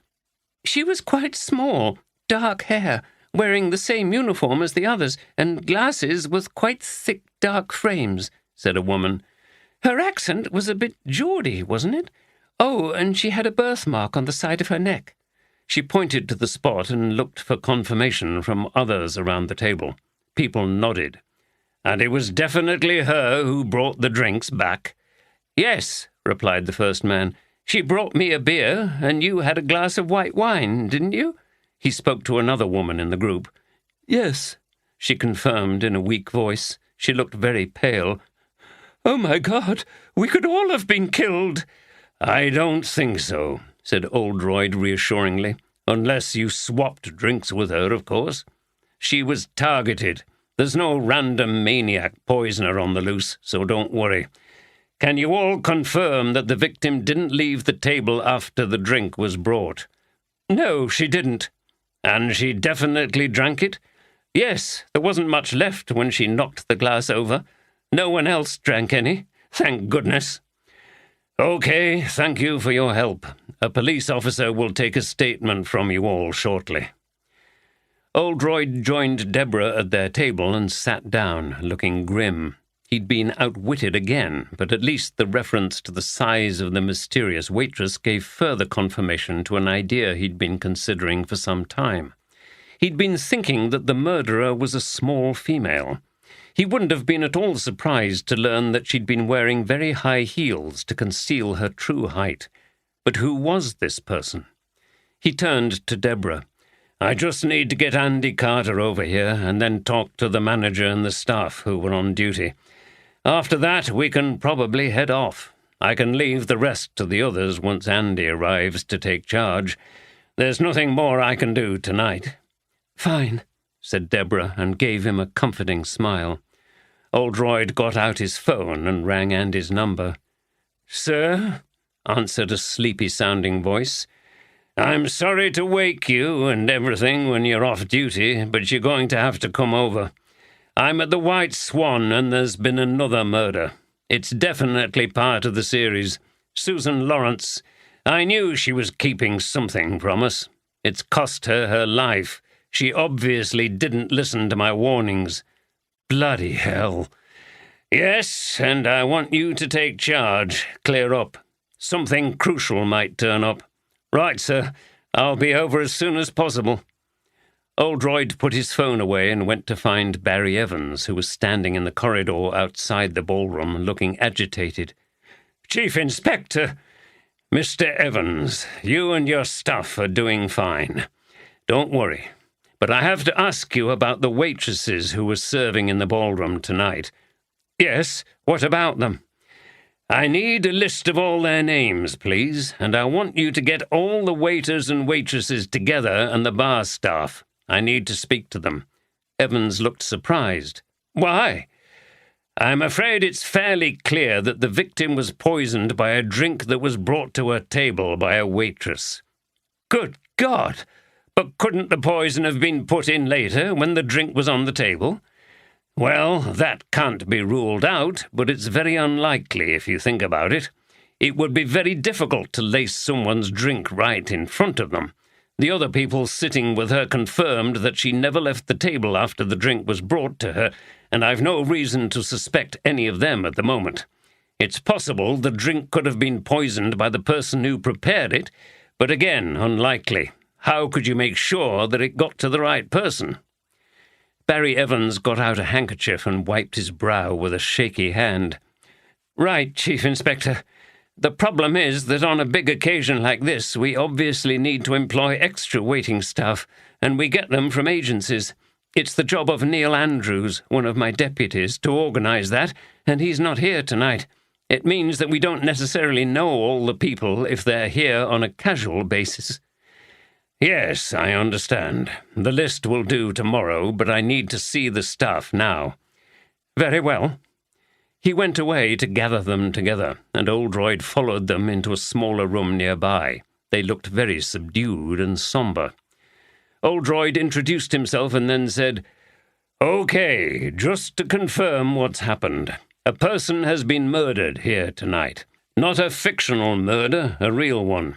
We are fairly certain she was poisoned by a drink, a whiskey-sour cocktail, which was taken to her table by a waitress." There were gasps and cries of, "What?" Many eyes turned to look at one of the bar staff, who turned white. "I take it you're the cocktail maker," said Oldroyd. "Yes," stuttered the young barman, who looked absolutely terrified. "Don't worry. I have no reason to suspect you. We are working on the assumption that the drink was poisoned after it was collected from you. Do you remember preparing a whiskey sour? Were there a lot of them during the evening?" The barman's eyes looked startled as he frantically searched his memory. "No, there weren't many whiskey sours. Just 2, I think." "Can you remember which waitress collected them?" "I took one of them," said a tall waitress, also looking terrified. "But it was for a bloke, not on that table where the woman collapsed." "Yes, I remember that," said the barman. "And I know Jackie." He indicated the tall waitress. "What about the other one? Think hard. It could be very important. Who took it from you?" Oldroyd tried to be insistent without being too alarming. "It wasn't anyone I knew, I don't think. It's hard. It's very busy behind the bar. I think she was not very tall. Dark hair." "Did she wear glasses?" "Yes, quite heavy frames, and she had a birthmark on her neck." "That's the suspect." Oldroyd turned to the group. "Do any of you know a person like that? Mr. Evans has told me that extra staff are employed for big occasions like this, and they come from agencies, so you might not know them. But do you at least remember her?" "Yes, I do," replied another waitress. "I was serving the tables next to hers. I've never seen her before tonight. I remember she was quick to volunteer to serve those particular tables when we spread out into the room. She didn't say much apart from that. Sounded a bit northeast. She's definitely not here now." "No, she targeted the table she wanted and would have made a quick escape after delivering the poisoned drink. Did anyone else speak to her?" The staff looked around at each other, but nobody answered. "No, I expect she just quietly appeared and blended in with the rest of you, and everyone thought she was an agency worker." Oldroyd sighed. He was dealing with a very clever and deadly assassin. "Okay, thank you. One of my colleagues will take statements from you all." He returned to the ballroom and remembered that this had been the venue for Penrose's last appearance. Was this just a ghoulish coincidence? Many of the original suspects were here. He looked round and located them all. Derivale was sitting back in his chair, a glass of whiskey on the table. His large body was flaccid, and his expression uncharacteristically solemn. Esther Stevenson was talking to her partner. She looked up, saw Oldroyd, and glanced away. John Sinclair was sitting with his arms folded, looking completely miserable, as if he wished he'd never come to the event. Carol Ashworth was close by. She looked as if she'd been crying and was being comforted by her husband. The exciting evening to which she'd looked forward for so long had been ruined. Oldroyd considered them all. Was it possible that one of them was behind the latest murder?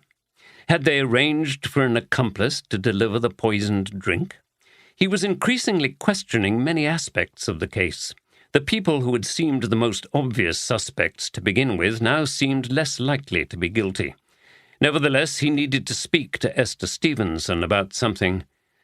"What on earth's going on, Chief Inspector?" Oldroyd turned to see Ben Poole, who was formally dressed like everyone else. "Where have you sprung from?" Oldroyd asked. "I've been here all evening."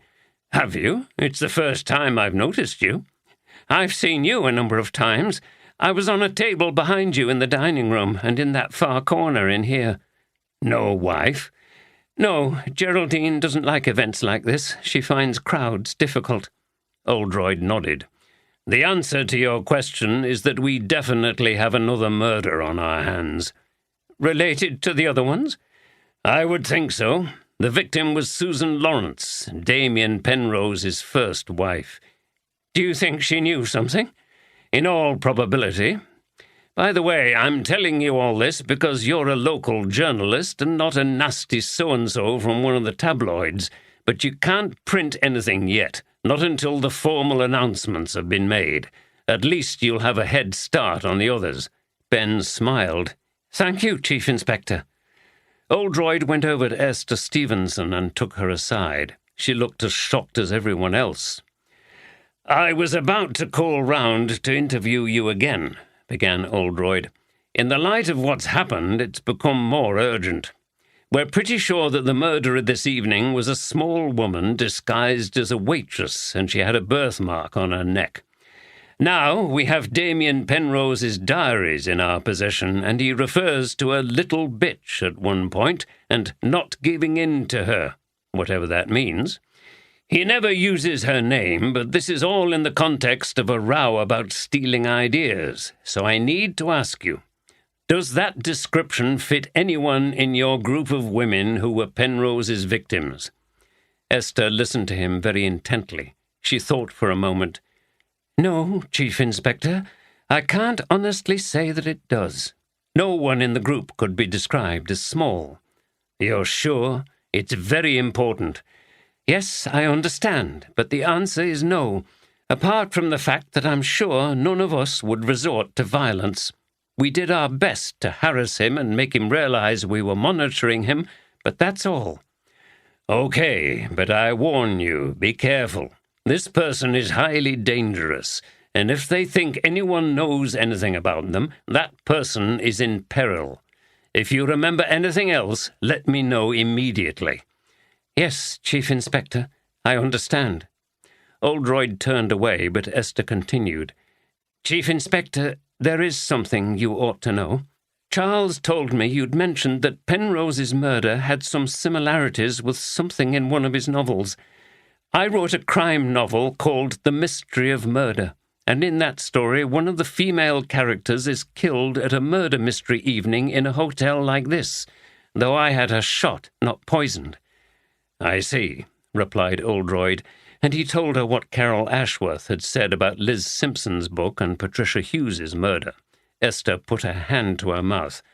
Oh, my God, I never thought of that. What's going on, Chief Inspector? You're the second person to ask me that.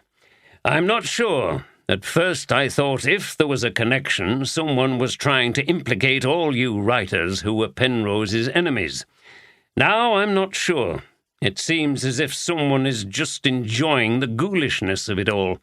I need to speak to more people, if you'll excuse me. Oldroyd called Derivale and Sinclair over to speak to him and asked them about Penrose and a small person. No, Chief Inspector, replied Derivale in a flat voice. I never saw Penrose with anyone like that. The genial wit and humour seemed to have left him. Sinclair shook his head. Me neither, he said tersely. I wish I'd never come. I hate these evenings, but I always get invited as a publisher, and I don't like to be absent from a local literary event. Both men were either superb actors or genuinely shocked at this third murder, reflected Oldroyd. Oldroyd returned to Deborah and talked to her for a while, and it wasn't long before Andy arrived.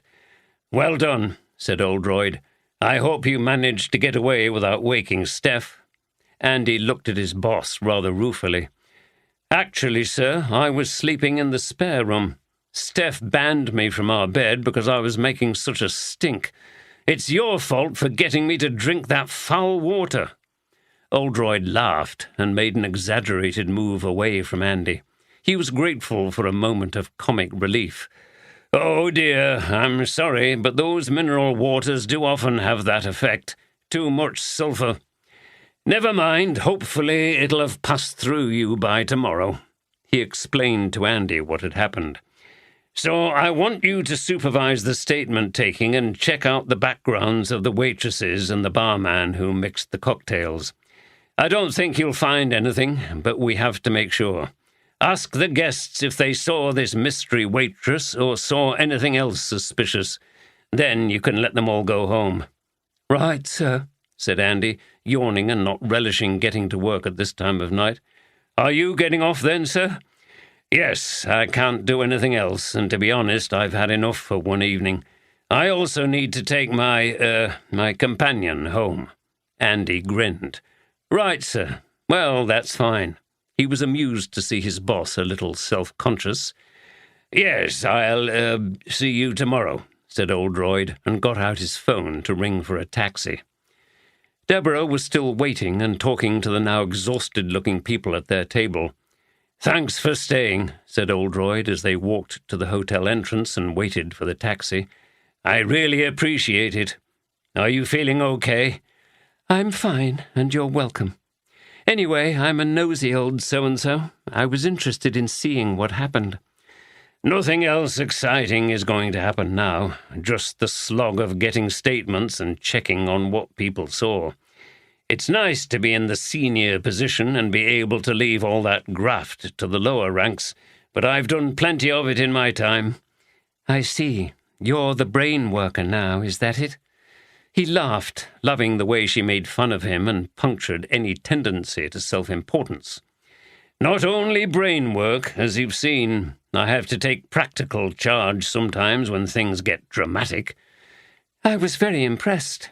I suppose you get used to seeing dead bodies. Well, it helps when you've got someone like Tim Groves around. He's always good for a black comedy moment. I suppose that's how he survives in his job. Yes, I certainly wouldn't like to have to cut them up and take their insides out, like he has to do. No. The taxi arrived. You take the taxi. I'm going to walk back over the Stray. I need some fresh air. Are you sure? It's fine, and, well, what can I say? Sorry the evening turned out like that. Not to worry. It was even more exciting. She put her hand to her mouth. Oh dear, I shouldn't joke about it. Somebody's died. Don't worry. As you've just said, humour is sometimes how we deal with these things. The only disappointment is, she said as she got into the taxi, I'm never going to find out who did it. In the murder mystery, I mean. Fiction turned into reality and took over, didn't it? Oh, God, no more of that. My head's spinning. Never mind, just think about me. I've got to solve the real murder mystery. He leaned into the taxi and kissed her. See you soon. Yes, she replied, and smiled, though we'll have to stop seeing each other nearly every day. I bore easily, you know. Oldroyd laughed and shook his head as the taxi drove off. It had finally stopped raining as he walked over the wet grass of the Stray towards his flat, musing on how in this case everything seemed to always return to this strange confusion of fiction and fact.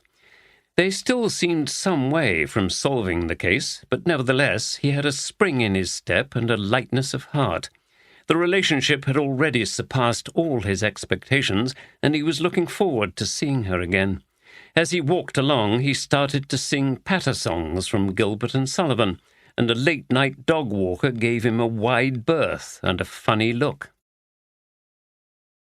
On the following Monday morning, another drama played itself out at Harrogate Police HQ. Derek Fenton was in his office, feeling self-satisfied. His arrangement with Jack Sanford was proving to be very lucrative. As for Steph Johnson, it was only a matter of time before she cracked. She wouldn't want the possibly career-damaging humiliation of having those photographs made public. He smiled to himself and licked his lips lasciviously at the prospect. There was a knock on the door. For his further entertainment, young Sharon Warner came in. "Well, it's my lucky day. What can I do for you, love?" She smiled demurely. I can't get the photocopier to work. There's no one else around. Could you give me a hand? Was there a suggestion of flirtatiousness in her manner? Of course. There are times when you just need a hunky man, aren't there? He grinned at her and then followed her down the stairs to the printing area. This was a series of small connecting rooms that housed various machines. Sharon stood by the photocopier, which was against the wall at one end of the room. You see, it's saying there's a paper jam, but I can't get the top off to see inside. I can't reach. She leaned over the machine, and Fenton, standing behind, found it irresistible. His hand stretched toward her bottom. Thanks, that will do fine. Fenton turned to see Steph, who'd taken a short but damning video with her phone. She must have been hidden outside and quietly followed them in.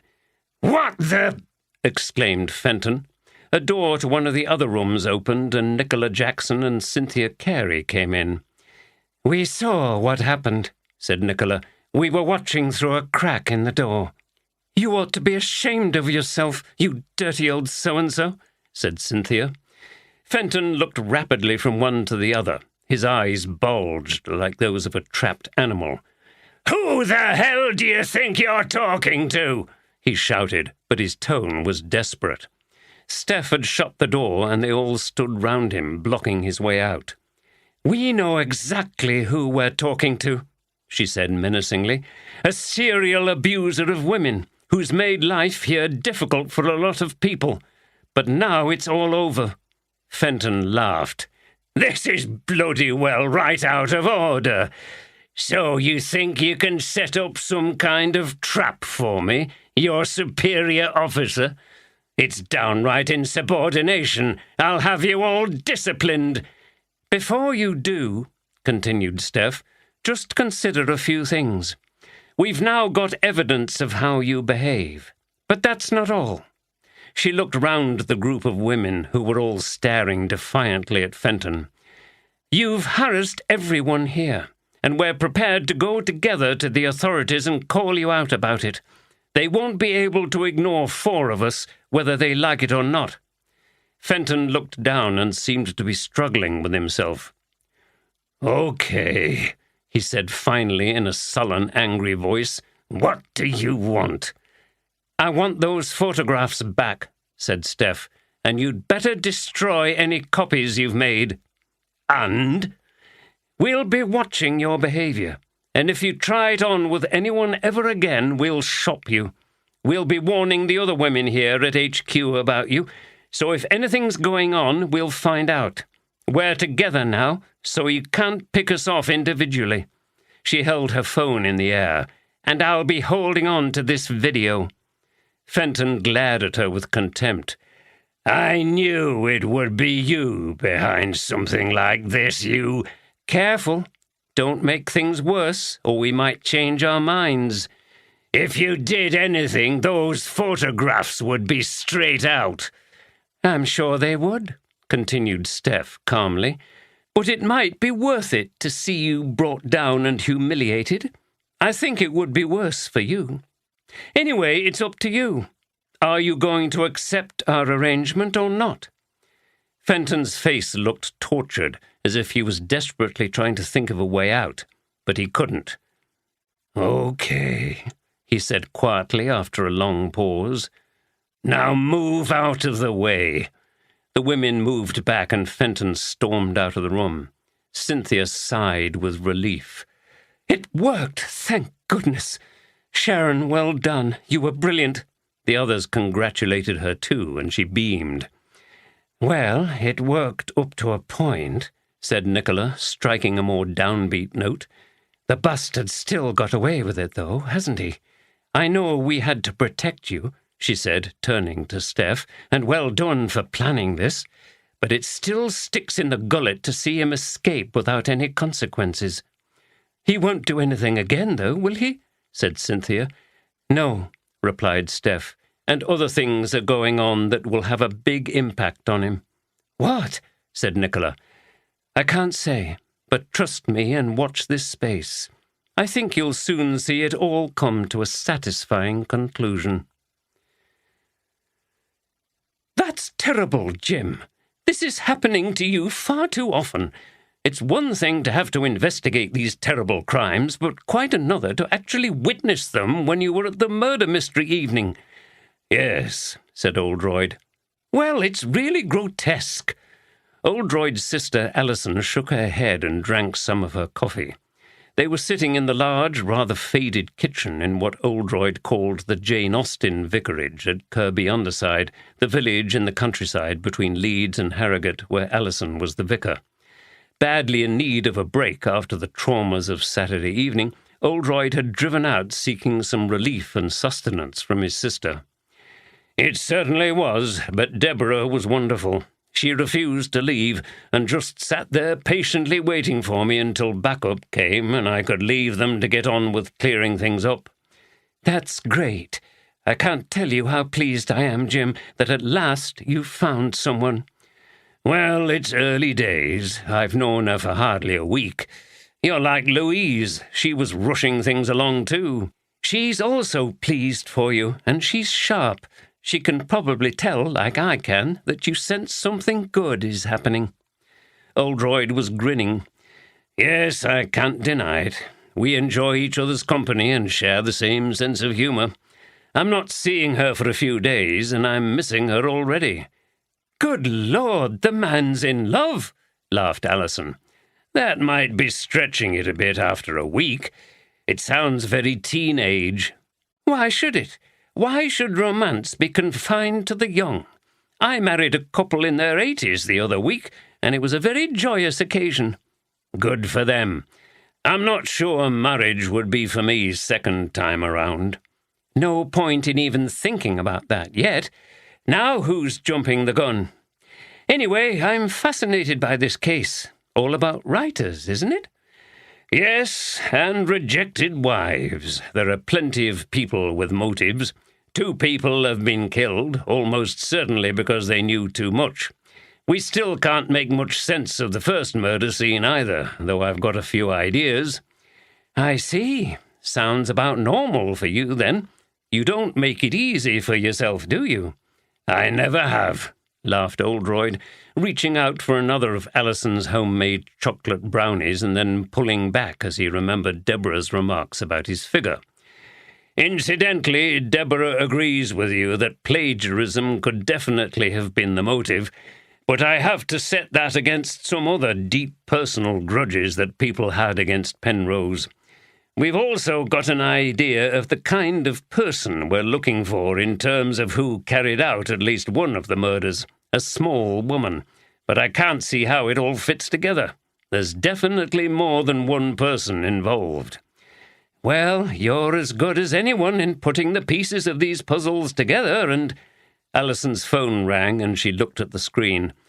"Oh, I'll have to take this, Jim. Just excuse me for a minute." She went into the sitting room. Oldroyd sat in the quiet.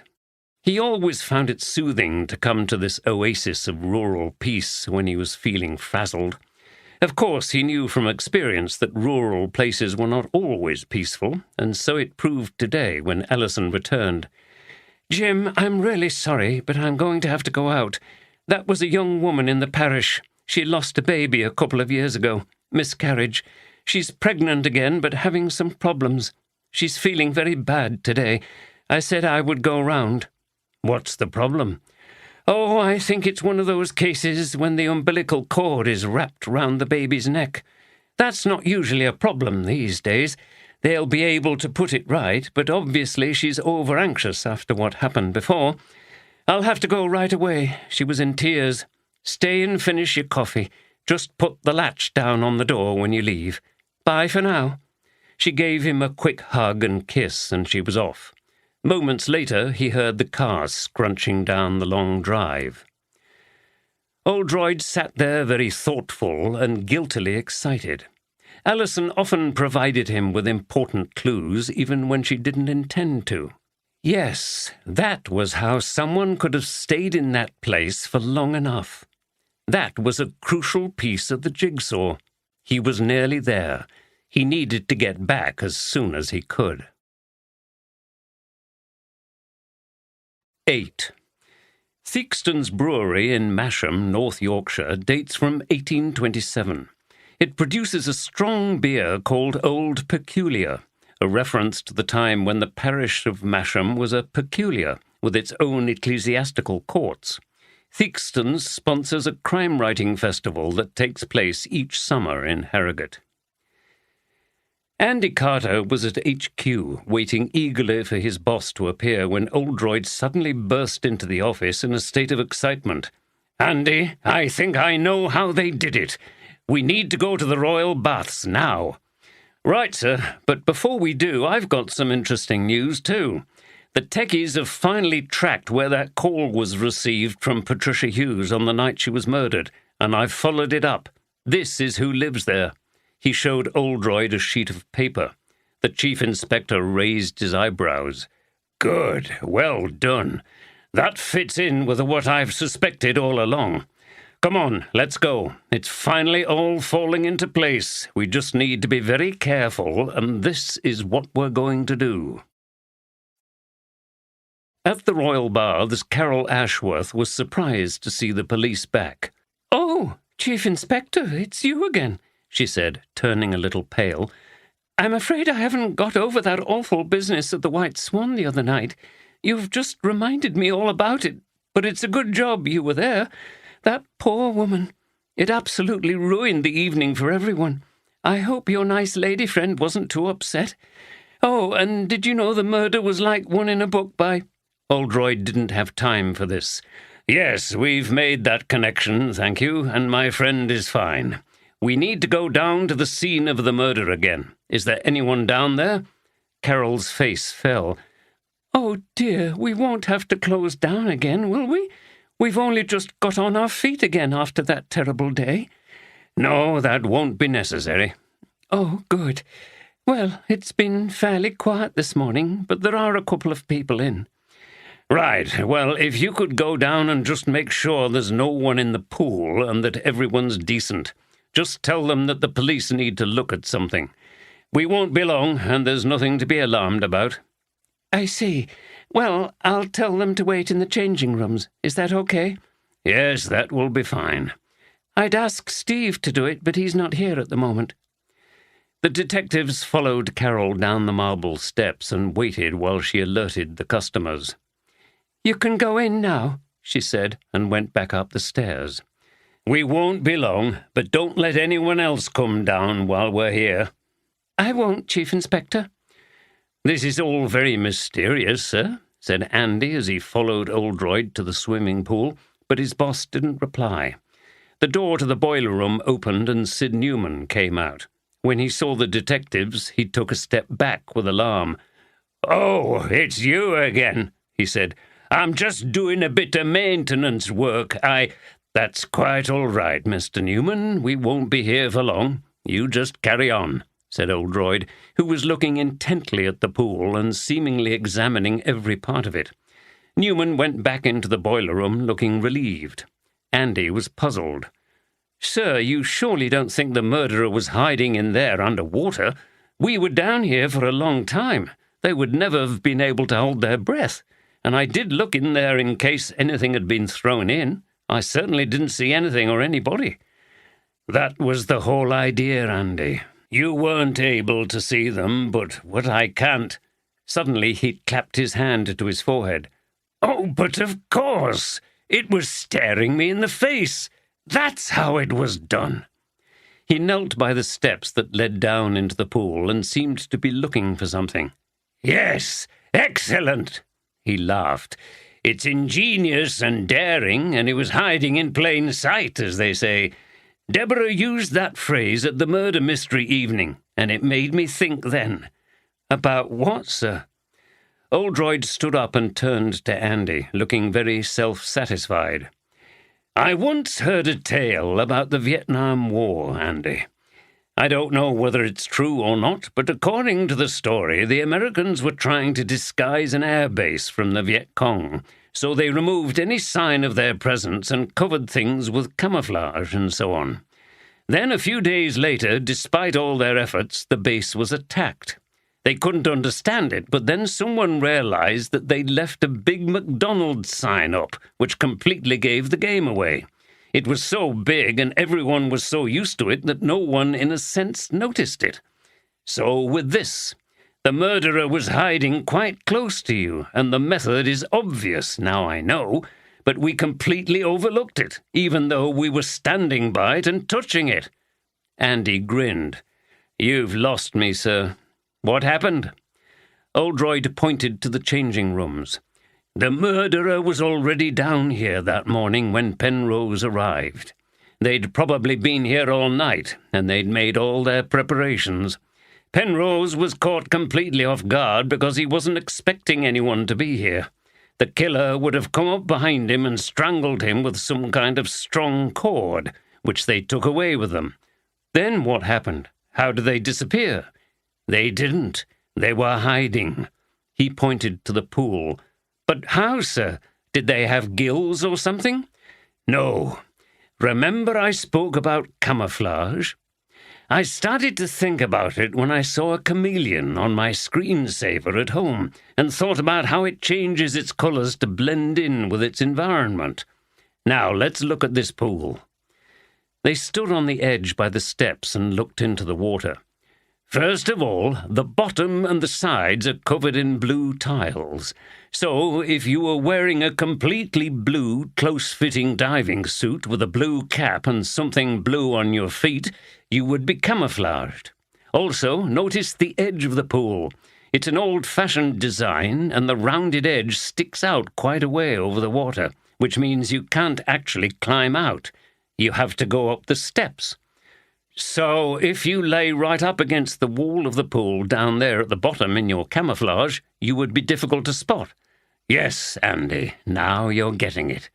You actually have to lean over to see where the tiled wall joins the tiled floor of the pool at the bottom.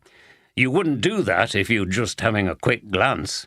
Now, also notice that the water pump is conveniently pushing water out of a grill into the pool just below our feet next to these steps, so the water is moving and you don't have a clear view.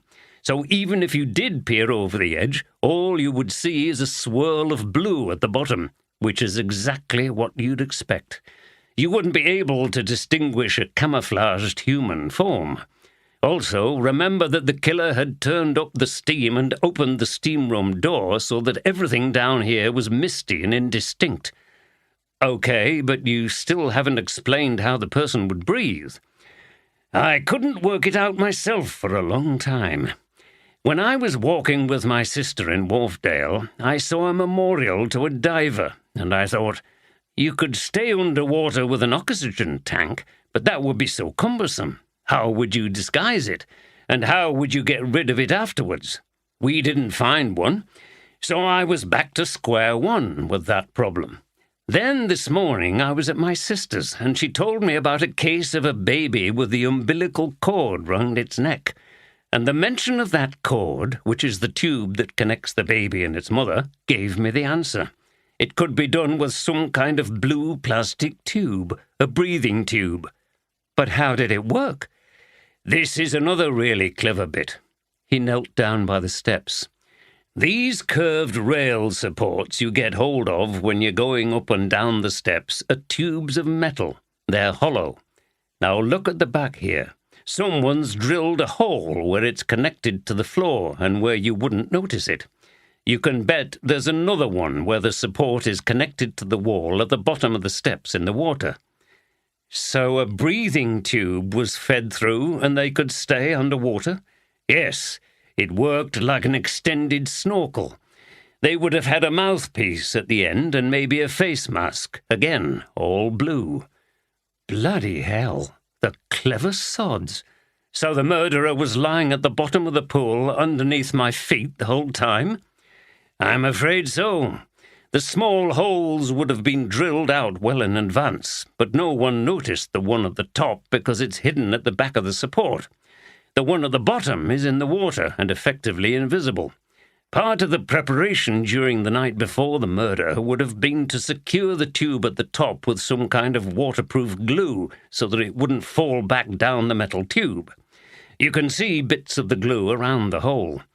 After the murder, the killer got into the water, put the pipe in their mouth, blew out any water, and then sank to the bottom, waiting and breathing through the pipe.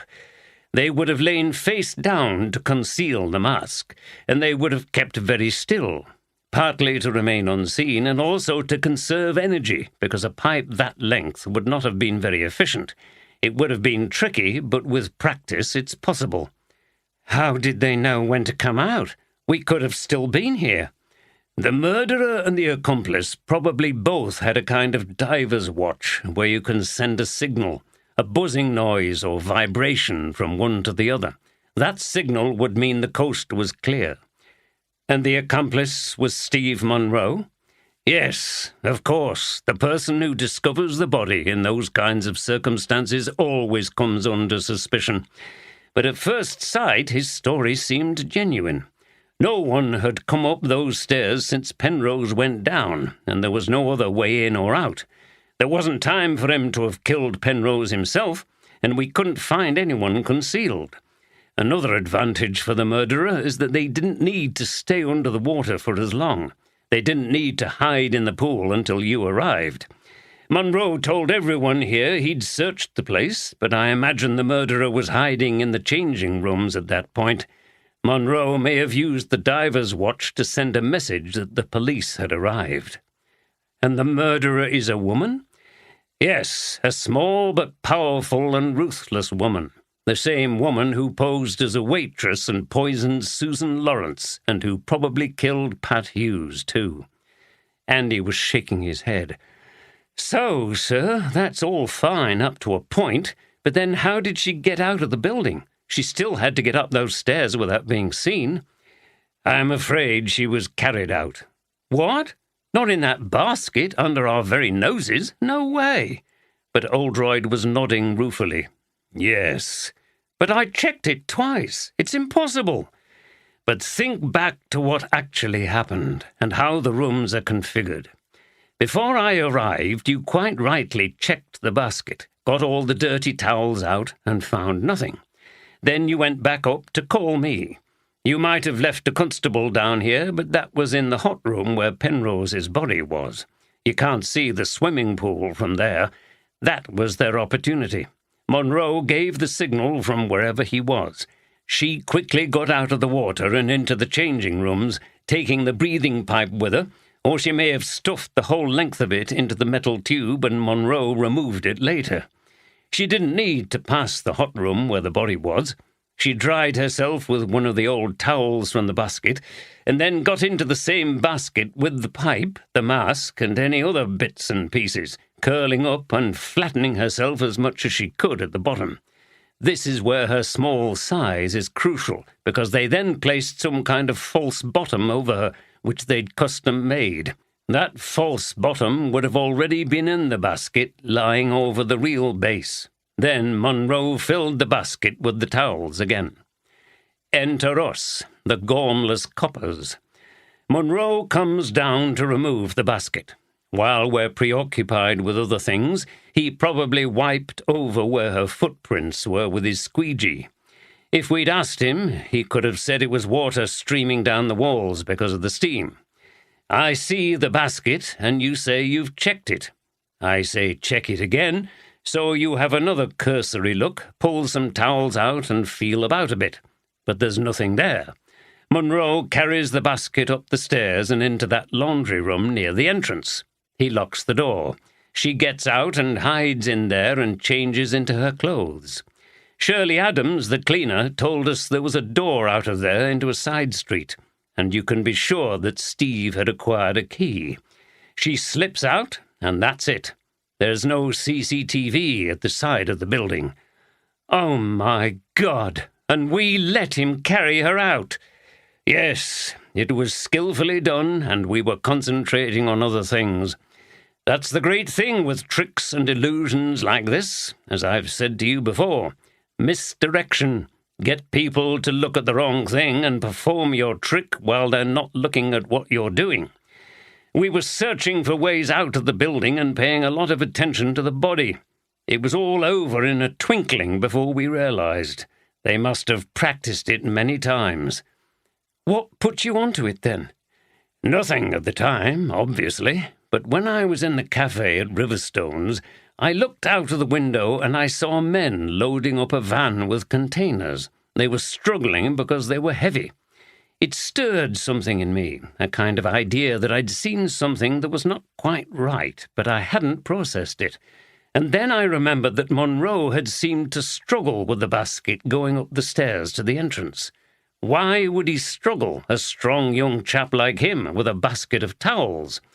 That basket would have been light if it hadn't also had a person in it. Admittedly a small, light person, but still a significant extra weight compared to just towels. Andy was shaking his head and his hands were over his face. I'll never live this down with people back at HQ, sir. Here's Andy, Sergeant Stupid, who let a murderer be carried away in front of him. Bloody hell. Well, tell them Chief Inspector Oldroyd watched the same basket go past, and if they want to laugh at me, send them up to do it. He slapped Andy on the back and laughed. Cheer up, we're nearly there now. We've just got to bring them in. He looked away and his smile died. Doing that could be the most dangerous bit of all. He and Andy had already survived one murder attempt. Meanwhile, the net was also closing in on Derek Fenton for the second time, although he knew nothing about it. Ben Poole sat at home at his computer and smiled with satisfaction. His shots of Fenton and Sandford meeting had come out well. This, together with Steph's evidence about Fenton curtailing the investigation for no good reason and the information from his counsel contact, should be enough to at least trigger an investigation. Fenton should not have been meeting in secret with a man he was supposed to have investigated.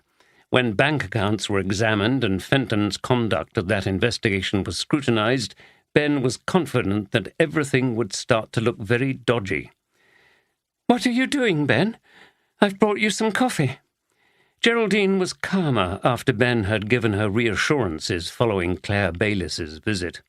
He wasn't going to explain to her what was going on, but exposing this would be a big feather in his cap as far as the world of journalistic investigation was concerned. There was a good chance that he would get opportunities with one of the national papers. Also, Amanda Rigby had called to say that they were in fact going to continue to employ him next year at the Crime Writing Festival, so it was good news all round. He got up. "It's just the story I'm working on. Trust me, everything will be okay. I'd never do anything that would cause you stress or risk our happiness." She looked at him and smiled. She did trust him. He took her in his arms and kissed her. At Harrogate HQ, D.C. Robinson was interviewing Steve Munro in Oldroyd's office. Robinson sat behind the desk. "Okay, sir, we've just called you in to ask you something. Did you know anyone who regularly used the baths who wore a diving suit?" "You mean like for diving underwater?" "Yes, people sometimes practice going underwater in swimming pools, don't they? Anyway, Chief Inspector Oldroyd is interested in someone who might have possessed a blue diving suit. Maybe they just wore it to swim in." A bead of sweat appeared on Steve Munro's brow. "No, I don't. Why do you ask?" "Just because you know the people who use the baths better than anyone else." "I see, but no, I didn't. It's an odd thing to ask, isn't it?" Robinson smiled. "Yes, I admit it's unusual, but ours is not to reason why, as they say. I'm just doing my job and—" Robinson's phone rang. "Oh, that's the Chief Inspector now. I'll just take this in the next room, if you'll excuse me." Robinson went out. Steve watched him go. "Yes, Chief Inspector. I'm just talking to him." "No, I don't think so." "Oh, right. What takes you up to Harlow Car, sir?" "I see. Oh, yes, that case. You're going to walk back through the pine woods?" "Good idea, sir. Get some exercise." "You'll be back at 4. "Yes, I'll see to it, sir. Bye." Robinson returned to the office and had the distinct impression that Steve had just sat down. "That's all for now, then. But it would be very useful if you could ask around the regulars at the baths about this blue diving suit business. The Chief Inspector seems to think it's important." "I will," said Steve, and left the room and the building very quickly. Later that afternoon, Oldroyd was walking through the pine woods between the Valley Gardens and Harlow Car. He had just reached the densest part of the woods, and there seemed to be no one around. Birds were singing and squirrels were scampering up the trees. Suddenly a small figure wearing a balaclava appeared from behind a large beech tree, scuttled quickly and silently towards Oldroyd, and then jumped up and stabbed him in the back with a knife.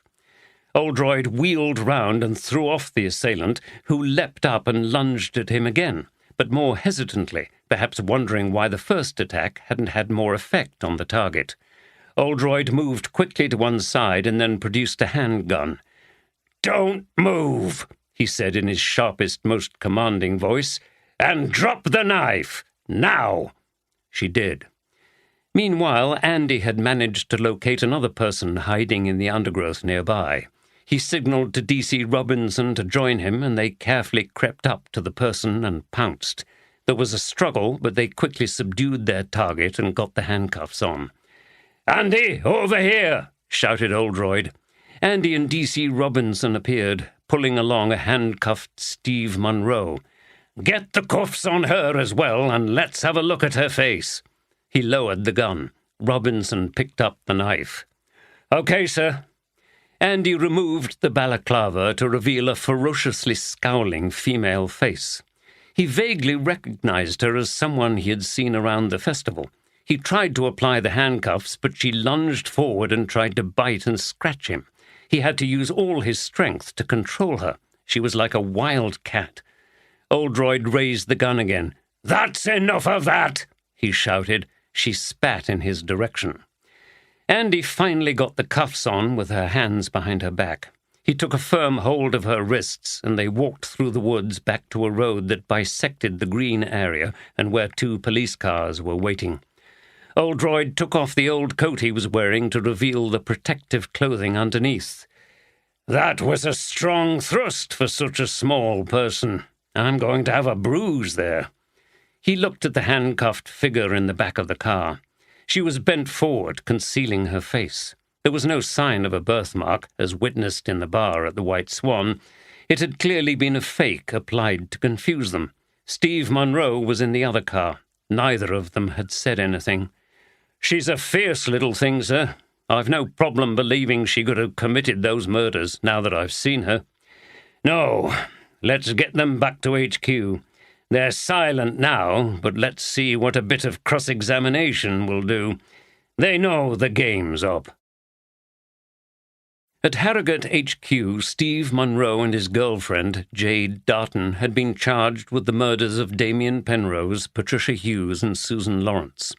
They were in the cells, ready to be questioned. Oldroyd, Andy, and D.C. Robinson were in Oldroyd's office. "Well done, Constable," said Oldroyd, relaxing in his chair. "It worked like a dream." "Thanks, sir. I like a bit of play acting, you know."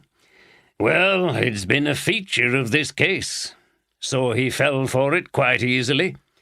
"Yes, he came in after we phoned him, and I asked him about the blue diving suit. I could see it was a shock, but he tried hard to conceal it. I played it as though we didn't suspect him at all and were just asking for his help. In the middle of this, I got one of the lads in the office to call me. I told Munro it was you and went to take it in the next room, leaving the door open and talking fairly loudly. They were desperate to find out what I was doing and where I was, having failed to get rid of me before.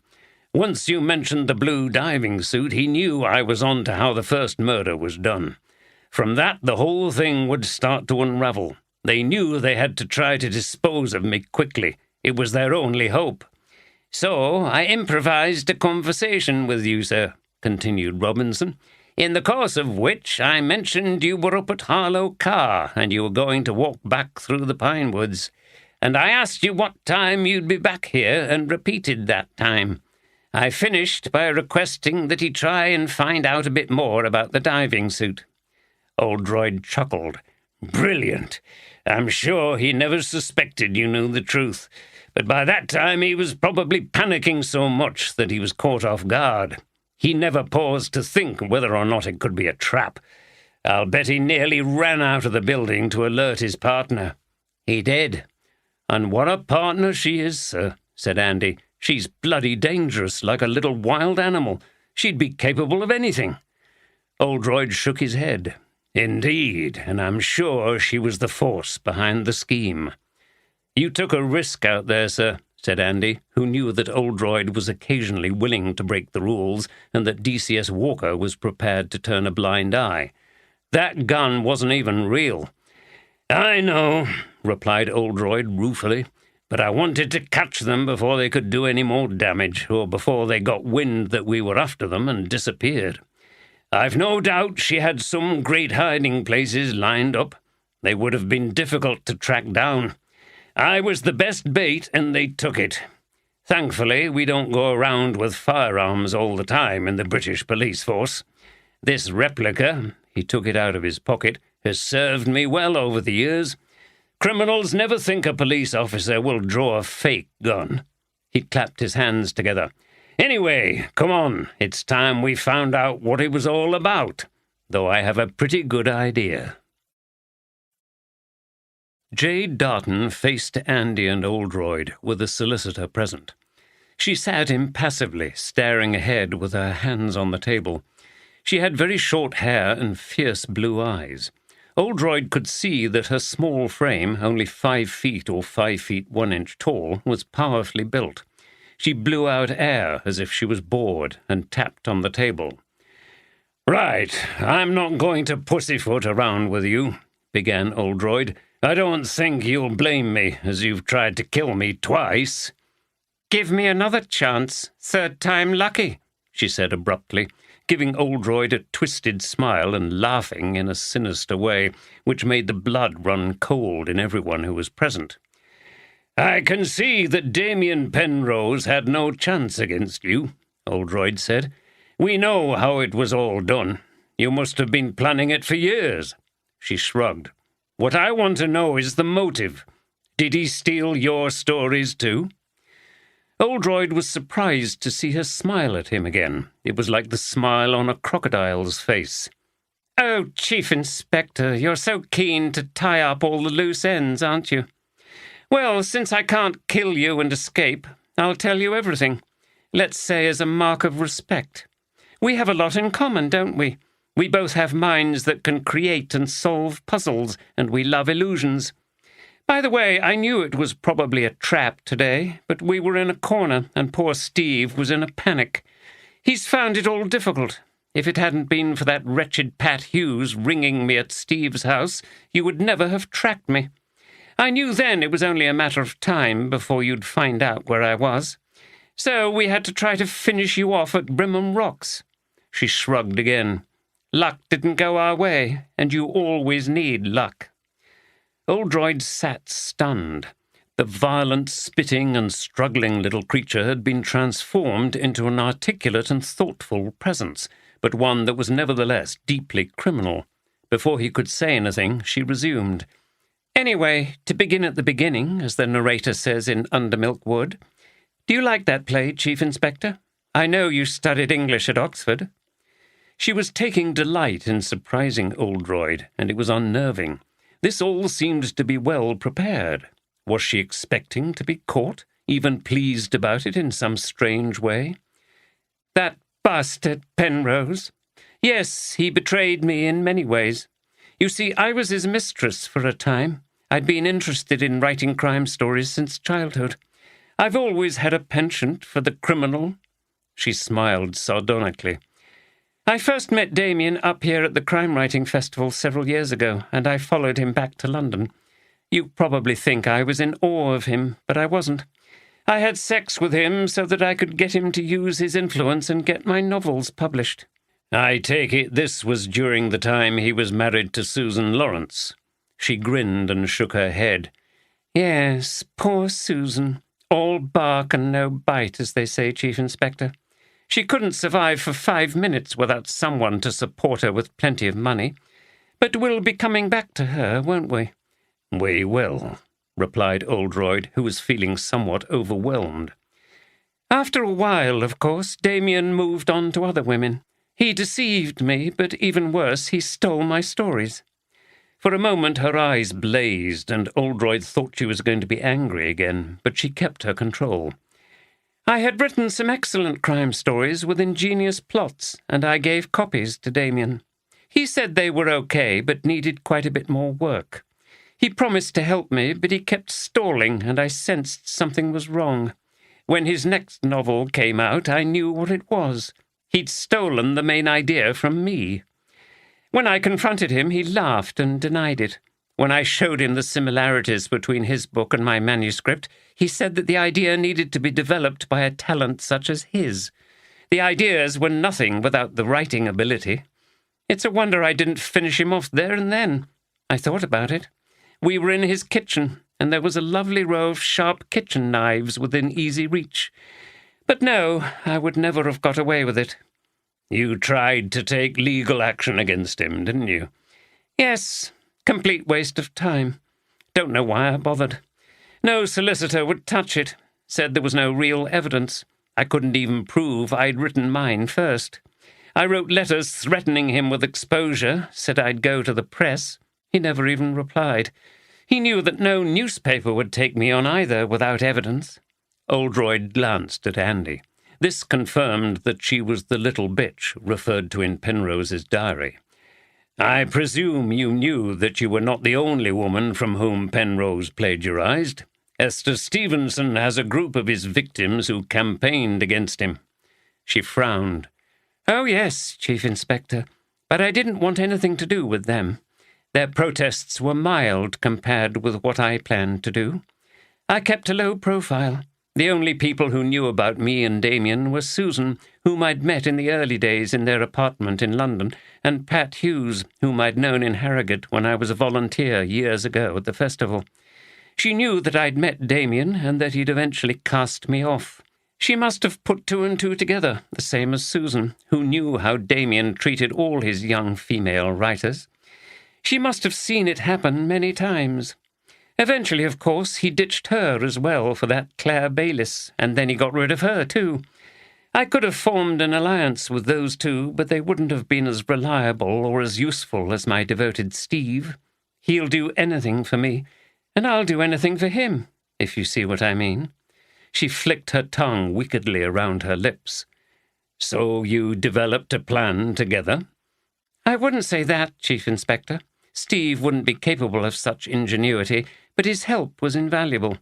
She sat back in her chair. She's enjoying herself, thought Oldroyd. You see, the thing about Damien is that he thought he knew me, but he had no idea who I really was. His understanding, like his writing, was very superficial. He might have thought twice about treating me the way he did if he'd known how— She searched for the right word. Implacable I can be. So it took a while to plan your revenge? Yes, I can be very patient until the moment comes, and then I can be fatal. She suddenly jerked forward. Like a praying mantis, thought Oldroyd. Damien had used his influence in the publishing world against me. My career as a crime writer was effectively ended. So I thought, if I can't be a success in fiction, I'll triumph at the real thing. This plot was my masterpiece, and it takes a lot more guts, imagination, and attention to detail to enact a mysterious murder than to merely write about one. Just think of it, Chief Inspector. I was acting out my own narrative. How much more intense and real than being the author of some book that people take off the shelves or download onto their Kindle. The postmodern critics will be in ecstasy over it. Jade Darton, the crime author for whom writing was not enough. So this was your bid for fame? Yes, and it's worked. I'm almost glad you solved the mystery, because now the full story can be told again and again in all the newspapers and true crime magazines. My place in crime history will be unique. Carry on, said Oldroyd, aghast at this twisted desire for infamy. I came quietly back to Harrogate and laid low. I met Steve at the baths, and I knew I'd found my faithful accomplice.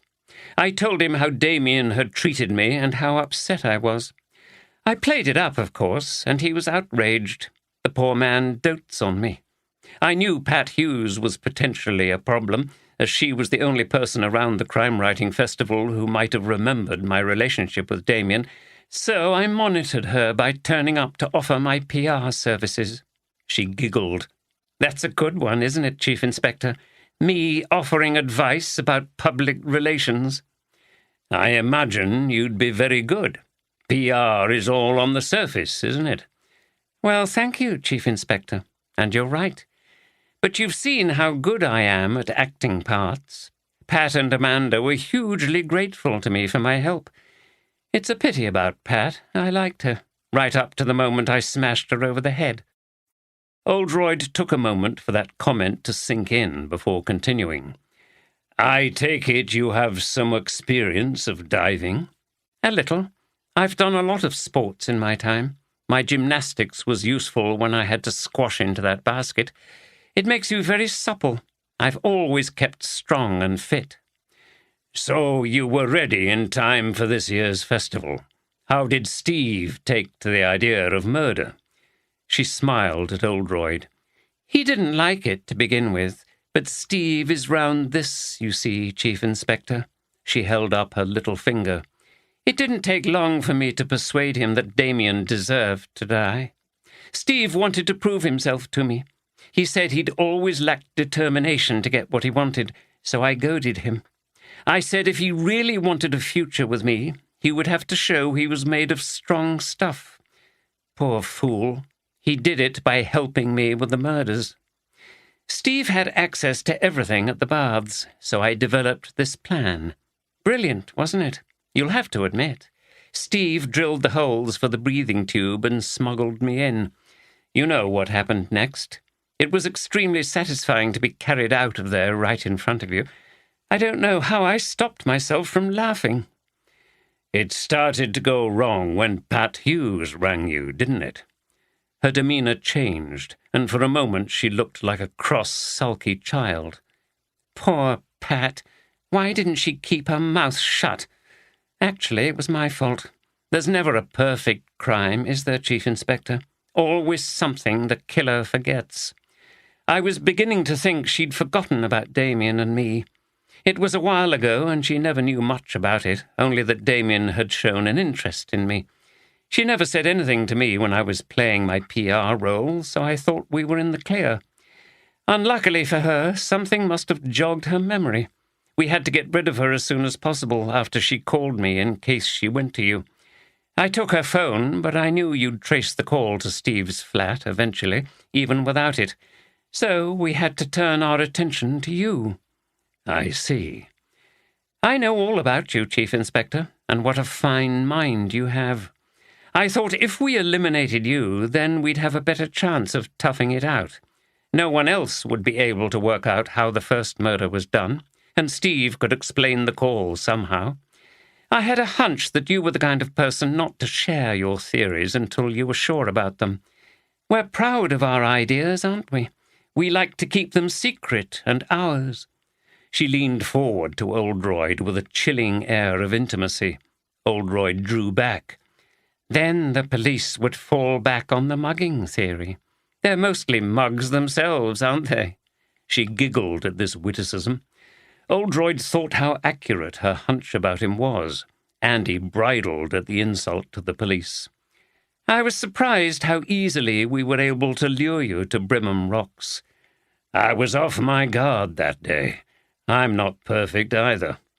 No, I had Steve to help me push the rock over. I was looking forward to seeing you crushed underneath, but your dashing sergeant sprang to defend you. She blew Andy a kiss. He had no idea how to respond. And then Susan Lawrence appeared. Oldroyd prompted her to continue. Jade sighed again. She did. I never expected her to come up from London. She hated Harrogate, and she wasn't shedding any tears at Damien's demise. But of course, as he was dead, he would no longer be paying her allowance. She called and threatened me with blackmail. She was a scheming bitch, too. It takes one to know one. She had no real evidence, but she must have sensed that I was involved, and she, like Pat, had only to mention me to you people, and that would have been the end. It was too much of a risk to take, so I poisoned her. That was a very effective disguise, admitted Oldroyd, although he was privately shocked at the matter-of-fact way she described the murder. It was. She made the mistake of telling me she was going to the murder mystery evening. I love a bit of dressing up and impersonation, too. I thought the birthmark was a nice touch, just a bit of makeup. A real murder at a murder mystery evening. Irresistible. Incidentally, if I'd known you were going to be there, I would have tried to deal with you, too. She smiled sweetly at Oldroyd, who shivered at the prospect. But I missed that chance. One missed chance and 2 failed attempts. You've got a charmed life, Chief Inspector. Not many people escape from me when I've decided on their fate. How did you get hold of the cyanide? She looked at Oldroyd as if pitying him for his naivete. You can get anything you like on the dark web, or if you know the right people. No problem. At this point, it sounds like you were running to stay still, as it were. You were having to deal with more and more problems, and you knew I was on your trail. We were, and I suppose the stress put us off guard. Earlier this afternoon, Steve came running very agitated to the flat, where I'd been staying ever since I strangled Damien, saying you were on to the blue diving suit, and that must mean you were starting to get to the answer. He said you were going to be walking through the pine woods, and it was our chance to finish you off. I should have stopped and thought about it, but we were desperate by this point. You don't think clearly when you're in that frame of mind. So here we are. It's been exciting and great fun. I'm delighted you've been involved, Chief Inspector. It's been wonderful to pit myself against such a person as you. I've always fancied myself as an Irene Adler to a Sherlock Holmes. By the way, I hope you noticed another layer of irony and ingenuity I worked into things. I suppose you mean the copying of the murders from stories written by enemies of Penrose. Yes, she smiled. I knew you'd appreciate it, Chief Inspector. It took some working out, especially as we ended up doing more murders than we originally intended. I bet the first got you thinking about those writers and whether someone was trying to frame them. And they were. I had to research the second two a little, but fate was kind to me, and I found the incidents in the books by Stevenson and Simpson. By then, you were probably confused and thinking, what sort of a mind thinks of things like that? Well, now you know. She was beaming with pride. The only murders that didn't come out of books were the attempts on you at Brimham Rocks and the Pine Woods. Of course, I didn't expect that I would have to deal with you, so I had nothing planned and had to move quickly. I didn't have time to research anything from fiction. How strange that they were the ones that failed. But at least I was pleased with how I managed to lure you to Brimham, Chief Inspector. The last sentence was spoken in the Scottish accent of the fictional Fiona Macpherson. Oldroyd squirmed in his seat. She seemed to have reached the end of her narrative and sighed. Hey-ho, there we are. It's a shame about Steve, but at least he had the honour of assisting a master. Oldroyd had had enough for the time being and brought the interview to an end. She was escorted out of the interview room by 2 female officers. Andy and Oldroyd went back to the office. Andy collapsed in a chair and blew out air. Well, what did you make of her, sir? Do you think a lot of it was bravado? Oldroyd shook his head and looked grim. No, I don't. She's one of the most dangerous psychopaths I've ever dealt with. She enjoyed the whole thing. There was a staggering lack of empathy and a truly shocking casualness about her accounts of killing people and manipulating Steve Monroe. I'm starting to feel almost sorry for him. I seem to have been constantly reminded throughout this case that she was small, first in Penrose's diary, and then that line I heard from A Midsummer Night's Dream. Though she be but little, she is fierce. But the character of Hermia in that play is not in the same league for fierceness as this woman. I knew from when I realized the murderer had been carried out in the basket that they must be small. I didn't think it would be someone who packed such a punch. She seemed to be doing it all because she couldn't be a successful writer, but wanted to be famous. It was bloody weird, wasn't it? Said Andy. She was creepy as hell. Yes, the worst psychopaths are the clever and imaginative ones, the ones that can act parts and adopt an imitation of care, tenderness, trustworthiness, if necessary. Beneath it, they're utterly ruthless and self-motivated. Penrose, Monroe, Pat Hughes, Susan Lawrence, even you and I were all characters in her complex drama. Some of it planned and some of it thrillingly improvised. So even though she's been caught, she regards it as a success. She's got her revenge on Penrose, and the drama will ensure her infamy. I'll tell you what else was weird, sir. Do you remember at that second press conference there was a reporter from some tabloid who suggested the whole thing could be the work of a deranged lunatic acting out a crime story? Turned out he was right. Hell, yes, I remember.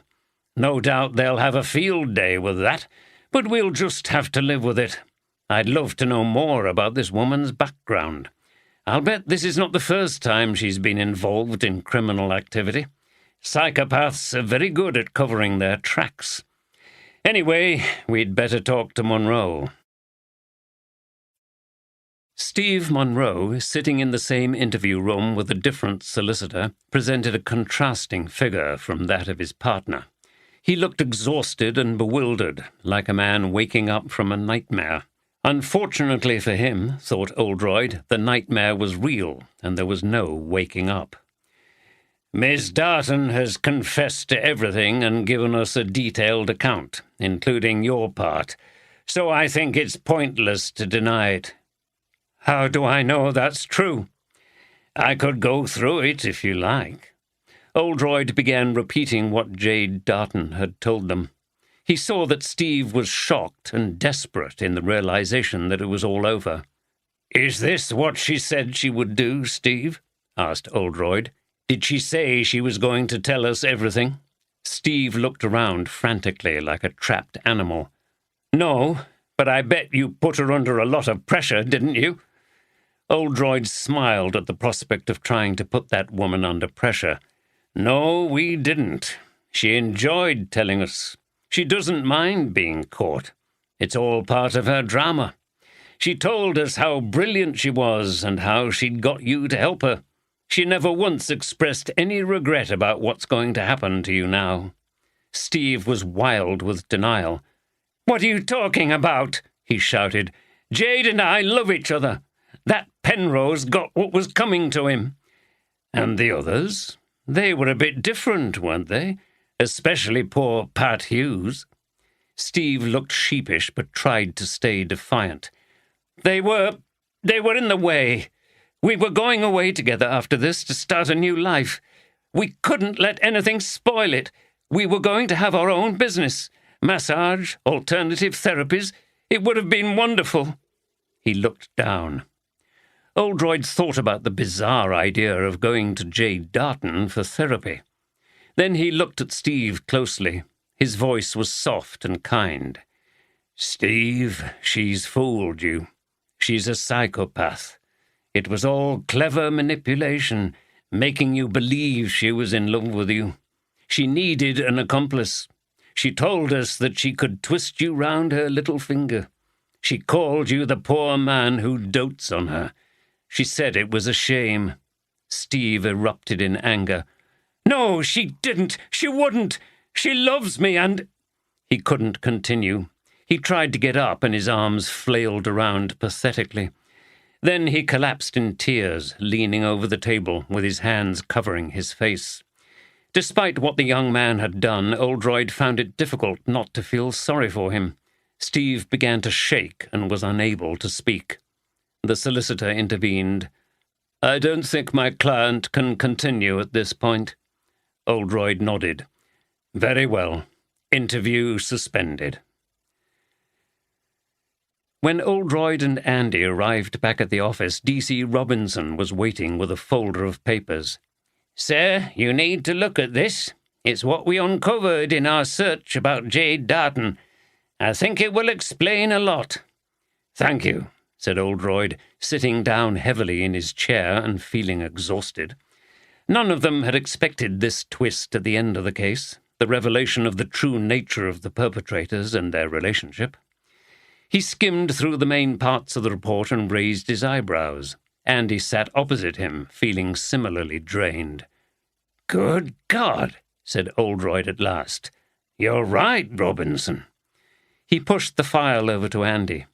"She's got enough form to fill an old filing cabinet. She came from Harrogate originally. Her birth name was Diana Pierce. Her mother was a drug addict and couldn't cope, so she was brought up in care. She got expelled from school for attacking someone with a razor blade.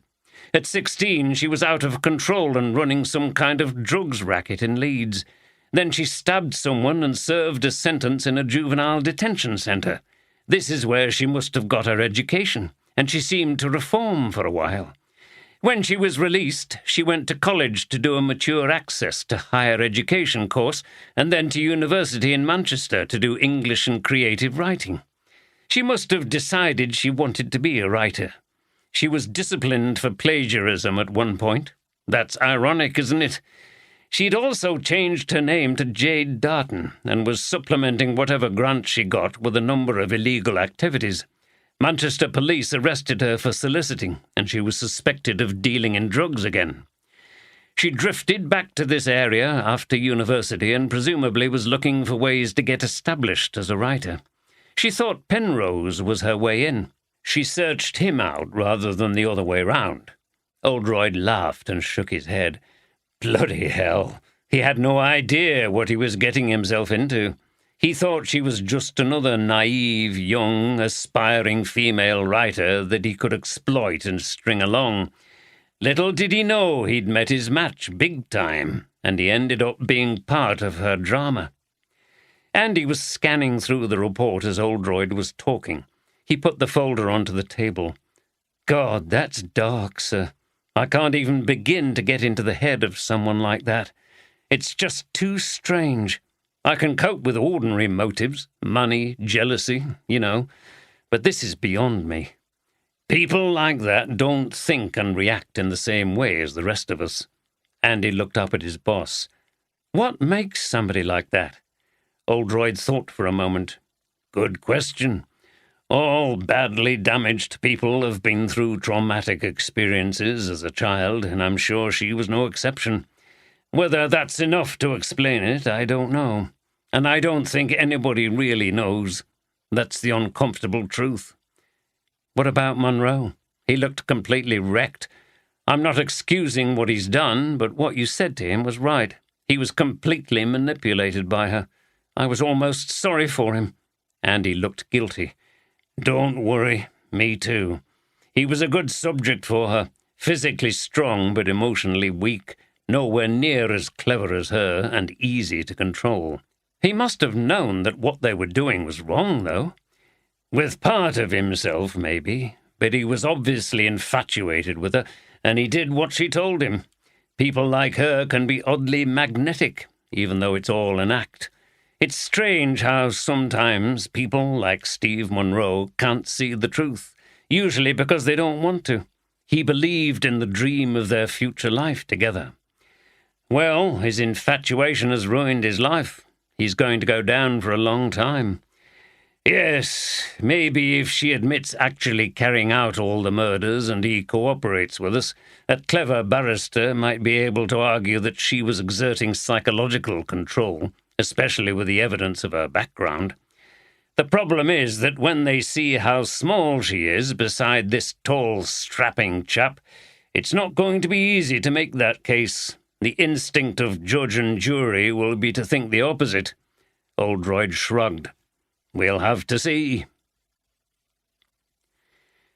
Derek Fenton was called into Chief Superintendent Walker's office early the next day. He was puzzled to see the presence of another DI sitting at the side of Walker's desk. Walker was reading papers in a folder, but he stopped when Fenton came in and took off his reading glasses. He looked at Fenton with a grim expression, and the latter began to feel alarmed. Right, Derek, sit down. He took up the folder. I'll come straight to the point. There are some serious allegations against you concerning your relationship with a counsellor, Jack Sanford. Fenton's stomach lurched. What allegations, sir? That you have taken bribes and not investigated allegations against him properly. You were assigned to that case in which Sanford was accused of favouring his wife with a contract for some designs for the royal baths. Fenton was stunned and speechless. Walker continued. I've seen your report on that case and another on the evidence you had and how you conducted the investigation. I've also seen photographic evidence that you have had recent meetings with the man you so recently investigated. That in itself is highly suspicious, is it not? There's also some suggestion that this may have been going on for some time. Fenton was sweating. This had all come out of the blue. He'd had no time to prepare a story. Then he suddenly realized who must be behind this. If Detective Sergeant Johnson has been giving you information, sir, I wouldn't trust it. Why not? Asked Walker sharply. She's young and inexperienced, and she jumps to conclusions about things. She and I have never got on together. What on earth are you implying? That she has some grudge against you and is trying to get you into trouble? I've always found her a very reliable officer. But I'm sorry, Derek. I'm not making any judgments now, but I've decided this is a matter of sufficient seriousness that I'm going to report it to the PCC. There will need to be an investigation by members of another force. In the meantime, I have to suspend you from all duties pending the said investigation. You will need to organize representation. It was all very formal. Fenton decided to say nothing more. He was stunned. Ian here is going to escort you off the premises. I have to say that I'm very sad that this has happened, but I can't say any more at the moment. Without a word, Fenton got up and left the room, followed by the DI. As he collected his jacket and was accompanied out of the office, he was watched by Steph, hiding behind a storeroom door. When he'd gone, she looked up to see Nicola, Cynthia, and Sharon peering round another door. She gave them the thumbs-up sign. As Fenton was leaving the building, Hancock and Turnbull, together as ever, were just coming in. Their mouths dropped open as they saw their boss being frog-marched off the premises. "What the hell are you staring at?" growled Fenton as he strode past them. Esther Stevenson and Charles Derryvale met for coffee for the last time before Derryvale headed off back to York. They had somewhat recovered from the traumas of the murder mystery evening. "Well, what a festival it's been this year," remarked Derryvale, munching on a croissant. "I don't think I'll ever be able to see this town in the same way again, but I'm quite sad that it's all over. It's been so exciting." "Honestly, Charles, it's been terrible," replied Esther. "I'm glad it's all over. I think I'll find it better in future years. I can see now that Penrose was becoming a bit of an obsession with me, so much so that I couldn't really enjoy the festival. I was concentrating on how we could disrupt and annoy him with our protests." "I suppose that's the end of all that, is it?" "Not entirely. We're going to pursue things with his publishers. It's a question of justice. The women he stole those ideas from need recognition. It might be easier now that he's no longer here." She sipped her coffee, looking as focused and determined as ever, in spite of what she'd said about her obsession. "I'll tell you what, though," continued Derryvale, wiping crumbs from around his mouth. "We'd better book in early for next year. After the exposure in the press the festival has had this year, people are going to be flocking here." "Maybe." Derryvale's eyes glinted mischievously. "I'm sure the police have finally found the real culprits. But did you ever consider that the whole thing could have been masterminded by someone on the festival committee? What an amazing publicity stunt! The crime-writing festival where real crimes happened. It's guaranteed to get the punters in." Esther pursed her lips. "Charles, that's positively bad taste again, and it's not funny. 3 people have been killed, including poor Pat Hughes." "Bah! Yes, I suppose you're right." Derryvale finished his coffee and looked at the cup with dissatisfaction, as if he'd have preferred it to have been filled with something stronger. "But what an amazing crime fiction story it would make, don't you think?" Stevenson shook her head. "You're incorrigible, Charles, and no, I don't think it would make a good crime novel. If you wrote a plot based on what we've seen here in the last 2 weeks, no one would accept it as being remotely credible." John Sinclair heard on the radio that arrests had been made in the Penrose case. Good news at last, especially after that ghastly murder mystery evening at the White Swan. It was a relief to him that no one he knew had been involved, and the effect on him was cathartic. A line had finally been drawn under his long relationship with Damien. While the killer had been on the prowl, he somehow felt that the malign spirit of his former lover was still brooding over the town.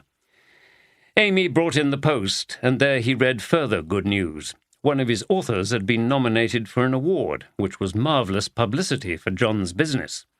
This made him realize that he had been wrong in the first place to ask for Damien's help. Making a success of this business by himself was important for his sense of self-worth.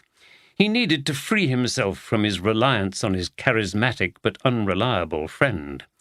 Damien's influence on him had been too strong, too long, and, as the years passed, increasingly a burden. He rang Ed to tell him the news. "Yes, great, isn't it? It's all been cleared up. He was killed by one of his victims, those women that he seduced and stole ideas from. I feel fine about it. In fact, I feel that a burden has been lifted. I'm going to make this business succeed.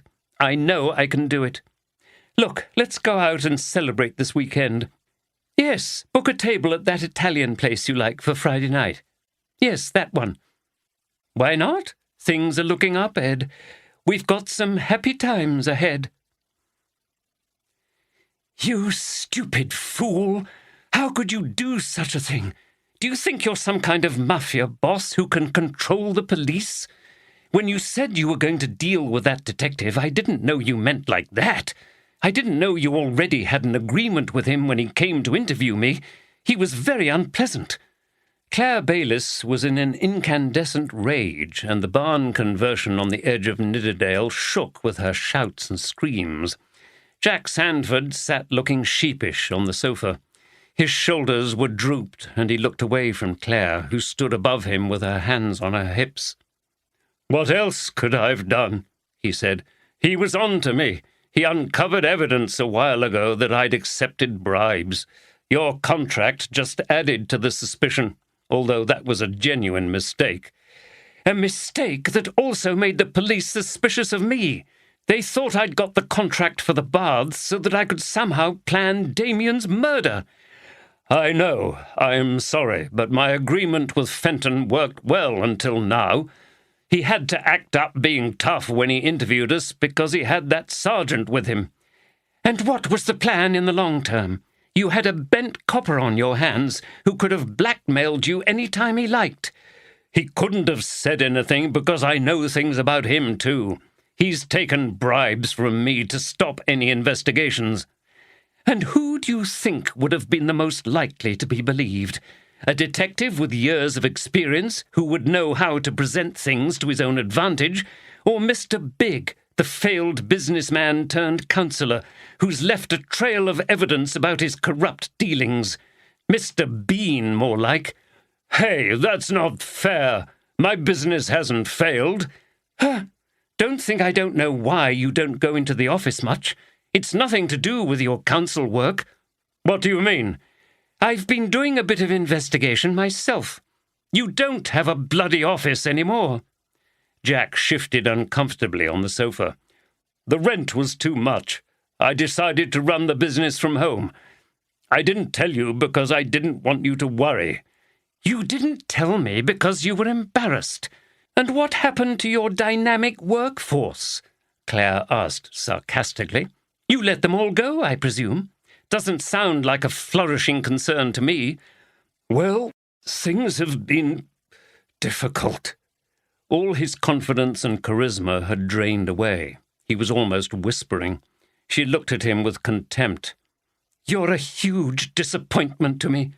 Claire! Yes. After Damien, I thought I'd found someone who would be straight with me, someone I could trust. You've been plotting behind my back and keeping me in the dark about your business and your shenanigans on the council, and you've made me a suspect in these murders. Now you've lost everything. Sandford squirmed, but he knew it was true. He and Fenton hadn't covered themselves well enough, and someone, probably Ben Poole, had turned evidence in to the police.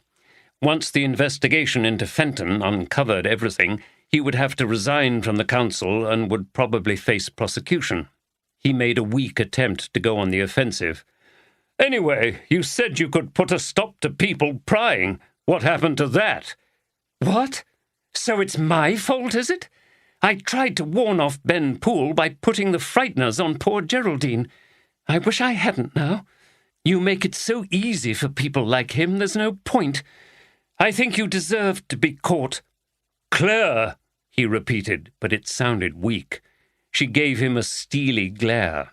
So let's be clear. You're going to have to rely on me from now on, and I'm going to be calling the shots. I'm sick of men messing up my life, and I'm going to be in control. Understand? Sandford looked into her implacable face and saw no mercy. He felt the bitter taste of defeat. "Bloody hell," said Andy, shaking his head. "I can't believe it." He and Steph were in the sitting room of their flat in Leeds, overlooking the River Aire. They were sharing a bottle of red wine as Steph told Andy all that had happened with Fenton, including her alliances with Ben Poole and with the women in the office. She'd decided it was time to share things with him. "Well, it all happened, I can assure you. But you don't say a word to anyone, not even the boss." "That bastard Fenton," said Andy as a spasm of rage went through him. "You should have told me he was harassing you, and I would have—" "Exactly, which is why I didn't tell you. You would have probably got yourself into huge trouble assaulting a senior officer or something." "He would have bloody well deserved it." "Maybe, but he was better this way. We didn't want to go to the men to sort it out for us, as if we're helpless. That just confirms us as weak, needing protection, subordinate. You know what I mean. There comes a time when you need to deal with it yourself." Andy's anger subsided, and he smiled at her with admiration as he drank his wine. "I'd like to have seen Fenton's face when you all sprang out of your hiding places and snapped the photograph." Steph laughed. "He wasn't pleased, I can tell you. If looks could kill. He knew I was behind it. I don't know whether he suspects I was involved in uncovering the corruption business, but as I was on that inquiry with him and objected when he closed it down, he must wonder." "He won't be coming back, that's for sure. Good job, too. It would have been really difficult for you to work there if he'd still been around, wouldn't it?" "Yes. So it's worked out well that we've got him over the other business, too." "God, that was risky, though. Following him around and investigating without permission like some kind of private investigator in a thriller. You could have got into serious trouble." "Which is why you have to keep all this to yourself." "So that journalist, Ben Poole, sent in a dossier of stuff about Fenton and Sandford?" "He did, and it ended up with DCS Walker. None of it was conclusive, but when they start to explore and find that Fenton shut down the investigation without reason, and when they look at phone calls, payments, and council records, they're going to discover exactly what was going on. They'd had a cosy arrangement for some time, I think. Fenton was just acting tough with Sandford and his wife when we interviewed them." Andy looked at her again. "Tell me one thing, though. How do you feel about Fenton getting away with all that sexual harassment and blackmailing you? Wouldn't you rather have called him out and let the authorities deal with it?" Steph thought for a while. "Good question. Yes, ideally, but we were worried that as women are in the minority at work, Fenton would have been investigated by men and maybe let off with a slap on the wrist. They would have had to do something, but it still might have been fudged." "Surely they would have taken it seriously these days." "You might think so, but you're a man. It looks different from our perspective. There's still a lot of chumminess between men, and thinking that all this stuff with women is just a bit of fun, which the women can't take because they have no sense of humour." "Right. Well, what can I say? Good on you. I'm proud of you." "Steady on. Nothing patronising," replied Steph, but she was smiling. "You're joking. I wouldn't dare. Anyway, here's to you." He raised his glass and drained it. Steph did the same. "Yes, it's been one of the strangest cases I've ever been involved in," observed Oldroyd as he sat in an armchair in his flat. Outside, the evening light was slanting over the smooth acres of grass, as it had at Ripley Castle only a few days before. The pace had been hectic since then, and it was a relief to be able to relax. Deborah and Alison were sitting together on the sofa, and all three were sipping coffee after a meal prepared by Oldroyd. Prepared was a little overstated. Like many men of his generation, Oldroyd's cooking repertoire was very limited, but he rejoiced in the good selection of food now available in the better supermarkets. Tomato and red pepper soup from a carton, linguine with seafood and a sticky toffee pudding, all from the top range of prepared foods, had made an excellent meal. He sat with a satisfied smile on his face, but this was more to do with the fact that, as expected, his sister and Deborah had seemed to get on really well from the moment they were introduced. The seemingly impossible murder of a crime writer at a crime-writing festival, he continued, and at the end we discover the whole thing was a kind of weird play devised by the psychopathic killer with herself in the starring role.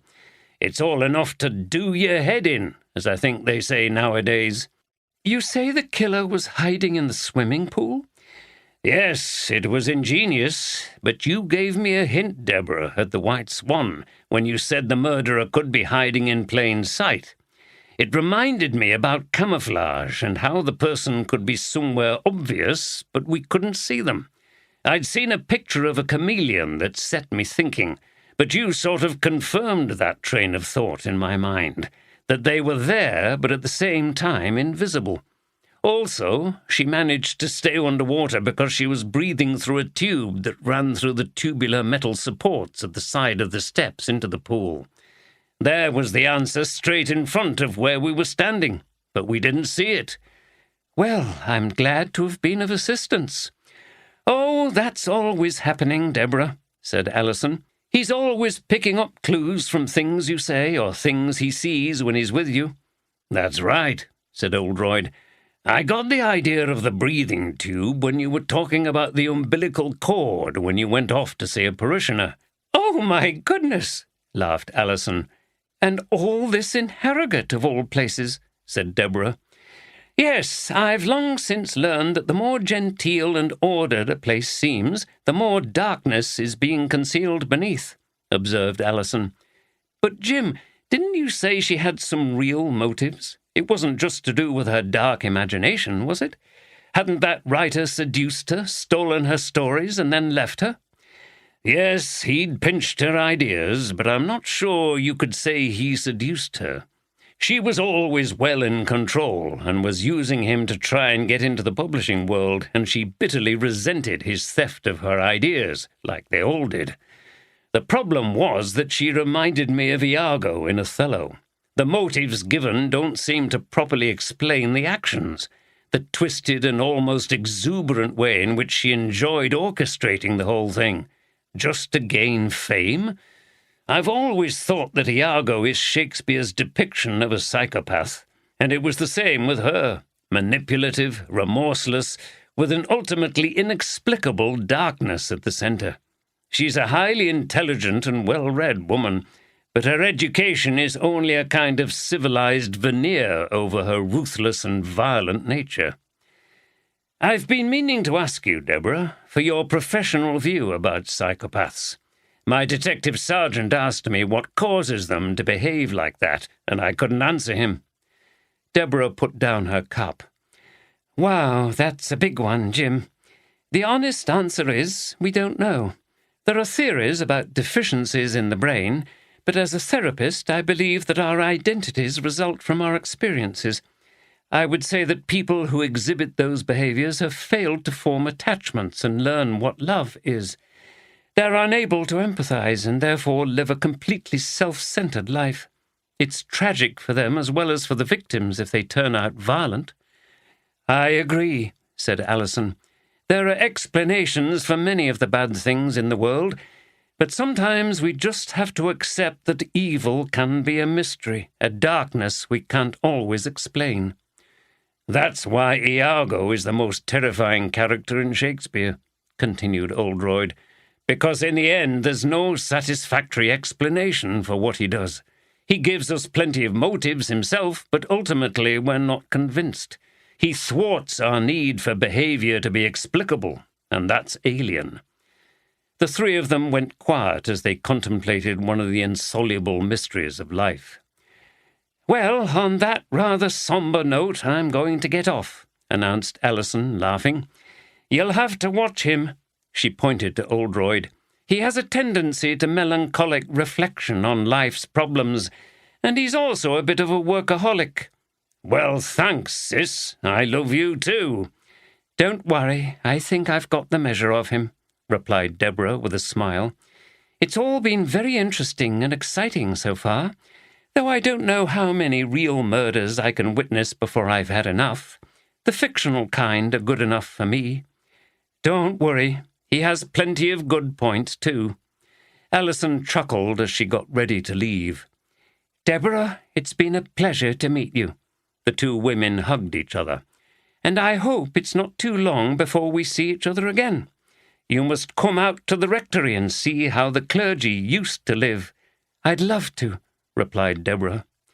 Oldroyd gave his sister a kiss, and they accompanied her out to her car. She waved to them as she drove off back to Kirby Underside. "Fancy another drink?" asked Oldroyd as he and Deborah settled back down inside. "Why not?" Oldroyd poured out 2 small brandies, and they talked for a while about what had happened since they met. "There is some truth in what Alison said," observed Oldroyd. "It can be difficult being around me. I don't follow a regular work pattern, and I tend to become very deeply involved in serious cases until they're solved." She looked at him with her head on one side. "Being a bit self-deprecating, are we? Let's just say I like what I've seen so far. It's the liveliest time I've had for years. And now," she said, finishing her drink and standing up, "you need to stop talking and come with me." Oldroyd downed his brandy and got up. They held hands as they walked out of the sitting room and towards the bedroom.